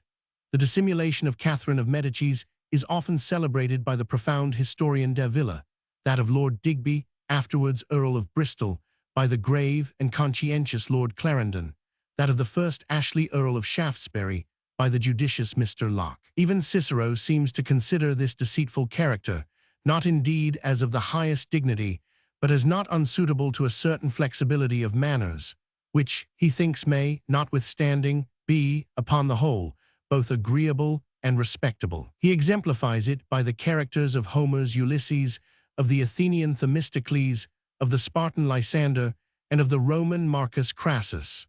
This character of dark and deep dissimulation occurs most commonly in times of great public disorder, amidst the violence of faction and civil war. When law has become in a great measure impotent, when the most perfect innocence cannot alone ensure safety, regard to self-defense obliges the greatest part of men to have recourse to dexterity, to address, and to apparent accommodation to whatever happens to be, at the moment, the prevailing party. This false character, too, is frequently accompanied with the coolest and most determined courage. The proper exercise of it supposes that courage, as death is commonly the certain consequence of detection. It may be employed indifferently, either to exasperate or to allay those furious animosities of adverse factions which impose the necessity of assuming it, and though it may sometimes be useful, it is at least equally liable to be excessively pernicious. 215. The command of the less violent and turbulent passions seems much less liable to be abused to any pernicious purpose. Temperance, decency, modesty, and moderation are always amiable and can seldom be directed to any bad end. It is from the unremitting steadiness of those gentler exertions of self-command that the amiable virtue of chastity, that the respectable virtues of industry and frugality derive all that sober luster which attends them. The conduct of all those who are contented to walk in the humble paths of private and peaceable life derives from the same principle the greater part of the beauty and grace which belong to it. A beauty and grace which, though much less dazzling, is not always less pleasing than those which accompany the more splendid actions of the hero, the statesman, or the legislator. After what has already been said, in several different parts of this discourse, concerning the nature of self-command, I judge it unnecessary to enter into any further detail concerning those virtues. I shall only observe at present that the point of propriety, the degree of any passion which the impartial spectator approves of, is differently situated in different passions. In some passions the excess is less disagreeable than the defect, and in such passions the point of propriety seems to stand high or nearer to the excess than to the defect. In other passions the defect is less disagreeable than the excess, and in such passions the point of propriety seems to stand low or nearer to the defect than to the excess.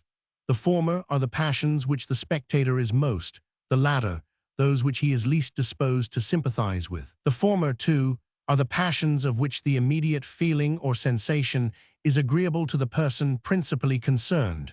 The latter, those of which it is disagreeable. It may be laid down as a general rule that the passions which the spectator is most disposed to sympathize with, and in which, upon that account, the point of propriety may be said to stand high, are those of which the immediate feeling or sensation is more or less agreeable to the person principally concerned, and that, on the contrary, the passions which the spectator is least disposed to sympathize with, and in which, upon that account, the point of propriety may be said to stand low, are those of which the immediate feeling or sensation is more or less disagreeable or even painful to the person principally concerned. This general rule, so far as I have been able to observe, admits not of a single exception. A few examples will at once both sufficiently explain it and demonstrate the truth of it. The disposition to the affections which tend to unite men in society to humanity, kindness, natural affection, friendship, esteem, may sometimes be excessive. Even the excess of this disposition, however, renders a man interesting to everybody. Though we blame it, we still regard it with compassion and even with kindness, and never with dislike. We are more sorry for it than angry at it. To the person 216 himself, the indulgence even of such excessive affections is, upon many occasions, not only agreeable, but delicious. Upon some occasions, indeed, especially when directed, as is too often the case, towards unworthy objects, it exposes him to much real and heartfelt distress. Even upon such occasions, however, a well-disposed mind regards him with the most exquisite pity, and feels the highest indignation against those who affect to despise him for his weakness and imprudence. The defect of this disposition, on the contrary, what is called hardness of heart, while it renders a man insensible to the feelings and distresses of other people, renders other people equally insensible to his, and by excluding him from the friendship of all the world, excludes him from the best and most comfortable of all social enjoyments. The disposition to the affections which drive men from one another, and which tend, as it were, to break the bands of human society, the disposition to anger, hatred, envy, malice, revenge, is on the contrary much more apt to offend by its excess than by its defect. The excess renders a man wretched and miserable in his own mind, and the object of hatred and sometimes even of horror to other people. The defect is very seldom complained of. It may, however, be defective. The want of proper indignation is a most essential defect in the manly character, and upon many occasions renders a man incapable of protecting either himself or his friends from insult and injustice. Even that principle, in the excess and improper direction of which consists the odious and detestable passion of envy, may be defective. Envy is that passion which views with malignant dislike the superiority of those who are really entitled to all the superiority they possess. The man, however, who, in matters of consequence, tamely suffers other people, who are entitled to no such superiority, to rise above him or get before him, is justly condemned as mean-spirited. This weakness is commonly founded in indolence, sometimes in good nature, in an aversion to opposition, to bustle and solicitation, and sometimes, too, in a sort of ill-judged magnanimity, which fancies that it can always continue to despise the advantage which it then despises, and therefore so easily gives up. Such weakness, however, is commonly followed by much regret and repentance, and what had some appearance of magnanimity in the beginning frequently gives place to a most malignant envy in the end, and to a hatred of that superiority which those who have once attained it may often become really entitled to by the very circumstance of having attained it. In order to live comfortably in the world, it is, upon all occasions, as necessary to defend our dignity and rank as it is to defend our life or our fortune. Our sensibility to personal danger and distress, like that to personal provocation, is much more apt to offend by its excess than by its defect. No character is more contemptible than that of a coward. No character is more admired than that of the man who faces death with intrepidity, 217, and maintains his tranquility and presence of mind amidst the most dreadful dangers. We esteem the man who supports pain and even torture with manhood and firmness, and we can have little regard for him who sinks under them and abandons himself to useless outcries and womanish lamentations. A fretful temper, which feels, with too much sensibility, every little cross accident, renders a man miserable in himself and offensive to other people. A calm one, which does not allow its tranquility to be disturbed, either by the small injuries or by the little disasters incident to the usual course of human affairs, but which, amidst the natural and moral evils infesting the world, lays its account and is contented to suffer a little from both, is a blessing to the man himself, and gives ease and security to all his companions. Our sensibility, however, both to our own injuries and to our own misfortunes, though generally too strong, may likewise be too weak. The man who feels little for his own misfortunes must always feel less for those of other people, and be less disposed to relieve them. The man who has little resentment for the injuries which are done to himself must always have less for those which are done to other people, and be less disposed either to protect or to avenge them. A stupid insensibility to the events of human life necessarily extinguishes all that keen and earnest attention to the propriety of our own conduct, which constitutes the real essence of virtue. We can feel little anxiety about the propriety of our own actions when we are indifferent about the events which may result from them. The man who feels the full distress of the calamity which has befallen him, who feels the whole baseness of the injustice which has been done to him, but who feels still more strongly what the dignity of his own character requires, who does not abandon himself to the guidance of the undisciplined passions which his situation might naturally inspire, but who governs his whole behavior and conduct according to those restrained and corrected emotions, which the great inmate, the great demigod within the breast prescribes and approves of, is alone the real man of virtue, the only real and proper object of love, respect, and admiration. Insensibility and that noble firmness, that exalted self-command, which is founded in the sense of dignity and propriety, are so far from being altogether the same, that in proportion as the former takes place, the merit of the latter is, in many cases, entirely taken away. But though the total want of sensibility to personal injury, to personal danger and distress, would, in such situations, take away the whole merit of self-command, that sensibility, however, may very easily be too exquisite, and it frequently is so. When the sense of propriety, when the authority of the judge within the breast, can control this extreme sensibility, that authority must no doubt appear very noble and very great. But the exertion of it may be too fatiguing, it may have too much to do.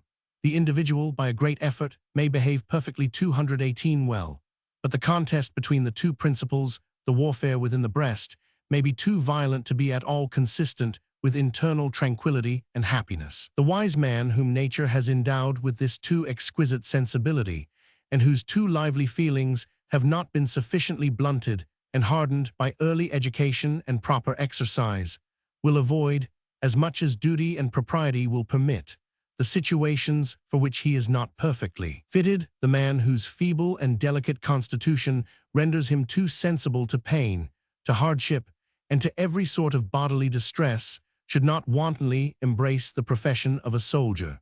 The man of too much sensibility to injury should not rashly engage in the contests of faction. Though the sense of propriety should be strong enough to command all those sensibilities, the composure of the mind must always be disturbed in the struggle. In this disorder, the judgment cannot always maintain its ordinary acuteness and precision, and though he may always mean to act properly, he may often act rashly and imprudently, and in a manner which he himself will, in the succeeding part of his life, be forever ashamed of. A certain intrepidity, a certain firmness of nerves and hardiness of constitution, whether natural or acquired, are undoubtedly the best preparatives for all the great exertions of self-command. Though war and faction are certainly the best schools for forming every man to this hardiness and firmness of temper, though they are the best remedies for curing him of the opposite weaknesses, yet, if the day of trial should happen to come before he has completely learned his lesson, before the remedy has had time to produce its proper effect, the consequences might not be agreeable. Our sensibility to the pleasures, to the amusements, and enjoyments of human life may offend in the same manner either by its excess or by its defect.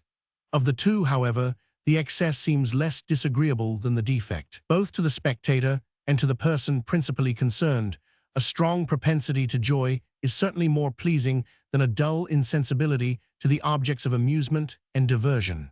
We are charmed with the gaiety of youth, and even with the playfulness of childhood, but we soon grow weary of the flat and tasteless gravity which too frequently accompanies old age. When this propensity, indeed, is not restrained by the sense of propriety, when it is unsuitable to the time or to the place, to the age or to the situation of the person, when, to indulge it, he neglects either his interest or his duty, it is justly blamed as excessive and as hurtful both to the individual and to the society. In the greater part of such cases, however, what is chiefly to be found fault with is, not so much the strength of the propensity to joy, as the weakness of the sense of propriety and duty. A young man who has no relish for the diversions and amusements that are natural and suitable to his age, who talks of nothing but his book or his business, is disliked as formal and pedantic, and we give him no credit 219 for his abstinence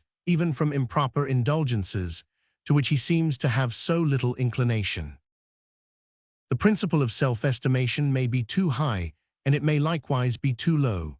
It is so very agreeable to think highly, and so very disagreeable to think meanly of ourselves, that, to the person himself, it cannot well be doubted, but that some degree of excess must be much less disagreeable than any degree of defect. But to the impartial spectator, it may perhaps be thought, things must appear quite differently, and that to him, the defect must always be less disagreeable than the excess. And in our companions, no doubt, we much more frequently complain of the latter than of the former. When they assume upon us, or set themselves before us, their self-estimation mortifies our own. Our own pride and vanity prompt us to accuse them of pride and vanity, and we cease to be the impartial spectators of their conduct. When the same companions, however, suffer any other man to assume over them a superiority which does not belong to him, we not only blame them, but often despise them as mean-spirited. When, on the contrary, among other people, they push themselves a little more forward, and scramble to an elevation disproportioned, as we think, to their merit, though we may not perfectly approve of their conduct, we are often, upon the whole, diverted with it. And where there is no envy in the case, we are almost always much less displeased with them than we should have been had they only suffered themselves to sink below their proper station. In estimating our own merit, in judging of our own character and conduct, there are two different standards to which we naturally compare them. The one is the idea of exact propriety and perfection, so far as we are each of us capable of comprehending that idea. The other is that degree of approximation to this idea which is commonly attained in the world, and which the greater part of our friends and companions, of our rivals and competitors, may have actually arrived at. We very seldom, I am disposed to think, we never attempt to judge of ourselves without giving more or less attention to both these different standards. But the attention of different men, and even of the same man at different times, is often very unequally divided between them, and is sometimes principally directed towards the one and sometimes towards the other. So far as our attention is directed towards the first standard, the wisest and best of us all can, in his own character and conduct, see nothing but weakness and imperfection, can discover no ground for arrogance and presumption, but a great deal for humility, regret, and repentance. So far as our attention is directed towards the second, we may be affected either in the one way or in the other, and feel ourselves either really above or really below the standard with which we seek to compare ourselves. 220. The wise and virtuous man directs his principal attention to the first standard, the idea of exact propriety and perfection. There exists in the mind of every man an idea of this kind, gradually formed from his observations upon the character and conduct both of himself and of other people. It is the slow, gradual, and progressive work of the great demigod within the breast, the great judge and arbiter of conduct. This idea is in every man more or less accurately drawn, its coloring is more or less just, its outlines are more or less exactly designed, according to the delicacy and acuteness of that sensibility with which those observations were made, and according to the care and attention employed in making them. In the wise and virtuous man, they have been made with the most acute and delicate sensibility, and the utmost care and attention have been employed in making them. Every day some feature is improved, every day some blemish is corrected. He has studied this idea more than other people, he comprehends it more distinctly, he has formed a much more correct image of it, and is much more deeply enamored of its exquisite and divine beauty. He endeavors, as well as he can, to assimilate his own character to this archetype of perfection, but he imitates the work of a divine artist, which can never be equaled. He feels the imperfect success of all his best endeavors, and sees, with grief and affliction, in how many different features the mortal copy falls short of the immortal original. He remembers, with concern and humiliation, how often, from want of attention, from want of judgment, from want of temper, he has, both in words and actions, both in conduct and conversation, violated the exact rules of perfect propriety, and has so far departed from that model, according to which he wished to fashion his own character and conduct. When he directs his attention towards the second standard, indeed, that degree of excellence which his friends and acquaintances have commonly arrived at, he may be sensible of his own superiority. But as his principal attention is always directed towards the first standard, he is necessarily much more humbled by the one comparison than he ever can be elevated by the other.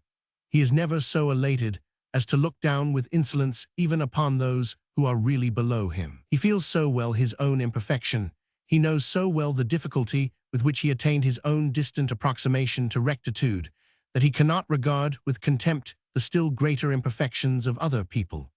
Far from insulting over their inferiority, he views it with the most indulgent commiseration, and by his advice as well as example, is at all times willing to promote their further advancement. If in any particular qualification they happen to be superior to him, for who is so perfect as not to have many superiors in many different qualifications? Far from envying their superiority, he, who knows how difficult it is to excel, esteems and honors their excellence, and never fails to bestow upon it the full measure of applause 221 which it deserves.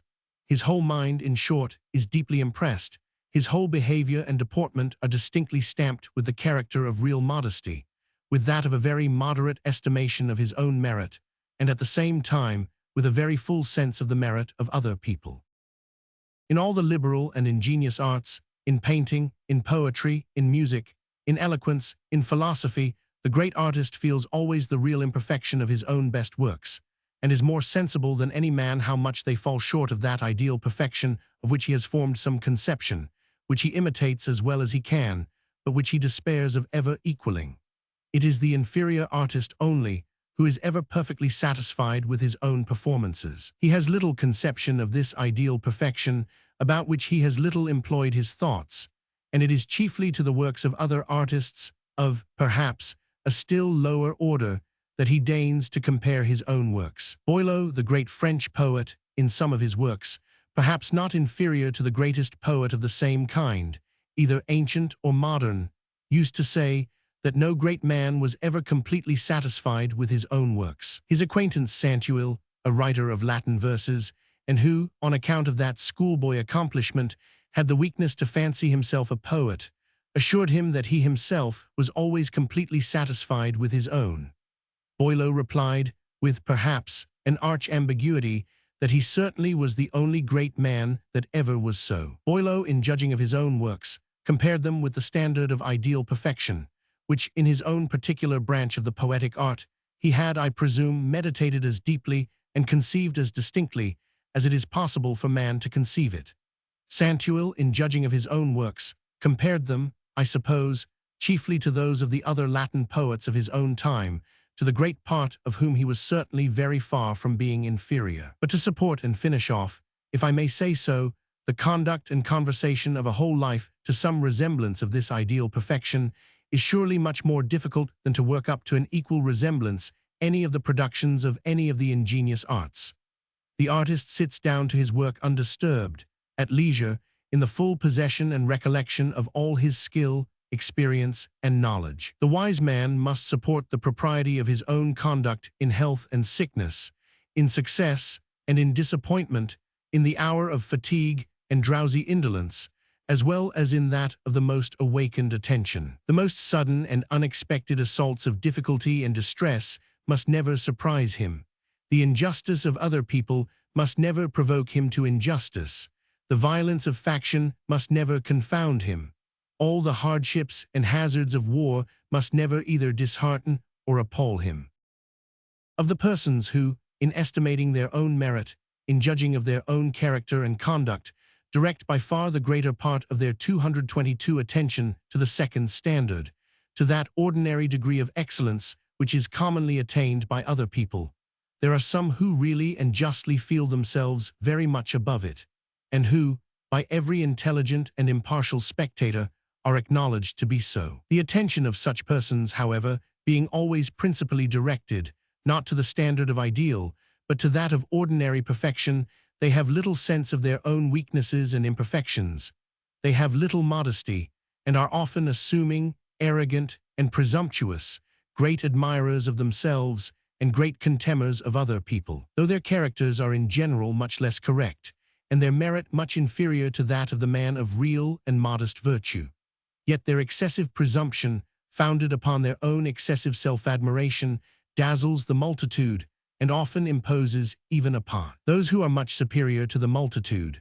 The frequent and often wonderful success of the most ignorant quacks and impostors, both civil and religious, sufficiently demonstrate how easily the multitude are imposed upon by the most extravagant and groundless pretensions. But when those pretensions are supported by a very high degree of real and solid merit, when they are displayed with all the splendor which ostentation can bestow upon them, when they are supported by high rank and great power, when they have often been successfully exerted, and are upon that account attended by the loud acclamations of the multitude, even the man of sober judgment often abandons himself to the general admiration.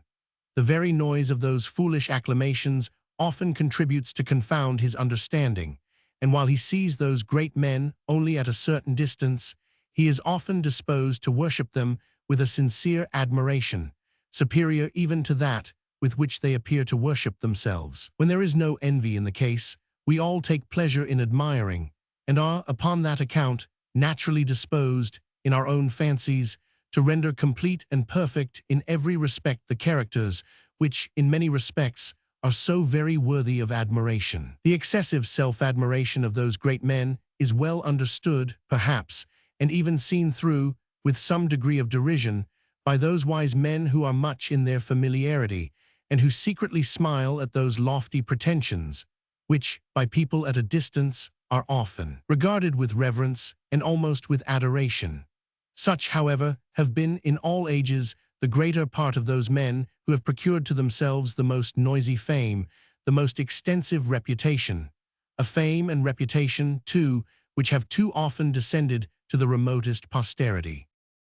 Great success in the world, great authority over the sentiments and opinions of mankind, have very seldom been acquired without some degree of this excessive self-admiration. The most splendid characters, the men who have performed the most illustrious actions, who have brought about the greatest revolutions, both in the situations and opinions of mankind, the most successful warriors, the greatest statesmen and legislators, the eloquent founders and leaders of the most numerous and most successful sects and parties, have many of them been not more distinguished for their very great merit than for a degree of presumption and self-admiration altogether disproportioned even to that very great merit. This presumption was, perhaps, necessary not only to prompt them to undertakings which a more sober mind would never have thought of, but to command the submission and obedience of their followers to support them in such undertakings.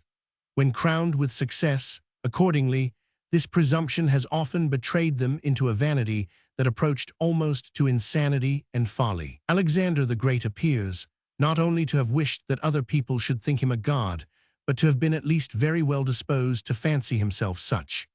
Upon his deathbed, the most ungodlike of all situations, he requested of his friends that, to the respectable list of deities, into which himself had long before been inserted, his old mother Olympia might likewise have the honor of being added. Amidst the respectful admiration of his followers and disciples, amidst the universal applause of the public, after the oracle, which probably had followed the voice of that applause, had pronounced him the wisest of men, the great wisdom of Socrates, though it did not suffer him to fancy himself a god, yet was not great enough to hinder him from fancying that he had secret and frequent intimations from some invisible and divine being. The sound head of Caesar was not so perfectly sound as to hinder him from being much pleased with his divine genealogy from the goddess Venus, and before the temple of this pretended great-grandmother to receive, without rising from his seat, the Roman Senate, when that illustrious body came to present him with some decrees, conferring upon him the most extravagant honors.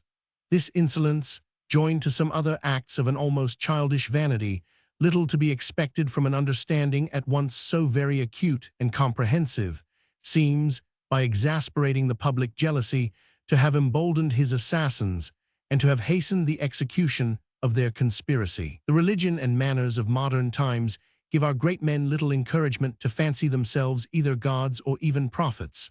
Success, however, joined to great popular favor, has often so far turned the heads of the greatest of them, as to make them ascribe to themselves both an importance and an ability much beyond what they really possessed, and by this presumption to precipitate themselves into many rash and sometimes ruinous adventures. It is a characteristic almost peculiar to the great Duke of Marlborough, that 10 years of such uninterrupted and such splendid success as scarce any other general could boast of, never betrayed him into a single rash action, scarce into a single rash word or expression. The same temperate coolness and self-command cannot, I think, be ascribed to any other great warrior of later times, not to Prince Eugene, not to 224 the late King of Prussia, not the great Prince of Condé, not even to Gustavus Adolphus. Turenne seems to have approached the nearest to it, but several different transactions of his life sufficiently demonstrate that it was in him by no means so perfect as it was in the great Duke of Marlborough. In the humble projects of private life, as well as in the ambitious and proud pursuits of high stations, great abilities and successful enterprise in the beginning have frequently encouraged to undertakings which necessarily led to bankruptcy and ruin in the end. The esteem and admiration which every impartial spectator conceives for the real merit of those spirited, magnanimous, and high-minded persons, as it is a just and well-founded sentiment, so it is a steady and permanent one, and altogether independent of their good or bad fortune. It is otherwise with that admiration which he is apt to conceive for their excessive self-estimation and presumption. While they are successful, indeed, he is often perfectly conquered and overborne by them. Success covers from his eyes not only the great imprudence, but frequently the great injustice of their enterprises, and far from blaming this defective part of their character, he often views it with the most enthusiastic admiration. When they are unfortunate, however, things change their colors and their names. What was before heroic magnanimity resumes its proper appellation of extravagant rashness and folly, and the blackness of that avidity and injustice, which was before hid under the splendor of prosperity, comes full into view and blots the whole luster of their enterprise. Had Caesar, instead of gaining, lost the Battle of Pharsalia, his character would, at this hour, have ranked a little above that of Catiline, and the weakest man would have viewed his enterprise against the laws of his country in blacker colors than perhaps even Cato, with all the animosity of a party man, ever viewed it at the time. His real merit, the justness of his taste, the simplicity and elegance of his writings, the propriety of his eloquence, his skill in war, his resources in distress, his cool and sedate judgment in danger, his faithful attachment to his friends, his unexampled generosity to his enemies, would all have been acknowledged, as the real merit of Catiline, who had many great qualities, is acknowledged at this day. But the insolence and injustice of his all-grasping ambition would have darkened and extinguished the glory of all that real merit. Fortune has in this, as well as in some other respects already mentioned, great influence over the moral sentiments of mankind, and according as she is either favorable or adverse, can render the same character the object, either of general love and admiration, or of universal hatred and contempt. This great disorder in our moral sentiments is by no means, however, without its utility, and we may on this, as well as on many other occasions, admire the wisdom of God even in the weakness and folly of man. Our admiration of 225 success is founded upon the same principle with our respect for wealth and greatness, and is equally necessary for establishing the distinction of ranks and the order of society. By this admiration of success, we are taught to submit more easily to those superiors, whom the course of human affairs may assign to us, to regard with reverence, and sometimes even with a sort of respectful affection, that fortunate violence which we are no longer capable of resisting, not only the violence of such splendid characters as those of a Caesar or an Alexander, but often that of the most brutal and savage barbarians, of an Attila, a Genghis, or a Tamerlane.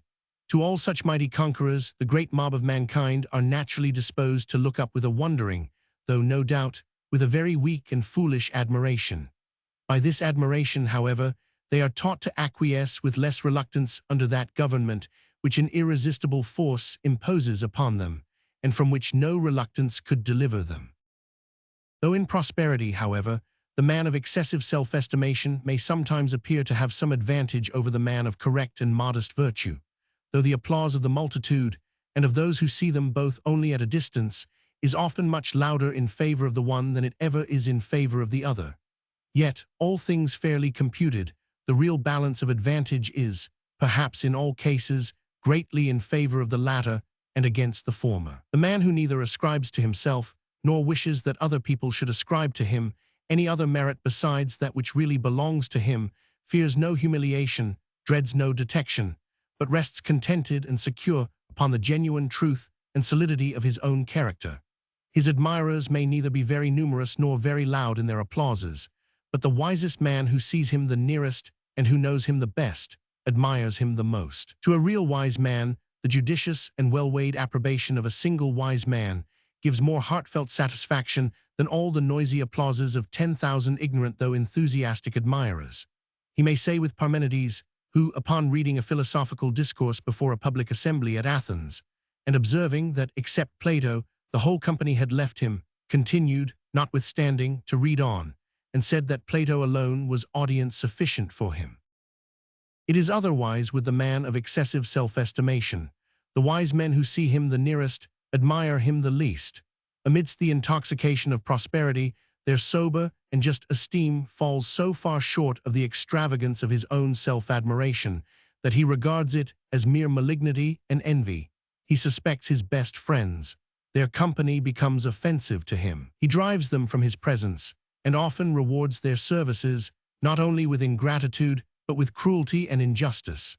He abandons his confidence to flatterers and traitors who pretend to idolize his vanity and presumption, and that 226 character which in the beginning, though in some respects defective, was, upon the whole, both amiable and respectable, becomes contemptible and odious in the end. Amidst the intoxication of prosperity, Alexander killed Clytus for having preferred the exploits of his father Philip to his own, put Callisthenes to death in torture for having refused to adore him in the Persian manner, and murdered the great friend of his father, the venerable Parmenio, after having, upon the most groundless suspicions, sent first to the torture and afterwards to the scaffold, the only remaining son of that old man, the rest having all before died in his own service.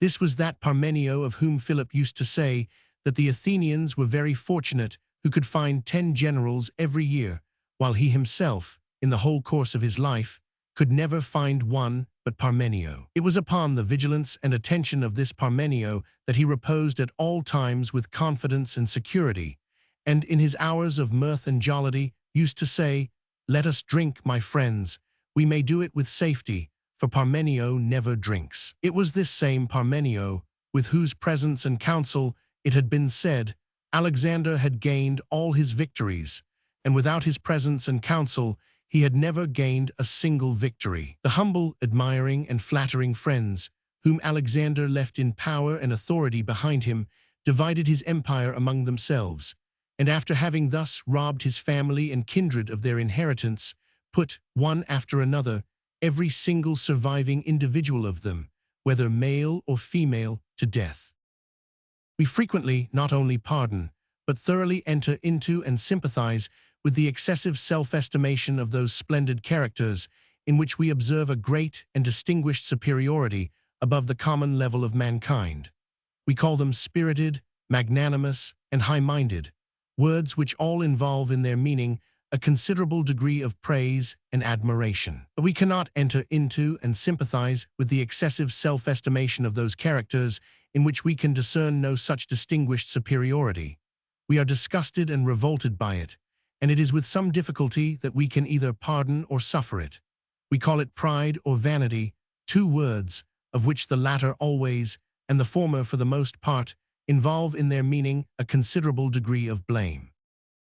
Those 2 vices, however, though resembling in some respects as being both modifications of excessive self-estimation, are yet, in many respects, very different from one another.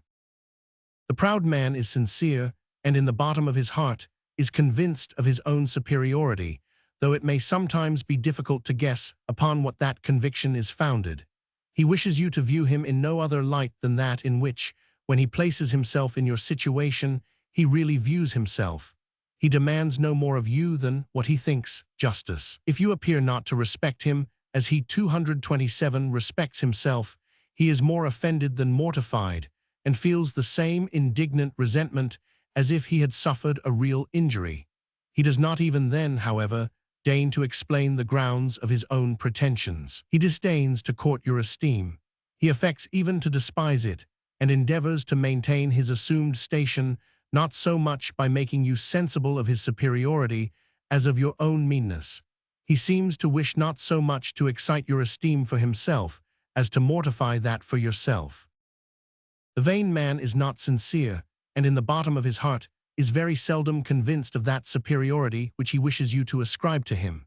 He wishes you to view him in much more splendid colors than those in which, when he places himself in your situation and supposes you to know all that he knows, he can really view himself.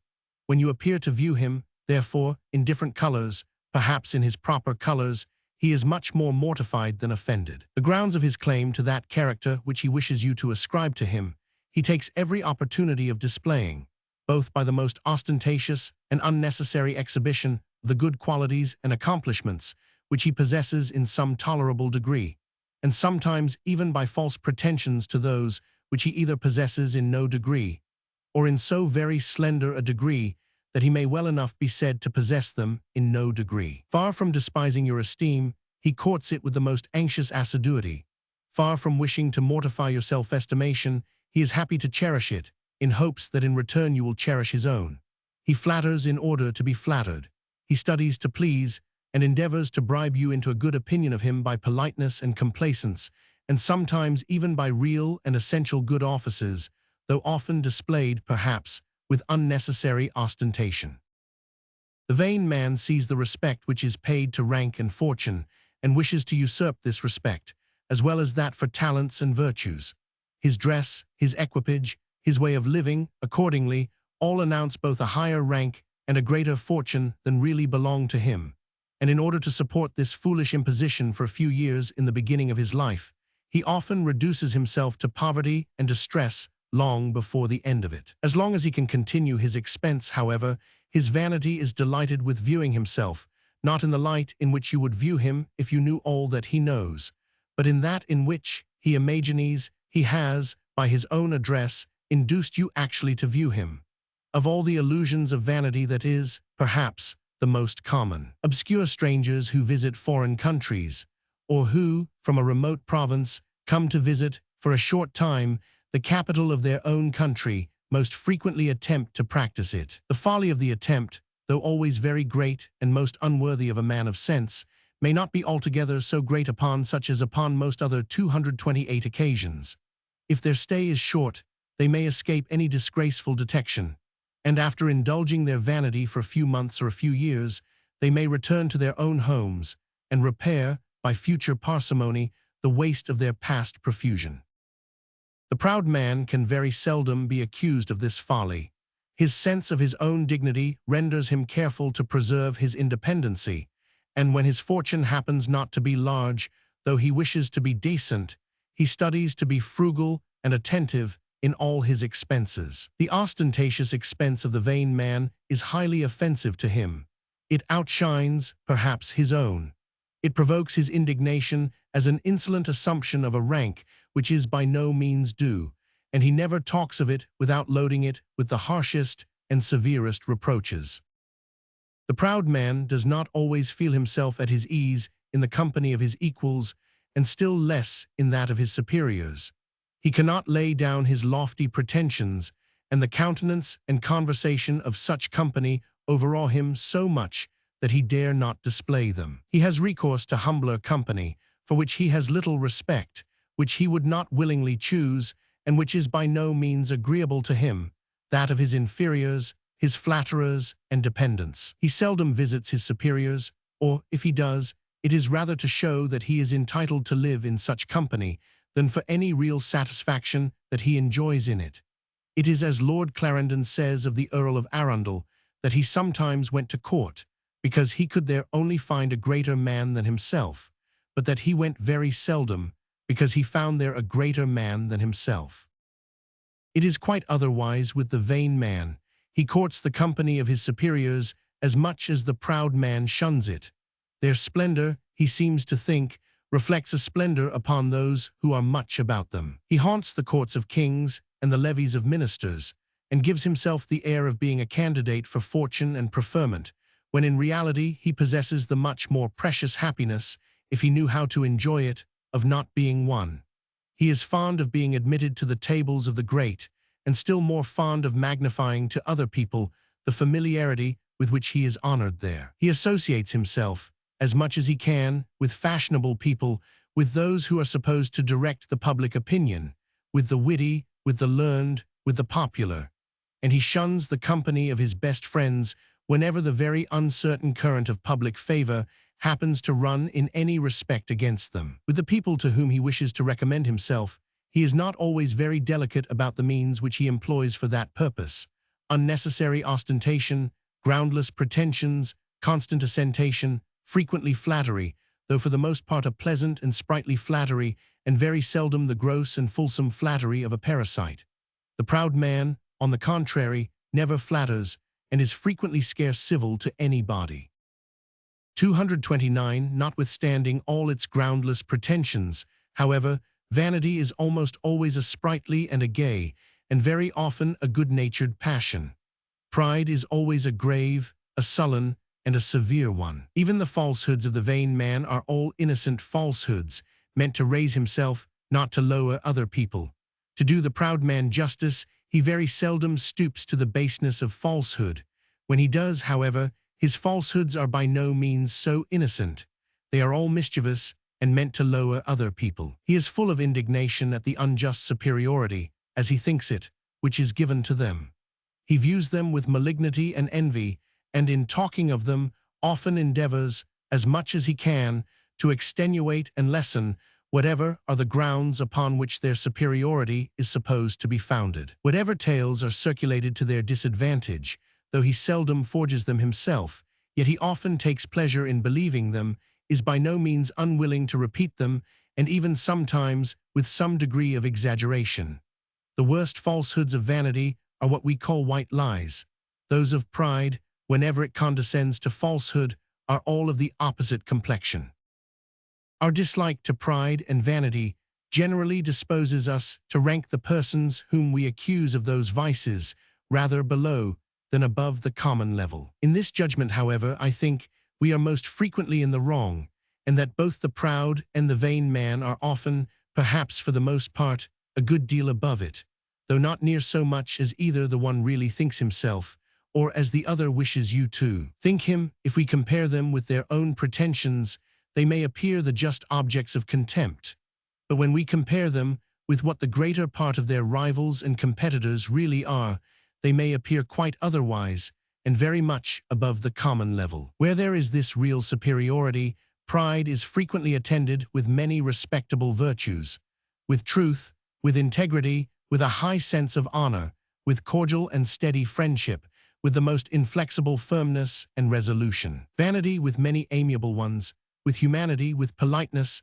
with a desire to oblige in all little matters, and sometimes with a real generosity in great ones. A generosity, however, which it often wishes to display in the most splendid colors that it can. By their rivals and enemies, the French in the last century were accused of vanity, the Spaniards of pride, and foreign nations were disposed to consider the one as the more amiable, the other as the more respectable people. The words vain and vanity are never taken in a good sense. We sometimes say of a man, when we are talking of him in good humor, that he is the better for his vanity, or that his vanity is more diverting than offensive, but we still consider it as a foible and a ridiculous feature in his character.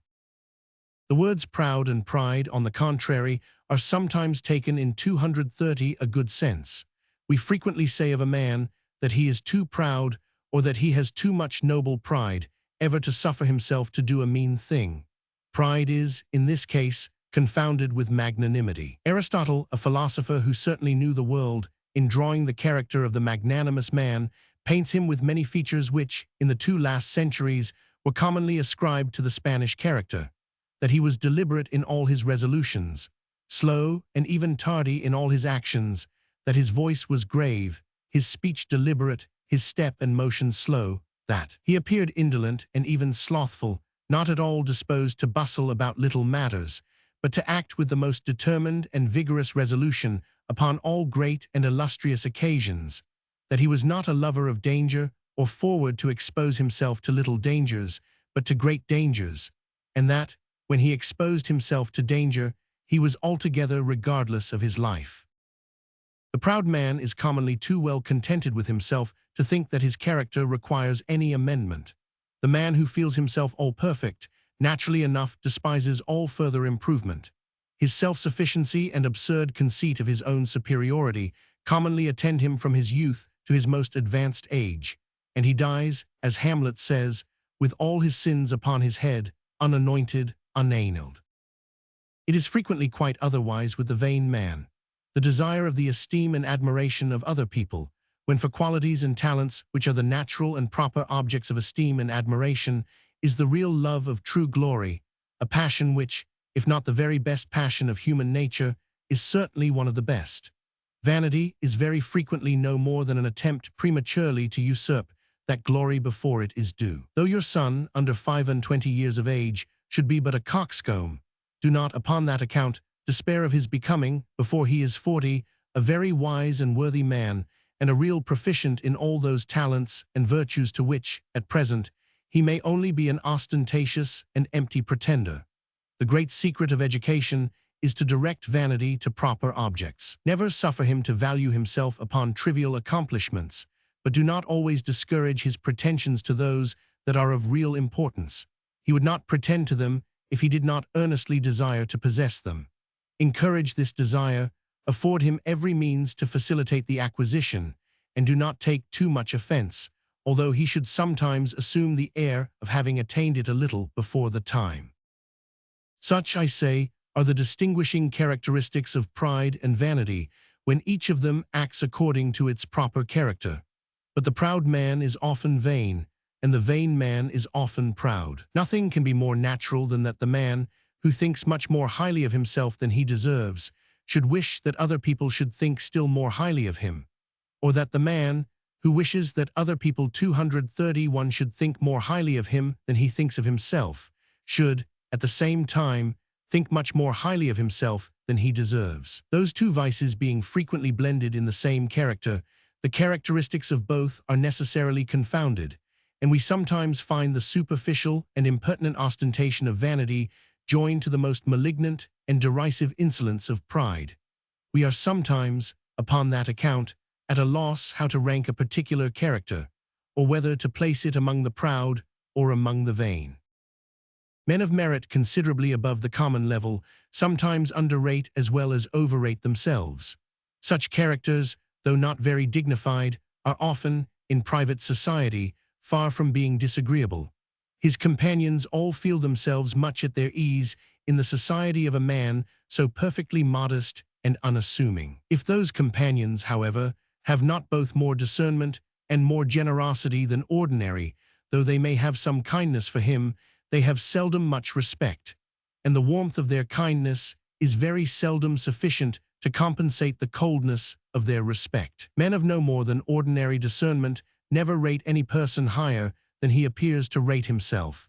He seems doubtful himself, they say, whether he is perfectly fit for such a situation or such an office, and immediately give the preference to some impudent blockhead who entertains no doubt about his own qualifications. Though they should have discernment, yet, if they want generosity, they never fail to take advantage of his simplicity, and to assume over him an impertinent superiority which they are by no means entitled to. His good nature may enable him to bear this for some time, but he grows weary at last, and frequently when it is too late, and when that rank which he ought to have assumed is lost irrecoverably and usurped, in consequence of his own backwardness, by some of his more forward, though much less meritorious companions. A man of this character must have been very fortunate in the early choice of his companions, if in going through the world he meets always with fair justice, even from those whom, from his own past kindness, he might have some reason to consider as his best friends.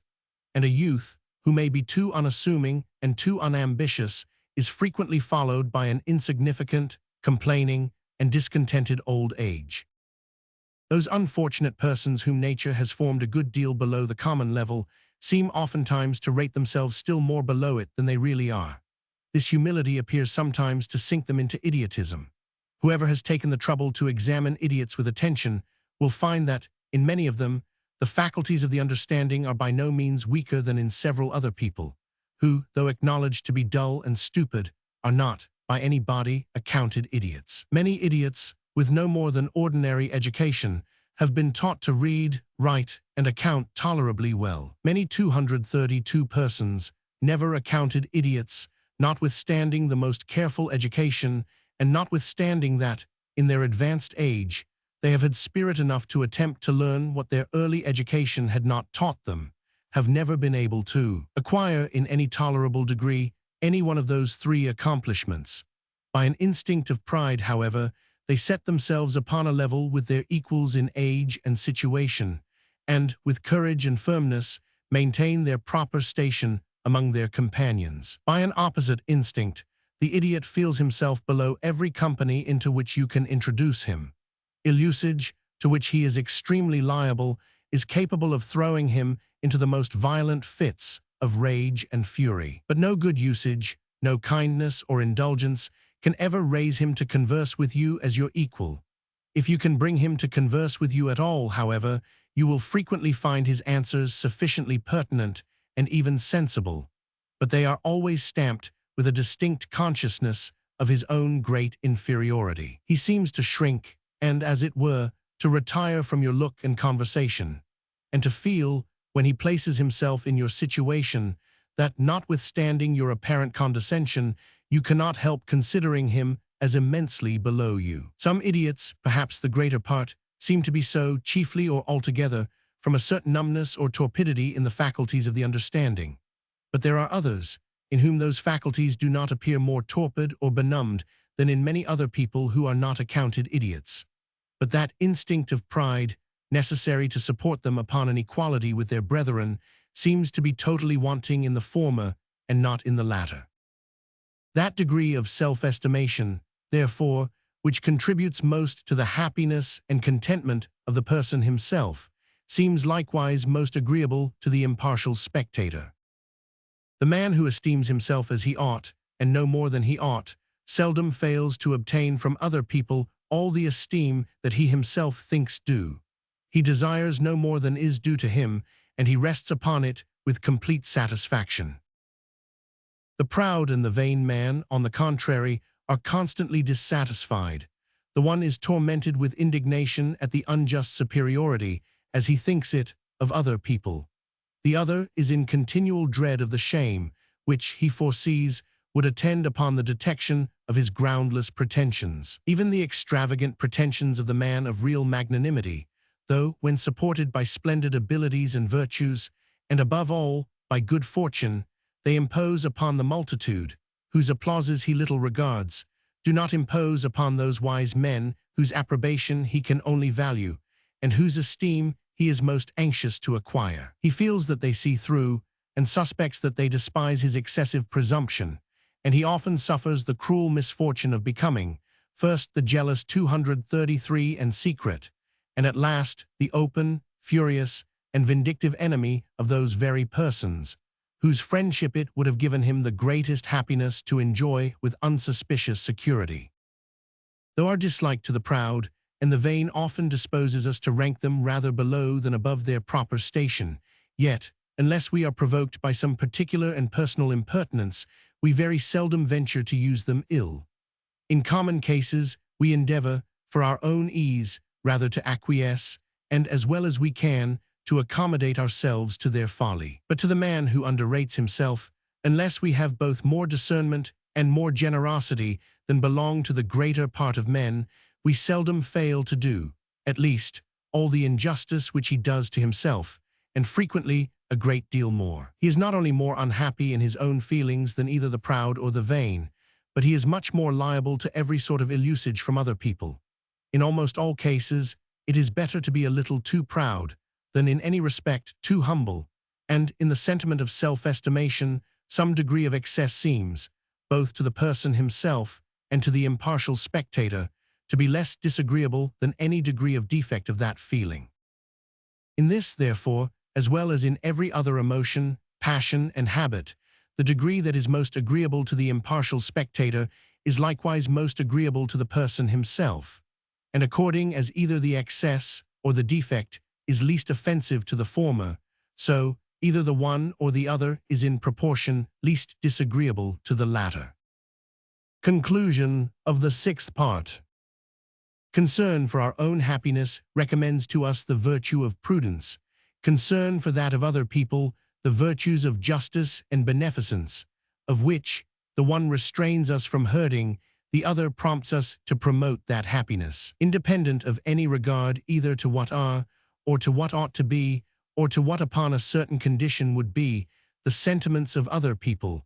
The first of those three virtues is originally recommended to us by our selfish, the other two by our benevolent affections. Regard to the sentiments of other people, however, comes afterwards both to enforce and to direct the practice of all those virtues, and no man during either the whole course of his life, or that of any considerable part of it, ever trod steadily and uniformly in the paths of prudence, of justice, or of proper beneficence, whose conduct was not principally directed by a regard to the sentiments of the supposed impartial spectator, of the great inmate of the breast, the great judge and arbiter of conduct. If in the course of the day we have swerved in any respect from the rules which he prescribes to us, if we have either exceeded or relaxed in our frugality, 234, if we have either exceeded or relaxed in our industry, if through passion or inadvertency we have hurt in any respect the interest or happiness of our neighbor,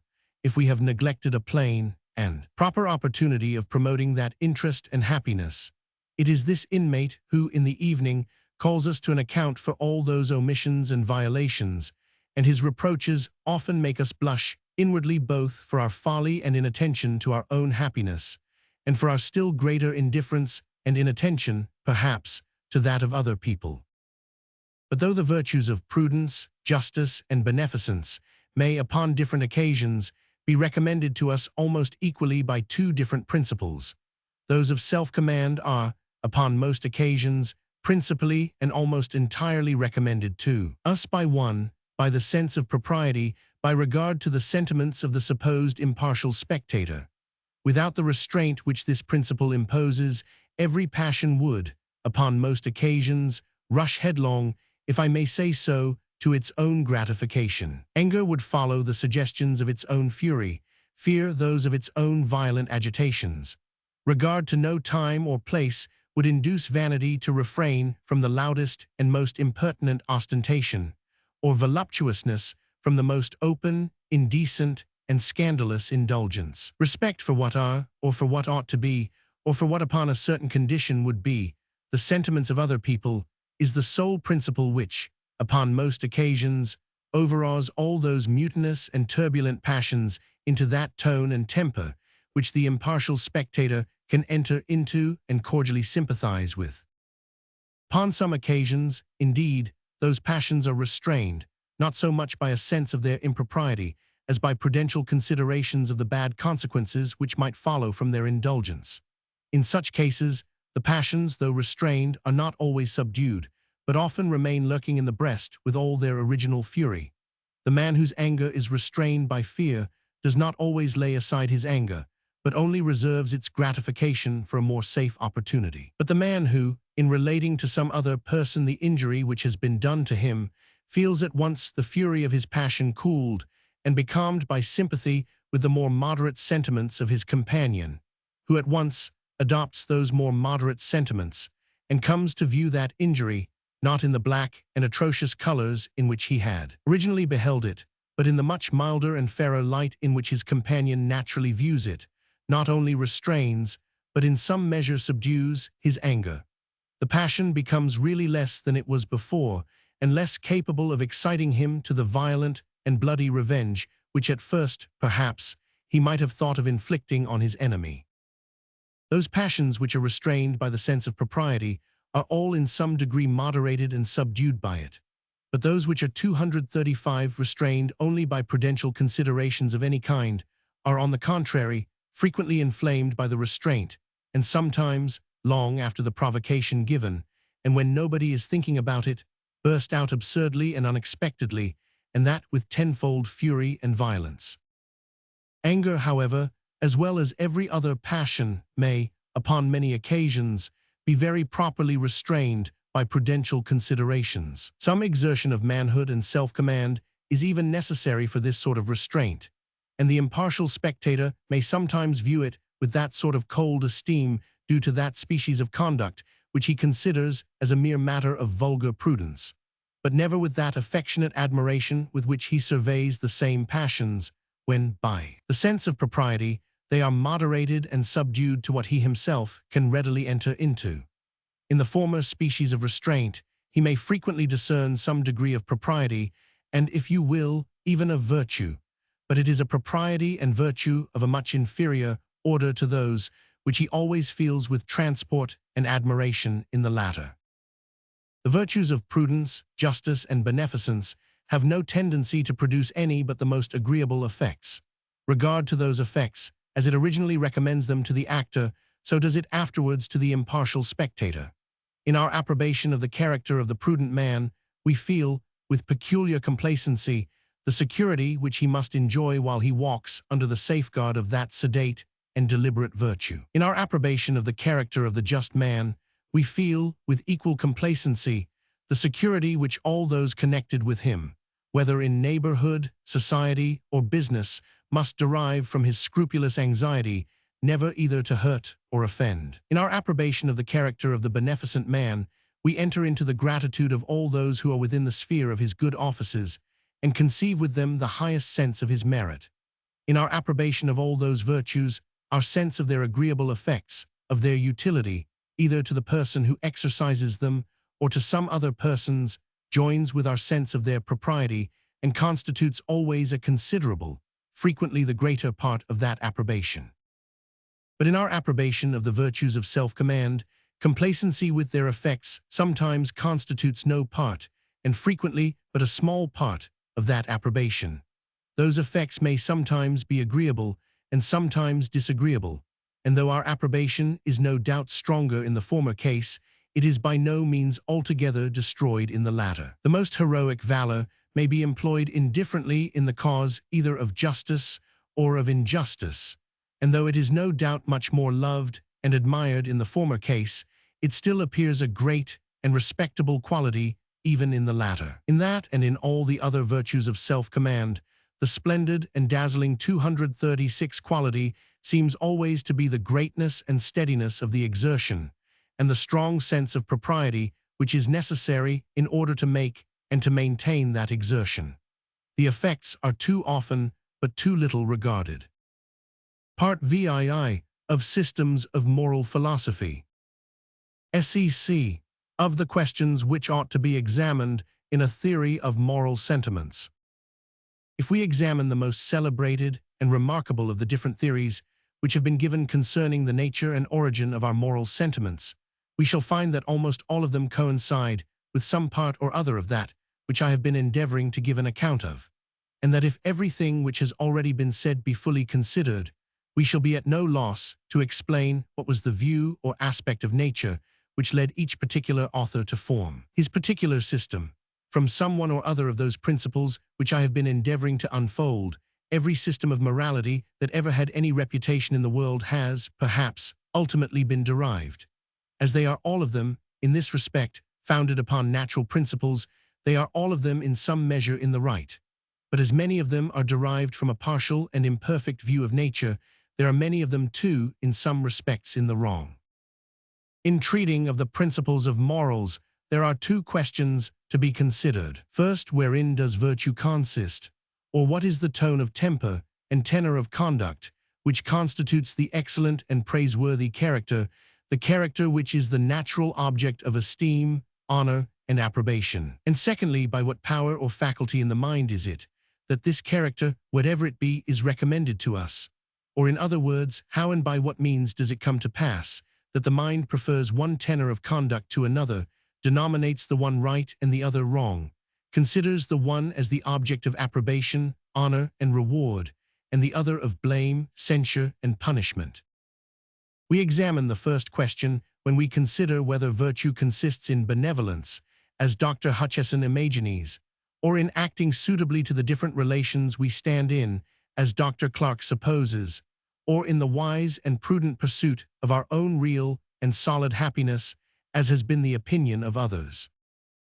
We examine the second question when we consider whether the virtuous character, whatever it consists in, be recommended to us by self-love, which makes us perceive that this character, both in ourselves and others, tends most to promote our own private interest, or by reason, which points out to us the difference between one character and another in the same manner as it does that between truth and falsehood, or by a peculiar power of perception called a moral sense, which this virtuous character gratifies and pleases as the contrary disgusts and displeases it, or last of all, by some other principle in human nature, such as a modification of sympathy or the like.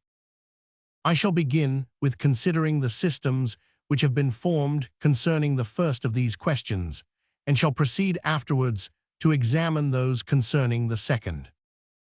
SEC II of the different accounts which have been given of the nature of virtue. Introduction.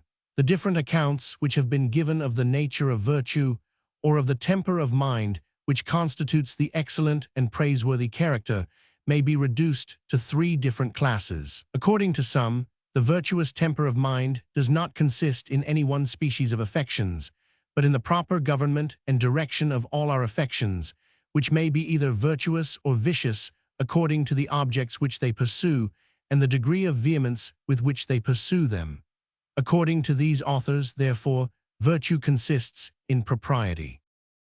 According to others, virtue consists in the judicious pursuit of our own private interest and happiness, or in the proper government and direction of those selfish affections which aim solely at this end. In the opinion of these, therefore, virtue consists in prudence. Another set of authors make virtue consist in those affections only which aim at the happiness of others, not in those which aim at our own. According to them, Therefore, disinterested benevolence is the only motive which can stamp upon actions the character of virtue. The character of virtue, it is evident, must either be ascribed indifferently to all our affections, when under proper government and direction, or be confined to some one class or division of them. The great division of our affections is into the selfish and the benevolent. If the character of virtue, therefore, cannot be ascribed indifferently to all our affections, when under proper government and direction, it must be confined either to those which aim directly at our own private happiness, or to those which aim directly at that of others. If virtue, therefore, does not consist in propriety, it must consist either in prudence or in benevolence. Besides these three, it is scarce possible to imagine that any other account can be given of the nature of virtue. I shall endeavor to show hereafter how all the other accounts, which are seemingly different from any of these, coincide at bottom with some one or other of the chap of those systems which make virtue consist in propriety.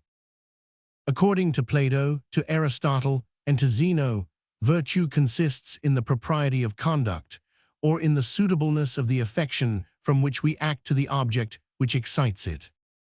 In the system of Plato, see Plato de Rep. Lib. Roman 4. The soul is considered as something like a little state or republic, composed of three different faculties or orders.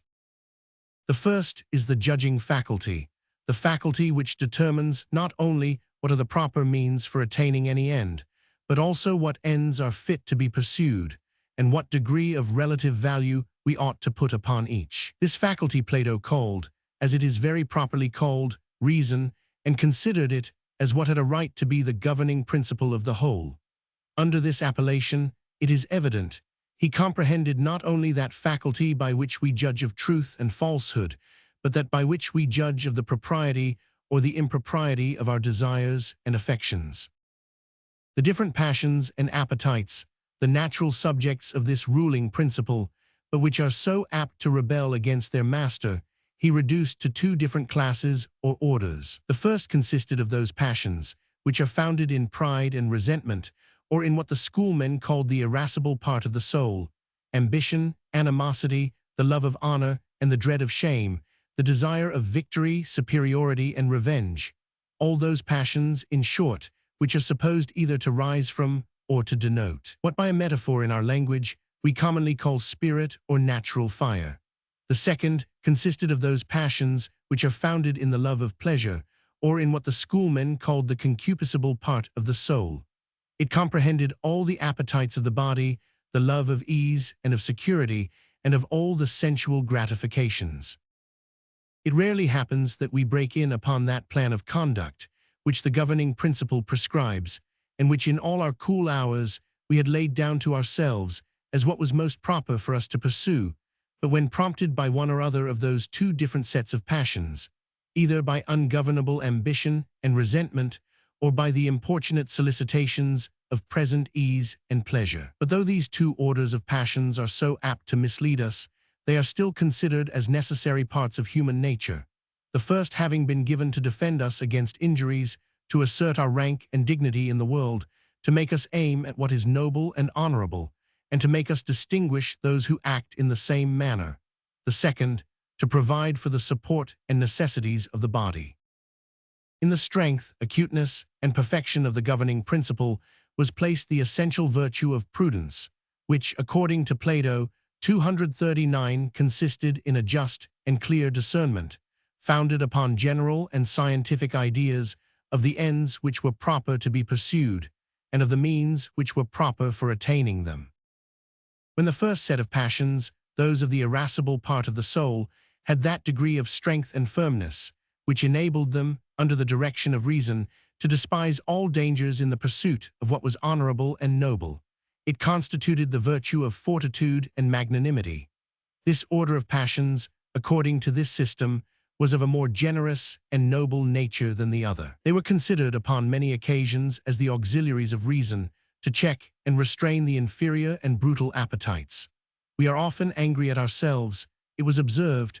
We often become the objects of our own resentment and indignation, when the love of pleasure prompts to do what we disapprove of, and the irascible part of our nature is in this manner called in to assist the rational against the concupiscible. When all those three different parts of our nature were in perfect concord with one another, when neither the irascible nor concupiscible passions ever aimed at any gratification which reason did not approve of, and when reason never commanded anything but what these of their own accord were willing to perform, this happy composure, this perfect and complete harmony of soul, constituted that virtue which in their language is expressed by a word which we commonly translate temperance, but which might more properly be translated good temper or sobriety and moderation of mind. Justice, the last and greatest of the four cardinal virtues, took place, according to this system, when each of those three faculties of the mind confined itself to its proper office, without attempting to encroach upon that of any other, when reason directed and passion obeyed, and when each passion performed its proper duty, and exerted itself towards its proper object easily and without reluctance, and with that degree of force and energy which was suitable to the value of what it pursued. In this consisted that complete virtue, that perfect propriety of conduct, which Plato, after some of the ancient Pythagoreans, has well denominated justice. The word, it is to be observed, which expresses justice in the Greek language, has several different meanings, and as the correspondent word in all other languages, so far as I know, has the same, there must be some natural affinity among those various significations. In one sense, we are said to do justice to our neighbor when we abstain from doing him any positive harm, and do not directly hurt him, either in his person, or in his estate, or in his reputation. This is that justice which I have treated of above, the observance of which may be extorted by force, and the violation of which exposes to punishment. In another sense, we are said not to do justice to our neighbor unless we conceive for him all that love, respect, and esteem, which his character, his 240 situation, and his connection with ourselves render suitable and proper for us to feel, and unless we act accordingly. It is in this sense that we are said to do injustice to a man of merit who is connected with us, though we abstain from hurting him in every respect, if we do not exert ourselves to serve him and to place him in that situation in which the impartial spectator would be pleased to see him. The first sense of the word coincides with what Aristotle and the schoolmen call commutative justice, and with what Grotius calls the justitia expletrix, which consists in abstaining from what is another's, and in doing voluntarily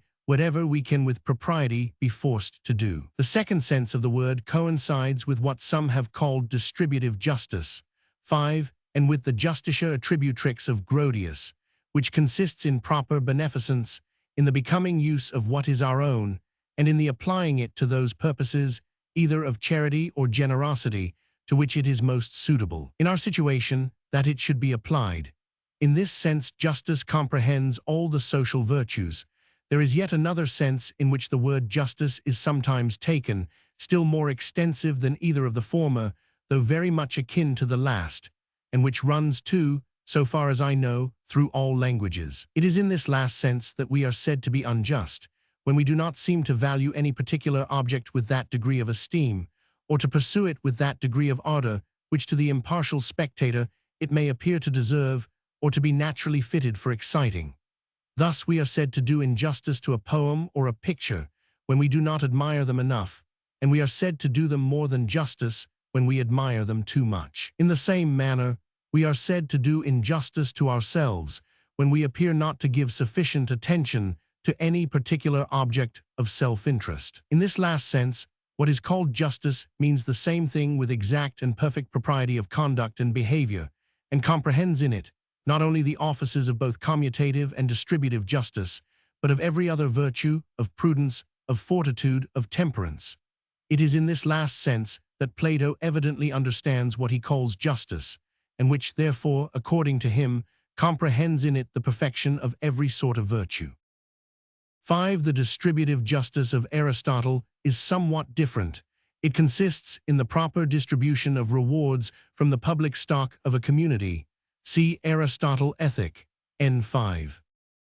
Such is the account given by Plato of the nature of virtue, or of that temper of mind which is the proper object of praise and approbation. It consists, according to him, in that state of mind in which every faculty confines itself within its proper sphere without encroaching upon that of any other, and performs its proper office with that precise degree of strength and vigor which belongs to it. His account, it is evident, coincides in every respect with what we have said above concerning the propriety of conduct. II virtue, according to Aristotle Ethic, N2, et sec, et 13241 et sec, consists in the habit of mediocrity according to right reason.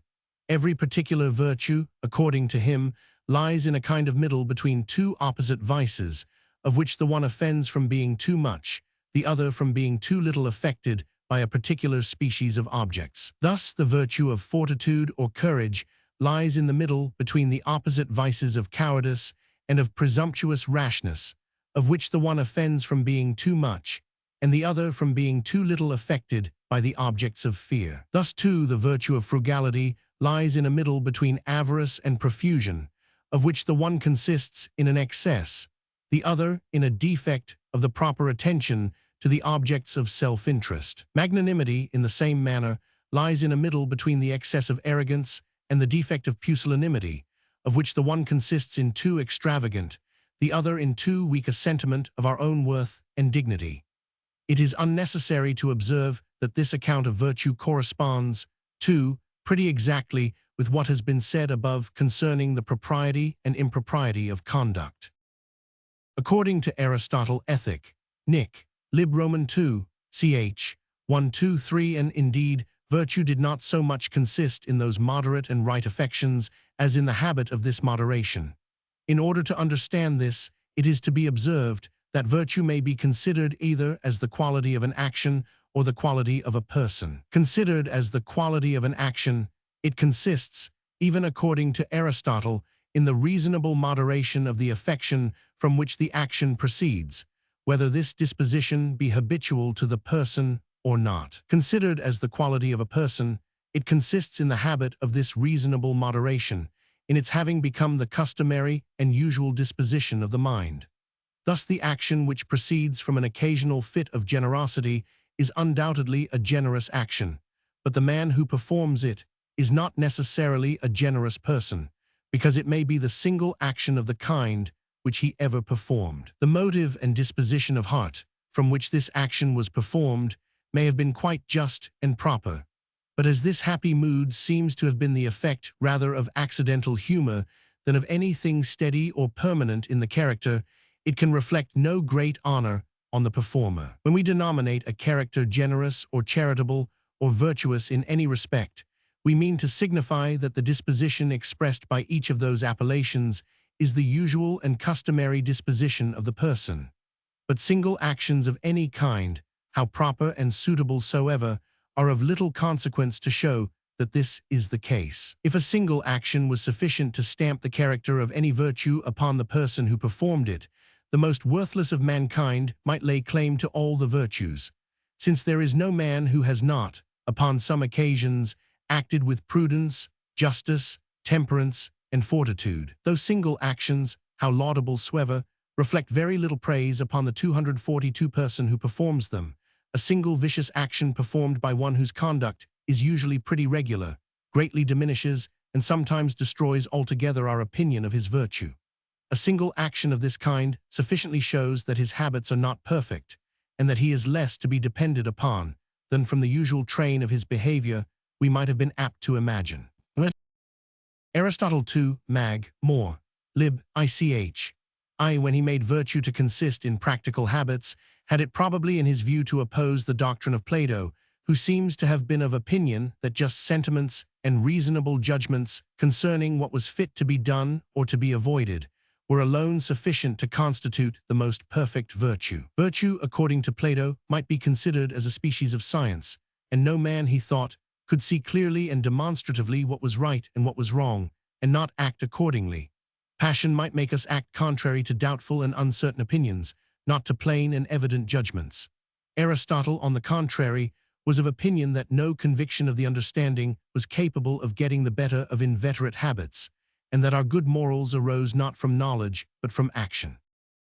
According to Zeno, sixth, the founder of the Stoical doctrine, every animal was by nature recommended to its own care, and was endowed with the principle of self-love, that it might endeavor to preserve not only its existence, but all the different parts of its nature in the best and most perfect state of which they were capable.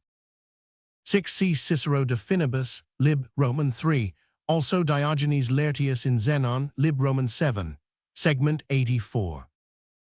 The self-love of man embraced, if I may say so, his body and all its different members, his mind and all its different faculties and powers, and desired the preservation and maintenance of them all in their best and most perfect condition. Whatever tended to support this state of existence was, therefore, by nature pointed out to him as fit to be chosen, and whatever tended to destroy it as fit to be rejected. Thus health, strength, agility, and ease of body, as well as the external conveniences which could promote these, wealth, power, honors, the respect and esteem of those we live with, were naturally pointed out to us as things eligible, and of which the possession was preferable to the want. On the other hand, sickness, infirmity, unwieldiness, pain of body, as well as all the external inconveniences which tend to occasion or bring on any of them, poverty, the want of authority, the contempt or hatred of those we live with, were in the same manner pointed out to us as things to be shunned and avoided. In each of those two opposite classes of objects, there were some which appeared to be more the objects either of choice or rejection than others in the same class. Thus, in the first class, health appeared evidently preferable to strength, and strength to agility, reputation to power, and power to riches. And thus, too, in the second class, sickness was more to be avoided than 243, unwieldiness of body, ignominy than poverty, and poverty than the loss of power. Virtue and the propriety of conduct consisted in choosing and rejecting all different objects and circumstances according as they were by nature rendered more or less the objects of choice or rejection, in selecting always from among the several objects of choice presented to us, that which must be chosen when we could not obtain them all, and in selecting, too, out of the several objects of rejection offered to us, that which was least to be avoided, when it was not in our power to avoid them all. Choosing and rejecting with this just and accurate discernment, by thus bestowing upon every object the precise degree of attention it deserved, according to the place which it held in this natural scale of things, we maintained, according to the Stoics, that perfect rectitude of conduct which constituted the essence of virtue. This was what they called to live consistently, to live according to nature, and to obey those laws and directions which nature, or the author of nature, had prescribed for our conduct. So far, the Stoical idea of propriety and virtue is not very different from that of Aristotle and the ancient Peripatetics.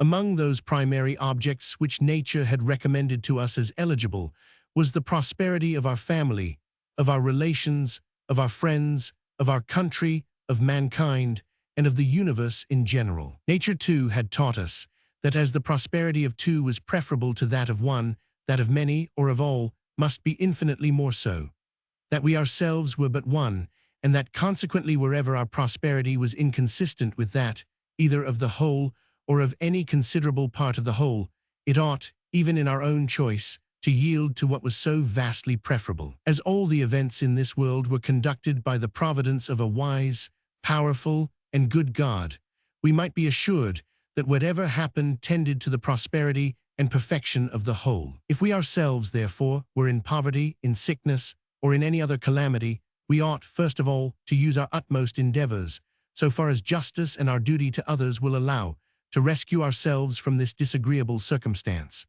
But if after all we could do, we found this impossible, we ought to rest satisfied that the order and perfection of the universe required that we should in the meantime continue in this situation. And as the prosperity of the whole should, even to us, appear preferable to so insignificant a part as ourselves, our situation, whatever it was, ought from that moment to become the object of our liking, if we would maintain that complete propriety and rectitude of sentiment and conduct in which consisted the perfection of our nature. If indeed any opportunity of extricating ourselves should offer, it became our duty to embrace it. The order of the universe, it was evident, no longer required our continuance in this situation, and the great director of the world plainly called upon us to leave it, by so clearly pointing out 240 for the road which we were to follow. It was the same case with the adversity of our relations, our friends, our country. If, without violating any more sacred obligation, it was in our power to prevent or put an end to their calamity, it undoubtedly was our duty to do so.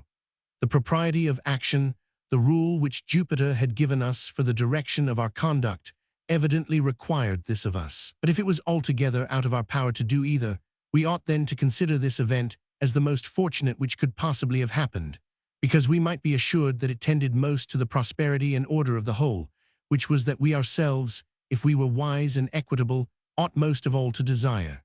It was our own final interest considered as a part of that whole, of which the prosperity ought to be not only the principal, but the sole object of our desire.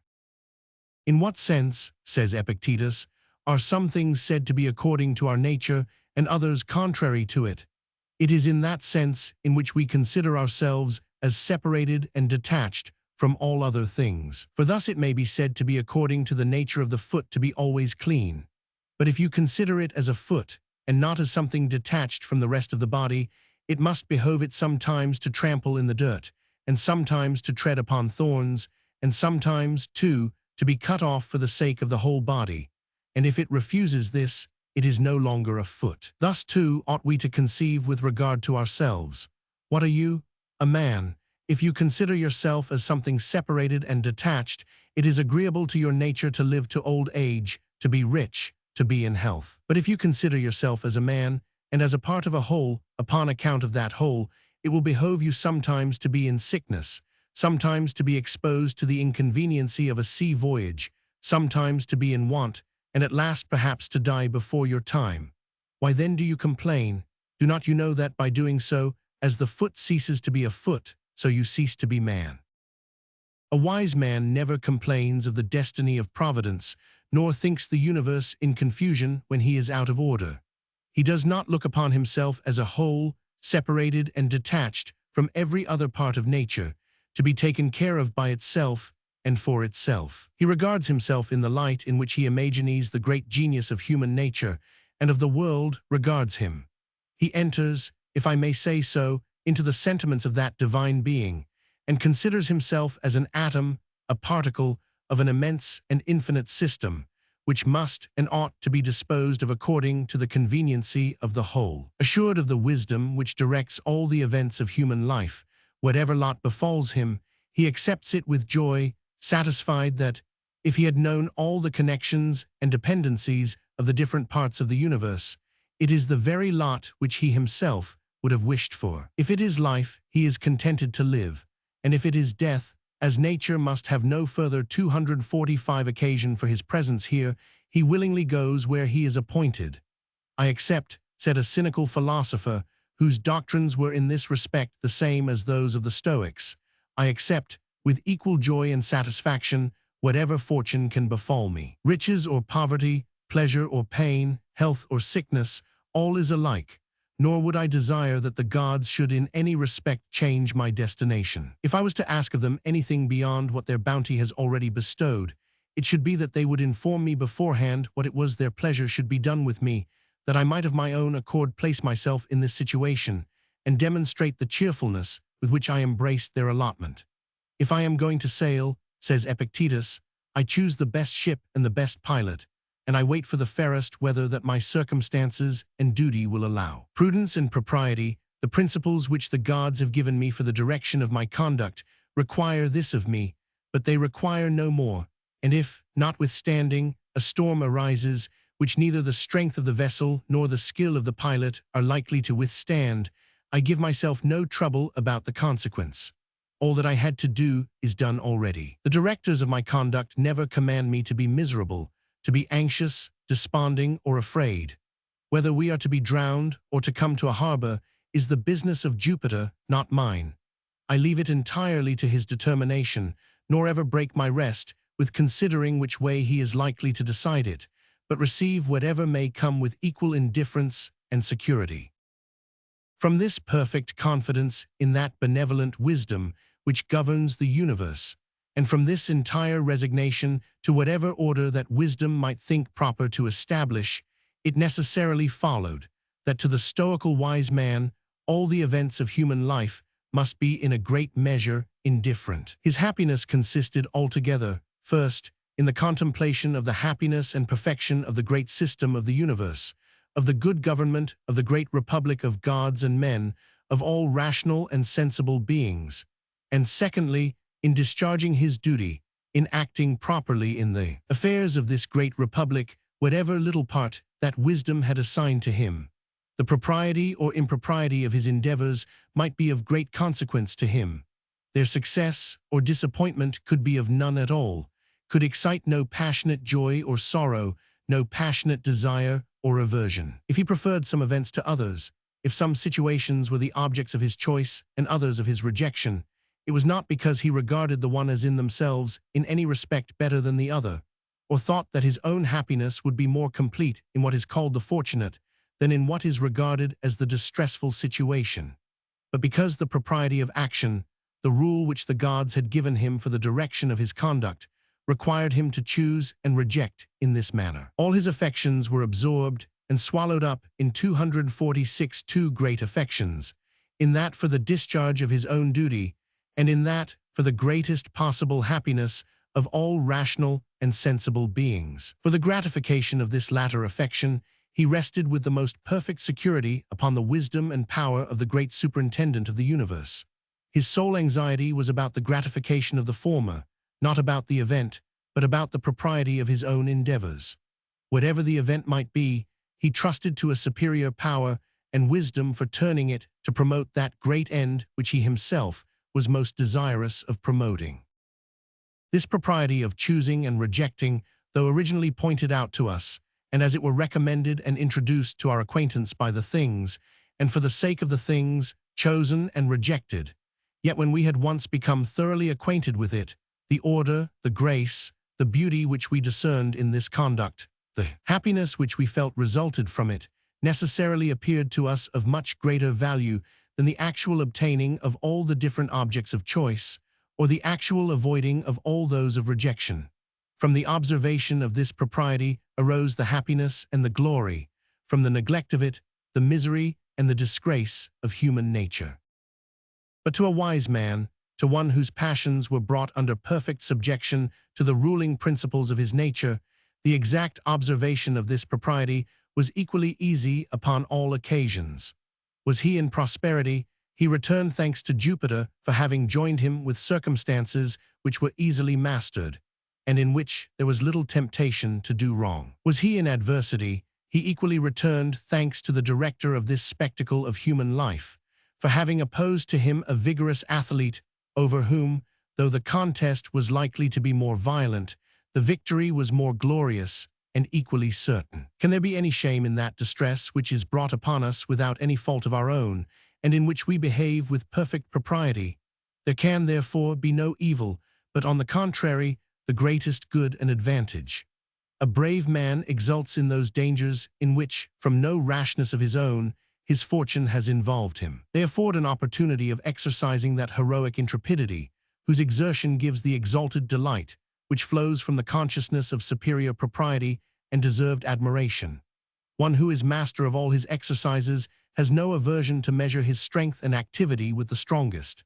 And in the same manner, one who is master of all his passions does not dread any circumstance in which the superintendent of the universe may think proper to place him. The bounty of that divine being has provided him with virtues which render him superior to every situation. If it is pleasure, he has temperance to refrain from it. If it is pain, he has constancy to bear it. If it is danger or death, he has magnanimity and fortitude to despise it.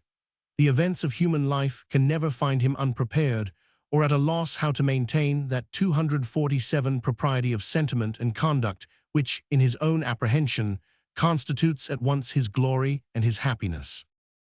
Human life the Stoics appear to have considered as a game of great skill, in which, however, there was a mixture of chance, or of what is vulgarly understood to be chance. In such games the stake is commonly a trifle, and the whole pleasure of the game arises from playing well, from playing fairly, and playing skillfully. If notwithstanding all his skill, however, the good player should, by the influence of chance, happen to lose, the loss ought to be a matter rather of merriment than of serious sorrow. He has made no false stroke. He has done nothing which he ought to be ashamed of. He has enjoyed completely the whole pleasure of the game. If, on the contrary, the bad player, notwithstanding all his blunders, should in the same manner happen to win, his success can give him but little satisfaction. He is mortified by the remembrance of all the faults which he committed. Even during the play, he can enjoy no part of the pleasure which it is capable of affording. From ignorance of the rules of the game, fear and doubt and hesitation are the disagreeable sentiments that precede almost every stroke which he plays, and when he has played it, the mortification of finding it a gross blunder commonly completes the unpleasing circle of his sensations. Human life, with all the advantages which can possibly attend it, ought, according to the Stoics, to be regarded but as a mere twopenny stake, a matter by far too insignificant to merit any anxious concern.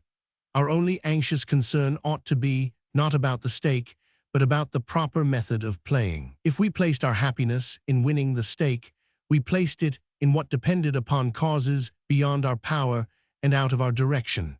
We necessarily exposed ourselves to perpetual fear and uneasiness, and frequently to grievous and mortifying disappointments. If we placed it in playing well, in playing fairly, in playing wisely and skillfully, in the propriety of our own conduct, in short, we placed it in what, by proper discipline, education, and attention, might be altogether in our own power and under our own direction. Our happiness was perfectly secure and beyond the reach of fortune.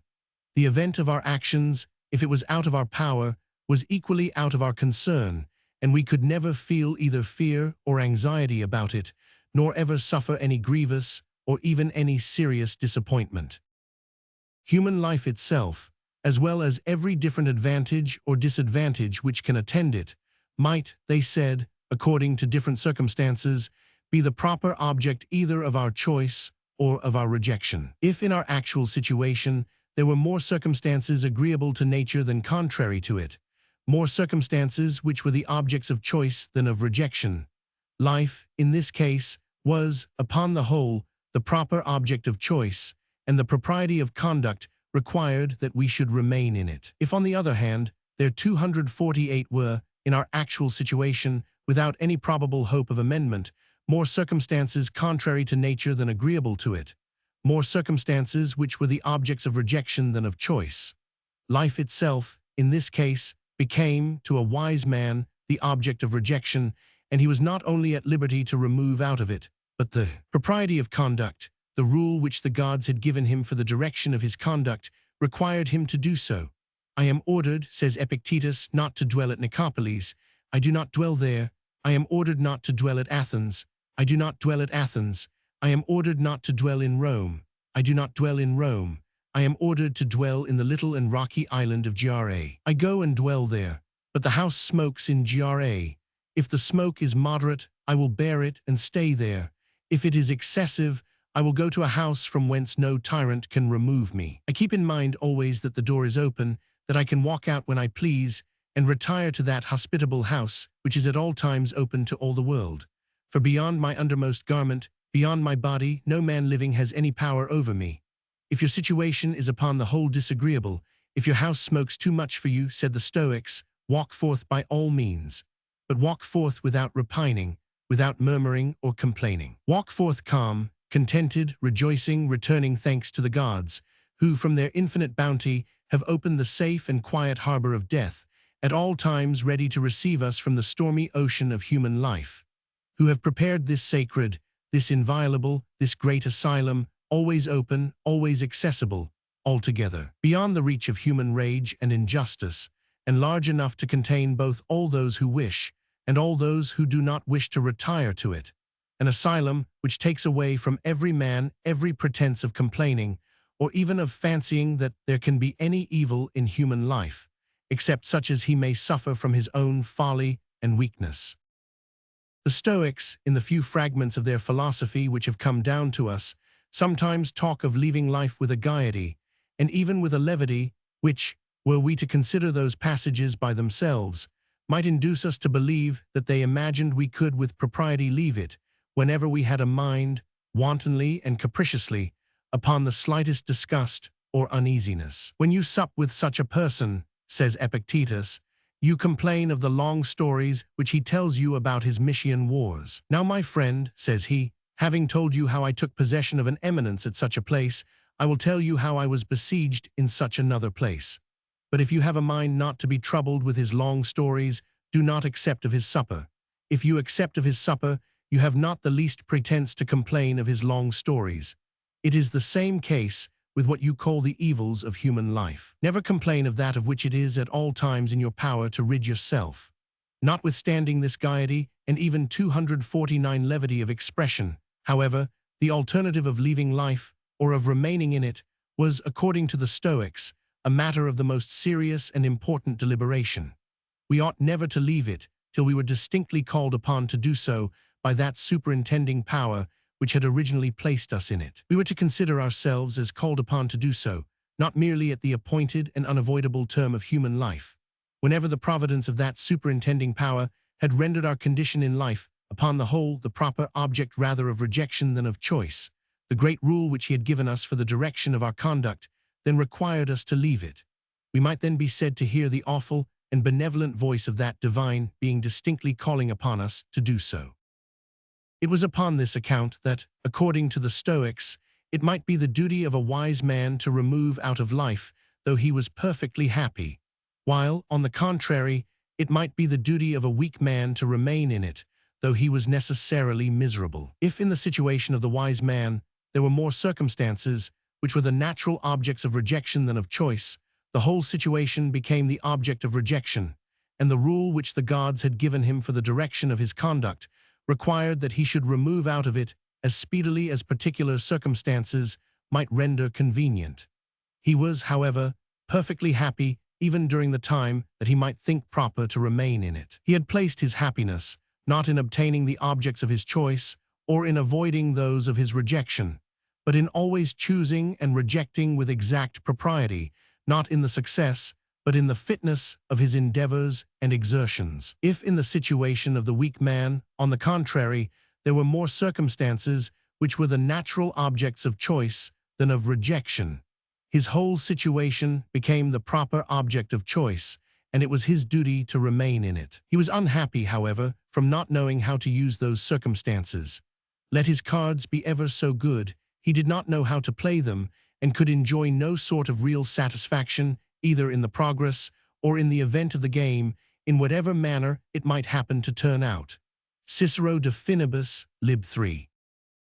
The propriety, upon some occasions, of voluntary death, though it was, perhaps, more insisted upon by the Stoics than by any other sect of ancient philosophers, was, however, a doctrine common to them all, even to the peaceable and indolent Epicureans. During the age in which flourished the founders of all the principal sects of ancient philosophy, during the Peloponnesian War, and for many years after its conclusion, all the different republics of Greece were, at home, almost always distracted by the most furious factions, and abroad, involved in the most sanguinary wars, in which each fought, not merely for superiority or dominion, but either completely to extirpate all its enemies, or, what was not less cruel, to reduce them into the vilest of 250 all states, that of domestic slavery, and to sell them, man, woman, and child, like so many herds of cattle, to the highest bidder in the market. The smallness of the greater part of those states, too, rendered it, to each of them, no very improbable event, that it might itself fall into that very calamity which it had so frequently, either, perhaps, actually inflicted, or at least attempted to inflict upon some of its neighbors. In this disorderly state of things, the most perfect innocence, joined to both the highest rank and the greatest public services, could give no security to any man that, even at home and among his own relations and fellow citizens, he was not, at some time or another, from the prevalence of some hostile and furious faction, to be condemned to the most cruel and ignominious punishment. If he was taken prisoner in war, or if the city of which he was a member was conquered, he was exposed, if possible, to still greater injuries and insults. But every man naturally, or rather necessarily, familiarizes his imagination with the distresses to which he foresees that his situation may frequently expose him. It is impossible that a sailor should not frequently think of storms and shipwrecks and foundering at sea, and of how he himself is likely both to feel and to act upon such occasions. It was impossible, in the same manner, that a Grecian patriot or hero should not familiarize his imagination with all the different calamities to which he was sensible his situation must frequently, or rather constantly, expose him. As an American savage prepares his death song and considers how he should act when he has fallen into the hands of his enemies, and is by them put to death in the most lingering tortures, and amidst the insults and derision of all the spectators, so a Grecian patriot or hero could not avoid frequently employing his thoughts in considering what he ought both to suffer and to do in banishment, in captivity, when reduced to slavery, when put to the torture, when brought to the scaffold. But the philosophers of all the different sects very justly represented virtue, that is, wise, just, firm, and temperate conduct, not only as the most probable, but as the certain and infallible road to happiness even in this life. This conduct, however, could not always exempt, and might even sometimes expose the person who followed it to all the calamities which were incident to that unsettled situation of public affairs. They endeavored, therefore, to show that happiness was either altogether, or at least in a great measure, independent of fortune. The Stoics, that it was so altogether; the academic and peripatetic philosophers, that it was so in a great measure. Wise, prudent, and good conduct was, in the first place, the conduct most likely to ensure success in every species of undertaking, and secondly, though it should fail of success, yet the mind was not left without consolation. The virtuous man might still enjoy the complete approbation of his own breast, and might still feel that, how untoward soever things might be without, all was calm and peace enconquered within. He might generally comfort himself, too, with the assurance that he possessed the love and esteem of every intelligent and impartial spectator, who could not fail both to admire his conduct and to regret his misfortune. Those philosophers endeavored, at the same time, to show that the greatest misfortunes to which human life was liable might be supported more easily than was commonly imagined. They endeavored to point out the comforts which a man might still enjoy when reduced to poverty, when driven into banishment, when exposed to the injustice of popular clamor, when laboring under blindness, under deafness, in the extremity of old age, upon the approach of death. They pointed out, too, the considerations which might contribute to support his constancy under the agonies of pain and even of torture, in sickness, in sorrow for the loss of children, for the death of friends and relations, etc. The few fragments which have come down to us of what the ancient philosophers had written upon these subjects form, perhaps, one of the most instructive, as well as one of the most interesting remains of antiquity. The spirit and manhood of their doctrines make a wonderful contrast with the desponding, plaintive, and whining tone of some modern systems.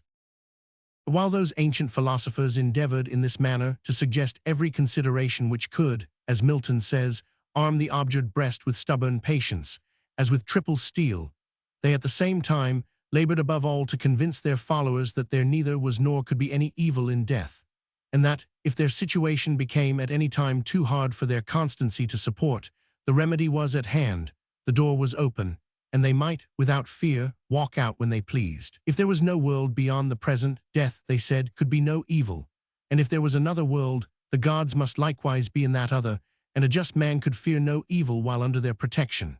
Those philosophers, in short, prepared a death song, if I may say so, which the Grecian patriots and heroes might make use of upon the proper occasions, and of all the different sects, the Stoics, I think it must be acknowledged, had prepared by far the most animated and most spirited song. Suicide, however, never seems to have been very common among the Greeks. Excepting Cleomenes, I cannot at present recollect any very illustrious either patriot or hero of Greece who died by his own hand. The death of Aristomenes is as much beyond the period of true history as that of Ajax. The common story of the death of Themistocles, though within that period, bears upon its face all the marks of a most romantic fable. Of all the Greek heroes whose lives have been written by Plutarch, Cleomenes appears to have been the only one who perished in this manner. The Ramines, Socrates, and Phocion, who certainly did not want courage, suffered themselves to be sent to prison, and submitted patiently to that death to which the injustice of their fellow citizens had condemned them. The brave Eumenes allowed himself to be delivered up by his own mutinous soldiers to his enemy Antigonus, and was starved to death without attempting any violence. The gallant Philopoemen suffered himself to be taken prisoner by the Messenians, was thrown into a dungeon, and was supposed to have been privately poisoned. Several of the philosophers, indeed, are said to have died in this manner, but their lives have been so very foolishly written that very little credit is due to the greater part of the tales which are told of them. 3 different accounts have been given of the death of Zeno, the Stoic. One is that after enjoying for 98 years the most perfect state of health, he happened in going out of his school to fall, and though he suffered no other damage than that of breaking or dislocating one of his fingers, he struck the ground with his hand, and in the words of the Niobe of Euripides said, "I come, why doest thou call me?" and immediately went home and hanged himself. At that great age, one should think he might have had a little more patience. Another account is that, at the same age, and in consequence of a like accident, he starved himself to death. The third account is that at 72 years of age he died in the natural way, by far the most probable account of the 3, and supported too by the authority of a coteparere, who must have had every opportunity of being well informed, of Perseus, originally the slave, and afterwards the friend and disciple of Zeno. The first account is given by Apollonius of Tyre, who flourished about the time of Augustus Caesar, between 200 and 300 years after the death of Zeno. I know not who is the author of the second account. Apollonius, who was himself a Stoic, had probably thought it would do honor to the founder of a sect which talked so much about voluntary death, to die in this manner by his own hand. Men of letters, though after their death they are frequently more talked of than the greatest princes or statesmen of their times, are generally, during their life, so obscure and insignificant that their adventures are seldom recorded by coteparere historians. Those of after ages, in order to satisfy the public curiosity, and having no authentic documents either to support or to contradict their narratives, seem frequently to have fashioned them according to their own fancy, and almost always with a great mixture of the marvelous. In this particular case, the marvelous, though supported by no authority, seems to have prevailed over the probable, though supported by the best. Diogenes Laertius plainly gives the preference to the story of Apollonius. Lucian and Lactantius appear both to have given credit to that of the great age and of the violent death. This fashion of voluntary death appears to have been much more prevalent among the proud Romans than it ever was among the lively, ingenious, and accommodating Greeks. Even among the Romans, the 253 fashion seems not to have been established in the early and what are called the virtuous ages of the Republic. The common story of the death of Regulus, though probably a fable, could never have been invented had it been supposed that any dishonor could fall upon that hero, from patiently submitting to the tortures which the Carthaginians are said to have inflicted upon him. In the later ages of the Republic, some dishonor, I apprehend, would have attended this submission. In the different civil wars which preceded the fall of the Commonwealth, many of the eminent men of all the contending parties chose rather to perish by their own hands than to fall into those of their enemies. The death of Cato, celebrated by Cicero and censured by Caesar, and become the subject of a very serious controversy between, perhaps, the 2 most illustrious advocates that the world had ever beheld, stamped a character of splendor upon this method of dying which it seems to have retained for several ages after. The eloquence of Cicero was superior to that of Caesar. The admiring prevailed greatly over the censuring party, and the lovers of liberty, for many ages afterwards, looked up to Cato as to the most venerable martyr of the Republican party. The head of a party, the Cardinal de Retz observes, may do what he pleases. As long as he retains the confidence of his own friends, he can never do wrong, a maxim of which his eminence had himself, upon several occasions, an opportunity of experiencing the truth. Cato, it seems, joined to his other virtues that of an excellent bottle companion.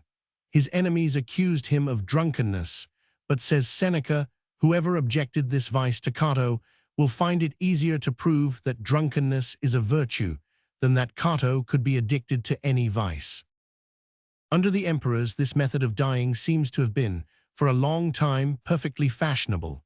In the epistles of Pliny, we find an account of several persons who chose to die in this manner, rather from vanity and ostentation, it would seem, than from what would appear, even to a sober and judicious Stoic, any proper or necessary reason. Even the ladies, who are seldom behind in following the fashion, seem frequently to have chosen, most unnecessarily, to die in this manner, and like the ladies in Bengal, to accompany, upon some occasions, their husbands to the tomb.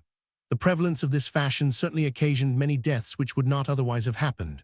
All the havoc, however, which this, perhaps the highest exertion of human vanity and impertinence, could occasion, would, probably at no time, be very great.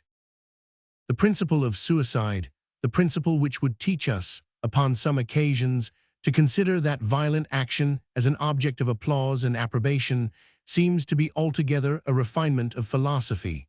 Nature, in her sound and healthful state, seems never to prompt us to suicide. There is, indeed, a species of melancholy, a disease to which human nature, among its other calamities, is unhappily subject, which 254 seems to be accompanied with what one may call an irresistible appetite for self-destruction. In circumstances often of the highest external prosperity, and sometimes, too, in spite even of the most serious and deeply impressed sentiments of religion, this disease has frequently been known to drive its wretched victims to this fatal extremity. The unfortunate persons who perish in this miserable manner are the proper objects, not of censure, but of commiseration. To attempt to punish them, when they are beyond the reach of all human punishment, is not more absurd than it is unjust. That punishment can fall only on their surviving friends and relations, who are always perfectly innocent, and to whom the loss of their friend, in this disgraceful manner, must always be alone a very heavy calamity. Nature, in her sound and healthful state, prompts us to avoid distress upon all occasions, upon many occasions to defend ourselves against it, though at the hazard, or even with the certainty of perishing in that defense. But when we have neither been able to defend ourselves from it, nor have perished in that defense, no natural principle, no regard to the approbation of the supposed impartial spectator, to the judgment of the man within the breast, seems to call upon us to escape from it by destroying ourselves. It is only the consciousness of our own weakness, of our own incapacity to support the calamity with proper manhood and firmness, which can drive us to this resolution. I do not remember to have either read or heard of any American savage who, upon being taken prisoner by some hostile tribe, put himself to death, in order to avoid being afterwards put to death in torture and amidst the insults and mockery of his enemies. He places his glory in supporting those torments with manhood, and in retorting those insults with tenfold contempt and derision. This contempt of life and death, however, and at the same time, the most entire submission to the order of Providence, the most complete contentment with every event which the current of human affairs could possibly cast up, may be considered as the two fundamental doctrines upon which rested the whole fabric of Stoical morality. The independent and spirited, but often harsh Epictetus may be considered as the great apostle of the first of those doctrines, the mild, the humane, the benevolent Antoninus of the second.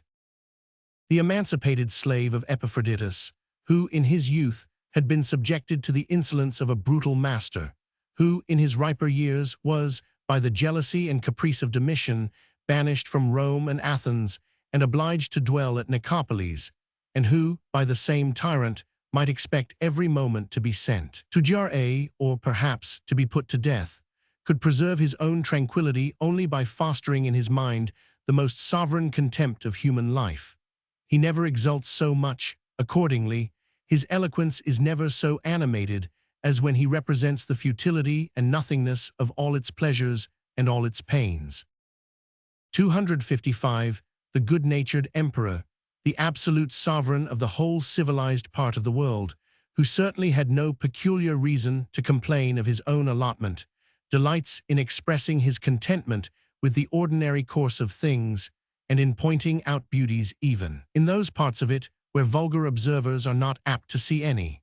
There is a propriety and even an engaging grace, he observes, in old age as well as in youth, and the weakness and decrepitude of the one state are as suitable to nature as the bloom and vigor of the other. Death, too, is just as proper a termination of old age, as youth is of childhood or manhood of youth. As we frequently say, he remarks upon another occasion that the physician has ordered to such a man to ride on horseback, or to use the cold bath, or to walk barefooted.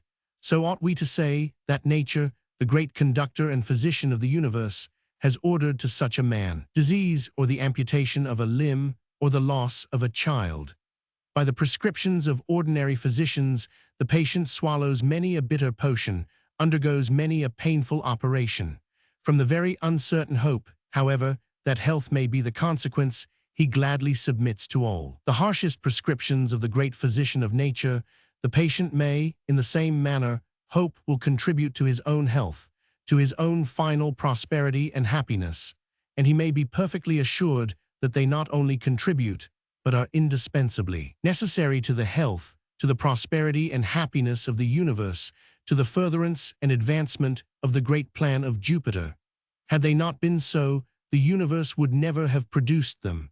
Its always architect and conductor would never have suffered them to happen. As all, even the smallest of the coexistent parts of the universe, are exactly fitted to one another, and all contribute to compose one immense and connected system, so all, even apparently the most insignificant of the successive events which follow one another, make parts, and necessary parts, of that great chain of causes and effects which had no beginning, and which will have no end, and which, as they all necessarily result from the original arrangement and contrivance of the whole, so they are all essentially necessary, not only to its prosperity, but to its continuance and preservation. Whoever does not cordially embrace whatever befalls him, whoever is sorry that it has befallen him, whoever wishes that it had not befallen him, wishes, so far as in him lies, to stop the motion of the universe, to break that great chain of succession, by the progress of which that system can alone be continued and preserved,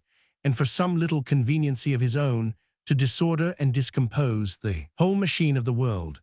O world, says he in another place, all things are suitable to me which are suitable to thee. Nothing is too early or too late to me which is seasonable for thee. All is fruit to me which thy seasons bring forth. From thee are all things, in thee are all things, for thee are all things. 1 Man 256 says, O beloved city of Cecrops, wilt not thou say, O beloved city of God? From these very sublime doctrines the Stoics, or at least some of the Stoics, attempted to deduce all their paradoxes. The stoical wise man endeavored to enter into the views of the great superintendent of the universe, and to see things in the same light in which that divine being beheld them. But to the great superintendent of the universe, all the different events which the course of his providence may bring forth, what to us appear the smallest and the greatest, the bursting of a bubble, as Mr. Pope says, and that of a world, for example, were perfectly equal, were equally parts of that great chain which he had predestined from all eternity, were equally the effects of the same unerring wisdom, of the same universal and boundless benevolence. To the stoical wise man, in the same manner, all those different events were perfectly equal. In the course of those events, indeed, a little department, in which he had himself some little management and direction, had been assigned to him. In this department, he endeavored to act as properly as he could, and to conduct himself according to those orders which, he understood, had been prescribed to him. But he took no anxious or passionate concern either in the success or in the disappointment of his own most faithful endeavors. The highest prosperity and the total destruction of that little department, of that little system which had been in some measure committed to his charge, were perfectly indifferent to him. If those events had depended upon him, he would have chosen the one, and he would have rejected the other. But as they did not depend upon him, he trusted to a superior wisdom, and was perfectly satisfied that the event which happened, whatever it might be, was the very event which he himself, had he known all the connections and dependencies of things, would most earnestly and devoutly have wished for. Whatever he did under the influence and direction of those principles was equally perfect, and when he stretched out his finger to give the example which they commonly made use of, he performed an action in every respect as meritorious, as worthy of praise and admiration, as when he laid down his life for the service of his country. As to the great superintendent of the universe, the greatest and the smallest exertions of his power, the formation and dissolution of a world, the formation and dissolution of a bubble, were equally easy, were equally admirable, and equally the effects of the same divine wisdom and benevolence. So, to the stoical wise man, what we would call the great action required no more exertion than the little one, was equally easy, proceeded from exactly the same principles, was in no respect more meritorious, nor worthy of any higher degree of praise and admiration. As all those who had arrived at this state of perfection were equally 257 happy, so all those who fell in the smallest degree short of it, how nearly soever they might approach to it, were equally miserable. As the man, they said, who was but an inch below the surface of the water, could no more breathe than he who was 100 yards below it, so the man who had not completely subdued all his private, partial, and selfish passions, who had any other earnest desire but that for the universal happiness, who had not completely emerged from that abyss of misery and disorder into which his anxiety for the gratification of those private, partial, and selfish passions had involved him, could no more breathe the free air of liberty and independency, could no more enjoy the security and happiness of the wise man, than he who was most remote from that situation. As all the actions of the wise man were perfect and equally perfect, so all those of the man who had not arrived at this supreme wisdom were faulty, and, as some Stoics pretended, equally faulty. As one truth, they said, could not be more true, nor one falsehood more false than another, so an honorable action could not be more honorable, nor a shameful one more shameful than another. As in shooting at a mark, the man who missed it by an inch had equally missed it with him who had done so by 100 yards. So the man who, in what to us appears the most insignificant action, had acted improperly and without a sufficient reason, was equally faulty with him who had done so in, what to us appears, the most important. The man who has killed a cock, for example, improperly and without a sufficient reason, was as criminal as he who had murdered his father. If the first of those two paradoxes should appear sufficiently violent, the second is evidently too absurd to deserve any serious consideration. It is, indeed, so very absurd that one can scarce help suspecting that it must have been in some measure misunderstood or misrepresented. At any rate, I cannot allow myself to believe that such men as Zeno or Cleanthes, men, it is said, of the most simple as well as of the most sublime eloquence, could be the authors either of these or of the greater part of the other Stoical paradoxes, which are in general mere impertinent quibbles, and do so little honor to their system that I shall give no further account of them. I am disposed to impute them rather to Chrysippus, the disciple and follower, indeed, of Zeno and Cleanthes, but who, from all that has been delivered down to us concerning him, seems to have been a mere dialectical pedant, without taste or elegance of any kind. He may have been the first who reduced their doctrines into a scholastic or technical system of artificial definitions, divisions, and subdivisions, one of the most effectual expedients, perhaps, for extinguishing whatever degree of good sense there may be in any moral or metaphysical doctrine. Such a man may very easily be supposed to have understood too literally some animated expressions of his masters in describing the happiness of the man of 258 perfect virtue, and the unhappiness of whoever might fall short of that character.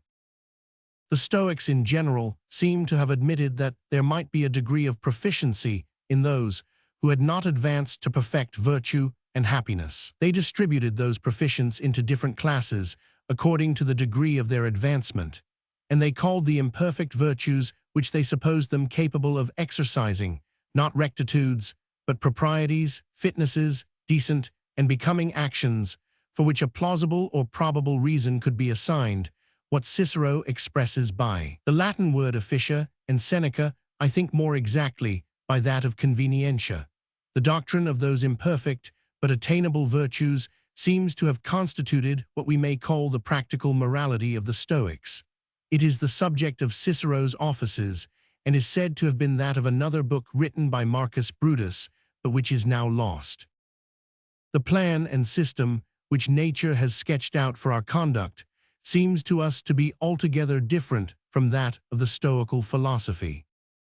By nature, the events which immediately affect that little department in which we ourselves have some little management and direction, which immediately affect ourselves, our friends, our country, are the events which interest us the most, and which chiefly excite our desires and aversions, our hopes and fears, our joys and sorrows. Should those passions be, what they are very apt to be, too vehement, nature has provided a proper remedy and correction.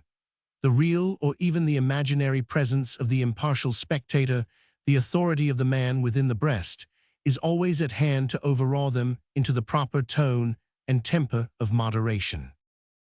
If, notwithstanding our most faithful exertions, all the events which can affect this little department should turn out the most unfortunate and disastrous, nature has by no means left us without consolation. That consolation may be drawn not only from the complete approbation of the man within the breast, but, if possible, from a still nobler and more generous principle, from a firm reliance upon, and a reverential submission to, that benevolent wisdom which directs all the events of human life, and which, we may be assured, would never have suffered those misfortunes to happen, had they not been indispensably necessary for the good of the whole.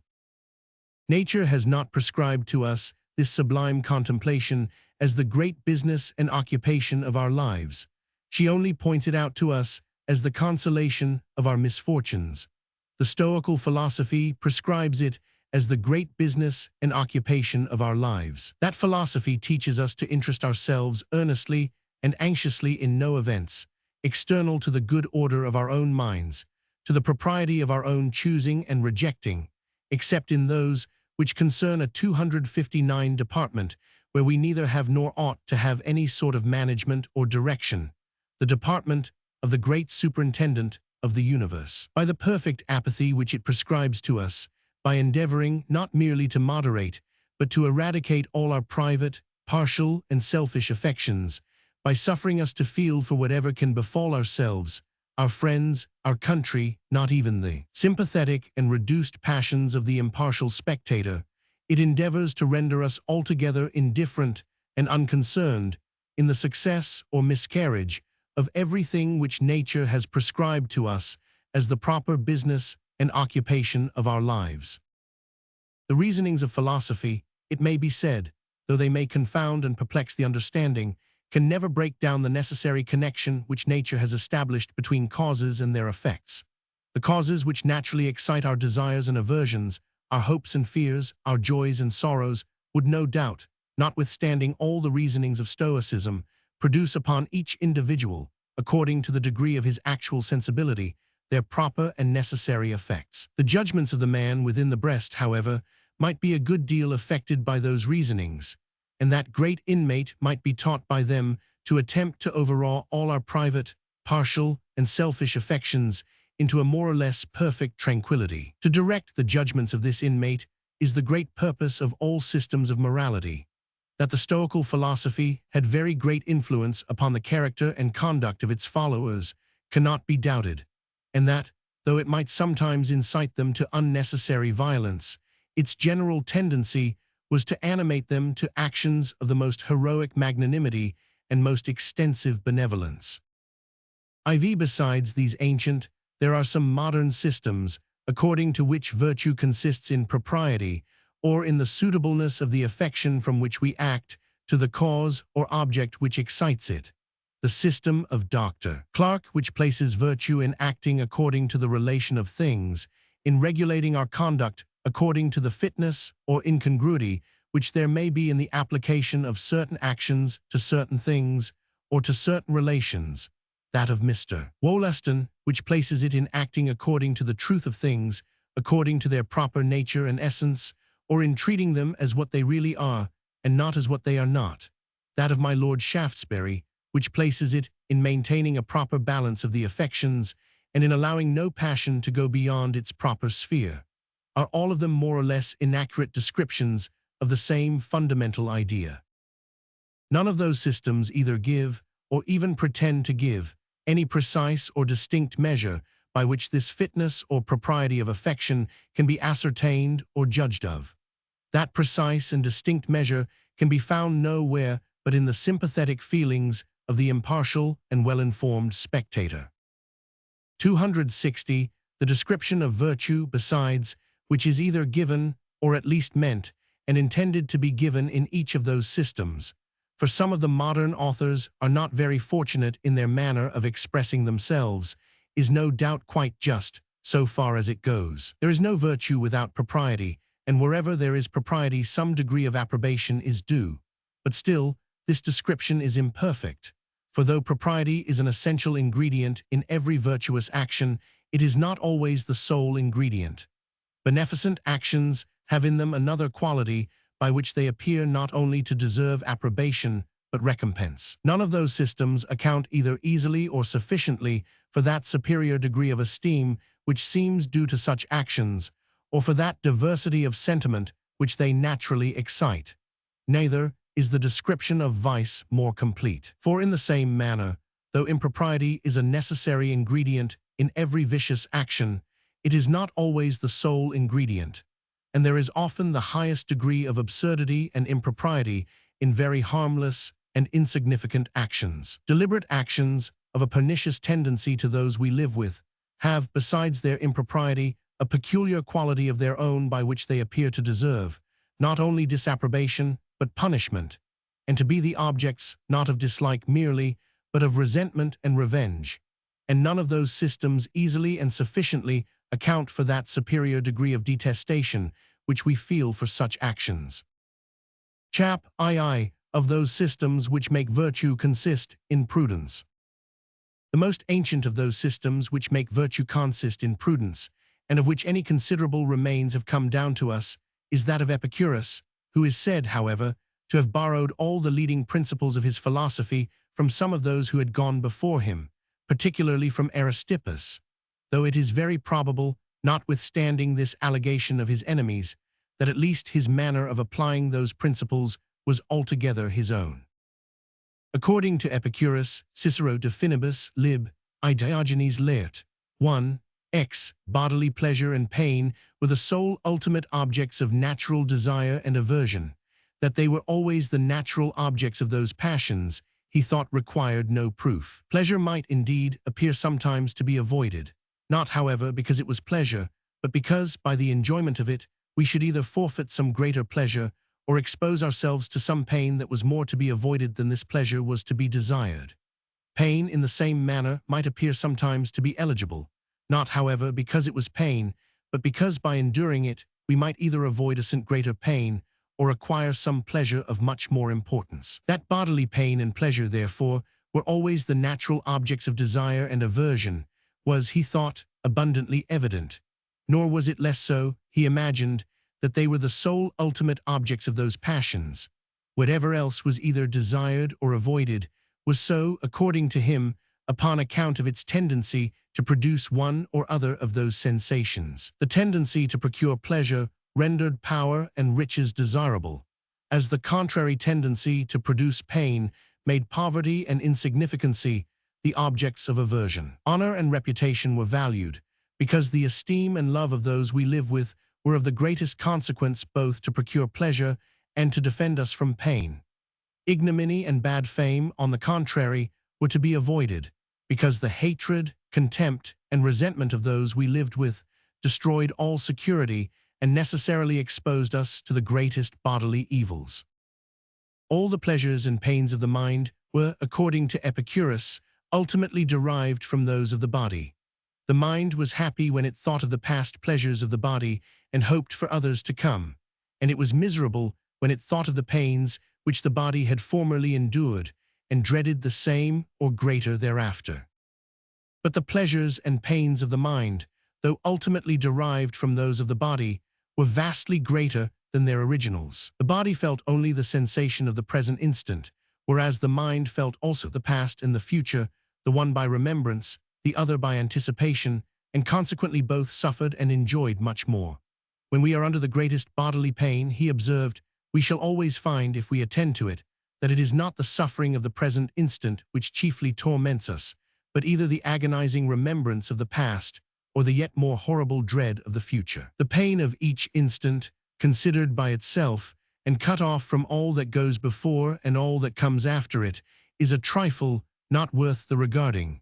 Yet this is all which the body can ever be said to suffer. In the same manner, when we enjoy the greatest pleasure, we shall always find that the bodily sensation, the sensation of the present instant, makes but a small part of our happiness, that our enjoyment chiefly arises either from the cheerful recollection of the past or the still more joyous anticipation of the future, and that the mind always contributes by much the largest share of the entertainment.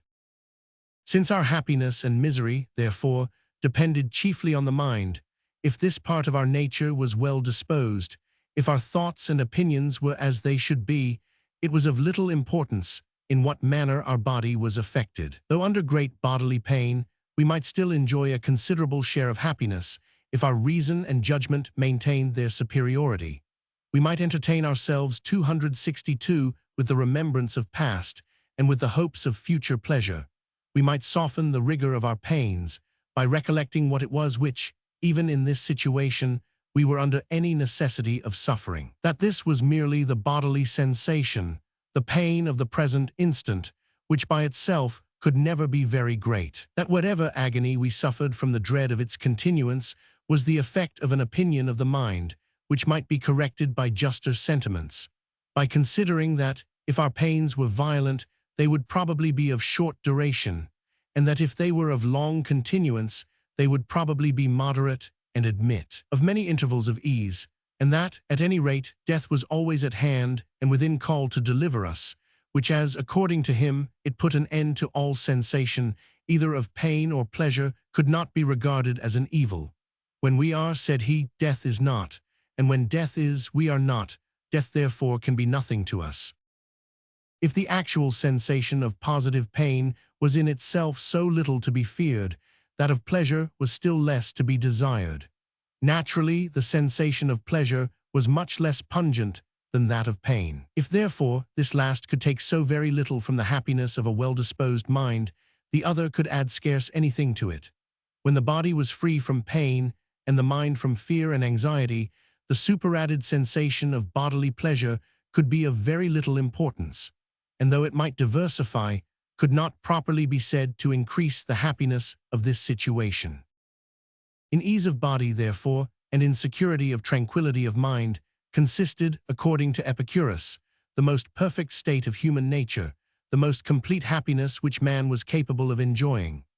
To obtain this great end of natural desire was the sole object of all the virtues, which, according to him, were not desirable upon their own account, but chiefly upon account of their tendency to bring about this situation.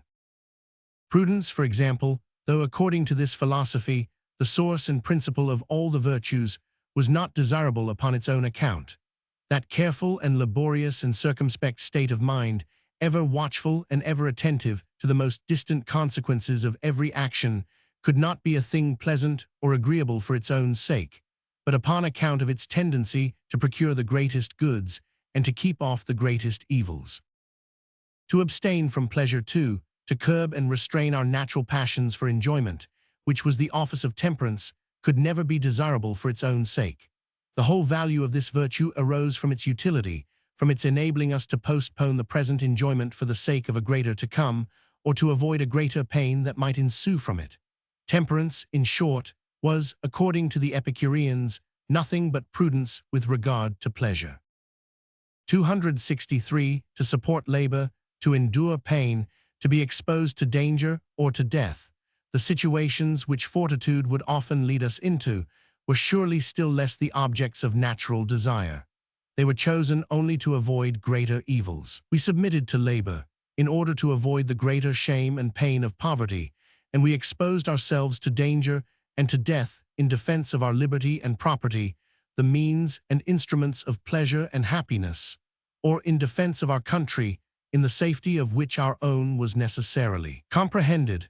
Fortitude enabled us to do all this cheerfully, as the best which, in our present situation, could possibly be done, and was in reality no more than prudence, good judgment, and presence of mind in properly appreciating pain, labor, and danger, always choosing the less in order to avoid the greater evil. It is the same case with justice.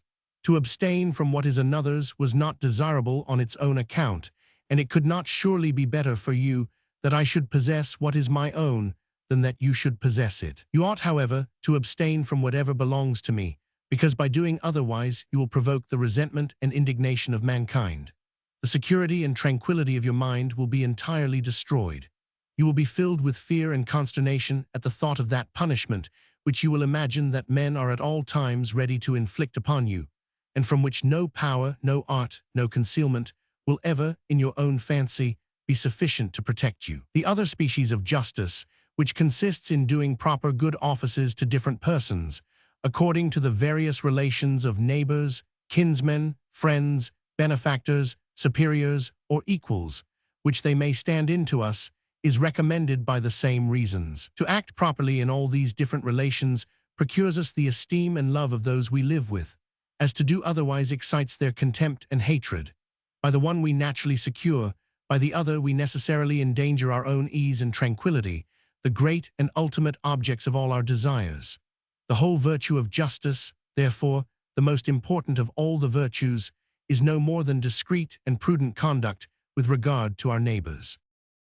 Such is the doctrine of Epicurus concerning the nature of virtue. It may seem extraordinary that this philosopher, who is described as a person of the most amiable manners, should never have observed that whatever may be the tendency of those virtues, or of the contrary vices, with regard to our bodily ease and security, the sentiments which they naturally excite in others are the objects of a much more passionate desire or aversion than all their other consequences. That to be amiable, to be respectable, to be the proper object of esteem, is by every well-disposed mind more valued than all the ease and security which love, respect, and esteem can procure us. That, on the contrary, to be odious, to be contemptible, to be the proper object of indignation, is 264 more dreadful than all. That we can suffer in our body from hatred, contempt, or indignation, and that consequently our desire of the one character and our aversion to the other cannot arise from any regard to the effects which either of them may produce upon the body. This system is, no doubt, altogether inconsistent with that which I have been endeavoring to establish. It is not difficult, however, to discover from what facies, if I may say so, from what particular view or aspect of nature, this account of things derives its probability. By the wise contrivance of the author of nature, virtue is upon all ordinary occasions, even with regard to this life, real wisdom, and the surest and readiest means of obtaining both safety and advantage. Our success or disappointment in our undertakings must very much depend upon the good or bad opinion which is commonly entertained of us, and upon the general disposition of those we live with, either to assist or to oppose us. But the best, the surest, the easiest, and the readiest way of obtaining the advantageous, and of avoiding the unfavorable judgments of others, is undoubtedly to render ourselves the proper objects of the former and not of the latter. Do you desire, said Socrates, the reputation of a good musician? The only sure way of obtaining it is to become a good musician. Would you desire in the same manner to be thought capable of serving your country either as a general or as a statesman?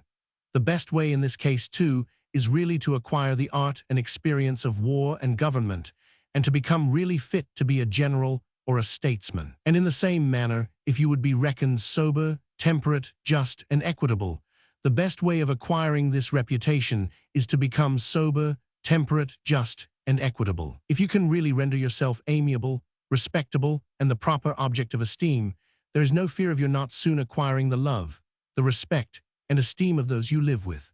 Since the practice of virtue, therefore, is in general so advantageous, and that of vice so contrary to our interest, the consideration of those opposite tendencies undoubtedly stamps an additional beauty and propriety upon the one, and a new deformity and impropriety upon the other. Temperance, magnanimity, justice, and beneficence come thus to be approved of, not only under their proper characters, but under the additional character of the highest wisdom and most real prudence. And in the same manner, the contrary vices of intemperance, pusillanimity, injustice, and either malevolence or sordid selfishness come to be disapproved of, not only under their proper characters, but under the additional character of the most short-sighted folly and weakness. Epicurus appears in every virtue to have attended to this species of propriety only. It is that which is most apt to occur to those who are endeavoring to persuade others to regularity of conduct. When men by their practice, and perhaps too by their maxims, manifestly show that the natural beauty of virtue is not like to have much effect upon 265 them. How is it possible to move them, but by representing the folly of their conduct, and how much they themselves are in the end likely to suffer by it? By running up all the different virtues to this one species of propriety, Epicurus indulged a propensity, which is natural to all men, but which philosophers in particular are apt to cultivate with a peculiar fondness, as the great means of displaying their ingenuity, the propensity to account for all appearances from as few principles as possible. And he, no doubt, indulged this propensity still further, when he referred all the primary objects of natural desire and aversion to the pleasures and pains of the body. The great patron of the atomical philosophy, who took so much pleasure in deducing all the powers and qualities of bodies from the most obvious and familiar, the figure, motion, and arrangement of the small parts of matter, felt no doubt a similar satisfaction, when he accounted, in the same manner, for all the sentiments and passions of the mind from those which are most obvious and familiar. The system of Epicurus agreed with those of Plato, Aristotle, and Zeno in making virtue consist in acting in the most suitable manner to obtain prima natura primary objects of natural desire. It differed from all of them in two other respects. First, in the account which it gave of those primary objects of natural desire, and secondly, in the account which it gave of the excellence of virtue, or of the reason why that quality ought to be esteemed. The primary objects of natural desire consisted, according to Epicurus, in bodily pleasure and pain, and in nothing else, whereas, according to the other three philosophers, there were many other objects, such as knowledge, such as the happiness of our relations, of our friends, and of our country, which were ultimately desirable for their own sakes. Virtue, too, according to Epicurus, did not deserve to be pursued for its own sake, nor was itself one of the ultimate objects of natural appetite, but was eligible only upon account of its tendency to prevent pain and to procure ease and pleasure. In the opinion of the other three, on the contrary, it was desirable, not merely as the means of procuring the other primary objects of natural desire, but as something which was in itself more valuable than them all. Man, they thought, being born for action, his happiness must consist, not merely in the agreeableness of his passive sensations, but also in the propriety of his active exertions. Chap of those systems which make virtue consist in benevolence. The system which makes virtue consist in benevolence, though I think 266 not so ancient as all those which I have already given an account of, is, however, of very great antiquity. It seems to have been the doctrine of the greater part of those philosophers who, about and after the age of Augustus, called themselves eclectics, who pretended to follow chiefly the opinions of Plato and Pythagoras, and who upon that account are commonly known by the name of the later Platonists. In the divine nature, according to these authors, benevolence or love was the sole principle of action, and directed the exertion of all the other attributes. The wisdom of the deity was employed in finding out the means for bringing about those ends which his goodness suggested, and his infinite power was exerted to execute them. Benevolence, however, was still the supreme and governing attribute, to which the others were subservient, and from which the whole excellency, or the whole morality, if I may be allowed such an expression, of the divine operations, was ultimately derived. The whole perfection and virtue of the human mind consisted in some resemblance or participation of the divine perfections, and consequently in being filled with the same principle of benevolence and love, which influenced all the actions of the deity. The actions of men which flowed from this motive were alone truly praiseworthy, or could claim any merit in the sight of the deity. It was by actions of charity and love only that we could imitate, as became us, the conduct of God, that we could express our humble and devout admiration of his infinite perfections, that by fostering in our own minds the same divine principle, we could bring our own affections to a greater resemblance with his holy attributes, and thereby become more proper objects of his love and esteem, till we arrived at that immediate converse and communication with the deity to which it was the great object of this philosophy to raise us.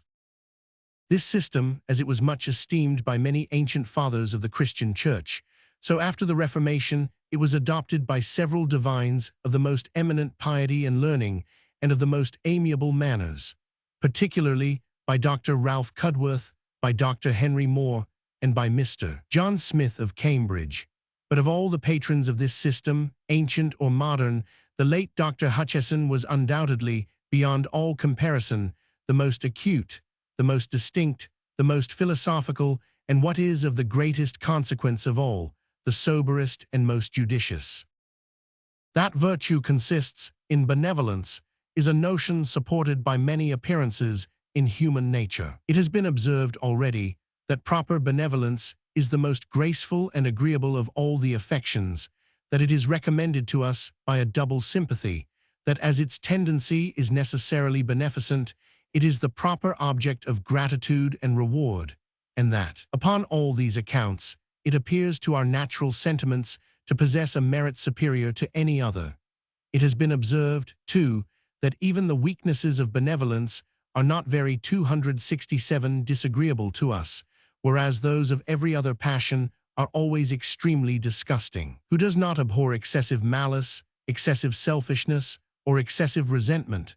But the most excessive indulgence even of partial friendship is not so offensive. It is the benevolent passions only which can exert themselves without any regard or attention to propriety, and yet retain something about them which is engaging. There is something pleasing even in mere instinctive goodwill, which goes on to do good offices without once reflecting whether by this conduct it is the proper object either of blame or approbation. It is not so with the other passions.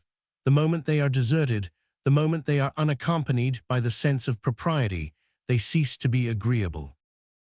As benevolence bestows upon those actions which proceed from it a beauty superior to all others, so the want of it, and much more the contrary inclination, communicates a peculiar deformity to whatever evidences such a disposition. Pernicious actions are often punishable for no other reason than because they show a want of sufficient attention to the happiness of our neighbor. Besides all this, Dr. Hutcheson, Inquiry Concerning Virtue, Sect. 1, and observed that whenever in any action supposed to proceed from benevolent affections, some other motive had been discovered, our sense of the merit of this action was just so far diminished as this motive was believed to have influenced it. If an action, supposed to proceed from gratitude, should be discovered to have arisen from an expectation of some new favor, or if what was apprehended to proceed from public spirit should be found out to have taken its origin from the hope of a pecuniary reward, such a discovery would entirely destroy all notion of merit or praiseworthiness in either of these actions. Since, therefore, the mixture of any selfish motive, like that of a baser alloy, diminished or took away altogether the merit which would otherwise have belonged to any action, it was evident, he imagined, that virtue must consist in pure and disinterested benevolence alone.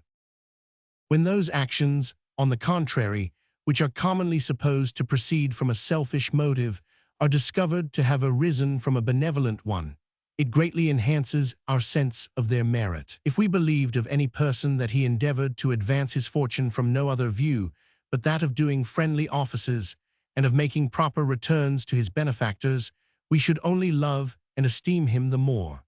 And this observation seemed still more to confirm the conclusion that it was benevolence only which could stamp upon any action the character of virtue. Last of all, what he imagined was an evident proof of the justness of this account of virtue. In all the disputes of casuists concerning the rectitude of conduct, the public good, he observed, was the standard to which they constantly referred, thereby universally acknowledging 268 that whatever tended to promote the happiness of mankind was right and laudable and virtuous, and the contrary, wrong, blamable, and vicious. In the late debates about passive obedience and the right of resistance, the sole point in controversy among men of sense was whether universal submission would probably be attended with greater evils than temporary insurrections when privileges were invaded. Whether what, upon the whole, tended most to the happiness of mankind was not also morally good, was never once, he said, made a question by them. Since benevolence, therefore, was the only motive which could bestow upon any action the character of virtue, the greater the benevolence which was evidenced by any action, the greater the praise which must belong to it. Those actions which aimed at the happiness of a great community, as they demonstrated a more enlarged benevolence than those which aimed only at that of a smaller system, so were they, likewise, proportionally, the more virtuous. The most virtuous of all affections, therefore, was that which embraced as its object the happiness of all intelligent beings.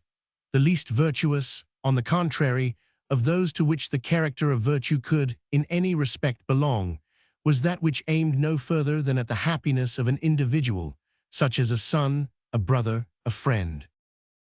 In directing all our actions to promote the greatest possible good, in submitting all inferior affections to the desire of the general happiness of mankind, in regarding oneself but as one of the many, whose prosperity was to be pursued no further than it was consistent with or conducive to that of the whole, consisted the perfection of virtue. Self-love was a principle which could never be virtuous in any degree in any direction. It was vicious whenever it obstructed the general good. When it had no other effect than to make the individual take care of his own happiness, it was merely innocent, and though it deserved no praise, neither ought it to incur any blame. Those benevolent actions which were performed, notwithstanding some strong motive from self-interest, were the more virtuous upon that account. They demonstrated the strength and vigor of the benevolent principle.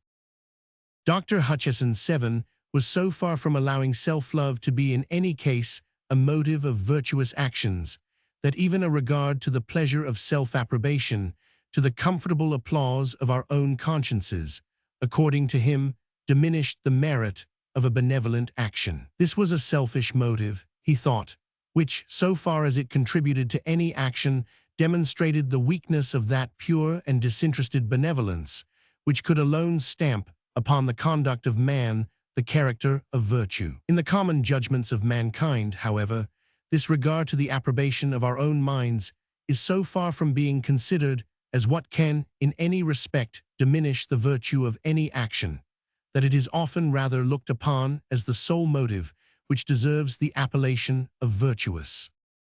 7. Inquiry concerning virtue, Sect. 2 Art. 4. Also illustrations on the moral sense, Sect. 5, last paragraph. Such is the account given of the nature of virtue in this amiable system, a system which has a peculiar tendency to nourish and support in the human heart the noblest and the most agreeable of all affections, and not only to check the injustice of self-love, but in some measure to discourage that principle altogether, by representing it as what could never reflect any honor upon those who were influenced by it. As some of the other systems, which I have already given an account of, do not sufficiently explain from whence arises the peculiar excellency of the supreme virtue of beneficence, so this system seems to have the contrary defect of not sufficiently explaining from whence arises our approbation of the inferior virtues of prudence, vigilance, circumspection, temperance, constancy, firmness, the view and aim of our affections, the beneficent and hurtful effects which they tend to produce, are the only qualities at all attended to in this system. Their propriety and impropriety, their suitableness and unsuitableness to the cause which excites them, are disregarded altogether. Regard to our own private happiness and interest, too, appear upon many occasions very laudable principles of action. The habits of economy, industry, discretion, attention, and application of thought are generally supposed to be cultivated from self-interested motives, and at the same time are apprehended to be very praiseworthy qualities, which deserve the esteem and approbation of everybody. The mixture of a selfish motive, it is true, seems often to sully the beauty of those actions which ought to arise from a benevolent affection. The cause of this, however, is not that self-love can never be the motive of a virtuous action, but that the benevolent principle appears in this particular case to want its due degree of strength, and to be altogether unsuitable to its object. The character, therefore, seems evidently imperfect, and upon the whole to deserve blame rather than praise. The mixture of a benevolent motive in an action to which self-love alone ought to be sufficient to prompt us is not so apt indeed to diminish our sense of its propriety, or of the virtue of the person who performs it. We are not ready to suspect any person of being defective in selfishness. This is by no means the weak side of human nature or the failing of which we are apt to be suspicious. If we could really believe, however, of any man that, was it not from a regard to his family and friends, he would not take that proper care of his health, his life, or his fortune, to which self-preservation alone ought to be sufficient to prompt him, it would undoubtedly be a failing, though one of those amiable failings which render person rather the object of pity than of contempt or hatred. It would still, however, somewhat diminish the 270 dignity and respectableness of his character. Carelessness and want of economy are universally disapproved of, not, however, as proceeding from a want of benevolence, but from a want of proper attention to the objects of self-interest. Though the standard by which casuists frequently determine what is right or wrong in human conduct be its tendency to the welfare or disorder of society, it does not follow that a regard to the welfare of society should be the sole virtuous motive of action, but only that, in competition, it ought to cast the balance against all other motives. Benevolence may, perhaps, be the sole principle of action in the deity, and there are several not improbable arguments which tend to persuade us that it is so. It is not easy to conceive what other motive an independent and all-perfect being, who stands in need of nothing external and whose happiness is complete in himself, can act from. But whatever may be the case with the deity, so imperfect a creature as man, the support of whose existence requires so many things external to him, must often act from many other motives.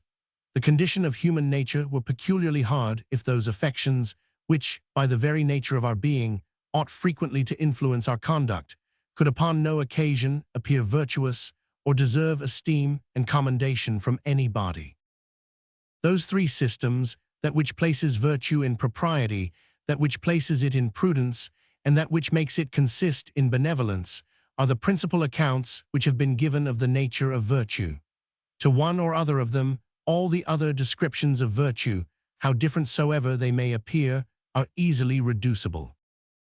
That system which places virtue in obedience to the will of the deity may be accounted either among those which make it consist in prudence, or among those which make it consist in propriety.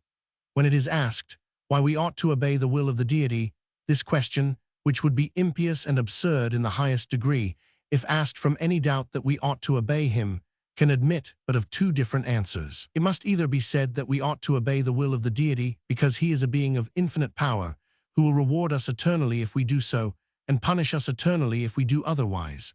Or it must be said that, independent of any regard to our own happiness or to rewards and punishments of any kind, there is a congruity and fitness that a creature should obey its creator, that a limited and imperfect being should submit to one of infinite and incomprehensible perfections. Besides one or other of these two, it is impossible to conceive that any other answer can be given to this question. If the first answer be the proper one, virtue consists in prudence or in the proper pursuit of our own final interest and happiness, since it is upon this account that we are obliged to obey the will of the deity. If the second answer be the proper one, virtue must consist in propriety, since the ground of our 271 obligation to obedience is the suitableness or congruity of the sentiments of humility and submission to the superiority of the object which excites them. That system which places virtue in utility coincides too with that which makes it consist in propriety. According to this system, all those qualities of the mind which are agreeable or advantageous, either to the person himself or to others, are approved of as virtuous, and the contrary are disapproved of as vicious. But the agreeableness or utility of any affection depends upon the degree which it is allowed to subsist in. Every affection is useful when it is confined to a certain degree of moderation, and every affection is disadvantageous when it exceeds the proper bounds. According to this system, therefore, virtue consists not in any one affection, but in the proper degree of all the affections. The only difference between it and that which I have been endeavoring to establish is that it makes utility, and not sympathy or the correspondent affection of the spectator, the natural and original measure of this proper degree. Chap. IV. Of licentious systems. All those systems, which I have hitherto given an account of, suppose that there is a real and essential distinction between vice and virtue, whatever these qualities may consist in. There is a real and essential difference between the propriety and impropriety of any affection, between benevolence and any other principle of action, between real prudence and short-sighted folly or precipitate rashness. In the main, too, all of them contribute to encourage the praiseworthy and to discourage the blamable disposition. Chap II of those passions which take their origin from a particular turn or habit of the imagination. Even of the passions derived from the imagination, those which take their origin from a peculiar turn or habit it has acquired, though they may be acknowledged to be perfectly natural, are, however, but little sympathized with. The imaginations of mankind, not having acquired that particular turn, cannot enter into them, and such passions, though they may be allowed to be almost unavoidable in some part of life, are always, in some measure, ridiculous. This is the case with that strong attachment which naturally grows up between two persons of different sexes, who have long fixed their thoughts upon one another. Our imagination not having run in the same channel with that of the lover, we cannot enter into the eagerness of his emotions. If our friend has been injured, we readily sympathize with his resentment and grow angry with the very person with whom he is angry. If he has received a benefit, we readily enter into his gratitude and have a very high sense of the merit of his benefactor. But if he is in love, though we may think his passion just as reasonable as any of the kind, yet we never think ourselves bound to conceive a passion of the same kind and for the same person for whom he has conceived it. The passion appears to everybody but the man who feels it, entirely disproportioned to the value of the object.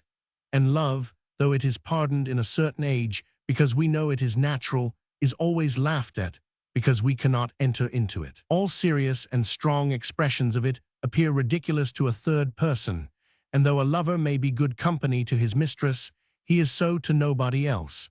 He himself is sensible of this, and as long as he continues in his sober senses, endeavors to treat his own passion with raillery and ridicule. It is the only style in which we care to hear of it, because it is the only style in which we ourselves are disposed to talk of it. We grow weary of the grave, pedantic, and long-sentenced love of Cowley and Petrarca, who never have done with exaggerating the violence of their attachments, but the gaiety of Ovid and the gallantry of Horace are always agreeable. But though we feel no proper sympathy with an attachment of this kind, though we never approach even in imagination towards conceiving a passion for that particular person, yet as we either have conceived, or may be disposed to conceive, passions of the same kind, we readily 31 enter into those high hopes of happiness which are proposed from its gratification, as well as into that exquisite distress which is feared from its disappointment. It interests us not as a passion, but as a situation that gives occasion to other passions which interest us, to hope, to fear, and to distress of every kind. In the same manner as in a description of a sea voyage, it is not the hunger which interests us, but the distress which that hunger occasions.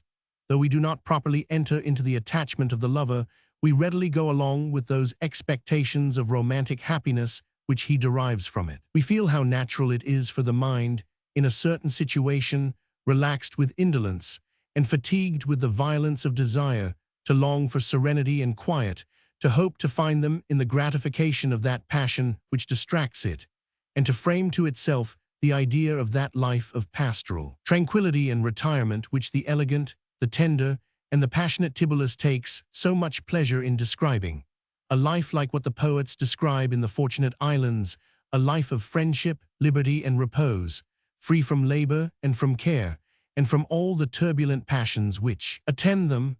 Even scenes of this kind interest us most, when they are painted rather as what is hoped than as what is enjoyed. The grossness of that passion, which mixes with, and is perhaps the foundation of love, disappears when its gratification is far off and at a distance, but renders the whole offensive when described as what is immediately possessed. The happy passion, upon this account, interests us much less than the fearful and the melancholy. We tremble for whatever can disappoint such natural and agreeable hopes, and thus enter into all the anxiety and concern and distress of the lover. Hence it is that, in some modern tragedies and romances, this passion appears so wonderfully interesting. It is not so much the love of Castalio and Monimia which attaches us in The Orphan, as the distress which that love occasions. The author, who should introduce two lovers in a scene of perfect security, expressing their mutual fondness for one another, would excite laughter and not sympathy. If a scene of this kind is ever admitted into a tragedy, it is always, in some measure, improper, and is endured not from any sympathy with the passion that is expressed in it, but from concern for the dangers and difficulties with which the audience foresee that its gratification is likely to be attended. The reserve which the laws of society impose upon the fair sex with regard to this weakness renders it more peculiarly distressful in them, and upon that very account more deeply interesting. We are charmed with the love of P.H. Adras, as it is expressed in the French tragedy of that name, notwithstanding all the extravagance and guilt which attend it. That very extravagance and guilt may be said, in some measure, to recommend it to us. Her fear, her shame, her remorse, her horror, her despair, become thereby more natural and interesting. All the 32 secondary passions, if I may be allowed to call them so, which arise from the situation of love, become necessarily more furious and violent, and it is with these secondary passions only that we can properly be said to sympathize.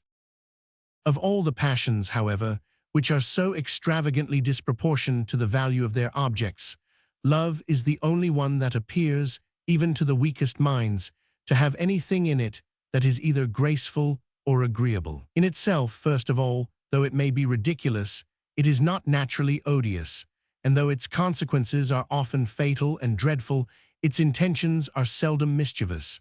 And then, though there is little propriety in the passion itself, there is a good deal in some of those which always accompany it. There is in love a strong mixture of humanity, generosity, kindness, friendship, esteem, passions with which, of all others, for reasons which shall be explained immediately, we have the greatest propensity to sympathize, even notwithstanding we are sensible that they are, in some measure, excessive. The sympathy which we feel with them renders the passion which they accompany less disagreeable, and supports it in our imagination, notwithstanding all the vices which commonly go along with it, though in the one sex it necessarily leads to the last ruin and infamy, and though in the other, where it is apprehended to be least fatal, it is almost always attended with an incapacity for labor, a neglect of duty, a contempt of fame, and even of common reputation.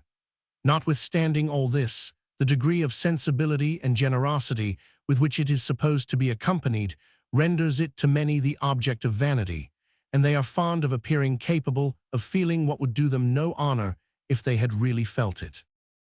It is for a reason of the same kind that a certain reserve is necessary when we talk of our own friends, our own studies, our own professions.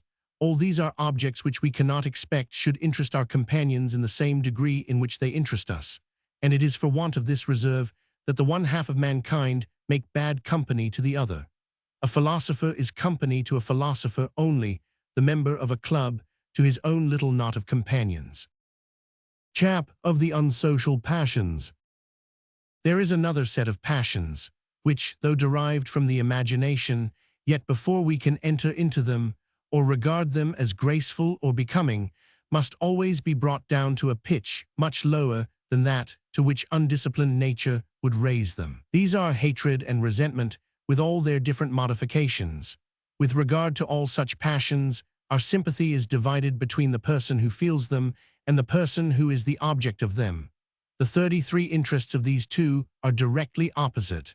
What our sympathy with the person who feels them would prompt us to wish for, our fellow feeling with the other would lead us to fear. As they are both men, we are concerned for both, and our fear for what the one may suffer damps our resentment for what the other has suffered. Our sympathy, therefore, with the man who has received the provocation necessarily falls short of the passion which naturally animates him, not only upon account of those general causes which render all sympathetic passions inferior to the original ones, but upon account of that particular cause which is peculiar to itself, our opposite sympathy with another person.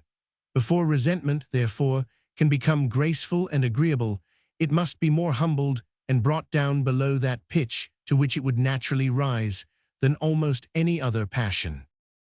Mankind, at the same time, have a very strong sense of the injuries that are done to another. The villain, in a tragedy or romance, is as much the object of our indignation as the hero is that of our sympathy and affection. We detest Iago as much as we esteem Othello, and delight as much in the punishment of the one as we are grieved at the distress of the other. But though mankind have so strong a fellow feeling with the injuries that are done to their brethren, they do not always resent them the more that the sufferer appears to resent them. Upon most occasions, the greater his patience, his mildness, his humanity, provided it does not appear that he wants spirit, or that fear was the motive of his forbearance, the higher the resentment against the person who injured him. The amiableness of the character exasperates their sense of the atrocity of the injury. These passions, however, are regarded as necessary parts of the character of human nature. A person becomes contemptible who tamely sits still and submits to insults without attempting either to repel or to revenge them. We cannot enter into his indifference and insensibility. We call his behavior mean-spiritedness and are as really provoked by it as by the insolence of his adversary. Even the mob are enraged to see any man submit patiently to affronts and ill usage. They desire to see this insolence resented and resented by the person who suffers from it. They cry to him with fury to defend or to revenge himself. If his indignation rouses at last, they heartily applaud and sympathize with it. It enlivens their own indignation against his enemy, whom they rejoice to see him attack in turn, and are as really gratified by his revenge, provided it is not immoderate, as if the injury had been done to themselves. But though the utility of those passions to the individual, by rendering it dangerous to insult or to injure him, be acknowledged, and though their utility to the public, as the guardians of justice and of the equality of its administration, be not less considerable, as shall be shewn hereafter, yet there is still something disagreeable in the 34 passions themselves, which makes the appearance of them in other men the natural object of our aversion. The expression of anger towards any body present, if it exceeds a bare intimation that we are sensible of his ill usage, is regarded not only as an insult to that particular person, but as a rudeness to the whole company. Respect for them ought to have restrained us from giving way to so boisterous and offensive an emotion. It is the remote effects of these passions which are agreeable. The immediate effects are mischief to the person against whom they are directed. But it is the immediate, and not the remote effects of objects, which render them agreeable or disagreeable to the imagination. A prison is certainly more useful to the public than a palace, and the person who founds the one is generally directed by a much juster spirit of patriotism than he who builds the other. But the immediate effects of a prison, the confinement of the wretches shut up in it, are disagreeable, and the imagination either does not take time to trace out the remote ones or sees them at too great a distance to be much affected by them. A prison, therefore, will always be a disagreeable object, and the fitter it is for the purpose for which it was intended, it will be the more so. A palace, on the contrary, will always be agreeable, yet its remote effects may often be inconvenient to the public. It may serve to promote luxury and set the example of the dissolution of manners. Its immediate effects, however, the conveniency, the pleasure, and the gaiety of the people who live in it, being all agreeable, and suggesting to the imagination 1,000 agreeable ideas, that faculty generally rests upon them, and seldom goes further in tracing its more distant consequences. Trophies of the instruments of music or of agriculture, imitated in painting or in stucco, make a common and an agreeable ornament of our halls and dining rooms. A trophy of the same kind, composed of the instruments of surgery, of dissecting and amputation knives, of saws for cutting the bones, of trepanning instruments, and would be absurd and shocking. Instruments of surgery, however, are always more finely polished, and generally more nicely adapted to the purposes for which they are intended, than instruments of agriculture. The remote effects of them, too, the health of the patient, is agreeable, yet as the immediate effect of them is pain and suffering, the sight of them always displeases us. Instruments of war are agreeable, though their immediate effect may seem to be in the same manner pain and suffering. But then it is the pain and suffering of our enemies with whom we have no sympathy. With regard to us, they are immediately connected with the agreeable ideas of courage, victory, and honor. They are themselves, therefore, supposed to make one of the noblest parts of dress, and the imitation of them one of the finest ornaments of architecture. It is the same case with the qualities of the mind. The ancient Stoics were of opinion that as the world was governed by the 35 all-ruling providence of a wise, powerful, and good God, every single event ought to be regarded as making a necessary part of the plan of the universe, and as tending to promote the general order and happiness of the whole, that the vices and follies of mankind, therefore, made as necessary a part of this plan as their wisdom, or their virtue, and by that eternal art which educes good from ill, were made to tend equally to the prosperity and perfection of the great system of nature. No speculation of this kind, however, how deeply soever it might be rooted in the mind, could diminish our natural abhorrence for vice, whose immediate effects are so destructive, and whose remote ones are too distant to be traced by the imagination. It is the same case with those passions we have been just now considering. Their immediate effects are so disagreeable that even when they are most justly provoked, there is still something about them which disgusts us. These, therefore, are the only passions of which the expressions, as I formerly observed, do not dispose and prepare us to sympathize with them, before we are informed of the cause which excites them. The plaintive voice of misery, when heard at a distance, will not allow us to be indifferent about the person from whom it comes. As soon as it strikes our ear, it interests us in his fortune, and if continued, forces us almost involuntarily to fly to his assistance. The sight of a smiling countenance in the same manner elevates even the pensive into that gay and airy mood, which disposes him to sympathize with and share the joy which it expresses, and he feels his heart, which with thought and care was before that shrunk and depressed, instantly expanded and elated.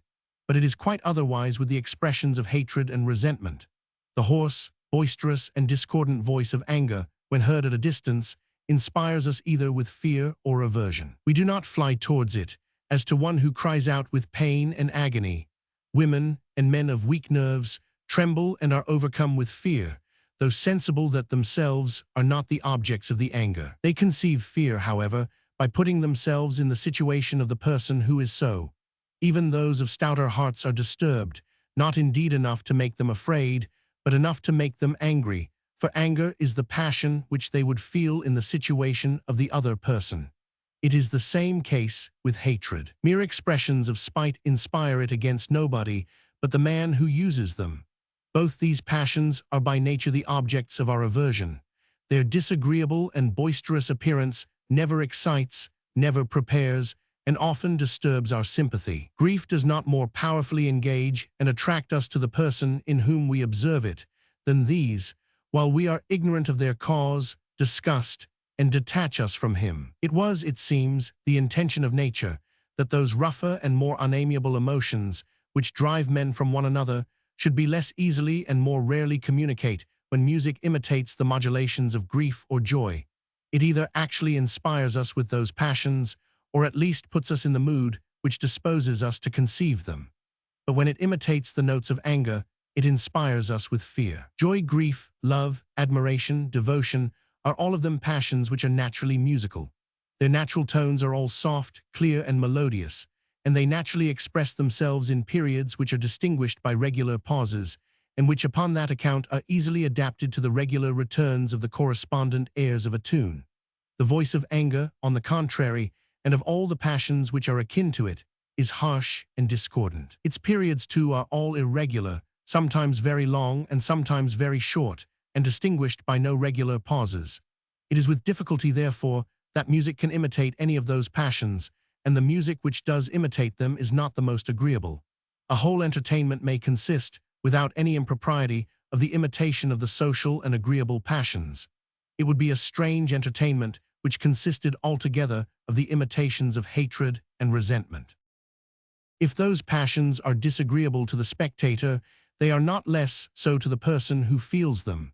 Hatred and anger are the greatest poison to the happiness of a good mind. There is, in the very feeling of those passions, something harsh, jarring, and convulsive, something that tears and distracts the breast, and is altogether destructive of that composure and tranquility of mind which is so necessary to happiness, and which is best promoted by the contrary passions of gratitude and love. It is not the value of what they lose by the perfidy and ingratitude of those they live with, which the generous and humane are most apt to regret. Whatever they may have lost, they can generally be very happy without it. What most disturbs them is the idea of perfidy and ingratitude exercised towards themselves, and the discordant and disagreeable passions which this excites constitute, in their own opinion, the chief part of the injury which they suffer. How many things are requisite to render the gratification of resentment completely agreeable, and to make the spectator thoroughly sympathize with our revenge? The provocation must first of all be such that we should become contemptible and be exposed to perpetual insults, if we did not, in some measure, resent it. Smaller offenses are always better neglected, nor is there anything more despicable than that froward and captious humor which takes fire upon every slight occasion of quarrel. We should resent more from a sense of the propriety of resentment, from a sense that mankind expect and require it of us, than because we feel in ourselves the furies of that disagreeable passion. There is no passion of which the human mind is capable, concerning whose justness we ought to be so doubtful, concerning whose indulgence we ought so carefully to consult our natural sense of 37 propriety, or so diligently to consider what will be the sentiments of the cool and impartial spectator, magnanimity, or a regard to maintain our own rank and dignity in society, is the only motive which can ennoble the expressions of this disagreeable passion. This motive must characterize our whole style and deportment. These must be plain, open, and direct, determined without positiveness, and elevated without insolence, not only free from petulance and low scurrility, but generous, candid, and full of all proper regards, even for the person who has offended us. It must appear, in short, from our whole manner, without our laboring affectedly to express it, that passion has not extinguished our humanity, and that if we yield to the dictates of revenge, it is with reluctance, from necessity, and in consequence of great and repeated provocations. When resentment is guarded and qualified in this manner, it may be admitted to be even generous and noble. Chap IV of the social passions. As it is a divided sympathy which renders the whole set of passions just now mentioned, upon most occasions, so ungraceful and disagreeable, so there is another set opposite to these, which a redoubled sympathy renders almost always peculiarly agreeable and becoming. Generosity, humanity, kindness, compassion, mutual friendship, and esteem, all the social and benevolent affections, when expressed in the countenance or behavior, even towards those who are not peculiarly connected with ourselves, please the indifferent spectator upon almost every occasion. His sympathy with the person who feels those passions exactly coincides with his concern for the person who is the object of them. The interest which, as a man, he is obliged to take in the happiness of this last, enlivens his fellow feeling with the sentiments of the other, whose emotions are employed about the same object. We have always, therefore, the strongest disposition to sympathize with the benevolent affections. They appear in every respect agreeable to us. We enter into the satisfaction both of the person who feels them and of the person who is the object of them. For as to be the object of hatred and indignation gives more pain than all the evil which a brave man can fear from his enemies, so there is a satisfaction in the consciousness of being beloved, which, to a person of delicacy and sensibility, is of more importance to happiness than all the advantage which he can expect to derive from it. What character is so detestable as that of one who takes pleasure to sow dissension among friends, and to turn their most tender love into mortal hatred? Yet wherein does the atrocity of this so much abhorred injury consist? Is it in depriving them of the frivolous good offices, which, had their friendship continued, they might have expected from one another? It is in 38 depriving them of that friendship itself, in robbing them of each other's affections, from which both derived so much satisfaction. It is in disturbing the harmony of their hearts, and putting an end to that happy commerce which had before subsisted between them. These affections, that harmony, this commerce, are felt, not only by the tender and the delicate, but by the rudest vulgar of mankind, to be of more importance to happiness than all the little services which could be expected to flow from them. The sentiment of love is in itself agreeable to the person who feels it. It soothes and composes the breast, seems to favor the vital motions, and to promote the healthful state of the human constitution, and it is rendered still more delightful by the consciousness of the gratitude and satisfaction which it must excite in him who is the object of it.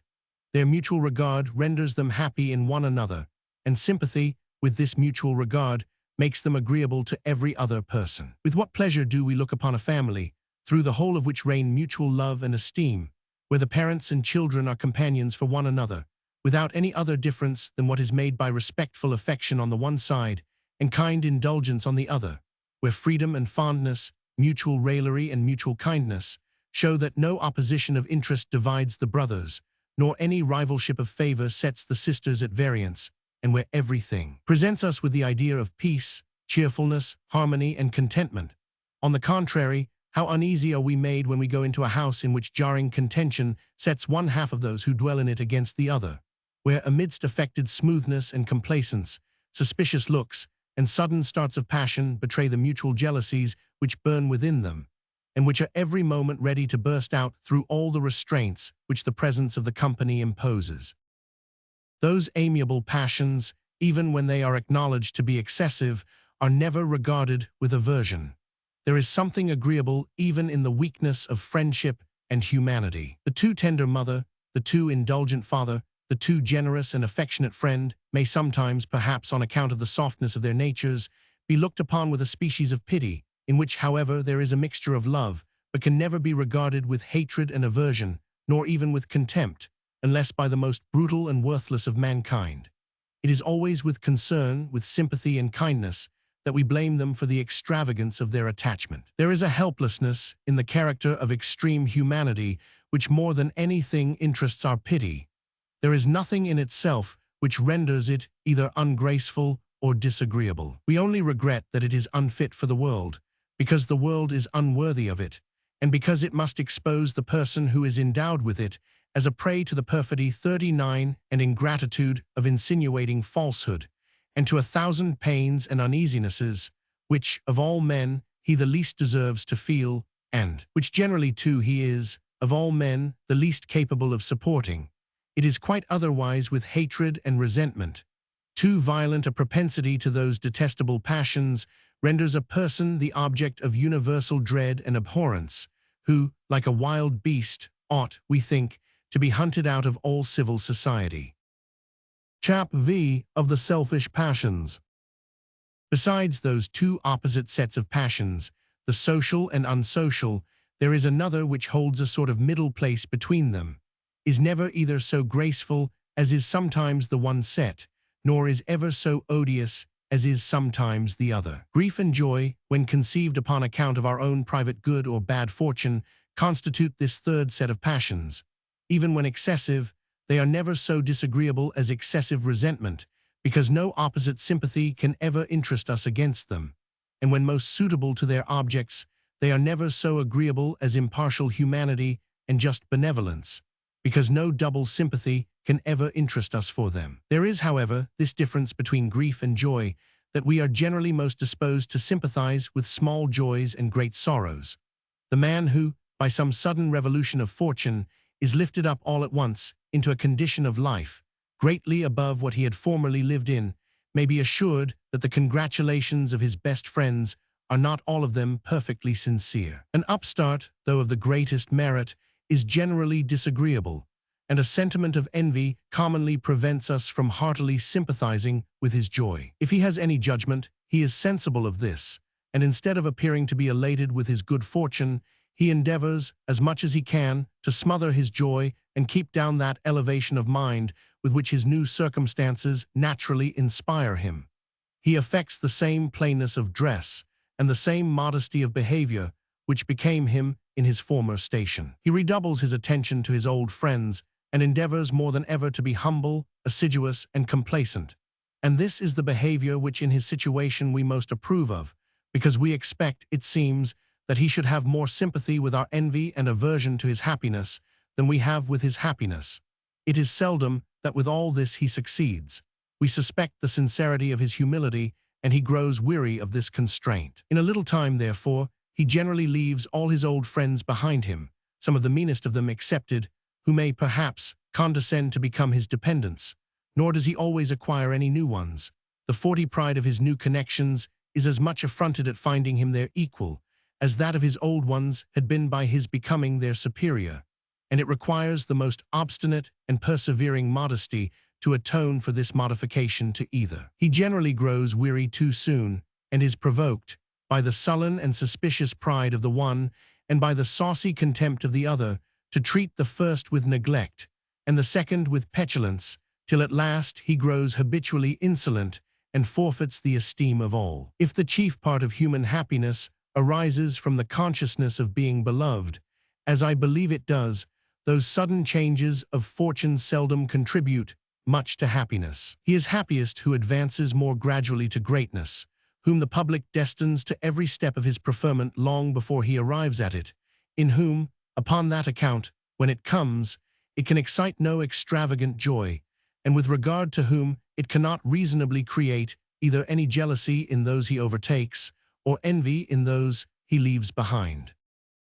Mankind, however, more readily sympathize with those smaller joys which flow from less important causes. It is decent to be humble amidst great prosperity, but we can scarce express too much satisfaction in all the little occurrences of common life, in the company with which we spent the evening last night, in the entertainment that was set before us, in what was said and what was done, in all the little incidents of the present conversation, and in all those frivolous nothings which fill up the void of human life. Nothing is more graceful than habitual cheerfulness, which is always founded upon a peculiar relish for all the little pleasures which common occurrences afford. We readily sympathize with it. It inspires us with the same joy, and makes every trifle turn up to us in the same agreeable aspect in which it presents itself to the person endowed with this happy disposition.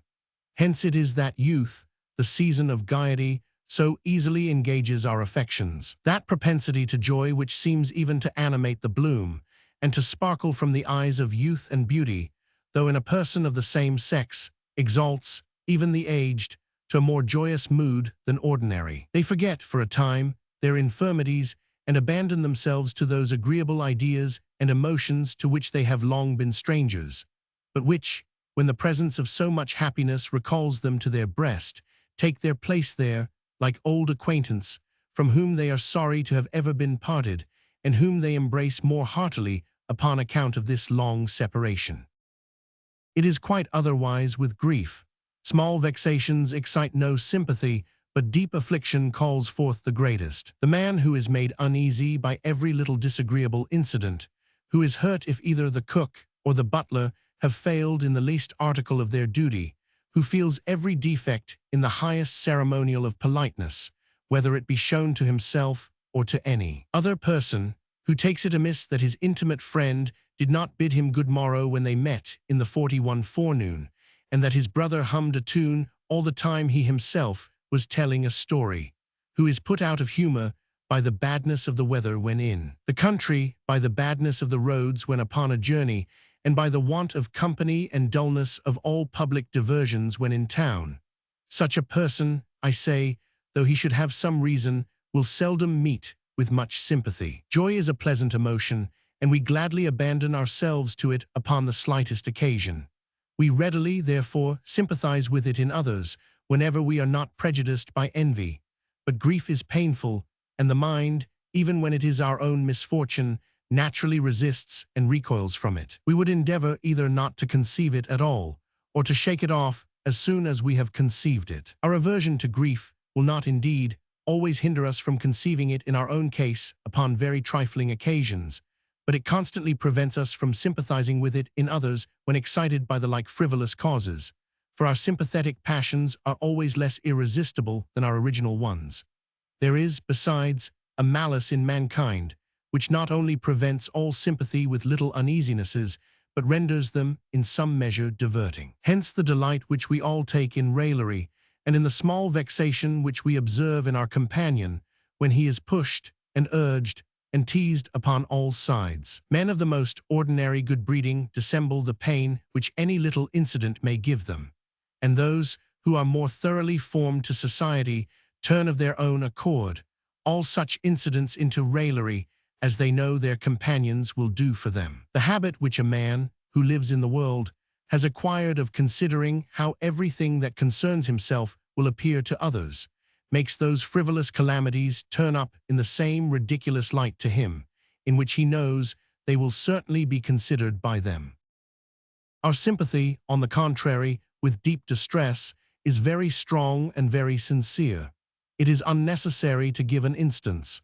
We weep even at the feigned representation of a tragedy. If you labor, therefore, under any signal calamity, if by some extraordinary misfortune you are fallen into poverty, into diseases, into disgrace and disappointment, even though your own fault may have been, in part, the occasion, yet you may generally depend upon the sincerest sympathy of all your friends, and as far as interest and honor will permit, upon their kindest assistance too. But if your misfortune is not of this dreadful kind, if you have only been a little balked in your ambition, if you have only been jilted by your mistress, or are only henpecked by your wife, lay your account with the raillery of all your acquaintance. SCC. Of the effects of prosperity and adversity upon the judgment of mankind with regard to the propriety of action, and why it is more easy to obtain their approbation in the one state than in the other. Chap. That though our sympathy with sorrow is generally a more lively sensation than our sympathy with joy, it commonly falls much more short of the violence of what is naturally felt by the person principally concerned. Our sympathy with sorrow, though not more real, has been more taken notice of than our sympathy with joy. The word sympathy, in its most proper and primitive signification, denotes our fellow feeling with the sufferings, not that with the enjoyments, of others. A late ingenious and subtle philosopher thought it necessary to prove, by arguments, that we had a real sympathy with joy, and that congratulation was a principle of human nature. Nobody, I believe, ever thought it necessary to prove that compassion was such. First of all, our sympathy with sorrow is in some sense more universal than that with joy. Though sorrow is excessive, we may still have some fellow feeling with it. What we feel does not, indeed, in this case, amount to that complete sympathy, to that perfect harmony and correspondence of sentiments, which constitutes approbation. We do not weep and exclaim and lament with the sufferer. We are sensible, on the contrary, of his weakness and of the extravagance of his passion, and yet often feel a very sensible concern upon his account. But if we do not entirely enter into, and go along with, the joy of another, we have no sort of regard or fellow feeling for it. The man who skips and dances about with that intemperate and senseless joy which we cannot accompany him in is the object of our contempt and indignation. Pain, besides, whether of mind or body, is a more pungent sensation than pleasure, and our sympathy with pain, though it falls greatly short of what is naturally felt by the sufferer, is generally a more lively and distinct perception than our sympathy with pleasure, though this last often approaches more nearly, as I shall show immediately, to the natural vivacity of the original passion. Over and above all this, we often struggle to keep down our sympathy with the sorrow of others. Whenever we are not under the observation of the sufferer, we endeavor, for our own sake, to suppress it as much as we can, and we are not always successful. The opposition which we make to it, and the reluctance with which we yield to it, necessarily oblige us to take more particular notice of it, but we never have occasion to make this opposition to our sympathy with joy. 43. If there is any envy in the case, we never feel the least propensity towards it, and if there is none, we give way to it without any reluctance. On the contrary, as we are always ashamed of our own envy, we often pretend, and sometimes really wish to sympathize with the joy of others, when by that disagreeable sentiment we are disqualified from doing so. We are glad, we say, on account of our neighbor's good fortune, when in our hearts, perhaps, we are really sorry. We often feel a sympathy with sorrow when we would wish to be rid of it, and we often miss that with joy when we would be glad to have it. The obvious observation, therefore, which it naturally falls in our way to make, is that our propensity to sympathize with sorrow must be very strong, and our inclination to sympathize with joy very weak. It may be true, perhaps, of some of them, that they tend, in some measure, to break the balance of the affections, and to give the mind a particular bias to some principles of action, beyond the proportion that is due to them. The ancient systems, which place virtue in propriety, seem chiefly to recommend the great, the awful, and the respectable virtues, the virtues of self-government and self-command. fortitude, magnanimity, independency upon fortune, the contempt of all outward accidents, of pain, poverty, exile, and death. It is in these great exertions that the noblest propriety of conduct is displayed. The soft, the amiable, the gentle virtues, all the virtues of indulgent humanity are in comparison but little insisted upon, and seem, on the contrary, by the Stoics in particular, to have been often regarded as weaknesses, which it behoved a wise man not to harbor in his breast. The benevolent system, on the other hand, while it fosters and encourages all those milder virtues in the highest degree, seems entirely to neglect the more awful and respectable qualities of the mind. It 272 even denies them the appellation of virtues. It calls them moral abilities, and treats them as qualities which do not deserve the same sort of esteem and approbation that is due to what is properly denominated virtue. All those principles of action which aim only at our own interest, it treats, if that be possible, still worse. So far from having any merit of their own, they diminish, it pretends, the merit of benevolence when they cooperate with it, and prudence, it is asserted, when employed only in promoting private interest, can never even be imagined a virtue. That system, again, which makes virtue consist in prudence only, while it gives the highest encouragement to the habits of caution, vigilance, sobriety, and judicious moderation, seems to degrade equally both the amiable and respectable virtues, and to strip the former of all their beauty, and the latter of all their grandeur. But notwithstanding these defects, the general tendency of each of those three systems is to encourage the best and most laudable habits of the human mind, and it were well for society if either mankind in general, or even those few who pretend to live according to any philosophical rule, were to regulate their conduct by the precepts of any one of them. We may learn from each of them something that is both valuable and peculiar. If it was possible, by precept and exhortation, to inspire the mind with fortitude and magnanimity, the ancient systems of propriety would seem sufficient to do this. Or if it was possible, by the same means, to soften it into humanity, and to awaken the affections of kindness and general love towards those we live with, some of the pictures which the benevolent system presents us might seem capable of producing this effect. We may learn from the system of Epicurus, though undoubtedly the most imperfect of all the three, how much the practice of both the amiable and respectable virtues is conducive to our own interest, to our own ease and safety and quiet even in this life.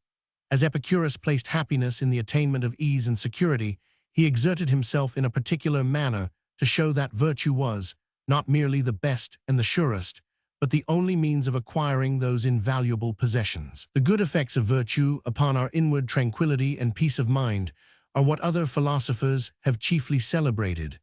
Epicurus, without neglecting this topic, has chiefly insisted upon the influence of that amiable quality on our outward prosperity and safety. It was upon this account that his writings were so much studied in the ancient world by men of all different philosophical parties.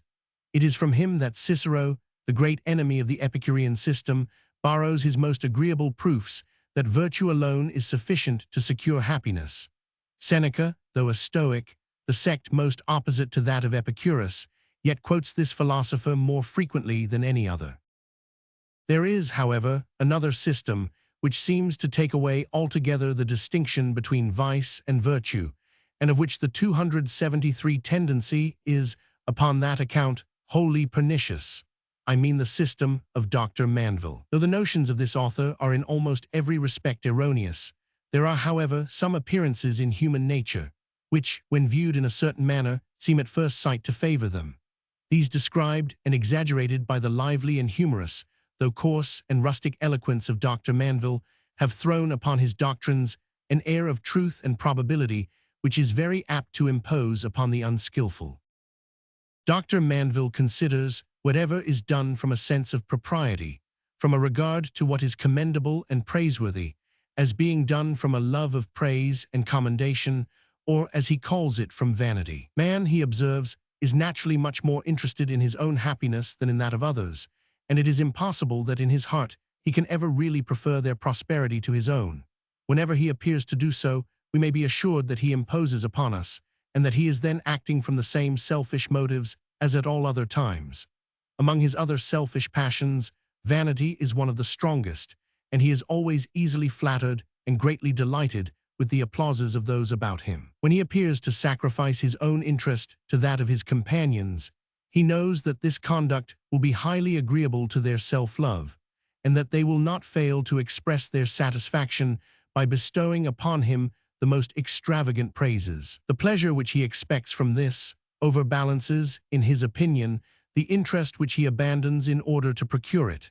His conduct, therefore, upon this occasion, is in reality just as selfish, and arises from just as mean a motive as upon any other. He is flattered, however, and he flatters himself with the belief that it is entirely disinterested, since, unless this was supposed, it would not seem to merit any commendation either in his own eyes or in those of others. All public spirit, therefore, all preference of public to private interest, is, according to him, a mere cheat and imposition upon mankind, and that human virtue which is so much boasted of, and which is the occasion of so much emulation among men, is the mere offspring of flattery begot upon pride.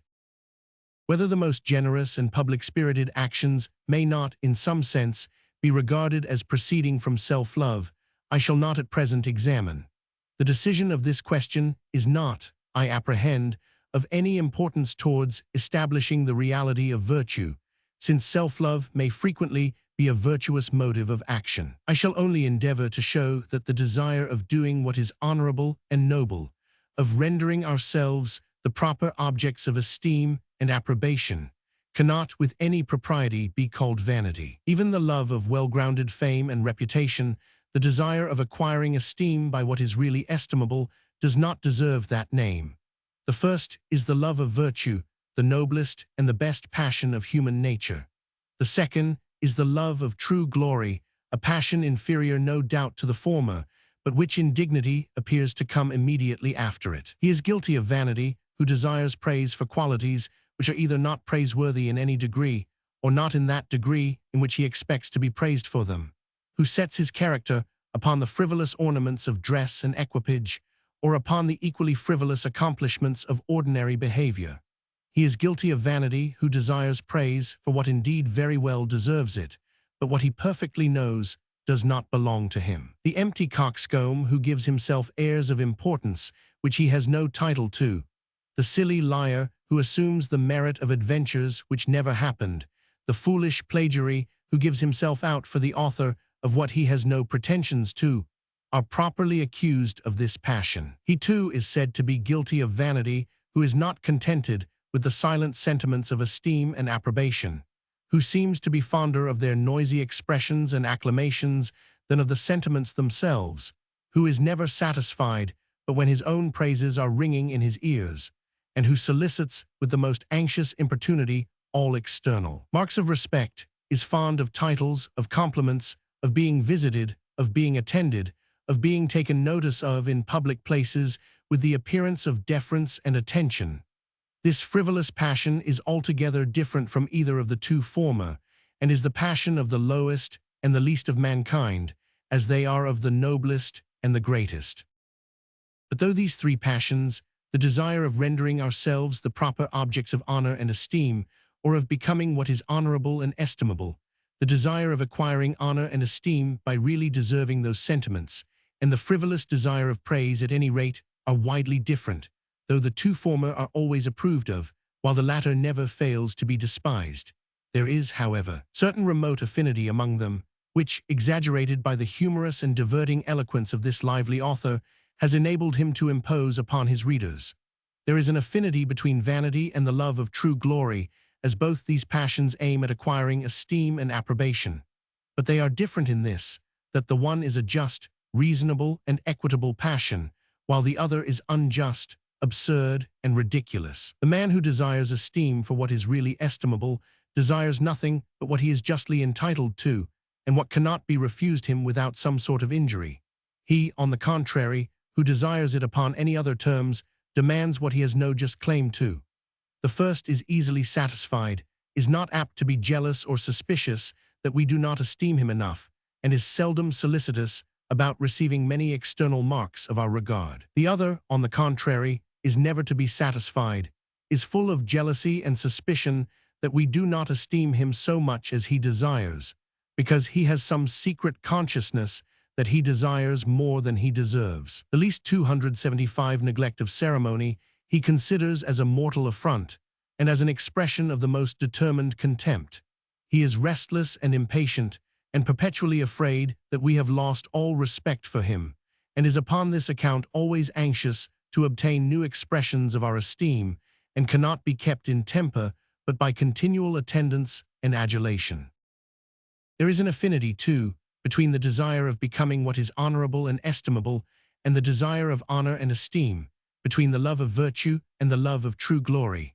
They resemble one another not only in this respect, that both aim at really being what is honorable and noble, but even in that respect in which the love of true glory resembles what is properly called vanity, some reference to the sentiments of others. The man of the greatest magnanimity, who desires virtue for its own sake, and is most indifferent about what actually are the opinions of mankind with regard to him, is still, however, delighted with the thoughts of what they should be, with the consciousness that though he may neither be honored nor applauded, he is still the proper object of honor and applause, and that if mankind were cool and candid and consistent with themselves, and properly informed of the motives and circumstances of his conduct, they would not fail to honor and applaud him. Though he despises the opinions which are actually entertained of him, he has the highest value for those which ought to be entertained of him, that he might think himself worthy of those honorable sentiments, and whatever was the idea which other men might conceive of his character, that when he should put himself in their situation and consider not what was, but what ought to be their opinion, he should always have the highest idea of it. Himself was the great and exalted motive of his conduct. As even in the love of virtue, therefore, there is still some reference, though not to what is, yet to what in reason and propriety ought to be, the opinion of others, there is even in this respect some affinity between it and the love of true glory. There is, however, at the same time, a very great difference between them. The man who acts solely from a regard to what is right and fit to be done, from a regard to what is the proper object of esteem and approbation, though these sentiments should never be bestowed upon him, acts from the most sublime and godlike motive which human nature is even capable of conceiving. The man, on the other hand, who while he desires to merit approbation, is at the same time anxious to obtain it, though he, too, is laudable in the main, yet his motives have a greater mixture of human infirmity. He is in danger of being mortified by the ignorance and injustice of mankind, and his happiness is exposed to the envy of his rivals and the folly of the public. The happiness of the other, on the contrary, is altogether secure and independent of fortune, and of the caprice of those he lives with. The contempt and hatred which 276 may be thrown upon him by the ignorance of mankind, he considers as not belonging to him, and is not at all mortified by it. Mankind despise and hate him from a false notion of his character and conduct. If they knew him better, they would esteem and love him. It is not him whom, properly speaking, they hate and despise, but another person whom they mistake him to be. Our friend, whom we should meet at a masquerade in the garb of our enemy, would be more diverted than mortified, if under that disguise we should vent our indignation against him. Such are the sentiments of a man of real magnanimity when exposed to unjust censure. It seldom happens, however, that human nature arrives at this degree of firmness, though none but the weakest and most worthless of mankind are much delighted with false glory. Yet, by a strange inconsistency, false ignominy is capable of mortifying those who appear the most resolute and determined. Dr. Manville is not satisfied with representing the frivolous motive of vanity as the source of all those actions which are commonly accounted virtuous.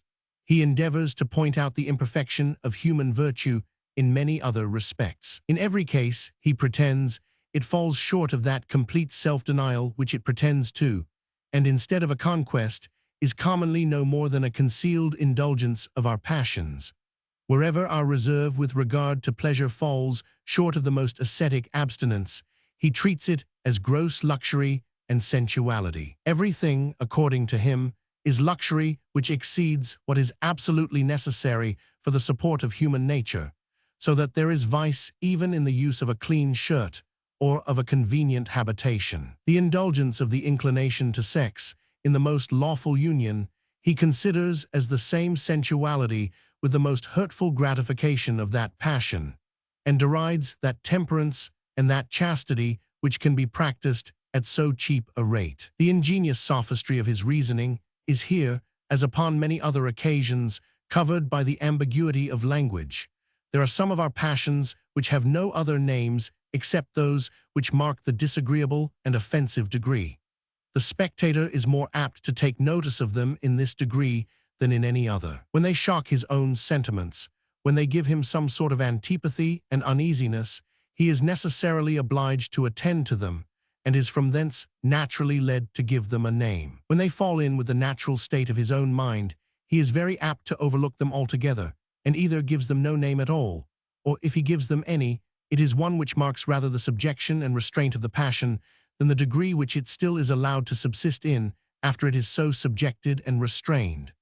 Thus the common names luxury and lust, of the love of pleasure, and of the love of sex, denote a vicious and offensive degree of those passions. The words temperance and chastity, on the other hand, seem to mark rather the restraint and subjection which they are kept under, than the degree 277 which they are still allowed to subsist in. When he can show, therefore, that they still subsist in some degree, he imagines, he has entirely demolished the reality of the virtues of temperance and chastity, and shown them to be mere impositions upon the inattention and simplicity of mankind. Those virtues, however, do not require an entire insensibility to the objects of the passions which they mean to govern.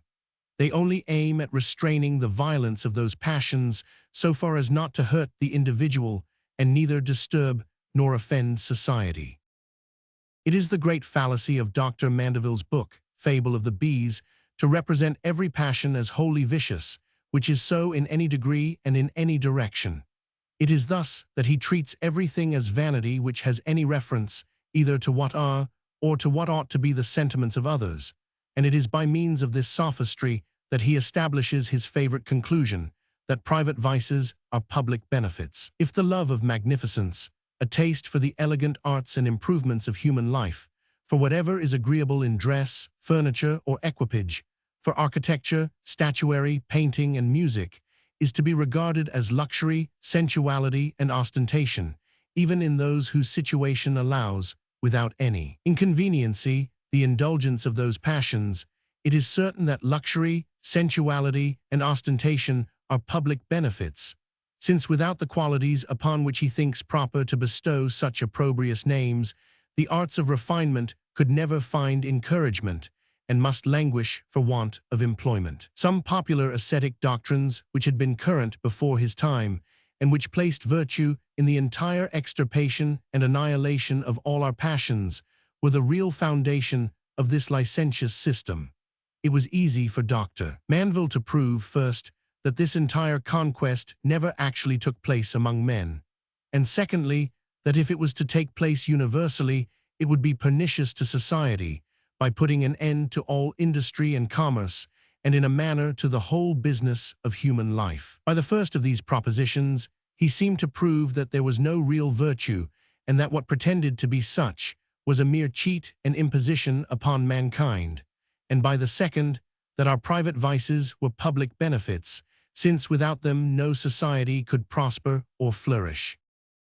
Such is the system of Dr. Mandeville, which once made so much noise in the world, and which, though perhaps it never gave occasion to more vice than what would have been without it, at least taught that vice, which arose from other causes, to appear with more effrontery, and to avow the corruption of its motives with a profligate audaciousness which had never been heard of before.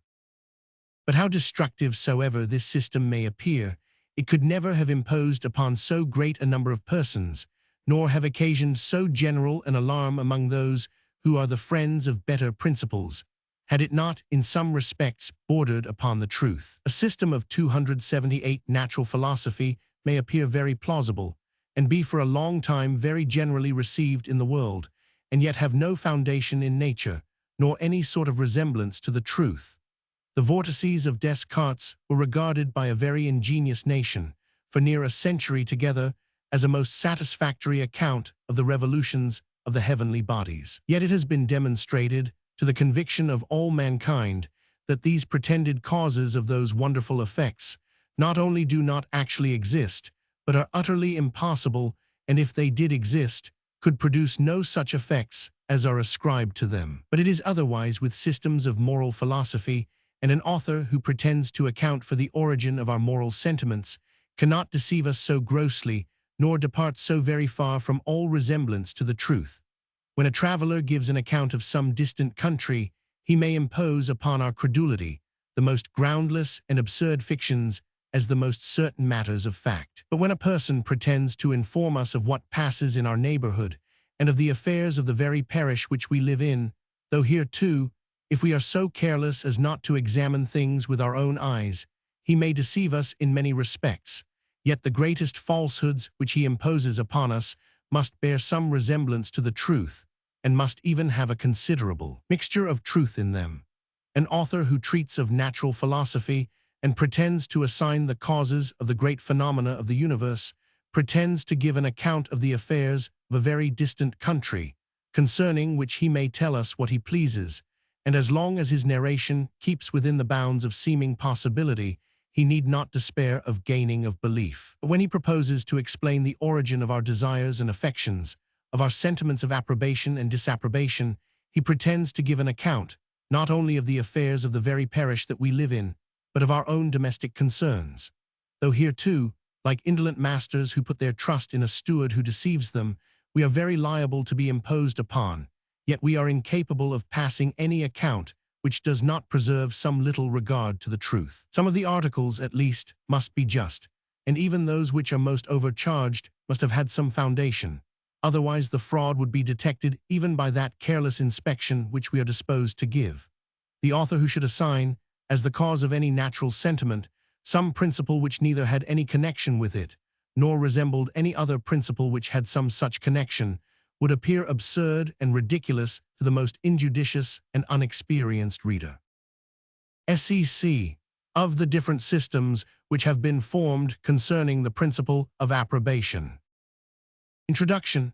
After the inquiry concerning the nature of virtue, the next question of importance in moral philosophy is concerning the principle of approbation, concerning the power or faculty of the mind which renders certain characters agreeable or disagreeable to us, makes us prefer one tenor of conduct to another, denominate the one right and the other wrong, and consider the one as the object of approbation, honor, and reward, or the other as that of blame, censure, and punishment. 3 different accounts have been given of this principle of approbation. According to some, we approve and disapprove both of our own actions and of those of others, from self-love only, or from some view of their tendency to our own happiness or disadvantage. According to others, reason, the same faculty by which we distinguish between truth and falsehood, enables us to distinguish between what is fit and unfit both in actions and affections.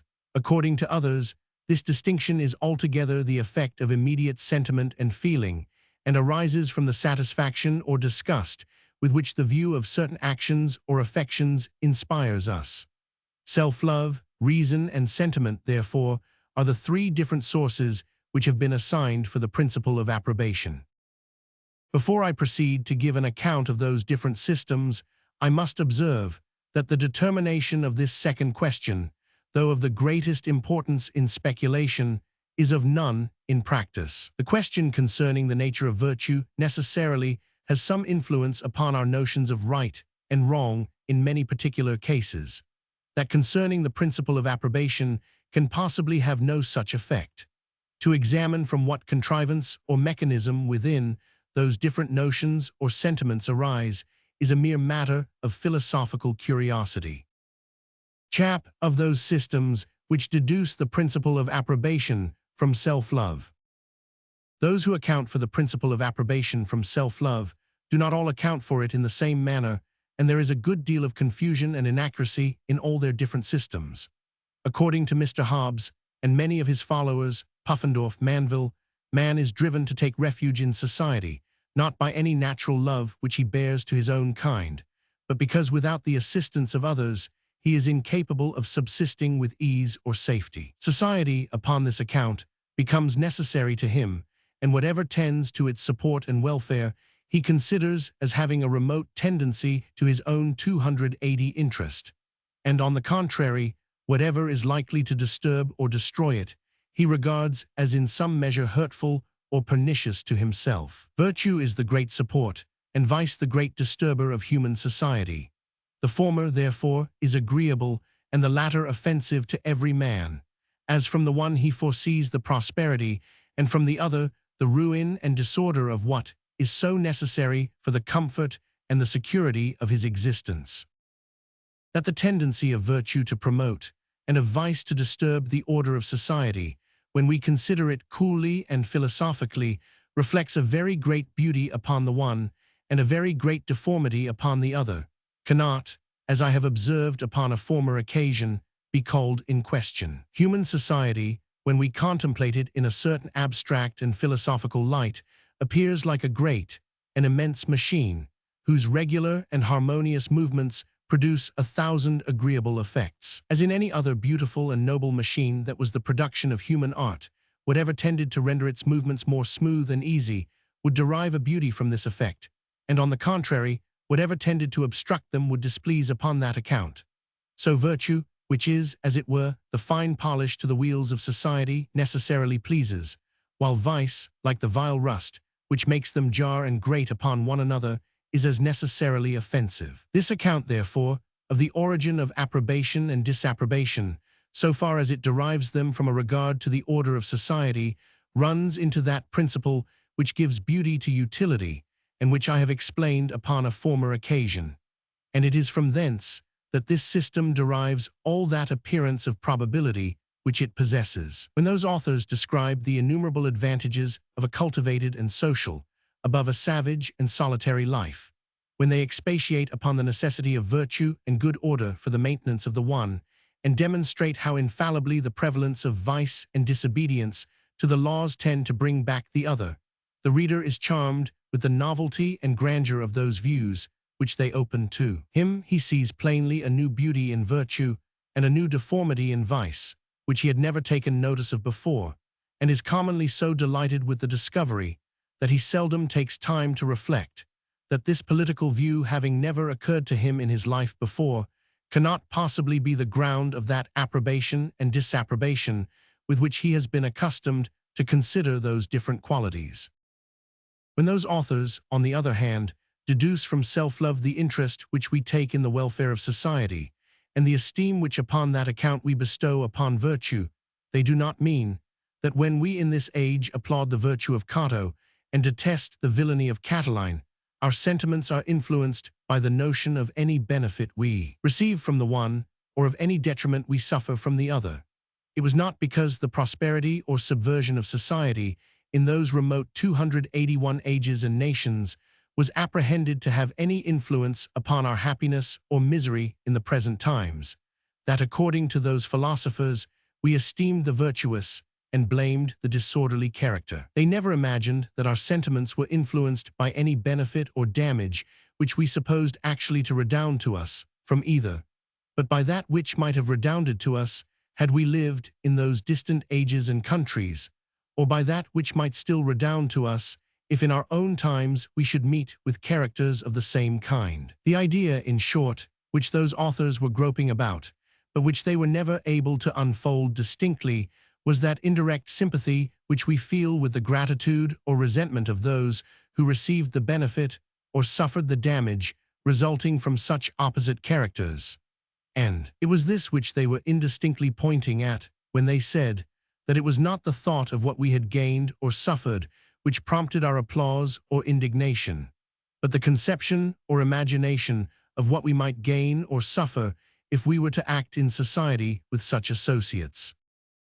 Sympathy, however, cannot in any sense be regarded as a selfish principle. When I sympathize with your sorrow or your indignation, it may be pretended, indeed, that my emotion is founded in self-love, because it arises from bringing your case home to myself, from putting myself in your situation, and thence conceiving what I should feel in the like circumstances.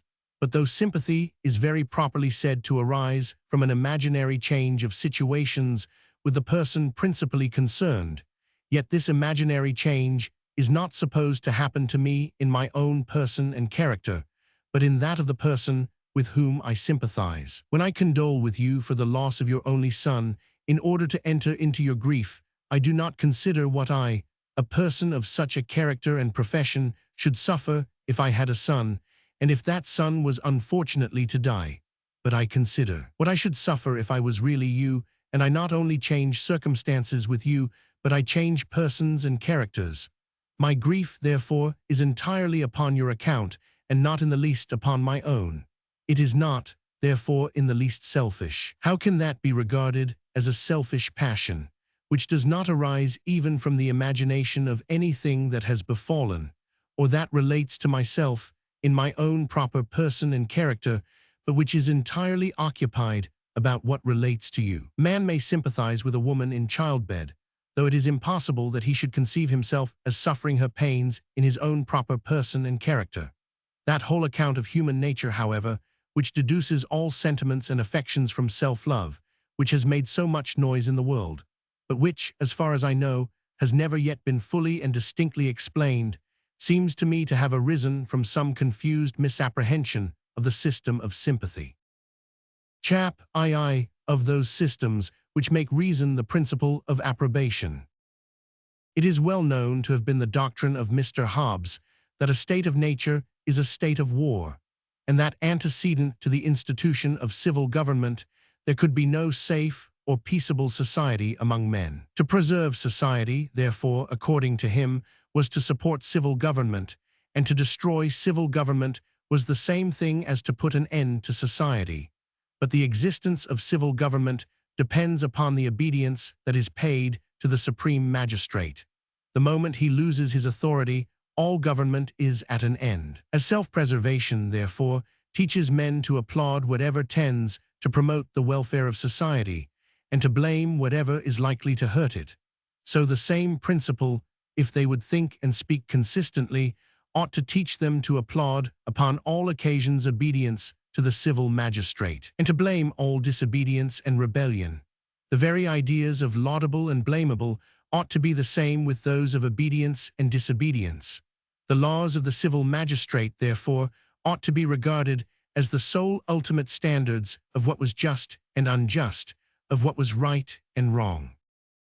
It was the avowed intention of Mr. Hobbes, by propagating these notions, to subject the consciences of men immediately to the civil, and not to the ecclesiastical powers, whose turbulence and ambition he had been taught, by the example of his own times, to regard as the principal source of the disorders of society. His doctrine, upon this account, was peculiarly offensive to theologians, who accordingly did not fail to vent their indignation against him with great asperity and bitterness. It was likewise offensive to all sound moralists, as it supposed that there was no natural distinction between right and wrong, that these were mutable and changeable, and depended upon the mere arbitrary will of the civil magistrate.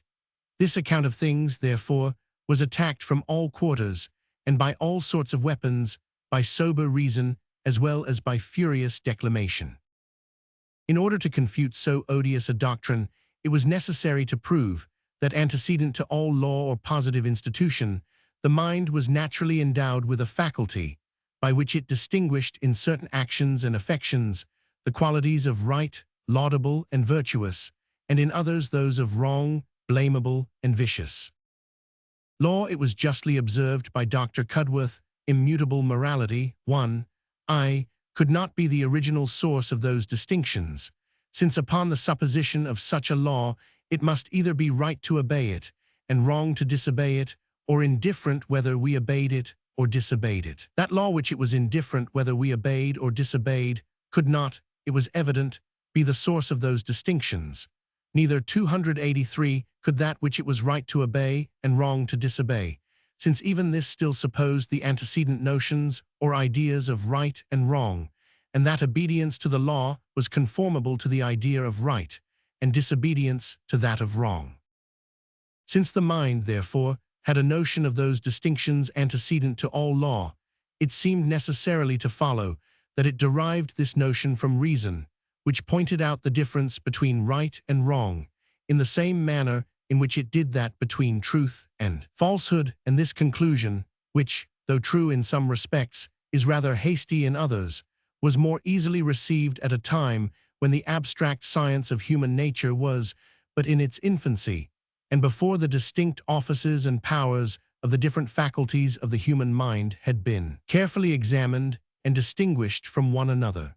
When this controversy with Mr. Hobbes was carried on with the greatest warmth and keenness, no other faculty had been thought of from which any such ideas could possibly be supposed to arise. It became at this time, therefore, the popular doctrine that the essence of virtue and vice did not consist in the conformity or disagreement of human actions with the law of a superior, but in their conformity or disagreement with reason, which was thus considered as the original source and principle of approbation and disapprobation.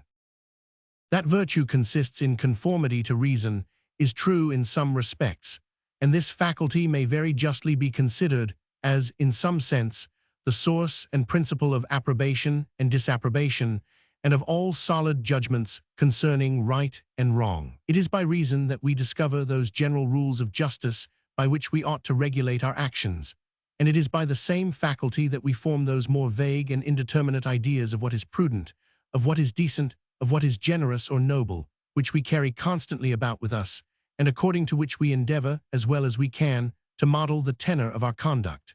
The general maxims of morality are formed, like all other general maxims, from experience and induction. We observe in a great variety of particular cases what pleases or displeases our moral faculties, what these approve or disapprove of, and by induction from this experience, we establish those general rules. But induction is always regarded as one of the operations of reason. From reason, therefore, we are very properly said to derive all those general maxims and ideas. It is by these, however, that we regulate the greater part of our moral judgments, which would be extremely uncertain and precarious if they depended altogether upon what is liable to so many variations as immediate sentiment and feeling, which the different states of health and humor are capable of altering so. Essentially, as our most solid judgments, therefore, with regard to right and wrong, are regulated by maxims and ideas derived from an induction of reason, virtue may very properly be said to consist in a conformity to 284 reason, and so far this faculty may be considered as the source and principle of approbation and disapprobation.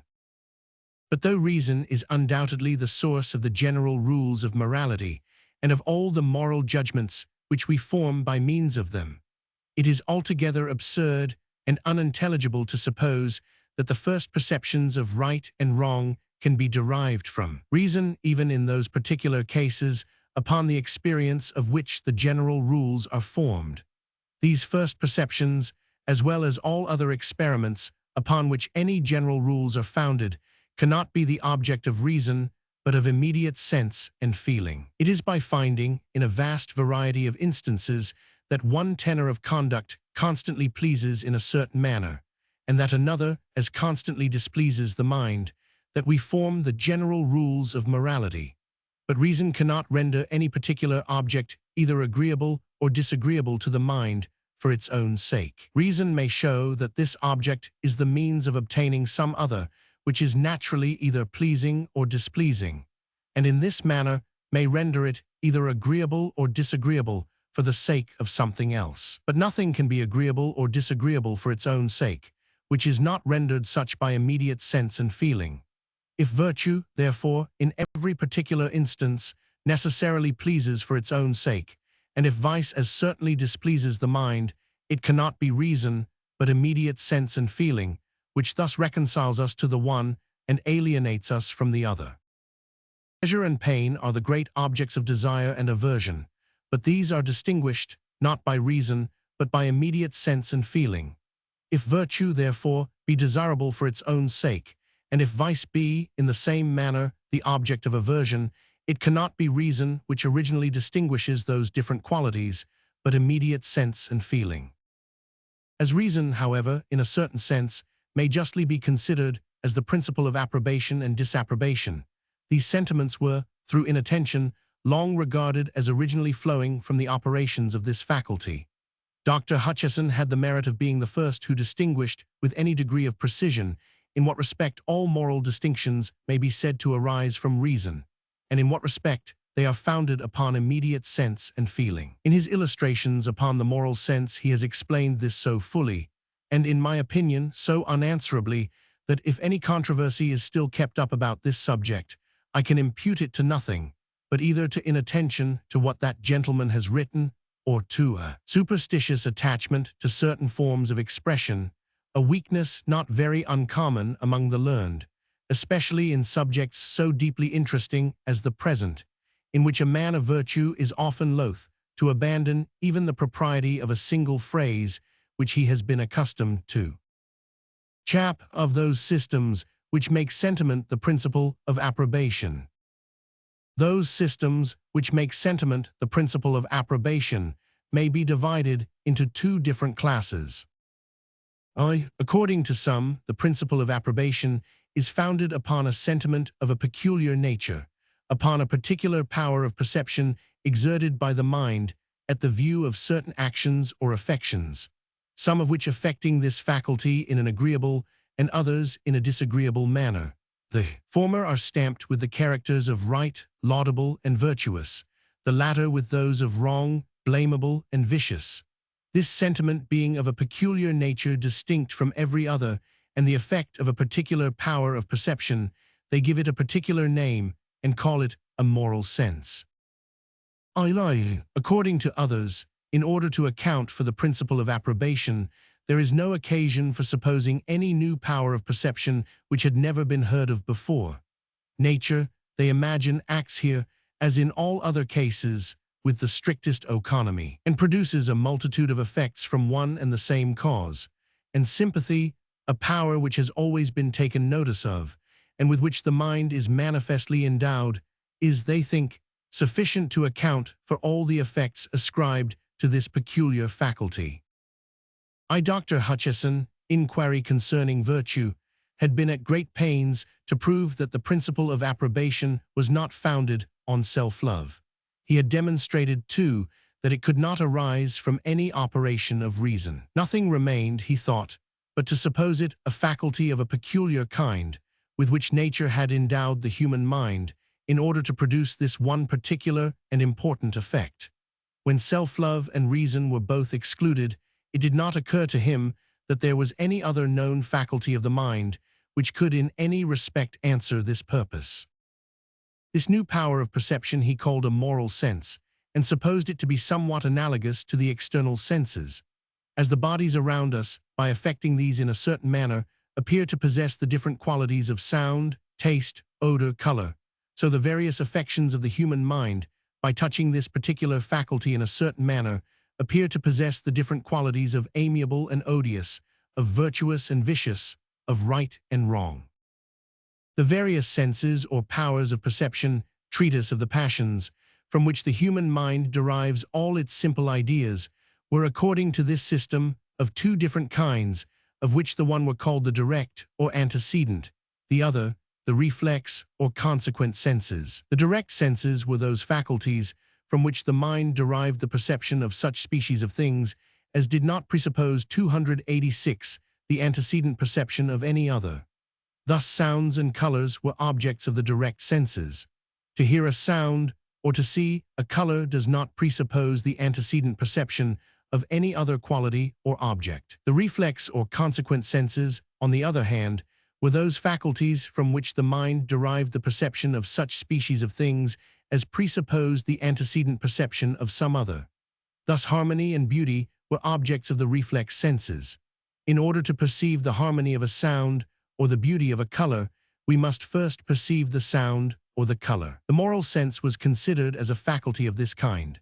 That faculty, which Mr. Locke calls reflection, and from which he derived the simple ideas of the different passions and emotions of the human mind, was, according to Dr. Hutcheson, a direct internal sense. That faculty again by which we perceived the beauty or deformity, the virtue or vice, of those different passions and emotions, was a reflex internal sense. Dr. Hutcheson endeavored still further to support this doctrine by showing that it was agreeable to the analogy of nature and that the mind was endowed with a variety of other reflex senses exactly similar to the moral sense, such as a sense of beauty and deformity in external objects, a public sense by which we sympathize with the happiness or misery of our fellow creatures, a sense of shame and honor, and a sense of ridicule. But notwithstanding all the pains which this ingenious philosopher has taken to prove that the principle of approbation is founded in a peculiar power of perception, somewhat analogous to the external senses, there are some consequences which he acknowledges to follow from this doctrine that will perhaps be regarded by many as a sufficient confutation of it. The qualities he allows, 8 which belong to the objects of any sense, cannot, without the greatest absurdity, be ascribed to the sense itself. Whoever thought of calling the sense of seeing black or white, the sense of hearing loud or low, or the sense of tasting sweet or bitter? And according to him, it is equally absurd to call our moral faculties virtuous or vicious, morally good or evil.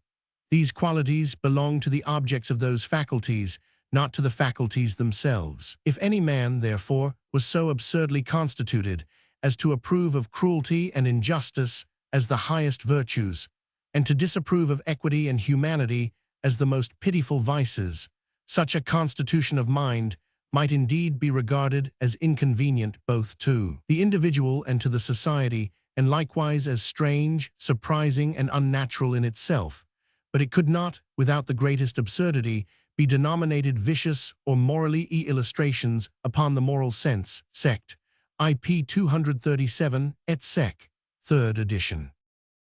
Yet surely if we saw any man shouting with admiration and applause at a barbarous and unmerited execution, which some insolent tyrant had ordered, we should not think we were guilty of any great absurdity. 287, in denominating this behavior vicious and morally evil in the highest degree, though it expressed nothing but depraved moral faculties, or an absurd approbation of this horrid action, as of what was noble, magnanimous, and great.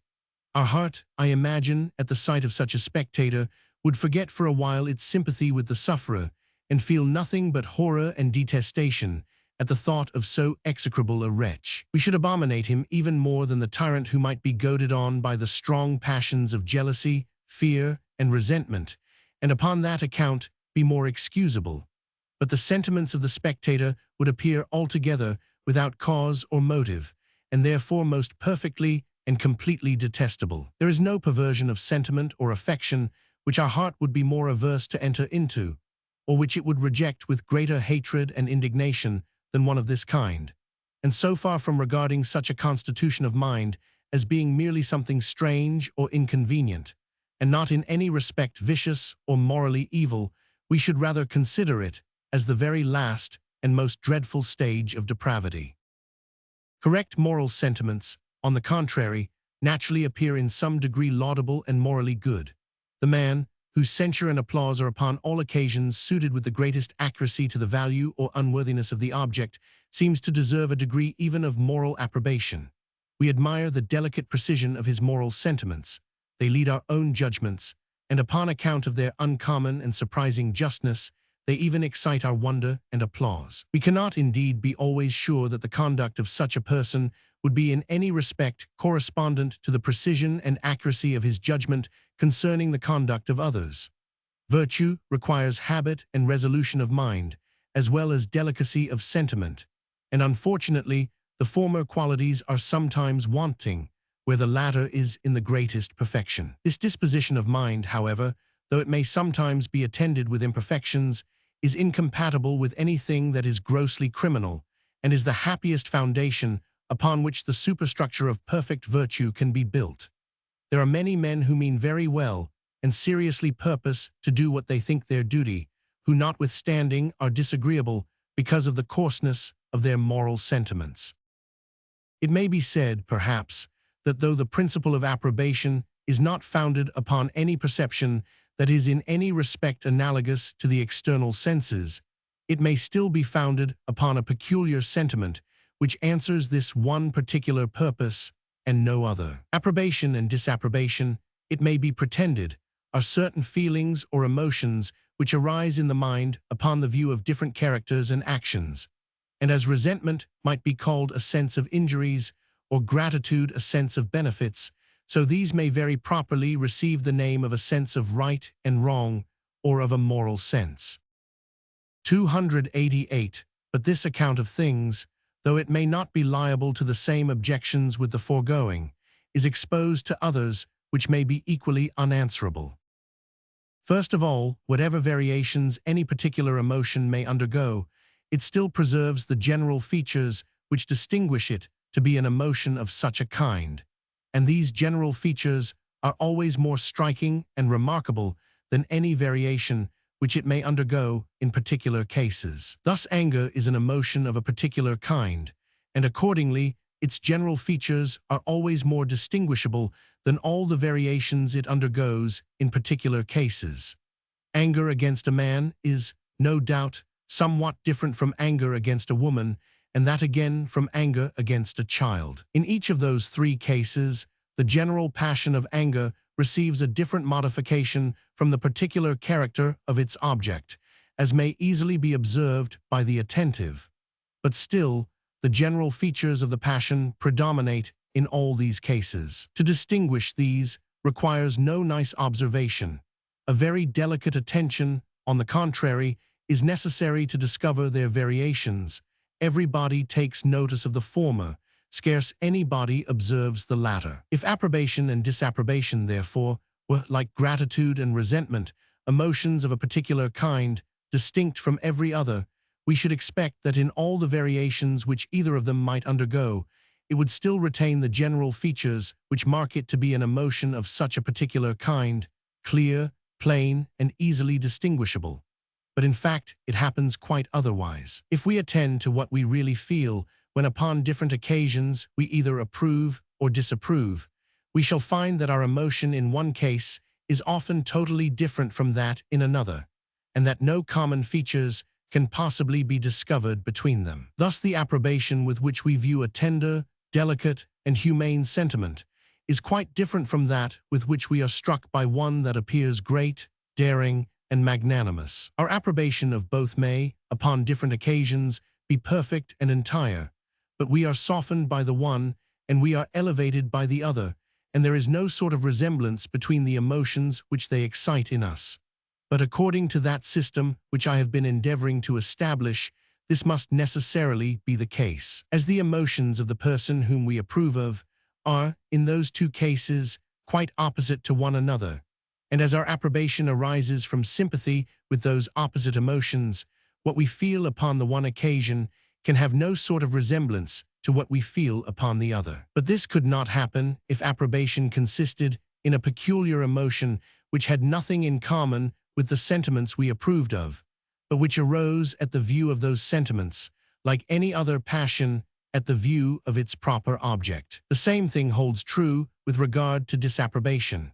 Our horror for cruelty has no sort of resemblance to our contempt for 289 mean-spiritedness. It is quite a different species of discord which we feel at the view of those two different vices, between our own minds and those of the person whose sentiments and behavior we consider. Secondly, I have already observed that not only the different passions or affections of the human mind which are approved or disapproved of appear morally good or evil, but that proper and improper approbation appear, to our natural sentiments, to be stamped with the same characters. I would ask, therefore, how it is that, according to this system, we approve or disapprove of proper or improper approbation.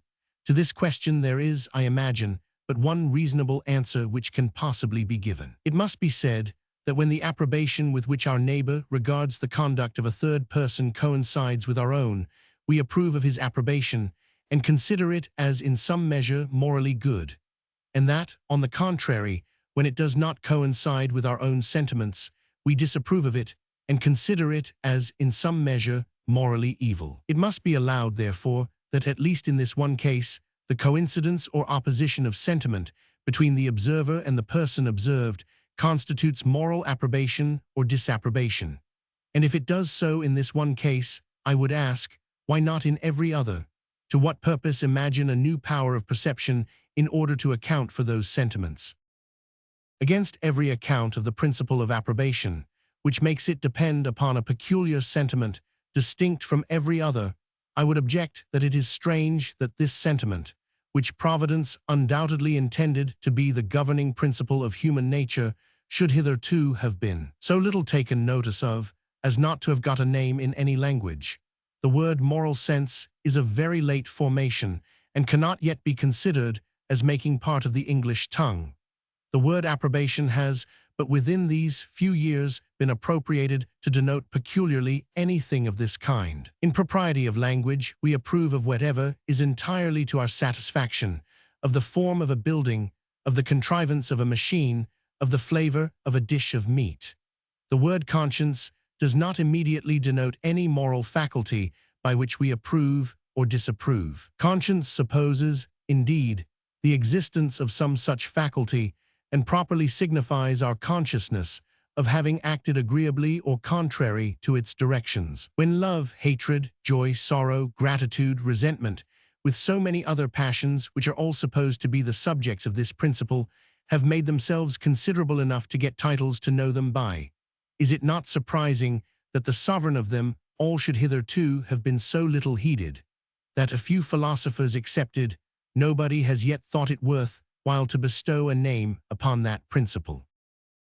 When we approve of any character or action, the sentiments which we feel are, according to the foregoing system, derived from 290 sources, which are in some respects different from one another. First, we sympathize with the motives of the agent. Secondly, we enter into the gratitude of those who receive the benefit of his actions. Thirdly, we observe that his conduct has been agreeable to the general rules by which those two sympathies generally act.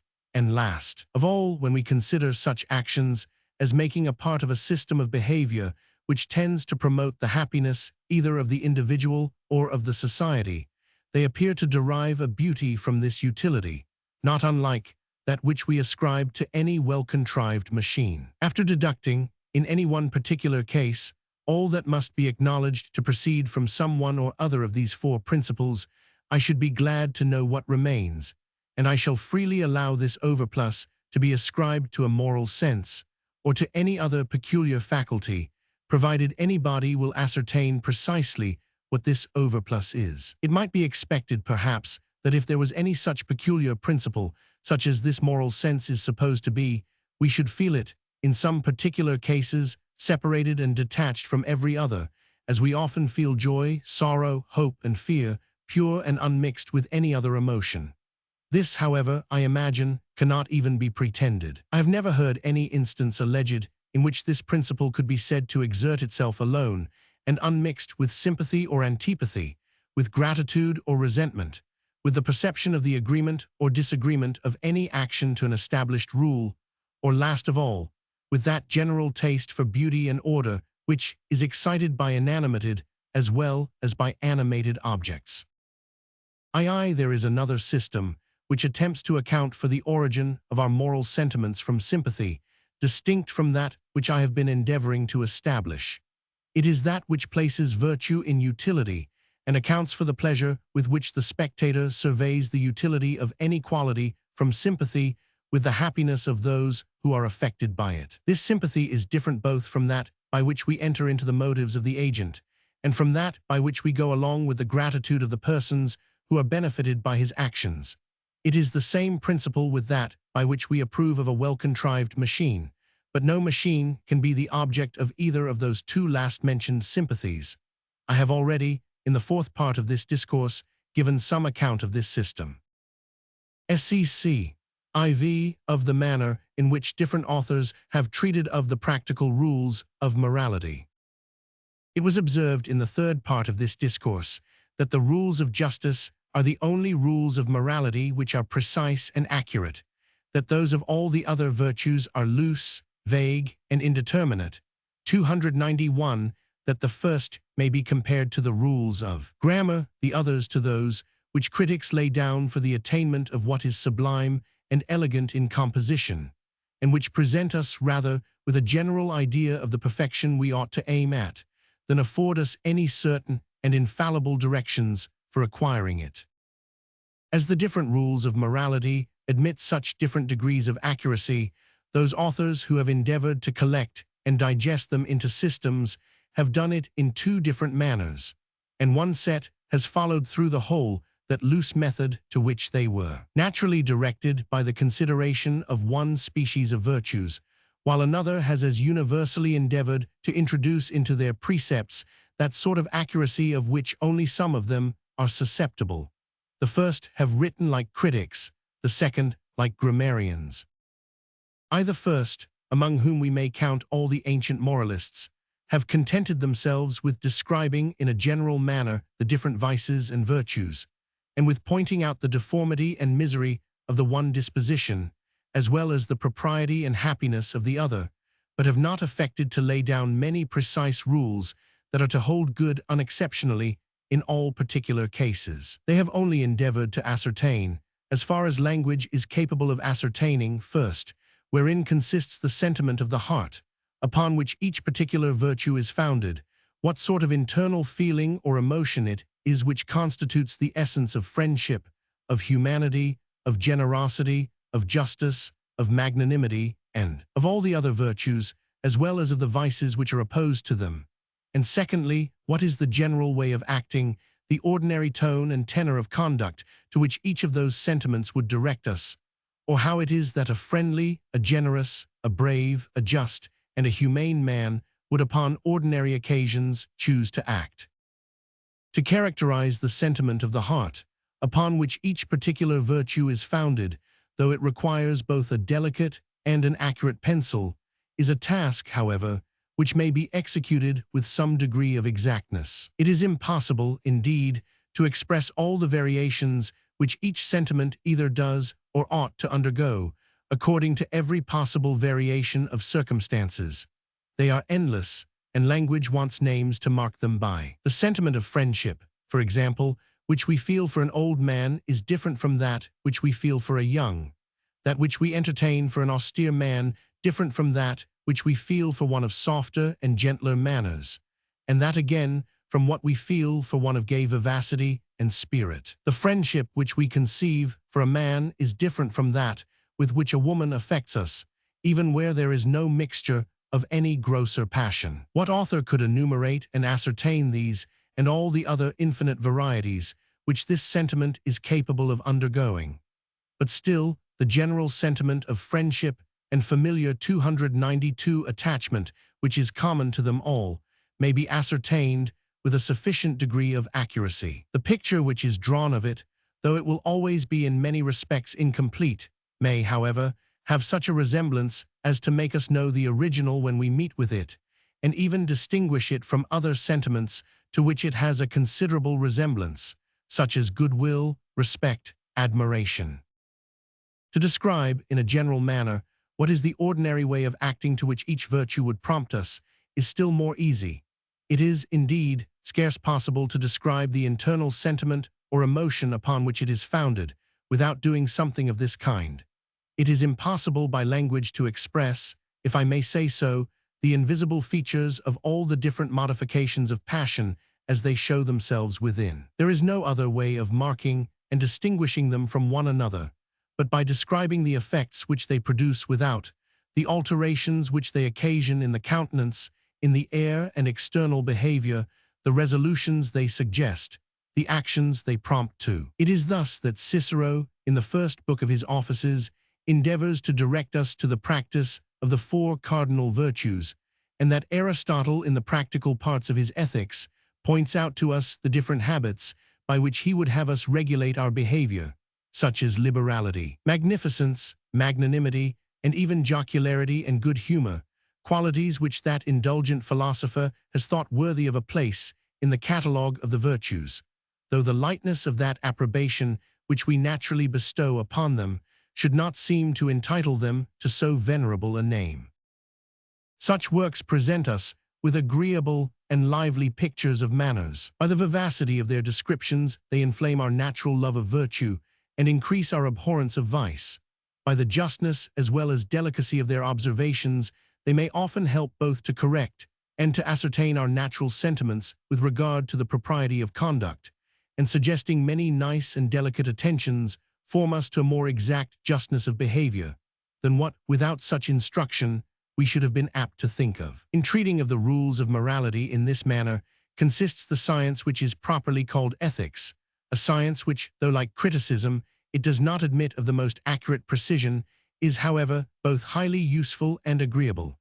It is of all others the most susceptible of the embellishments of eloquence, and by means of them of bestowing, if that be possible, a new importance upon the smallest rules of duty. Its precepts, when thus dressed and adorned, are capable of producing upon the flexibility of youth the noblest and most lasting impressions, and as they fall in with the natural magnanimity of that generous age, they are able to inspire, for a time at least, the most heroic resolutions, and thus tend both to establish and confirm the best and most useful habits of which the mind of man is susceptible. Whatever precept and exhortation can do to 293 animate us to the practice of virtue, is done by this science delivered in this manner. The second set of moralists, among whom we may count all the casuists of the middle and latter ages of the Christian Church, as well as all those who in this and in the preceding century have treated of what is called natural jurisprudence, do not content themselves with characterizing in this general manner that tenor of conduct which they would recommend to us, but endeavor to lay down exact and precise rules for the direction of every circumstance of our behavior. As justice is the only virtue with regard to which such exact rules can properly be given, it is this virtue that has chiefly fallen under the consideration of those two different sets of writers. They treat of it, however, in a very different manner. Those who write upon the principles of jurisprudence consider only what the person to whom the obligation is due ought to think himself entitled to exact by force, what every impartial spectator would approve of him for exacting, or what a judge or arbiter to whom he had submitted his case, and who had undertaken to do him justice, ought to oblige the other person to suffer or to perform. The casuists, on the other hand, do not so much examine what it is that might properly be exacted by force, as what it is that the person who owes the obligation ought to think himself bound to perform from the most sacred and scrupulous regard to the general rules of justice, and from the most conscientious dread, either of wronging his neighbor or of violating the integrity of his own character. It is the end of jurisprudence to prescribe rules for the decisions of judges and arbiters. It is the end of casuistry to prescribe rules for the conduct of a good man. By observing all the rules of jurisprudence, supposing them ever so perfect, we should deserve nothing but to be free from external punishment. By observing those of casuistry, supposing them such as they ought to be, we should be entitled to considerable praise by the exact and scrupulous delicacy of our behavior. It may frequently happen that a good man ought to think himself bound, from a sacred and conscientious regard to the general rules of justice, to perform many things which it would be the highest injustice to extort from him, or for any judge or arbiter to impose upon him by force. To give a trite example, a highwayman, by the fear of death, obliges a traveler to promise him a certain sum money. Whether such a promise, extorted in this manner by force, ought to be regarded as obligatory is a question that has been much debated. If we consider it merely as a question of jurisprudence, the decision can admit of no doubt. It would be absurd to suppose that the highwayman can be entitled to use force to constrain the other to perform. To extort the promise was a crime which deserved the highest punishment, and to extort the performance would only be adding a new crime 294 to the former. He can complain of no injury who has been only deceived by the person by whom he might justly have been killed. To suppose that a judge ought to enforce the obligation of such promises, or that the magistrate ought to allow them to sustain action at law, would be the most ridiculous of all absurdities. If we consider this question, therefore, as a question of jurisprudence, we can be at no loss about the decision. But if we consider it as a question of casuistry, it will not be so easily determined. Whether a good man, from a conscientious regard to that most sacred rule of justice, which commands the observance of all serious promises, would not think himself bound to perform, is at least much more doubtful. That no regard is due to the disappointment of the wretch who brings him into this situation, that no injury is done to the robber, and consequently that nothing can be extorted by force, will admit of no sort of dispute. But whether some regard is not, in this case, due to his own dignity and honor, to the inviolable sacredness of that part of his character, which makes him reverence the law of truth, and abhor everything that approaches to treachery and falsehood, may, perhaps, more reasonably be made a question. The casuists accordingly are greatly divided about it. One party, with whom we may count Cicero among the ancients, among the moderns, Puffendorf, Barbeyrac his commentator, and above all the late Dr. Hutcheson, one who in most cases was by no means a loose casuist, determine, without any hesitation, that no sort of regard is due to any such promise, and that to think otherwise is mere weakness and superstition. Another party, among whom we may reckon St. Augustine, La Placette, some of the ancient fathers of the Church, as well as some very eminent modern casuists, have been of another opinion, and have judged all such promises obligatory. If we consider the matter according to the common sentiments of mankind, we shall find that some regard would be thought due even to a promise of this kind, but that it is impossible to determine how much, by any general rule that will apply to all cases without exception. The man who was quite frank and easy in making promises of this kind, and who violated them with as little ceremony, we should not choose for our friend and companion. A gentleman who should promise a highwayman £5 and not perform would incur some blame. If the sum promised, however, was very great, it might be more doubtful what was proper to be done. If it was such, for example, that the payment of it would entirely ruin the family of the promiser, if it was so great as to be sufficient for promoting the most useful purposes, it would appear in some measure criminal, at least extremely improper, to throw it for the sake of a punctilio into such worthless hands. The man who should beggar himself, or who should throw away £100,000, though he could afford that 295 vast sum, for the sake of observing such a parole with a thief, would appear to the common sense of mankind absurd and extravagant in the highest degree. Such profusion would seem inconsistent with his duty, with what he owed both to himself and others, and what, therefore, regard to a promise extorted in this manner could by no means authorize. To fix, however, by any precise rule, what degree of regard ought to be paid to it, or what might be the greatest sum which could be due from it, is evidently impossible. This would vary according to the characters of the persons, according to their circumstances, according to the solemnity of the promise, and even according to the incidents of the rencounter.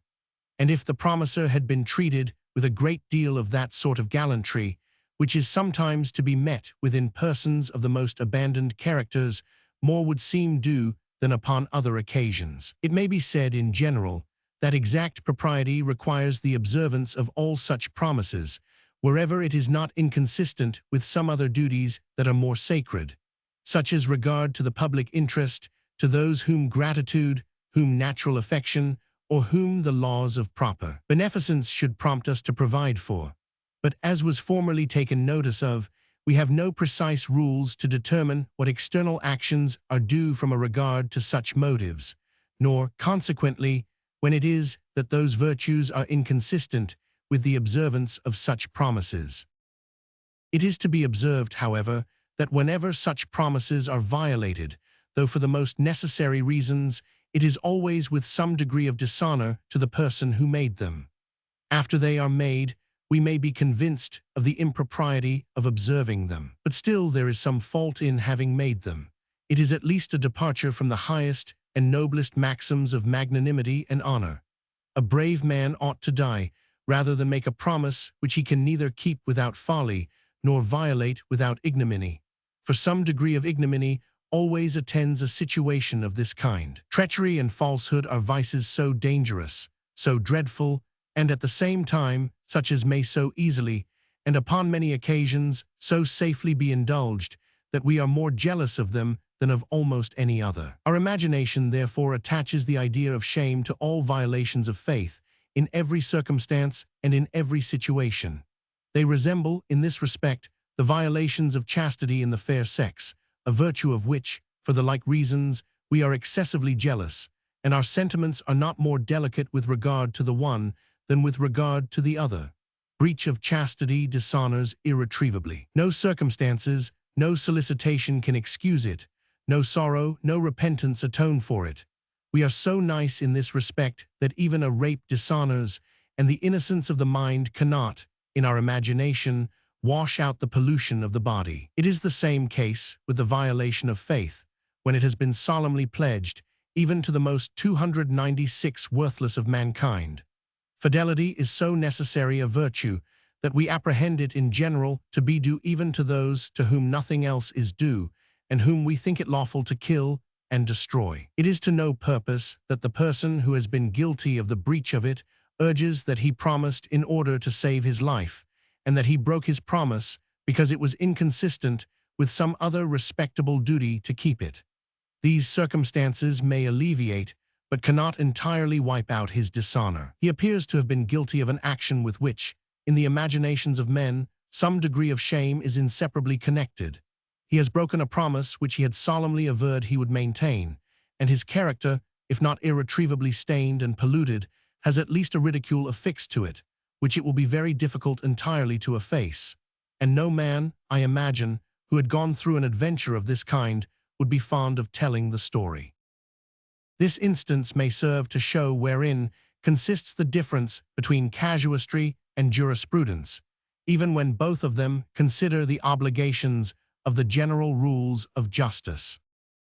Though this difference be real and essential, though those two sciences propose quite different ends, the sameness of the subject has made such a similarity between them, that the greater part of authors whose professed design was to treat of jurisprudence have determined the different questions they examine, sometimes according to the principles of that science, and sometimes according to those of casuistry, without distinguishing, and perhaps without being themselves aware, when they did the one and when the other. The doctrine of the casuists, however, is by no means confined to the consideration of what a conscientious regard to the general rules of justice would demand of us.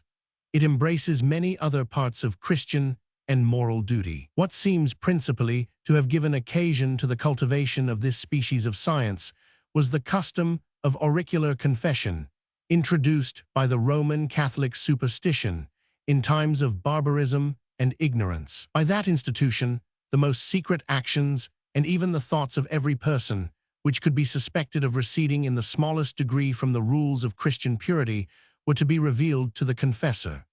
The confessor informed his penitents whether, and in what respect, they had violated their duty and what penance it behoved them to undergo, before he could absolve them in the name of the offended deity.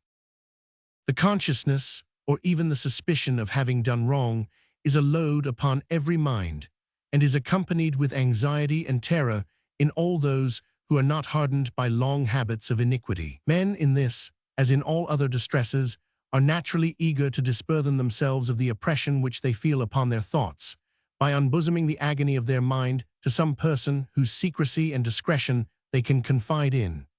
The shame, which they suffer from this 297 acknowledgment, is fully compensated by that alleviation of their uneasiness, which the sympathy of their confidence seldom fails to occasion. It relieves them to find that they are not altogether unworthy of regard, and that however their past conduct may be censured, their present disposition is at least approved of, and is perhaps sufficient to compensate the other, at least to maintain them in some degree of esteem with their friend. A numerous and artful clergy had, in those times of superstition, insinuated themselves into the confidence of almost every private family. They possessed all the little learning which the times could afford, and their manners, though in many respects rude and disorderly, were polished and regular compared with those of the age they lived in. They were regarded, therefore, not only as the great directors of all religious, but of all moral duties. Their familiarity gave reputation to whoever was so happy as to possess it, and every mark of their disapprobation stamped the deepest ignominy upon all who had the misfortune to fall under it. Being considered as the great judges of right and wrong, they were naturally consulted about all scruples that occurred, and it was reputable for any person to have it known that he made those holy men the confidants of all such secrets, and took no important or delicate step in his conduct without their advice and approbation. It was not difficult for the clergy, therefore, to get it established as a general rule that they should be entrusted with what it had already become fashionable to entrust them, and with what they generally would have been entrusted, though no such rule had been established. To qualify themselves for confessors became thus a necessary part of the study of churchmen and divines, and they were thence led to collect what are called cases of conscience, nice and delicate situations in which it is hard to determine whereabouts the propriety of conduct may lie. Such works, they imagined, might be of use both to the directors of consciences and to those who were to be directed, and hence the origin of books of casuistry. The moral duties which fell under the consideration of the casuists were chiefly those which can, in some measure at least, be circumscribed within general rules, and of which the violation is naturally attended with some degree of remorse and some dread of suffering punishment. The design of that institution which gave occasion to their works was to appease those terrors of conscience which attend upon the infringement of such duties. But it is not every virtue of which the defect is accompanied with any very severe compunctions of this kind, and no man applies to his confessor for absolution, because he did not perform the most generous, the most friendly, or the most magnanimous action which, in his circumstances, it was possible to perform. In failures of this kind, the rule that is violated is commonly not very determinate, and is generally of such a nature too, that though the observance of it might entitle to honor and reward, the violation 298 seems to expose to no positive blame, censure, or punishment. The exercise of such virtues the casuists seem to have regarded as a sort of works of supererogation, which could not be very strictly exacted, and which it was therefore unnecessary for them to treat of. The breaches of moral duty, therefore, which came before the tribunal of the confessor, and upon that account fell under the cognizance of the casuists, were chiefly of three different kinds. First and principally, breaches of the rules of justice. The rules here are all express and positive, and the violation of them is naturally attended with the consciousness of deserving and the dread of suffering punishment both from God and man. Secondly, breaches of the rules of chastity. These in all grosser instances are real breaches of the rules of justice, and no person can be guilty of them without doing the most unpardonable injury to some other. In smaller instances, when they amount only to a violation of those exact decorums which ought to be observed in the conversation of the two sexes, they cannot indeed justly be considered as violations of the rules of justice. They are generally, however, violations of a pretty plain rule, and at least in one of the sexes, tend to bring ignominy upon the person who has been guilty of them, and consequently to be attended in the scrupulous with some degree of shame and contrition of mind. Thirdly, breaches of the rules of veracity. The violation of truth, it is to be observed, is not always a breach of justice, though it is so upon many occasions, and consequently cannot always expose to any external punishment. The vice of common lying, though a most miserable meanness, may frequently do hurt to nobody, and in this case no claim of vengeance or satisfaction can be due either to the persons imposed upon or to others. But though the violation of truth is not always a breach of justice, it is always a breach of a very plain rule, and what does naturally tend to cover with shame the person who has been guilty of it. There seems to be in young children an instinctive disposition to believe whatever they are told. Nature seems to have judged it necessary for their preservation that they should, for some time at least, put implicit confidence in those to whom the care of their childhood and of the earliest and most necessary parts of their education is entrusted. Their credulity, accordingly, is excessive, and it requires long and much experience of the falsehood of mankind to reduce them to a reasonable degree of diffidence and distrust.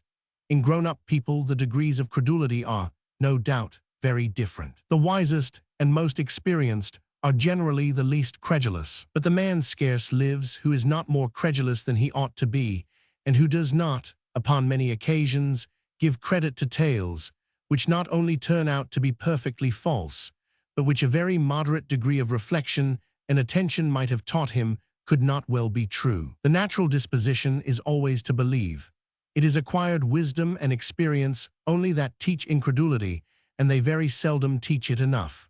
The wisest and most cautious of us all frequently gives credit to stories which he himself is afterwards both ashamed and astonished that he could possibly think of believing. The man whom we believe is necessarily, in the things concerning which we believe him, our leader and director, and we look up to him with a certain degree of esteem and respect. But as from admiring other people, we come to wish to be admired ourselves, so from being led and directed by other people, we learn to wish to become ourselves leaders and directors. And as we cannot always be satisfied merely with being admired, unless we can at the same time persuade ourselves that we are in some degree really worthy of admiration, so we cannot always be satisfied merely with being believed, unless we are at the same time conscious that we are really worthy of belief.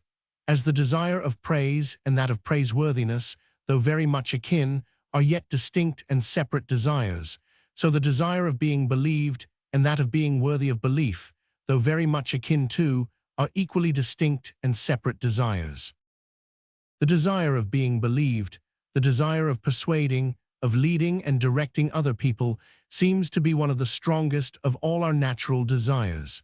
It is, perhaps, the instinct upon which is founded the faculty of speech, the characteristical faculty of human nature. No other animal possesses this faculty, and we cannot discover in any other animal any desire to lead and direct the judgment and conduct of its fellows. Great ambition, the desire of real superiority, of leading and directing, seems to be altogether peculiar to man, and speech is the great instrument of ambition, of real superiority, of leading and directing the judgments and conduct of other people. It is always mortifying not to be believed, and it is doubly so when we suspect that it is because we are supposed to be unworthy of belief and capable of seriously and willfully deceiving. To tell a man that he lies is of all affronts the most mortal. But whoever seriously and willfully deceives is necessarily conscious to himself that he merits this affront, that he does not deserve to be believed, and that he forfeits all title to that sort of credit from which alone he can derive any sort of ease, comfort, or satisfaction in the society of his equals. The man who had the misfortune to imagine that nobody believed a single word he said would feel himself the outcast of human society, would dread the very thought of going into it, or of presenting himself before it, and could scarce fail, I think, to die of despair. It is probable, however, that no man ever had just reason to entertain this humiliating opinion of himself. The most notorious liar, I am disposed to believe, tells the fair truth at least 20 times for once that he seriously and deliberately lies, and as in the most cautious the disposition to believe is apt to prevail over that to doubt and distrust, so in those who are the most regardless of truth, the natural disposition to tell it prevails upon most occasions over that to deceive, or in any respect to alter or to disguise it. We are mortified when we happen to deceive other people, though unintentionally, and from having been ourselves deceived. Though this involuntary falsehood may frequently be no mark of any want of veracity, of any want of the most perfect love of truth, it is always in some degree a mark of want of judgment, of want of memory, of improper credulity, of some degree of precipitancy and rashness. It always diminishes our authority to persuade, and always brings some degree of suspicion upon our fitness to lead and direct.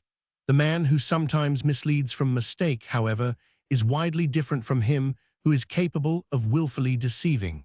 The former may be trusted upon many occasions, the latter very seldom upon any. Frankness and openness conciliate confidence. We trust the man who seems willing to trust us.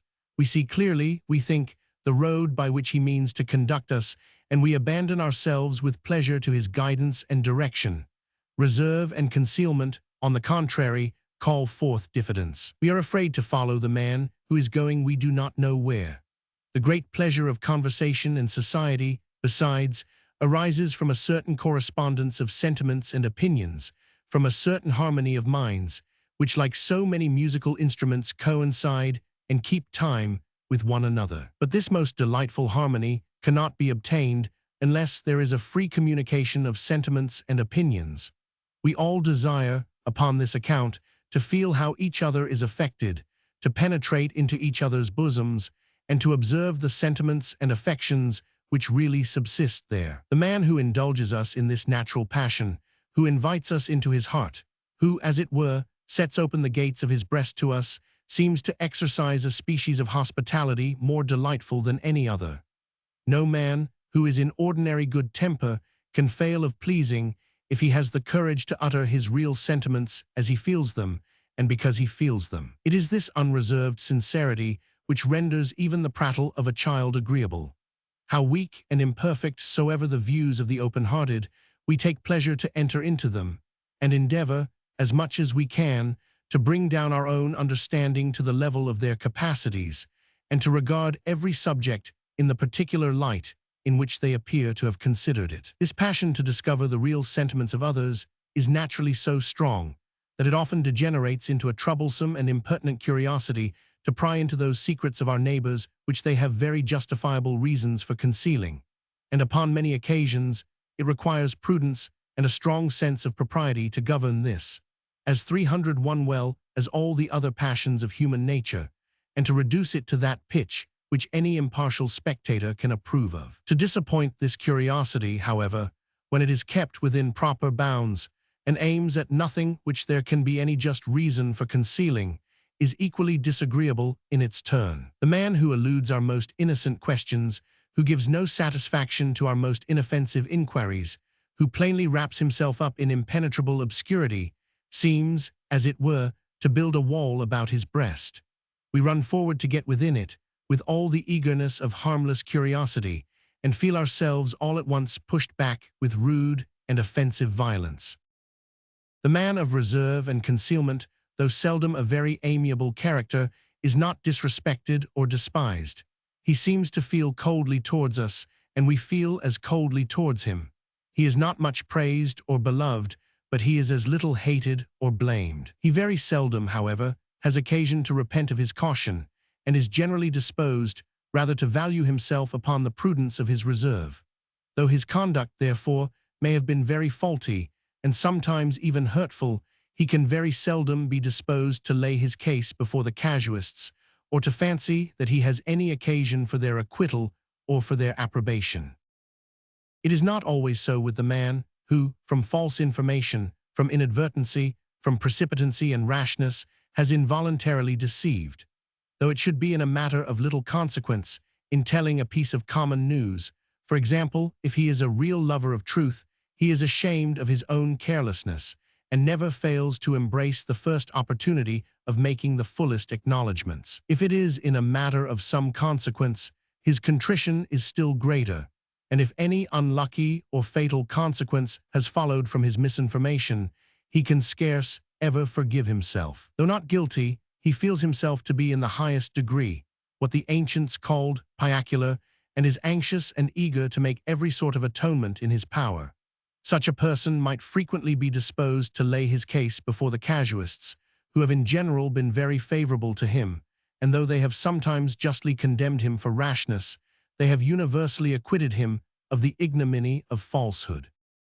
But the man who had the most frequent occasion to consult them was the man of equivocation and mental reservation, the man who seriously and deliberately meant to deceive, but who, at the same time, wished to flatter himself that he had really told the truth. With him they have dealt variously. When they approved very much of the motives of his deceit, they have sometimes acquitted him, though to do the casuists justice, they have in general and much more frequently condemned him. The chief subjects of the works of the casuists, therefore, were the conscientious regard that is due to the rules of justice, how far we 302 ought to respect the life and property of our neighbor, the duty of restitution, the laws of chastity and modesty, and wherein consisted what, in the language of the casuists, were called the sins of concupiscence, the rules of veracity, and the obligation of oaths, promises, and contracts of all kinds. It may be said in general of the works of the casuists that they attempted, to no purpose, to direct by precise rules what it belongs to feeling and sentiment only to judge of. How is it possible to ascertain by rules the exact point at which, in every case, a delicate sense of justice begins to run into a frivolous and weak scrupulosity of conscience? When is it that secrecy and reserve begin to grow into dissimulation? How far may an agreeable irony be carried, and at what precise point it begins to degenerate into a detestable lie? What is the highest pitch of freedom and ease of behavior which can be regarded as graceful and becoming, and when is it that it first begins to run into a negligent and thoughtless licentiousness? With regard to all such matters, what would hold good in any one case would scarce do so exactly in any other, and what constitutes the propriety and happiness of behavior varies in every case with the smallest variety of situation. Books of casuistry, therefore, are generally as useless as they are commonly tiresome. They could be of little use to one who should consult them upon occasion, even supposing their decisions to be just, because, notwithstanding the multitude of cases collected in them, yet upon account of the still greater variety of possible circumstances, it is a chance, if among all those cases there be found one exactly parallel to that under consideration. One who is really anxious to do his duty must be very weak if he can imagine that he has much occasion for them, and with regard to one who is negligent of it, the very style of those writings is not such as is likely to awaken him to more attention. None of them tend to animate us to what is generous and noble. None of them do tend to soften us to what is gentle and humane. Many of them, on the contrary, tend rather to teach us to chicane with our own consciences, and by their vain subtleties serve to authorize innumerable evasive refinements with regard to the most essential articles of our duty. That frivolous accuracy which they attempted to introduce into subjects which do not admit of it almost necessarily betrayed them into those dangerous errors, and at the same time rendered their works dry and disagreeable, abounding in abstruse and metaphysical distinctions, but incapable of exciting in the heart any of those emotions which it is the principal use of books of morality to excite in the readers. The two useful parts of moral philosophy, therefore, are ethics and jurisprudence.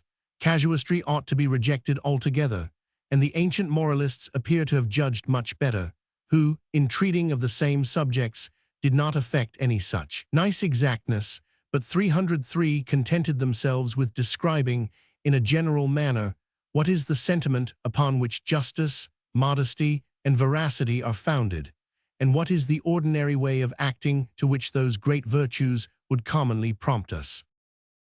Something, indeed, not unlike the doctrine of the casuists, seems to have been attempted by several philosophers.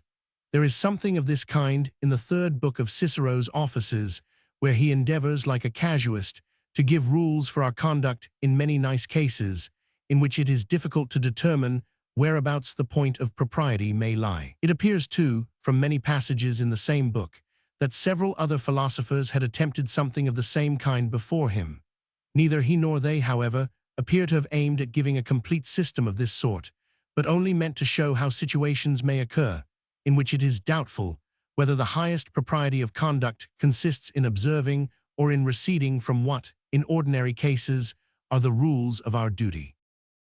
Every system of positive law may be regarded as a more or less imperfect attempt towards a system of natural jurisprudence, or towards an enumeration of the particular rules of justice. As the violation of justice is what men will never submit to from one another, the public magistrate is under a necessity of employing the power of the Commonwealth to enforce the practice of this virtue.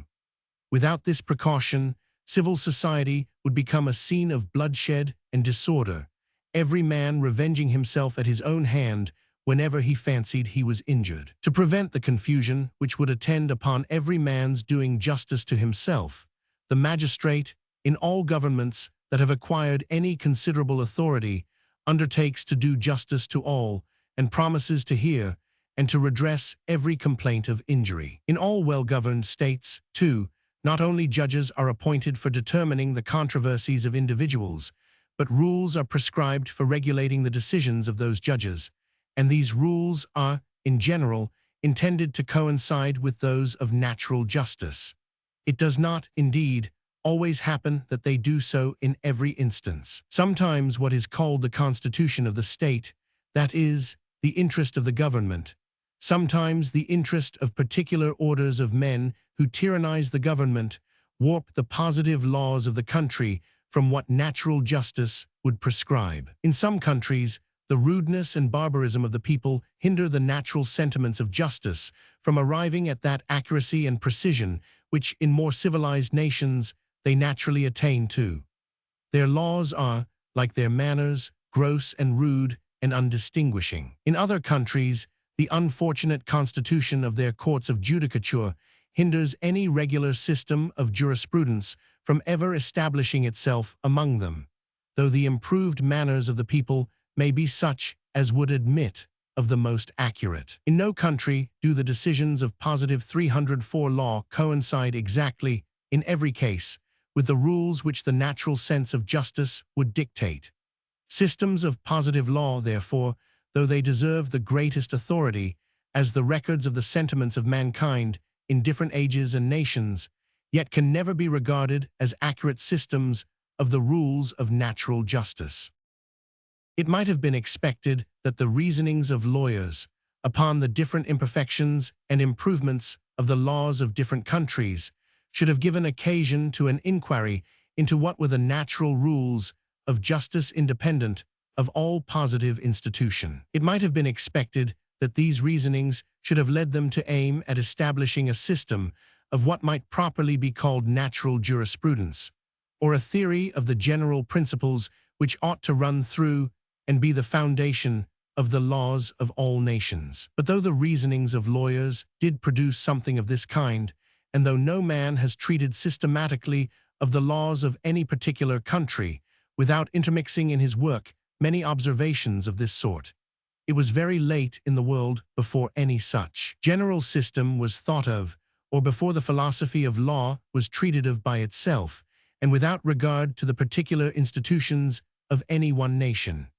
In none of the ancient moralists do we find any attempt towards a particular enumeration of the rules of justice. Cicero in his Offices and Aristotle in his Ethics treat of justice in the same general manner in which they treat of all the other virtues.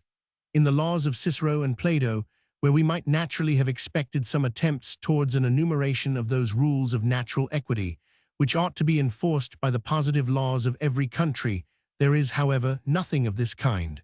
Their laws are laws of police, not of justice. Grotius seems to have been the first who attempted to give the world anything like a system of those principles which ought to run through and be the foundation of the laws of all nations, and his treatise of the laws of war and peace, with all its imperfections, is perhaps at this day the most complete work that has yet been given upon this subject. I shall in another discourse endeavor to give an account of the general principles of law and government, and of the different revolutions they have undergone in the different ages and periods of society, not only in what concerns justice, but in what concerns police, revenue, and arms, and whatever else is the object of law.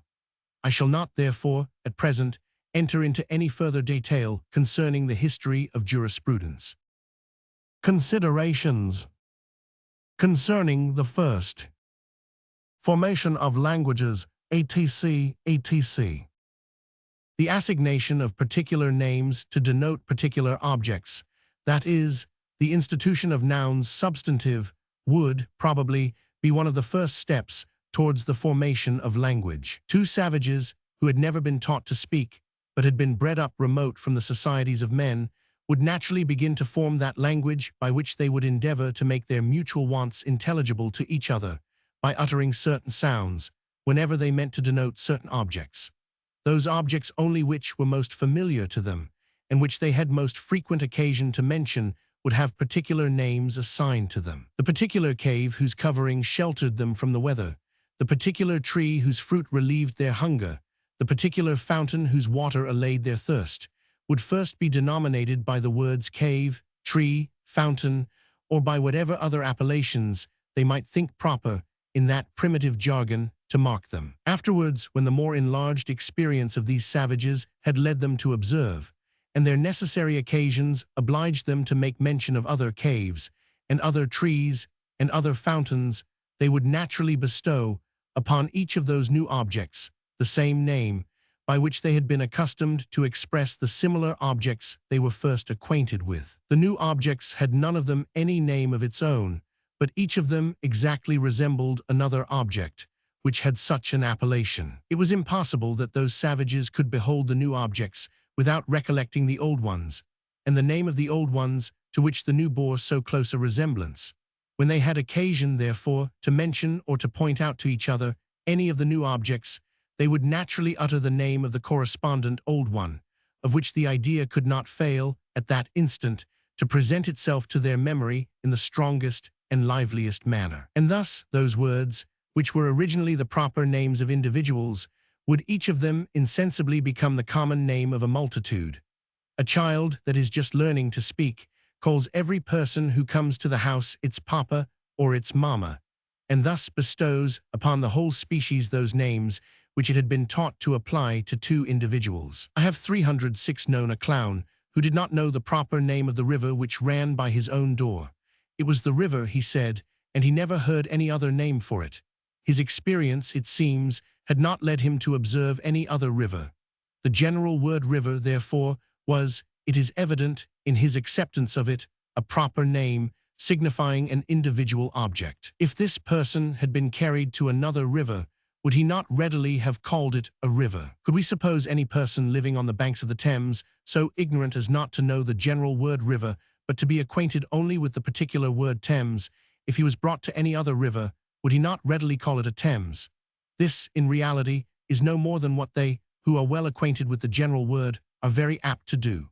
An Englishman, describing any great river which he may have seen in some foreign country, naturally says that it is another Thames. The Spaniards, when they first arrived upon the coast of Mexico and observed the wealth, populousness, and habitations of that fine country, so much superior to the savage nations which they had been visiting for some time before, cried out that it was another Spain.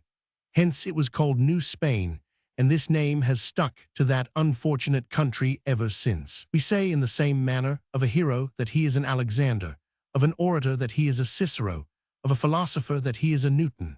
This way of speaking, which the grammarians call an antonomasia, and which is still extremely common, though now not at all necessary, demonstrates how mankind are disposed to give to one object the name of any other, which nearly resembles it, and thus to denominate a multitude by what originally was intended to express an individual.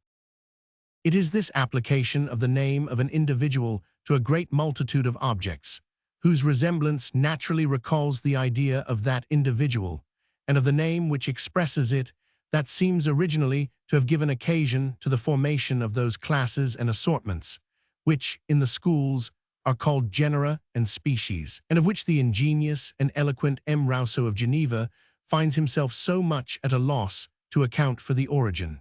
What constitutes a species is merely a number of objects, bearing a certain degree of resemblance to one another, and on that account denominated by a single appellation, which may be applied to express any one of them. When the greater part of objects had thus been arranged under their proper classes and assortments, distinguished by such general names, it was impossible that the greater part of that almost infinite number of individuals, comprehended under each particular assortment or species, could have any peculiar or proper names of their own, distinct from the general name of the species. When there was occasion, therefore, to mention any particular object, it often became necessary to distinguish it from the other objects comprehended under the same general name, either first, by its peculiar qualities, or secondly, by the 307 peculiar relation which it stood in to some other things. Hence the necessary origin of two other sets of words, of which the one should express quality, the other relation. Nouns adjective are the words which express quality considered as qualifying, or, as the schoolmen say, in concrete with some particular subject. Thus the word green expresses a certain quality considered as qualifying, or as in concrete with the particular subject to which it may be applied. Words of this kind, it is evident, may serve to distinguish particular objects from others comprehended under the same general appellation. The words green tree, for example, might serve to distinguish a particular tree from others that were withered or that were blasted. Prepositions are the words which express relation considered, in the same manner, in concrete with the correlative object. Thus the prepositions of to, for, with, by, above, below, and see denote some relation subsisting between the objects expressed by the words between which the prepositions are placed, and they denote that this relation is considered in concrete with the correlative object. Words of this kind serve to distinguish particular objects from others of the same species, when those particular objects cannot be so properly marked out by any peculiar qualities of their own. When we say, the green tree of the meadow, for example, we distinguish a particular tree, not only by the quality which belongs to it, but by the relation which it stands in to another object. As neither quality nor relation can exist in abstract, it is natural to suppose that the words which denote them, considered in concrete, the way in which we always see them subsist, would be of much earlier invention than those which express them considered in abstract, the way in which we never see them subsist. The words green and blue would, in all probability, be sooner invented than the words greenness and blueness, the words above and below than the words superiority and inferiority. To invent words of the latter kind requires a much greater effort of abstraction than to invent those of the former. It is probable, therefore, that such abstract terms would be of much later institution. Accordingly, their etymologies generally show that they are so, they being generally derived from others that are concrete.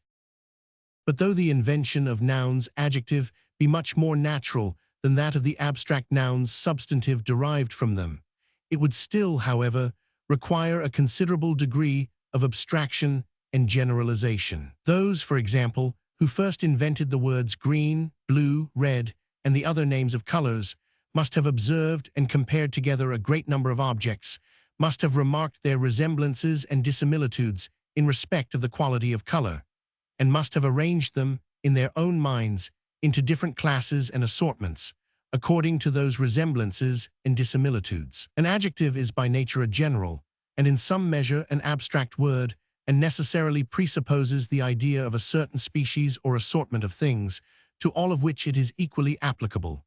The word green could not, as we were supposing might be the case of the word cave, have been originally the name of an individual, and afterwards have become, by what grammarians call an antonomasia, the name of a species. The word green denoting, not the name of a substance, but the peculiar quality of a substance, must from the very first have been a general word, and considered as equally applicable to any other substance possessed of the same quality. The man who first distinguished a particular object by the epithet of green must have observed other objects that were not green, from which he meant to separate it by this appellation. The institution of this name, therefore, supposes comparison.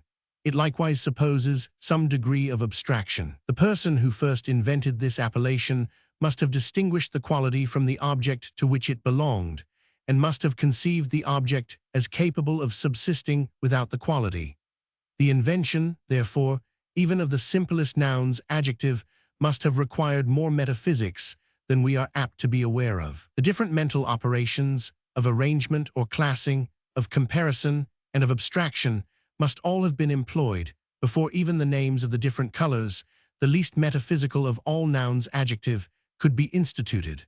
From all which I infer that when languages were beginning to be formed, nouns adjective would by no means be the words of the earliest invention.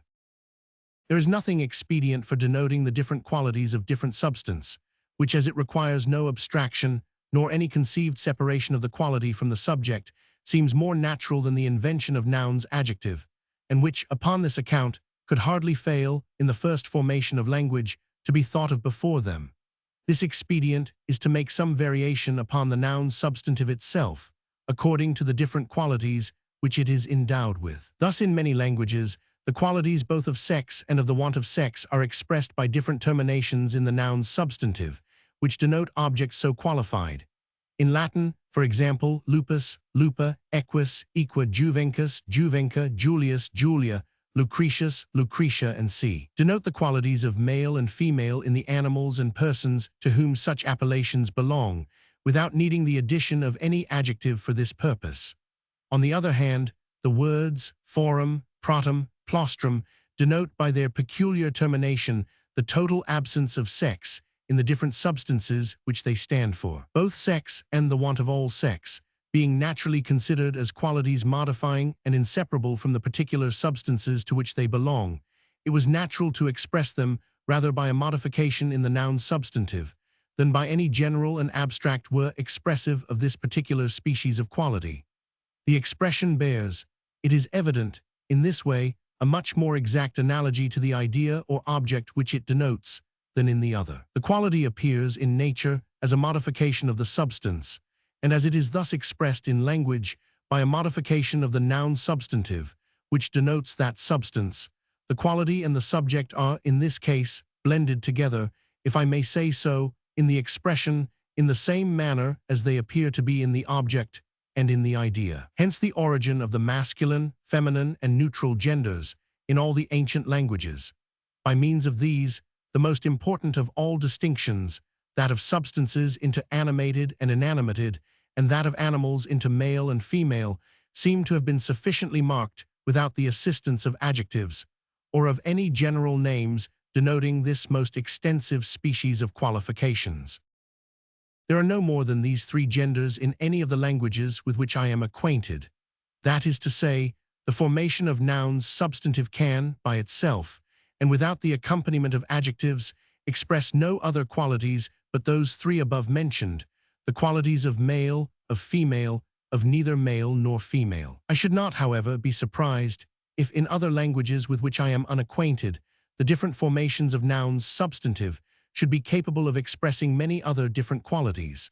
The different diminutives of the Italian and of some other languages do, in reality, sometimes express a great variety of different modifications in the substances denoted by those nouns which undergo such variations. It was impossible, however, that nouns substantive could, without losing altogether their original form, undergo so great a number of variations, as would be sufficient to express that almost infinite variety of qualities, by which it might, upon different occasions, be necessary to specify and distinguish them. Though the different formation of nouns substantive, therefore, might, for some time, forestall the necessity of inventing nouns adjective, it was impossible that this necessity could be forestalled altogether. When nouns adjective came to be invented, it was natural that they should be formed with some similarity to the substantives to which they were to serve as epithets or qualifications. Men would naturally give them the same terminations with the substantives to which they were first applied, and from that love of similarity of sound, from that delight in the returns of the same syllables, which is the foundation of analogy in all languages, they would be apt to vary the termination of the same adjective, according as they had occasion to apply it to a masculine, to a feminine, or to a neutral substantive. They would say magnus lupus, magna lupa, magnum pratum, when they meant to express a great he-wolf, a great she-wolf, or a great meadow. This variation, in the termination of the noun adjective, according to 310, the gender of the substantive, which takes place in all the ancient languages, seems to have been introduced chiefly for the sake of a certain similarity of sound, of a certain species of rhyme, which is naturally so very agreeable to the human ear. Gender, it is to observed, cannot properly belong to a noun adjective, the signification of which is always precisely the same, to whatever species of substantives it is applied. When we say, a great man, a great woman, the word great has precisely the same meaning in both cases, and the difference of the sex in the subjects to which it may be applied makes no sort of difference in its signification. Magnus, magna, magnum, in the same manner, are words which express precisely the same quality, and the change of the termination is accompanied with no sort of variation in the meaning. Sex and gender are qualities which belong to substances, but cannot belong to the qualities of substances. In general, no quality, when considered in concrete or as qualifying some particular subject, can itself be conceived as the subject of any other quality, though when considered in abstract it may. No adjective, therefore, can qualify any other adjective. A great good man means a man who is both great and good. Both the adjectives qualify the substantive, they do not qualify one another. On the other hand, when we say, the great goodness of the man, the word goodness denoting a quality considered in abstract, which may itself be the subject of other qualities, is upon that account capable of being qualified by the word great. If the original invention of nouns adjective would be attended with so much difficulty, that of prepositions would be accompanied with yet more. Every preposition, as I have already observed, denotes some relation considered in concrete with the correlative object. The preposition above, for example, denotes the relation of superiority, not in abstract, as it is expressed by the word superiority, but in concrete with some correlative object. In this phrase, for example, the tree above the cave, the word above expresses a certain relation between the tree and the cave, and it expresses this relation in concrete with the correlative object, the cave. A preposition always requires, in order to complete the sense, some other word to come after it, as may be observed in this particular instance. Now, I say, the original invention of such words would require a yet greater effort of abstraction and generalization than that of nouns adjective. First of all, the relation is, in itself, a more metaphysical object than a quality. Nobody can be at a loss to explain what is meant by a quality, but few people will find themselves able to express, very distinctly, what is understood by a relation. Qualities are almost always the objects of our external senses. Relations never are. No wonder, therefore, that the one set of objects should be so much more comprehensible than the other. Secondly, though prepositions always express the relation which they stand for, in concrete with the correlative object, they could not have 311 originally been formed without a considerable effort of abstraction.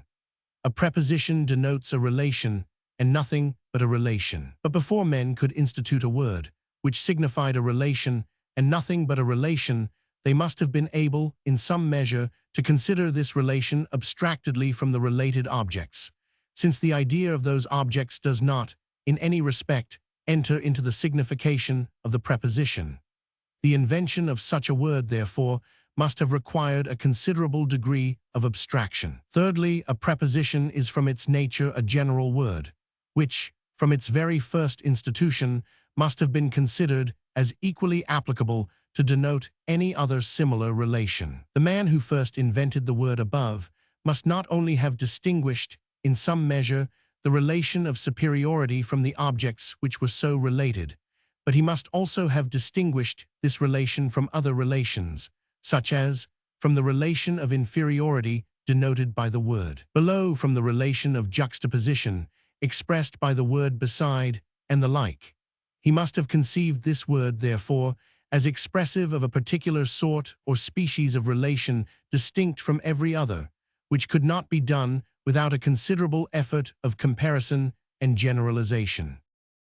Whatever were the difficulties, therefore, which embarrassed the first invention of nouns adjective, the same, and many more, must have embarrassed that of prepositions. If mankind, therefore, in the first formation of languages, seemed to have, for some time, evaded the necessity of nouns adjective, by varying the termination of the names of substances, according as these varied in some of their most important qualities, they would much more find themselves under the necessity of evading, by some similar contrivance, the yet more difficult invention of prepositions. The different cases in the ancient languages is a contrivance of precisely the same kind. The genitive and dative cases, in Greek and Latin, evidently supply the place of the prepositions, and by a variation in the noun substantive, which stands for the correlative term, express the relation which subsists between what is denoted by that noun substantive and what is expressed by some other word in the sentence.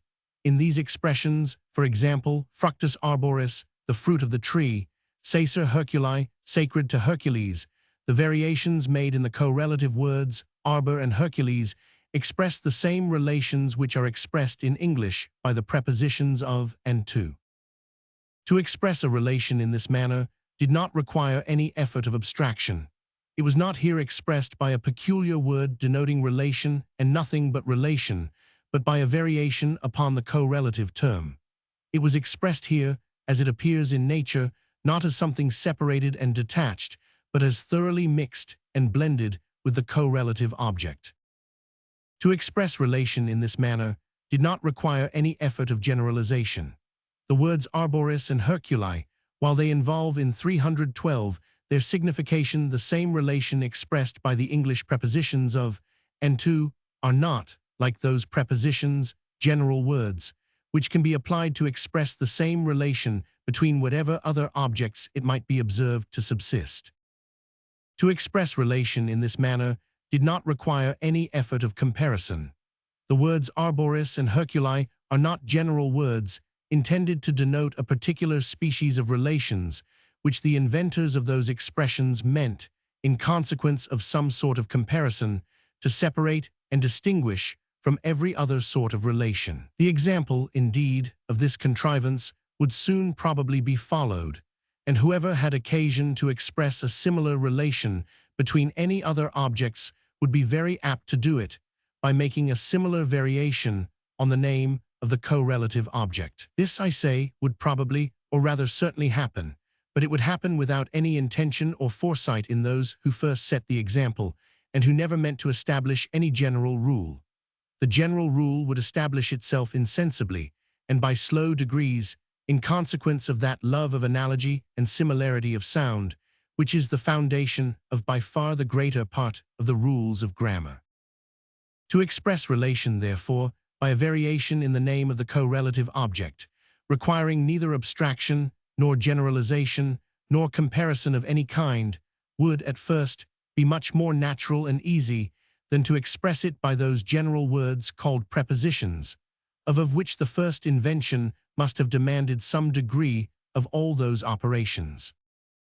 The number of cases is different in different languages.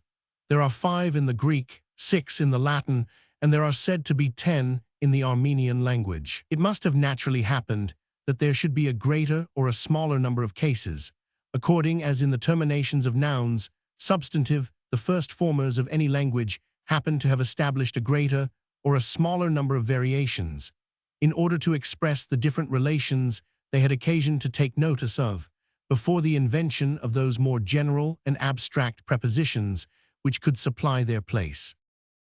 It is, perhaps, worthwhile to observe that those prepositions, which in modern languages hold the place of the ancient cases, are of all others the most general and abstract and metaphysical, and of consequence would probably be the last invented. Ask any man of common acuteness what relation is expressed by the preposition above. He will readily answer that of superiority.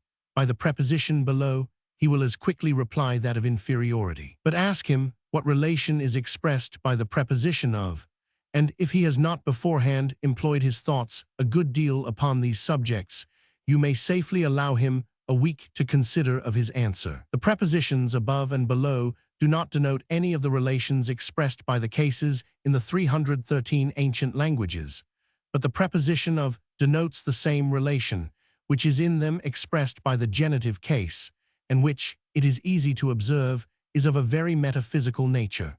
The preposition of denotes relation in general, considered in concrete with the correlative object. It marks that the noun substantive which goes before it is somehow or other related to that which comes after it, but without in any respect ascertaining, as is done by the preposition above, what is the peculiar nature of that relation. We often apply it, therefore, to express the most opposite relations, because the most opposite relations agree so far that each of them comprehends in it the general idea or nature of a relation.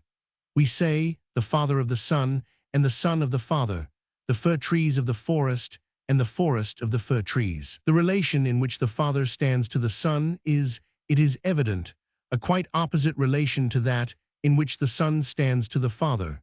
That in which the parts stand to the whole is quite opposite to that in which the whole stands to the parts. The word of, however, serves very well to denote all those relations, because in itself it denotes no particular relation, but only relation in general, and so far as any particular relation is collected from such expressions, it is inferred by the mind, not from the preposition itself, but from the nature and arrangement of the substantives between which the preposition is placed.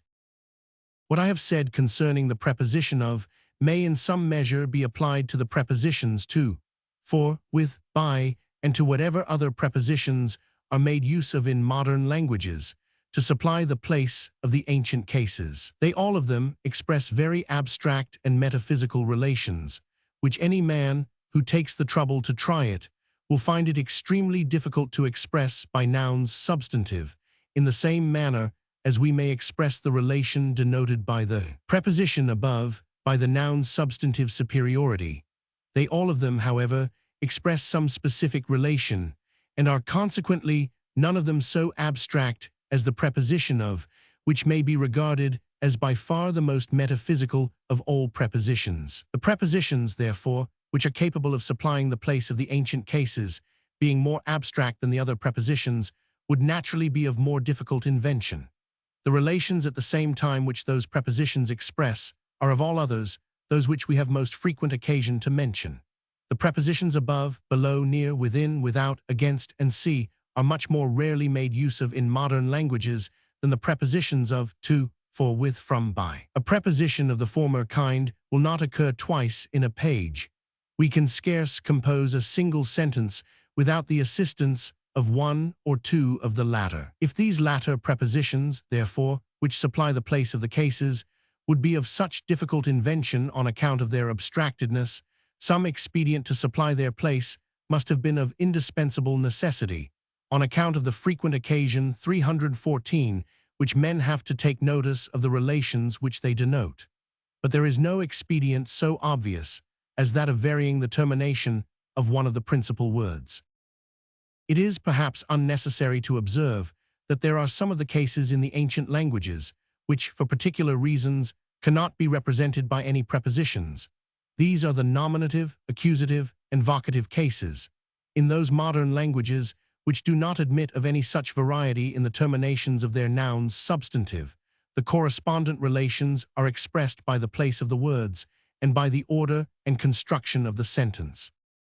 As men have frequently occasion to make mention of multitudes as well as of single objects, it became necessary that they should have some method of expressing number. Number may be expressed either by a particular word, expressing number in general, such as the words many, more, and see, or by some variation upon the words which express the things numbered. It is this last expedient which mankind would probably have recourse to in the infancy of language. Number, considered in general, without relation to any particular set of objects numbered, is one of the most abstract and metaphysical ideas which the mind of man is capable of forming, and consequently is not an idea which would readily occur to rude mortals who are just beginning to form a language. They would naturally, therefore, distinguish when they talked of a single, and when they talked of a multitude of objects, not by any metaphysical adjectives, such as the English and many, but by a variation upon the termination of the word, which signified the objects numbered. Hence the origin of the singular and plural numbers in all the ancient languages, and the same distinction has likewise been retained in all the modern languages, at least in the greater part of the words. All primitive and uncompounded languages seem to have a dual as well as a plural number. This is the case of the Greek, and I am told of the Hebrew, of the Gothic, and of many other languages. In the rude beginnings of society, 1, 2, and more might possibly be all the numeral distinctions which mankind would have any occasion to take notice of. These they would find it more natural to express by a variation upon every particular noun substantive than by such general and abstract words as 1, 2, 3, 4, and see these words, though custom has rendered them familiar to us, express, perhaps, the most subtle and refined abstractions which the mind of man is capable of forming. Let any one consider within himself, for example, what he means by the word 3, which signifies neither 3 shillings, nor 3 pence, nor 3 men, nor 3 horses, but 3 in general, and he will easily satisfy himself that a word which denotes so very metaphysical an abstraction could not be either a very obvious or a very early invention. I have read of some savage nations whose language 315 was capable of expressing no more than the 3 first numeral distinctions. But whether it expressed those distinctions by 3 general words or by variations upon the nouns substantive, denoting the things numbered, I do not remember to have met with anything which could clearly determine. As all the same relations which subsist between single may likewise subsist between numerous objects, it is evident there would be occasion for the same number of cases in the dual and in the plural as in the singular number. Hence the intricacy and complexness of the declensions in all the ancient languages. In the Greek, there are 5 cases in each of the 3 numbers, consequently 15 in all. As nouns adjective, in the ancient languages, varied their terminations according to the gender of the substantive to which they were applied, so did they likewise according to the case and the number. Every noun adjective in the Greek language, therefore, having 3 genders and 3 numbers, and 5 cases in each number, may be considered as having 5 and 40 different variations. The first formers of language seem to have varied the termination of the adjective according to the case and the number of the substantive, for the same reason which made them vary it according to the gender, the love of analogy, and of a certain regularity of sound. In the signification of adjectives, there is neither case nor number, and the meaning of such words is always precisely the same, notwithstanding all the variety of termination under which they appear. Magnus ver magni viri, magnorum virorum, a great man of a great man of great men. In all these expressions, the words magnus, magni, magnorum, as well as the word great, have precisely one and the same signification, though the substantives to which they are applied have not. The difference of termination in the noun adjective is accompanied with no sort of difference in the meaning. An adjective denotes the qualification of a noun substantive, but the different relations in which that noun substantive may occasionally stand can make no sort of difference upon its qualification. If the declensions of the ancient languages are so very complex, their conjugations are infinitely more so, and the complexness of the one is founded upon the same principle with that of the other, the difficulty of forming, in the beginnings of language, abstract and general terms. Verbs must necessarily have been coeval with the very first attempts towards the formation of language. No affirmation can be expressed without the assistance of some verb. We never speak, but in order to express our opinion that something either is or is not. But the word denoting this event, or this matter of fact, which is the subject of our affirmation, must always be a verb. Impersonal verbs, which express in one word a complete event, which preserve in the expression that perfect simplicity and unity, 316, which there always is in the object and in the idea, and which suppose no abstraction or metaphysical division of the event into its several constituent members of subject and attribute, would, in all probability, be the species of verbs first invented. The verbs pluit, it rains; ningit, it snows; tonat, it thunders; lucit, it is day; turbator, there is a confusion, and see. Each of them express a complete affirmation, the whole of an event, with that perfect simplicity and unity with which the mind conceives it in nature. On the contrary, the phrases Alexander ambulat, Alexander walks, Petrus said it, Peter sits, divide the event, as it were, into 2 parts, the person or subject, and the attribute or matter of fact affirmed of that subject. But in nature, the idea or conception of Alexander walking is as perfectly and completely one simple conception as that of Alexander not walking. The division of this event, therefore, into 2 parts is altogether artificial, and is the effect of the imperfection of language, which, upon this, as upon many other occasions, supplies, by a number of words, the want of one, which could express at once the whole matter of fact that was meant to be affirmed.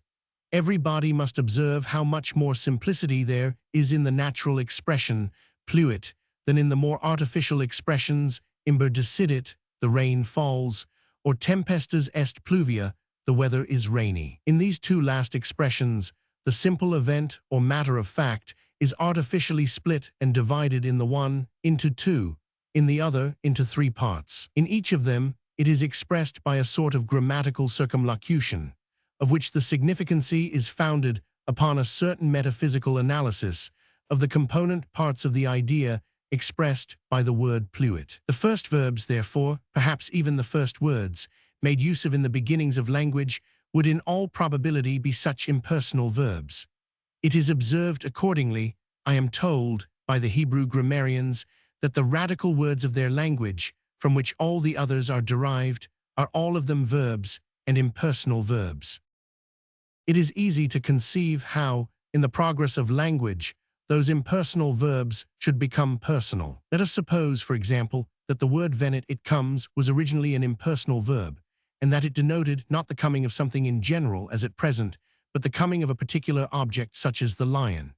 The first savage inventors of language, we shall suppose, when they observed the approach of this terrible animal, were accustomed to cry out to one another, venit, that is, the lion comes, and that this word thus expressed a complete event, without the assistance of any other. Afterwards, when, on the further progress of language, they had begun to give names to particular substances, whenever they observed the approach of any other terrible object, they would naturally join the name of that object to the word venit and cry out, venit. Ursus venit lupus.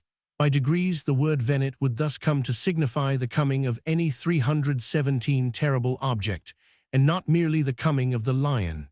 It would now, therefore, express not the coming of a particular object, but the coming of an object of a particular kind. Having become more general in its signification, it could no longer represent any particular distinct event by itself, and without the assistance of a noun substantive, which might serve to ascertain and determine its signification. It would now, therefore, have become a personal instead of an impersonal verb.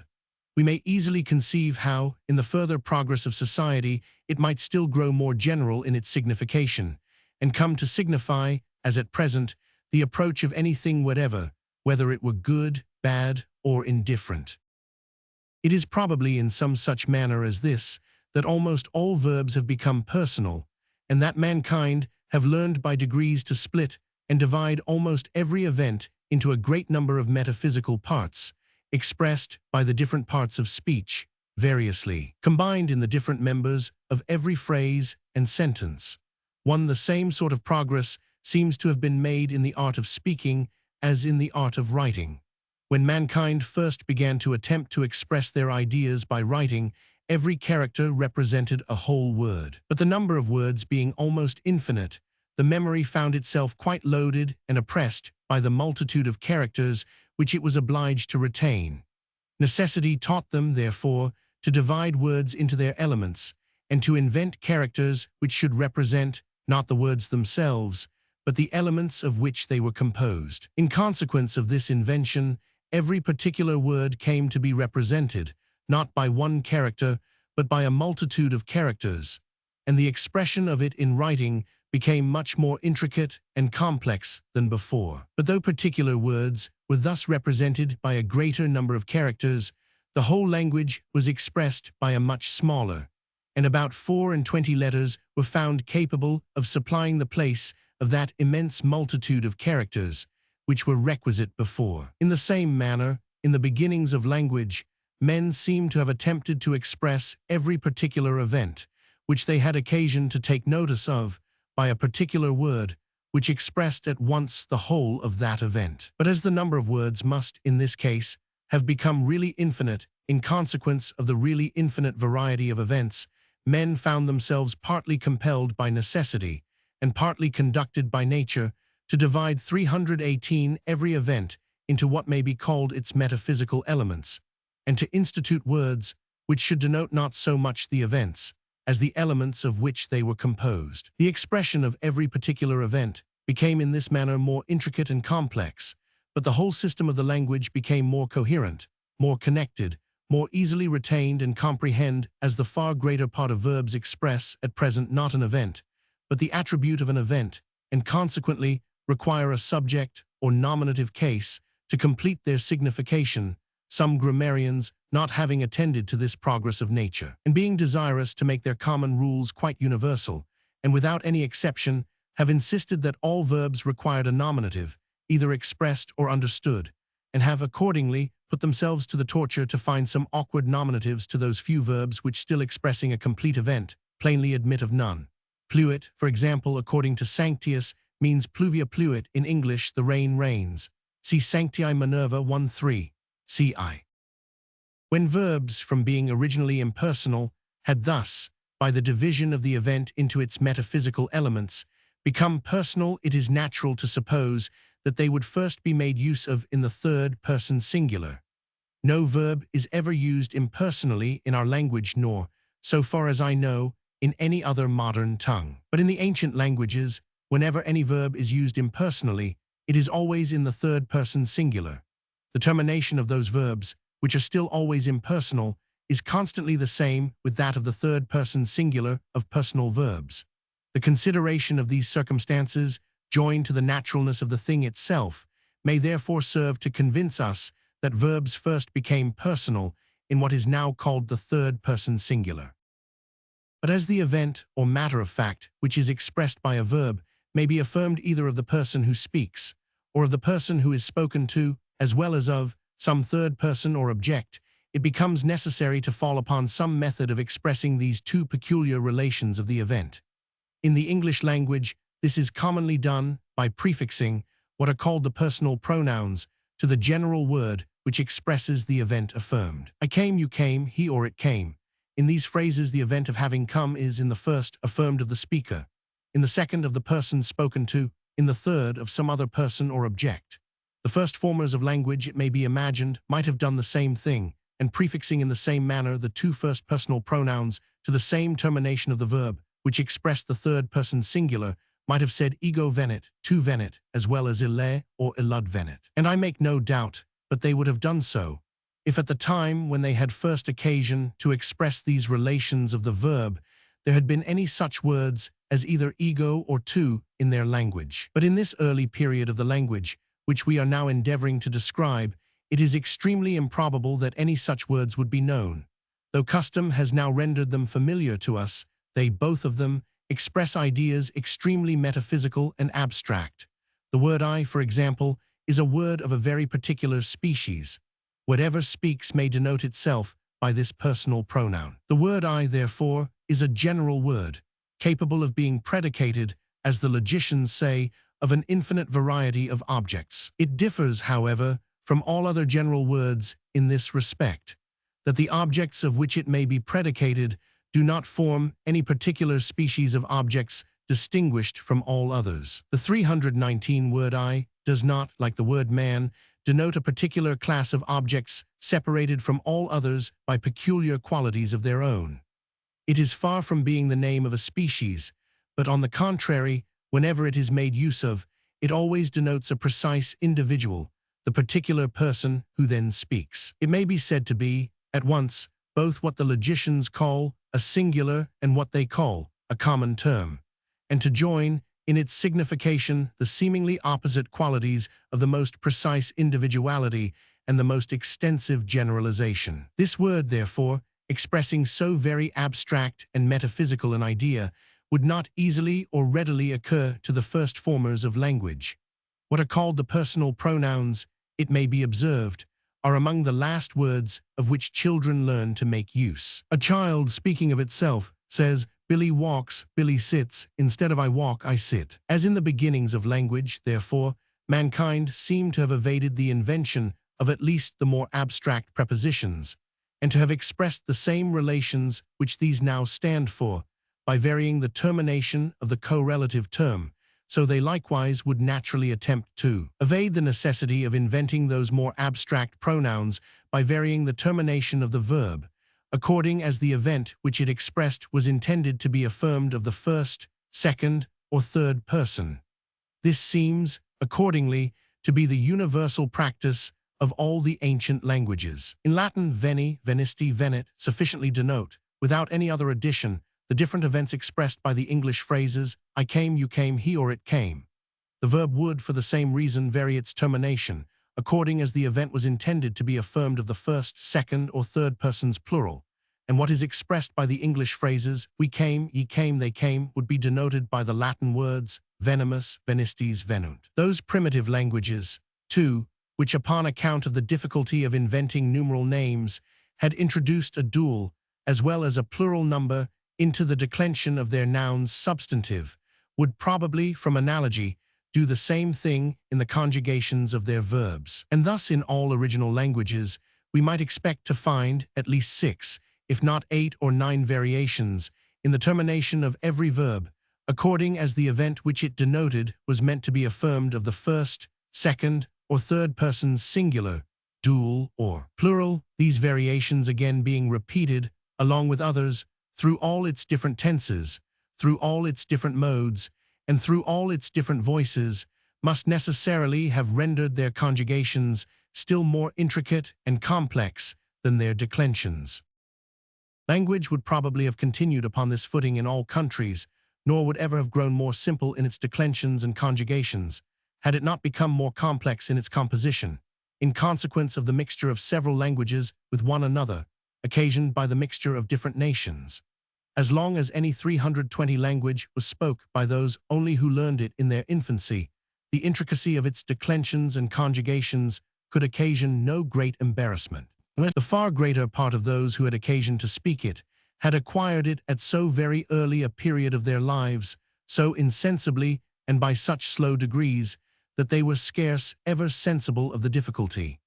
But when two nations came to be mixed with one another, either by conquest or migration, the case would be very different. Each nation, in order to make itself intelligible to those with whom it was under the necessity of conversing, would be obliged to learn the language of the other.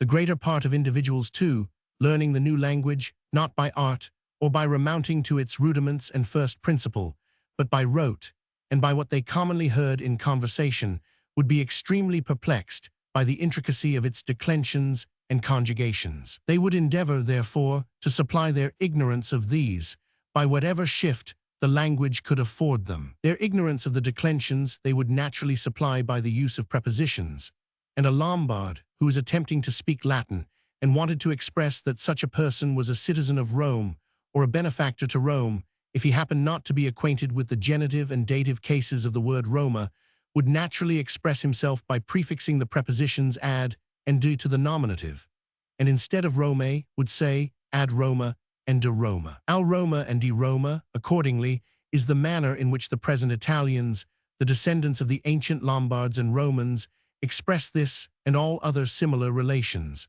And in this manner prepositions seem to have been introduced in the room of the ancient declensions. The same alteration has, I am informed, been produced upon the Greek language since the taking of Constantinople by the Turks. The words are in a great measure the same as before, but the grammar is entirely lost, prepositions having come in the place of the old declensions. This change is undoubtedly a simplification of the language in point of rudiments and principle. It introduces, instead of a great variety of declensions, one universal declension, which is the same in every word, of whatever gender, number, or termination. A similar expedient enables men, in the situation above mentioned, to get rid of almost the whole intricacy of their conjugations. There is in every language a verb, known by the name of the substantive verb, in Latin sum, in English I am. This verb denotes not the existence of any particular event, but existence in general.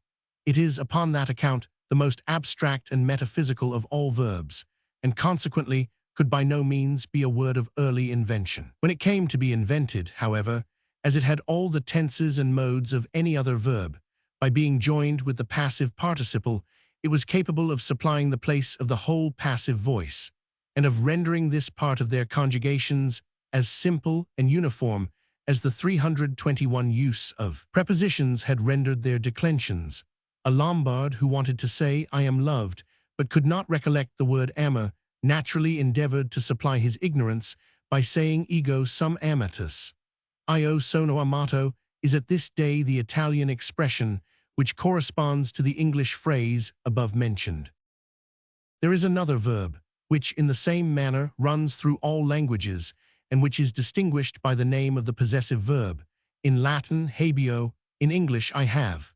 This verb likewise denotes an event of an extremely abstract and metaphysical nature, and consequently cannot be supposed to have been a word of the earliest invention. When it came to be invented, however, by being applied to the passive participle, it was capable of supplying a great part of the active voice, as the substantive verb had supplied the whole of the passive. A Lombard who wanted to say I had loved, but could not recollect the word amaveram, would endeavor to supply the place of it, by saying either ego habem amatum or ego habui amatum. Io aveva amato or io ebbi amato are the correspondent Italian expressions at this day, and thus upon the intermixture of different nations with one another, the conjugations, by means of different auxiliary verbs, were made to approach the simplicity and uniformity of the declensions.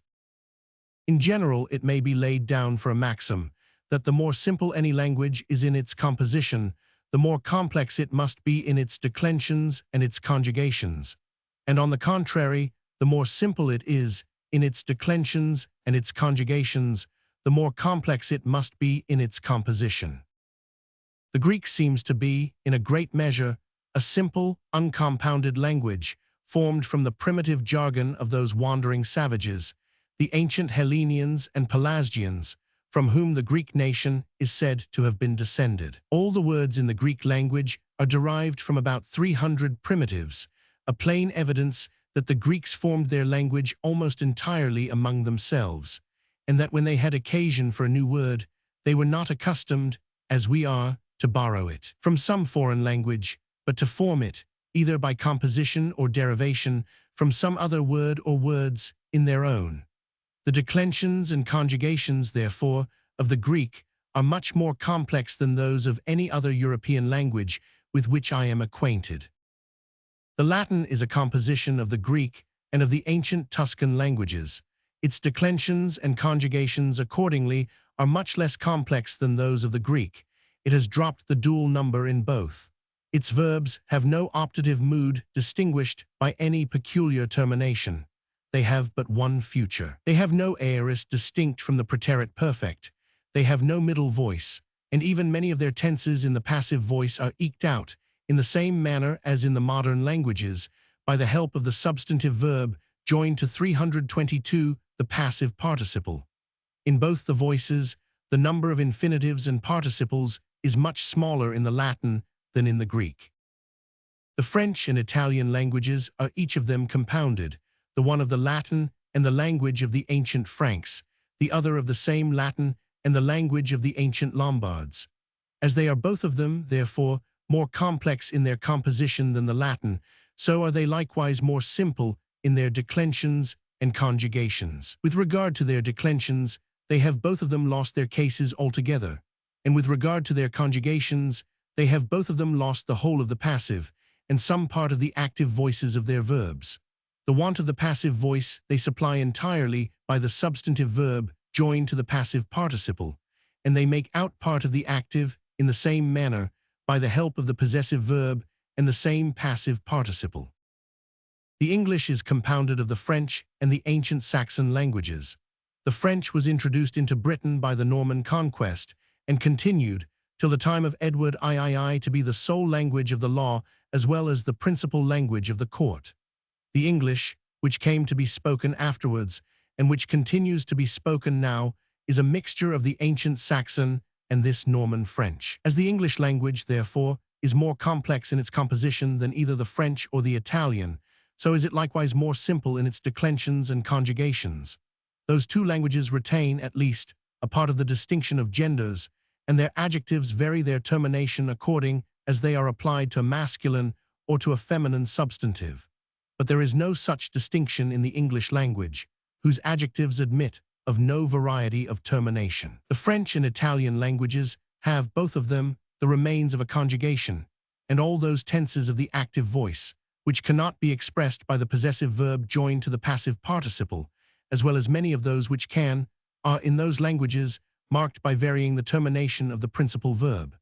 But almost all those other tenses are in the English eked out by other auxiliary verbs, so that there is in this language scarce even the remains of a conjugation. I love, I loved, loving are all the varieties of termination which the greater part of the English verbs admit of. All the different modifications of meaning, which cannot be expressed by any of those three terminations, must be made out by different auxiliary verbs joined to some one or other of them. Two auxiliary verbs supply all the deficiencies of the French and Italian conjugations. It requires more than half a dozen to supply those of the English, which, besides the substantive and possessive verbs, makes use of do, did, will, would, shall, should, can, could, may, might.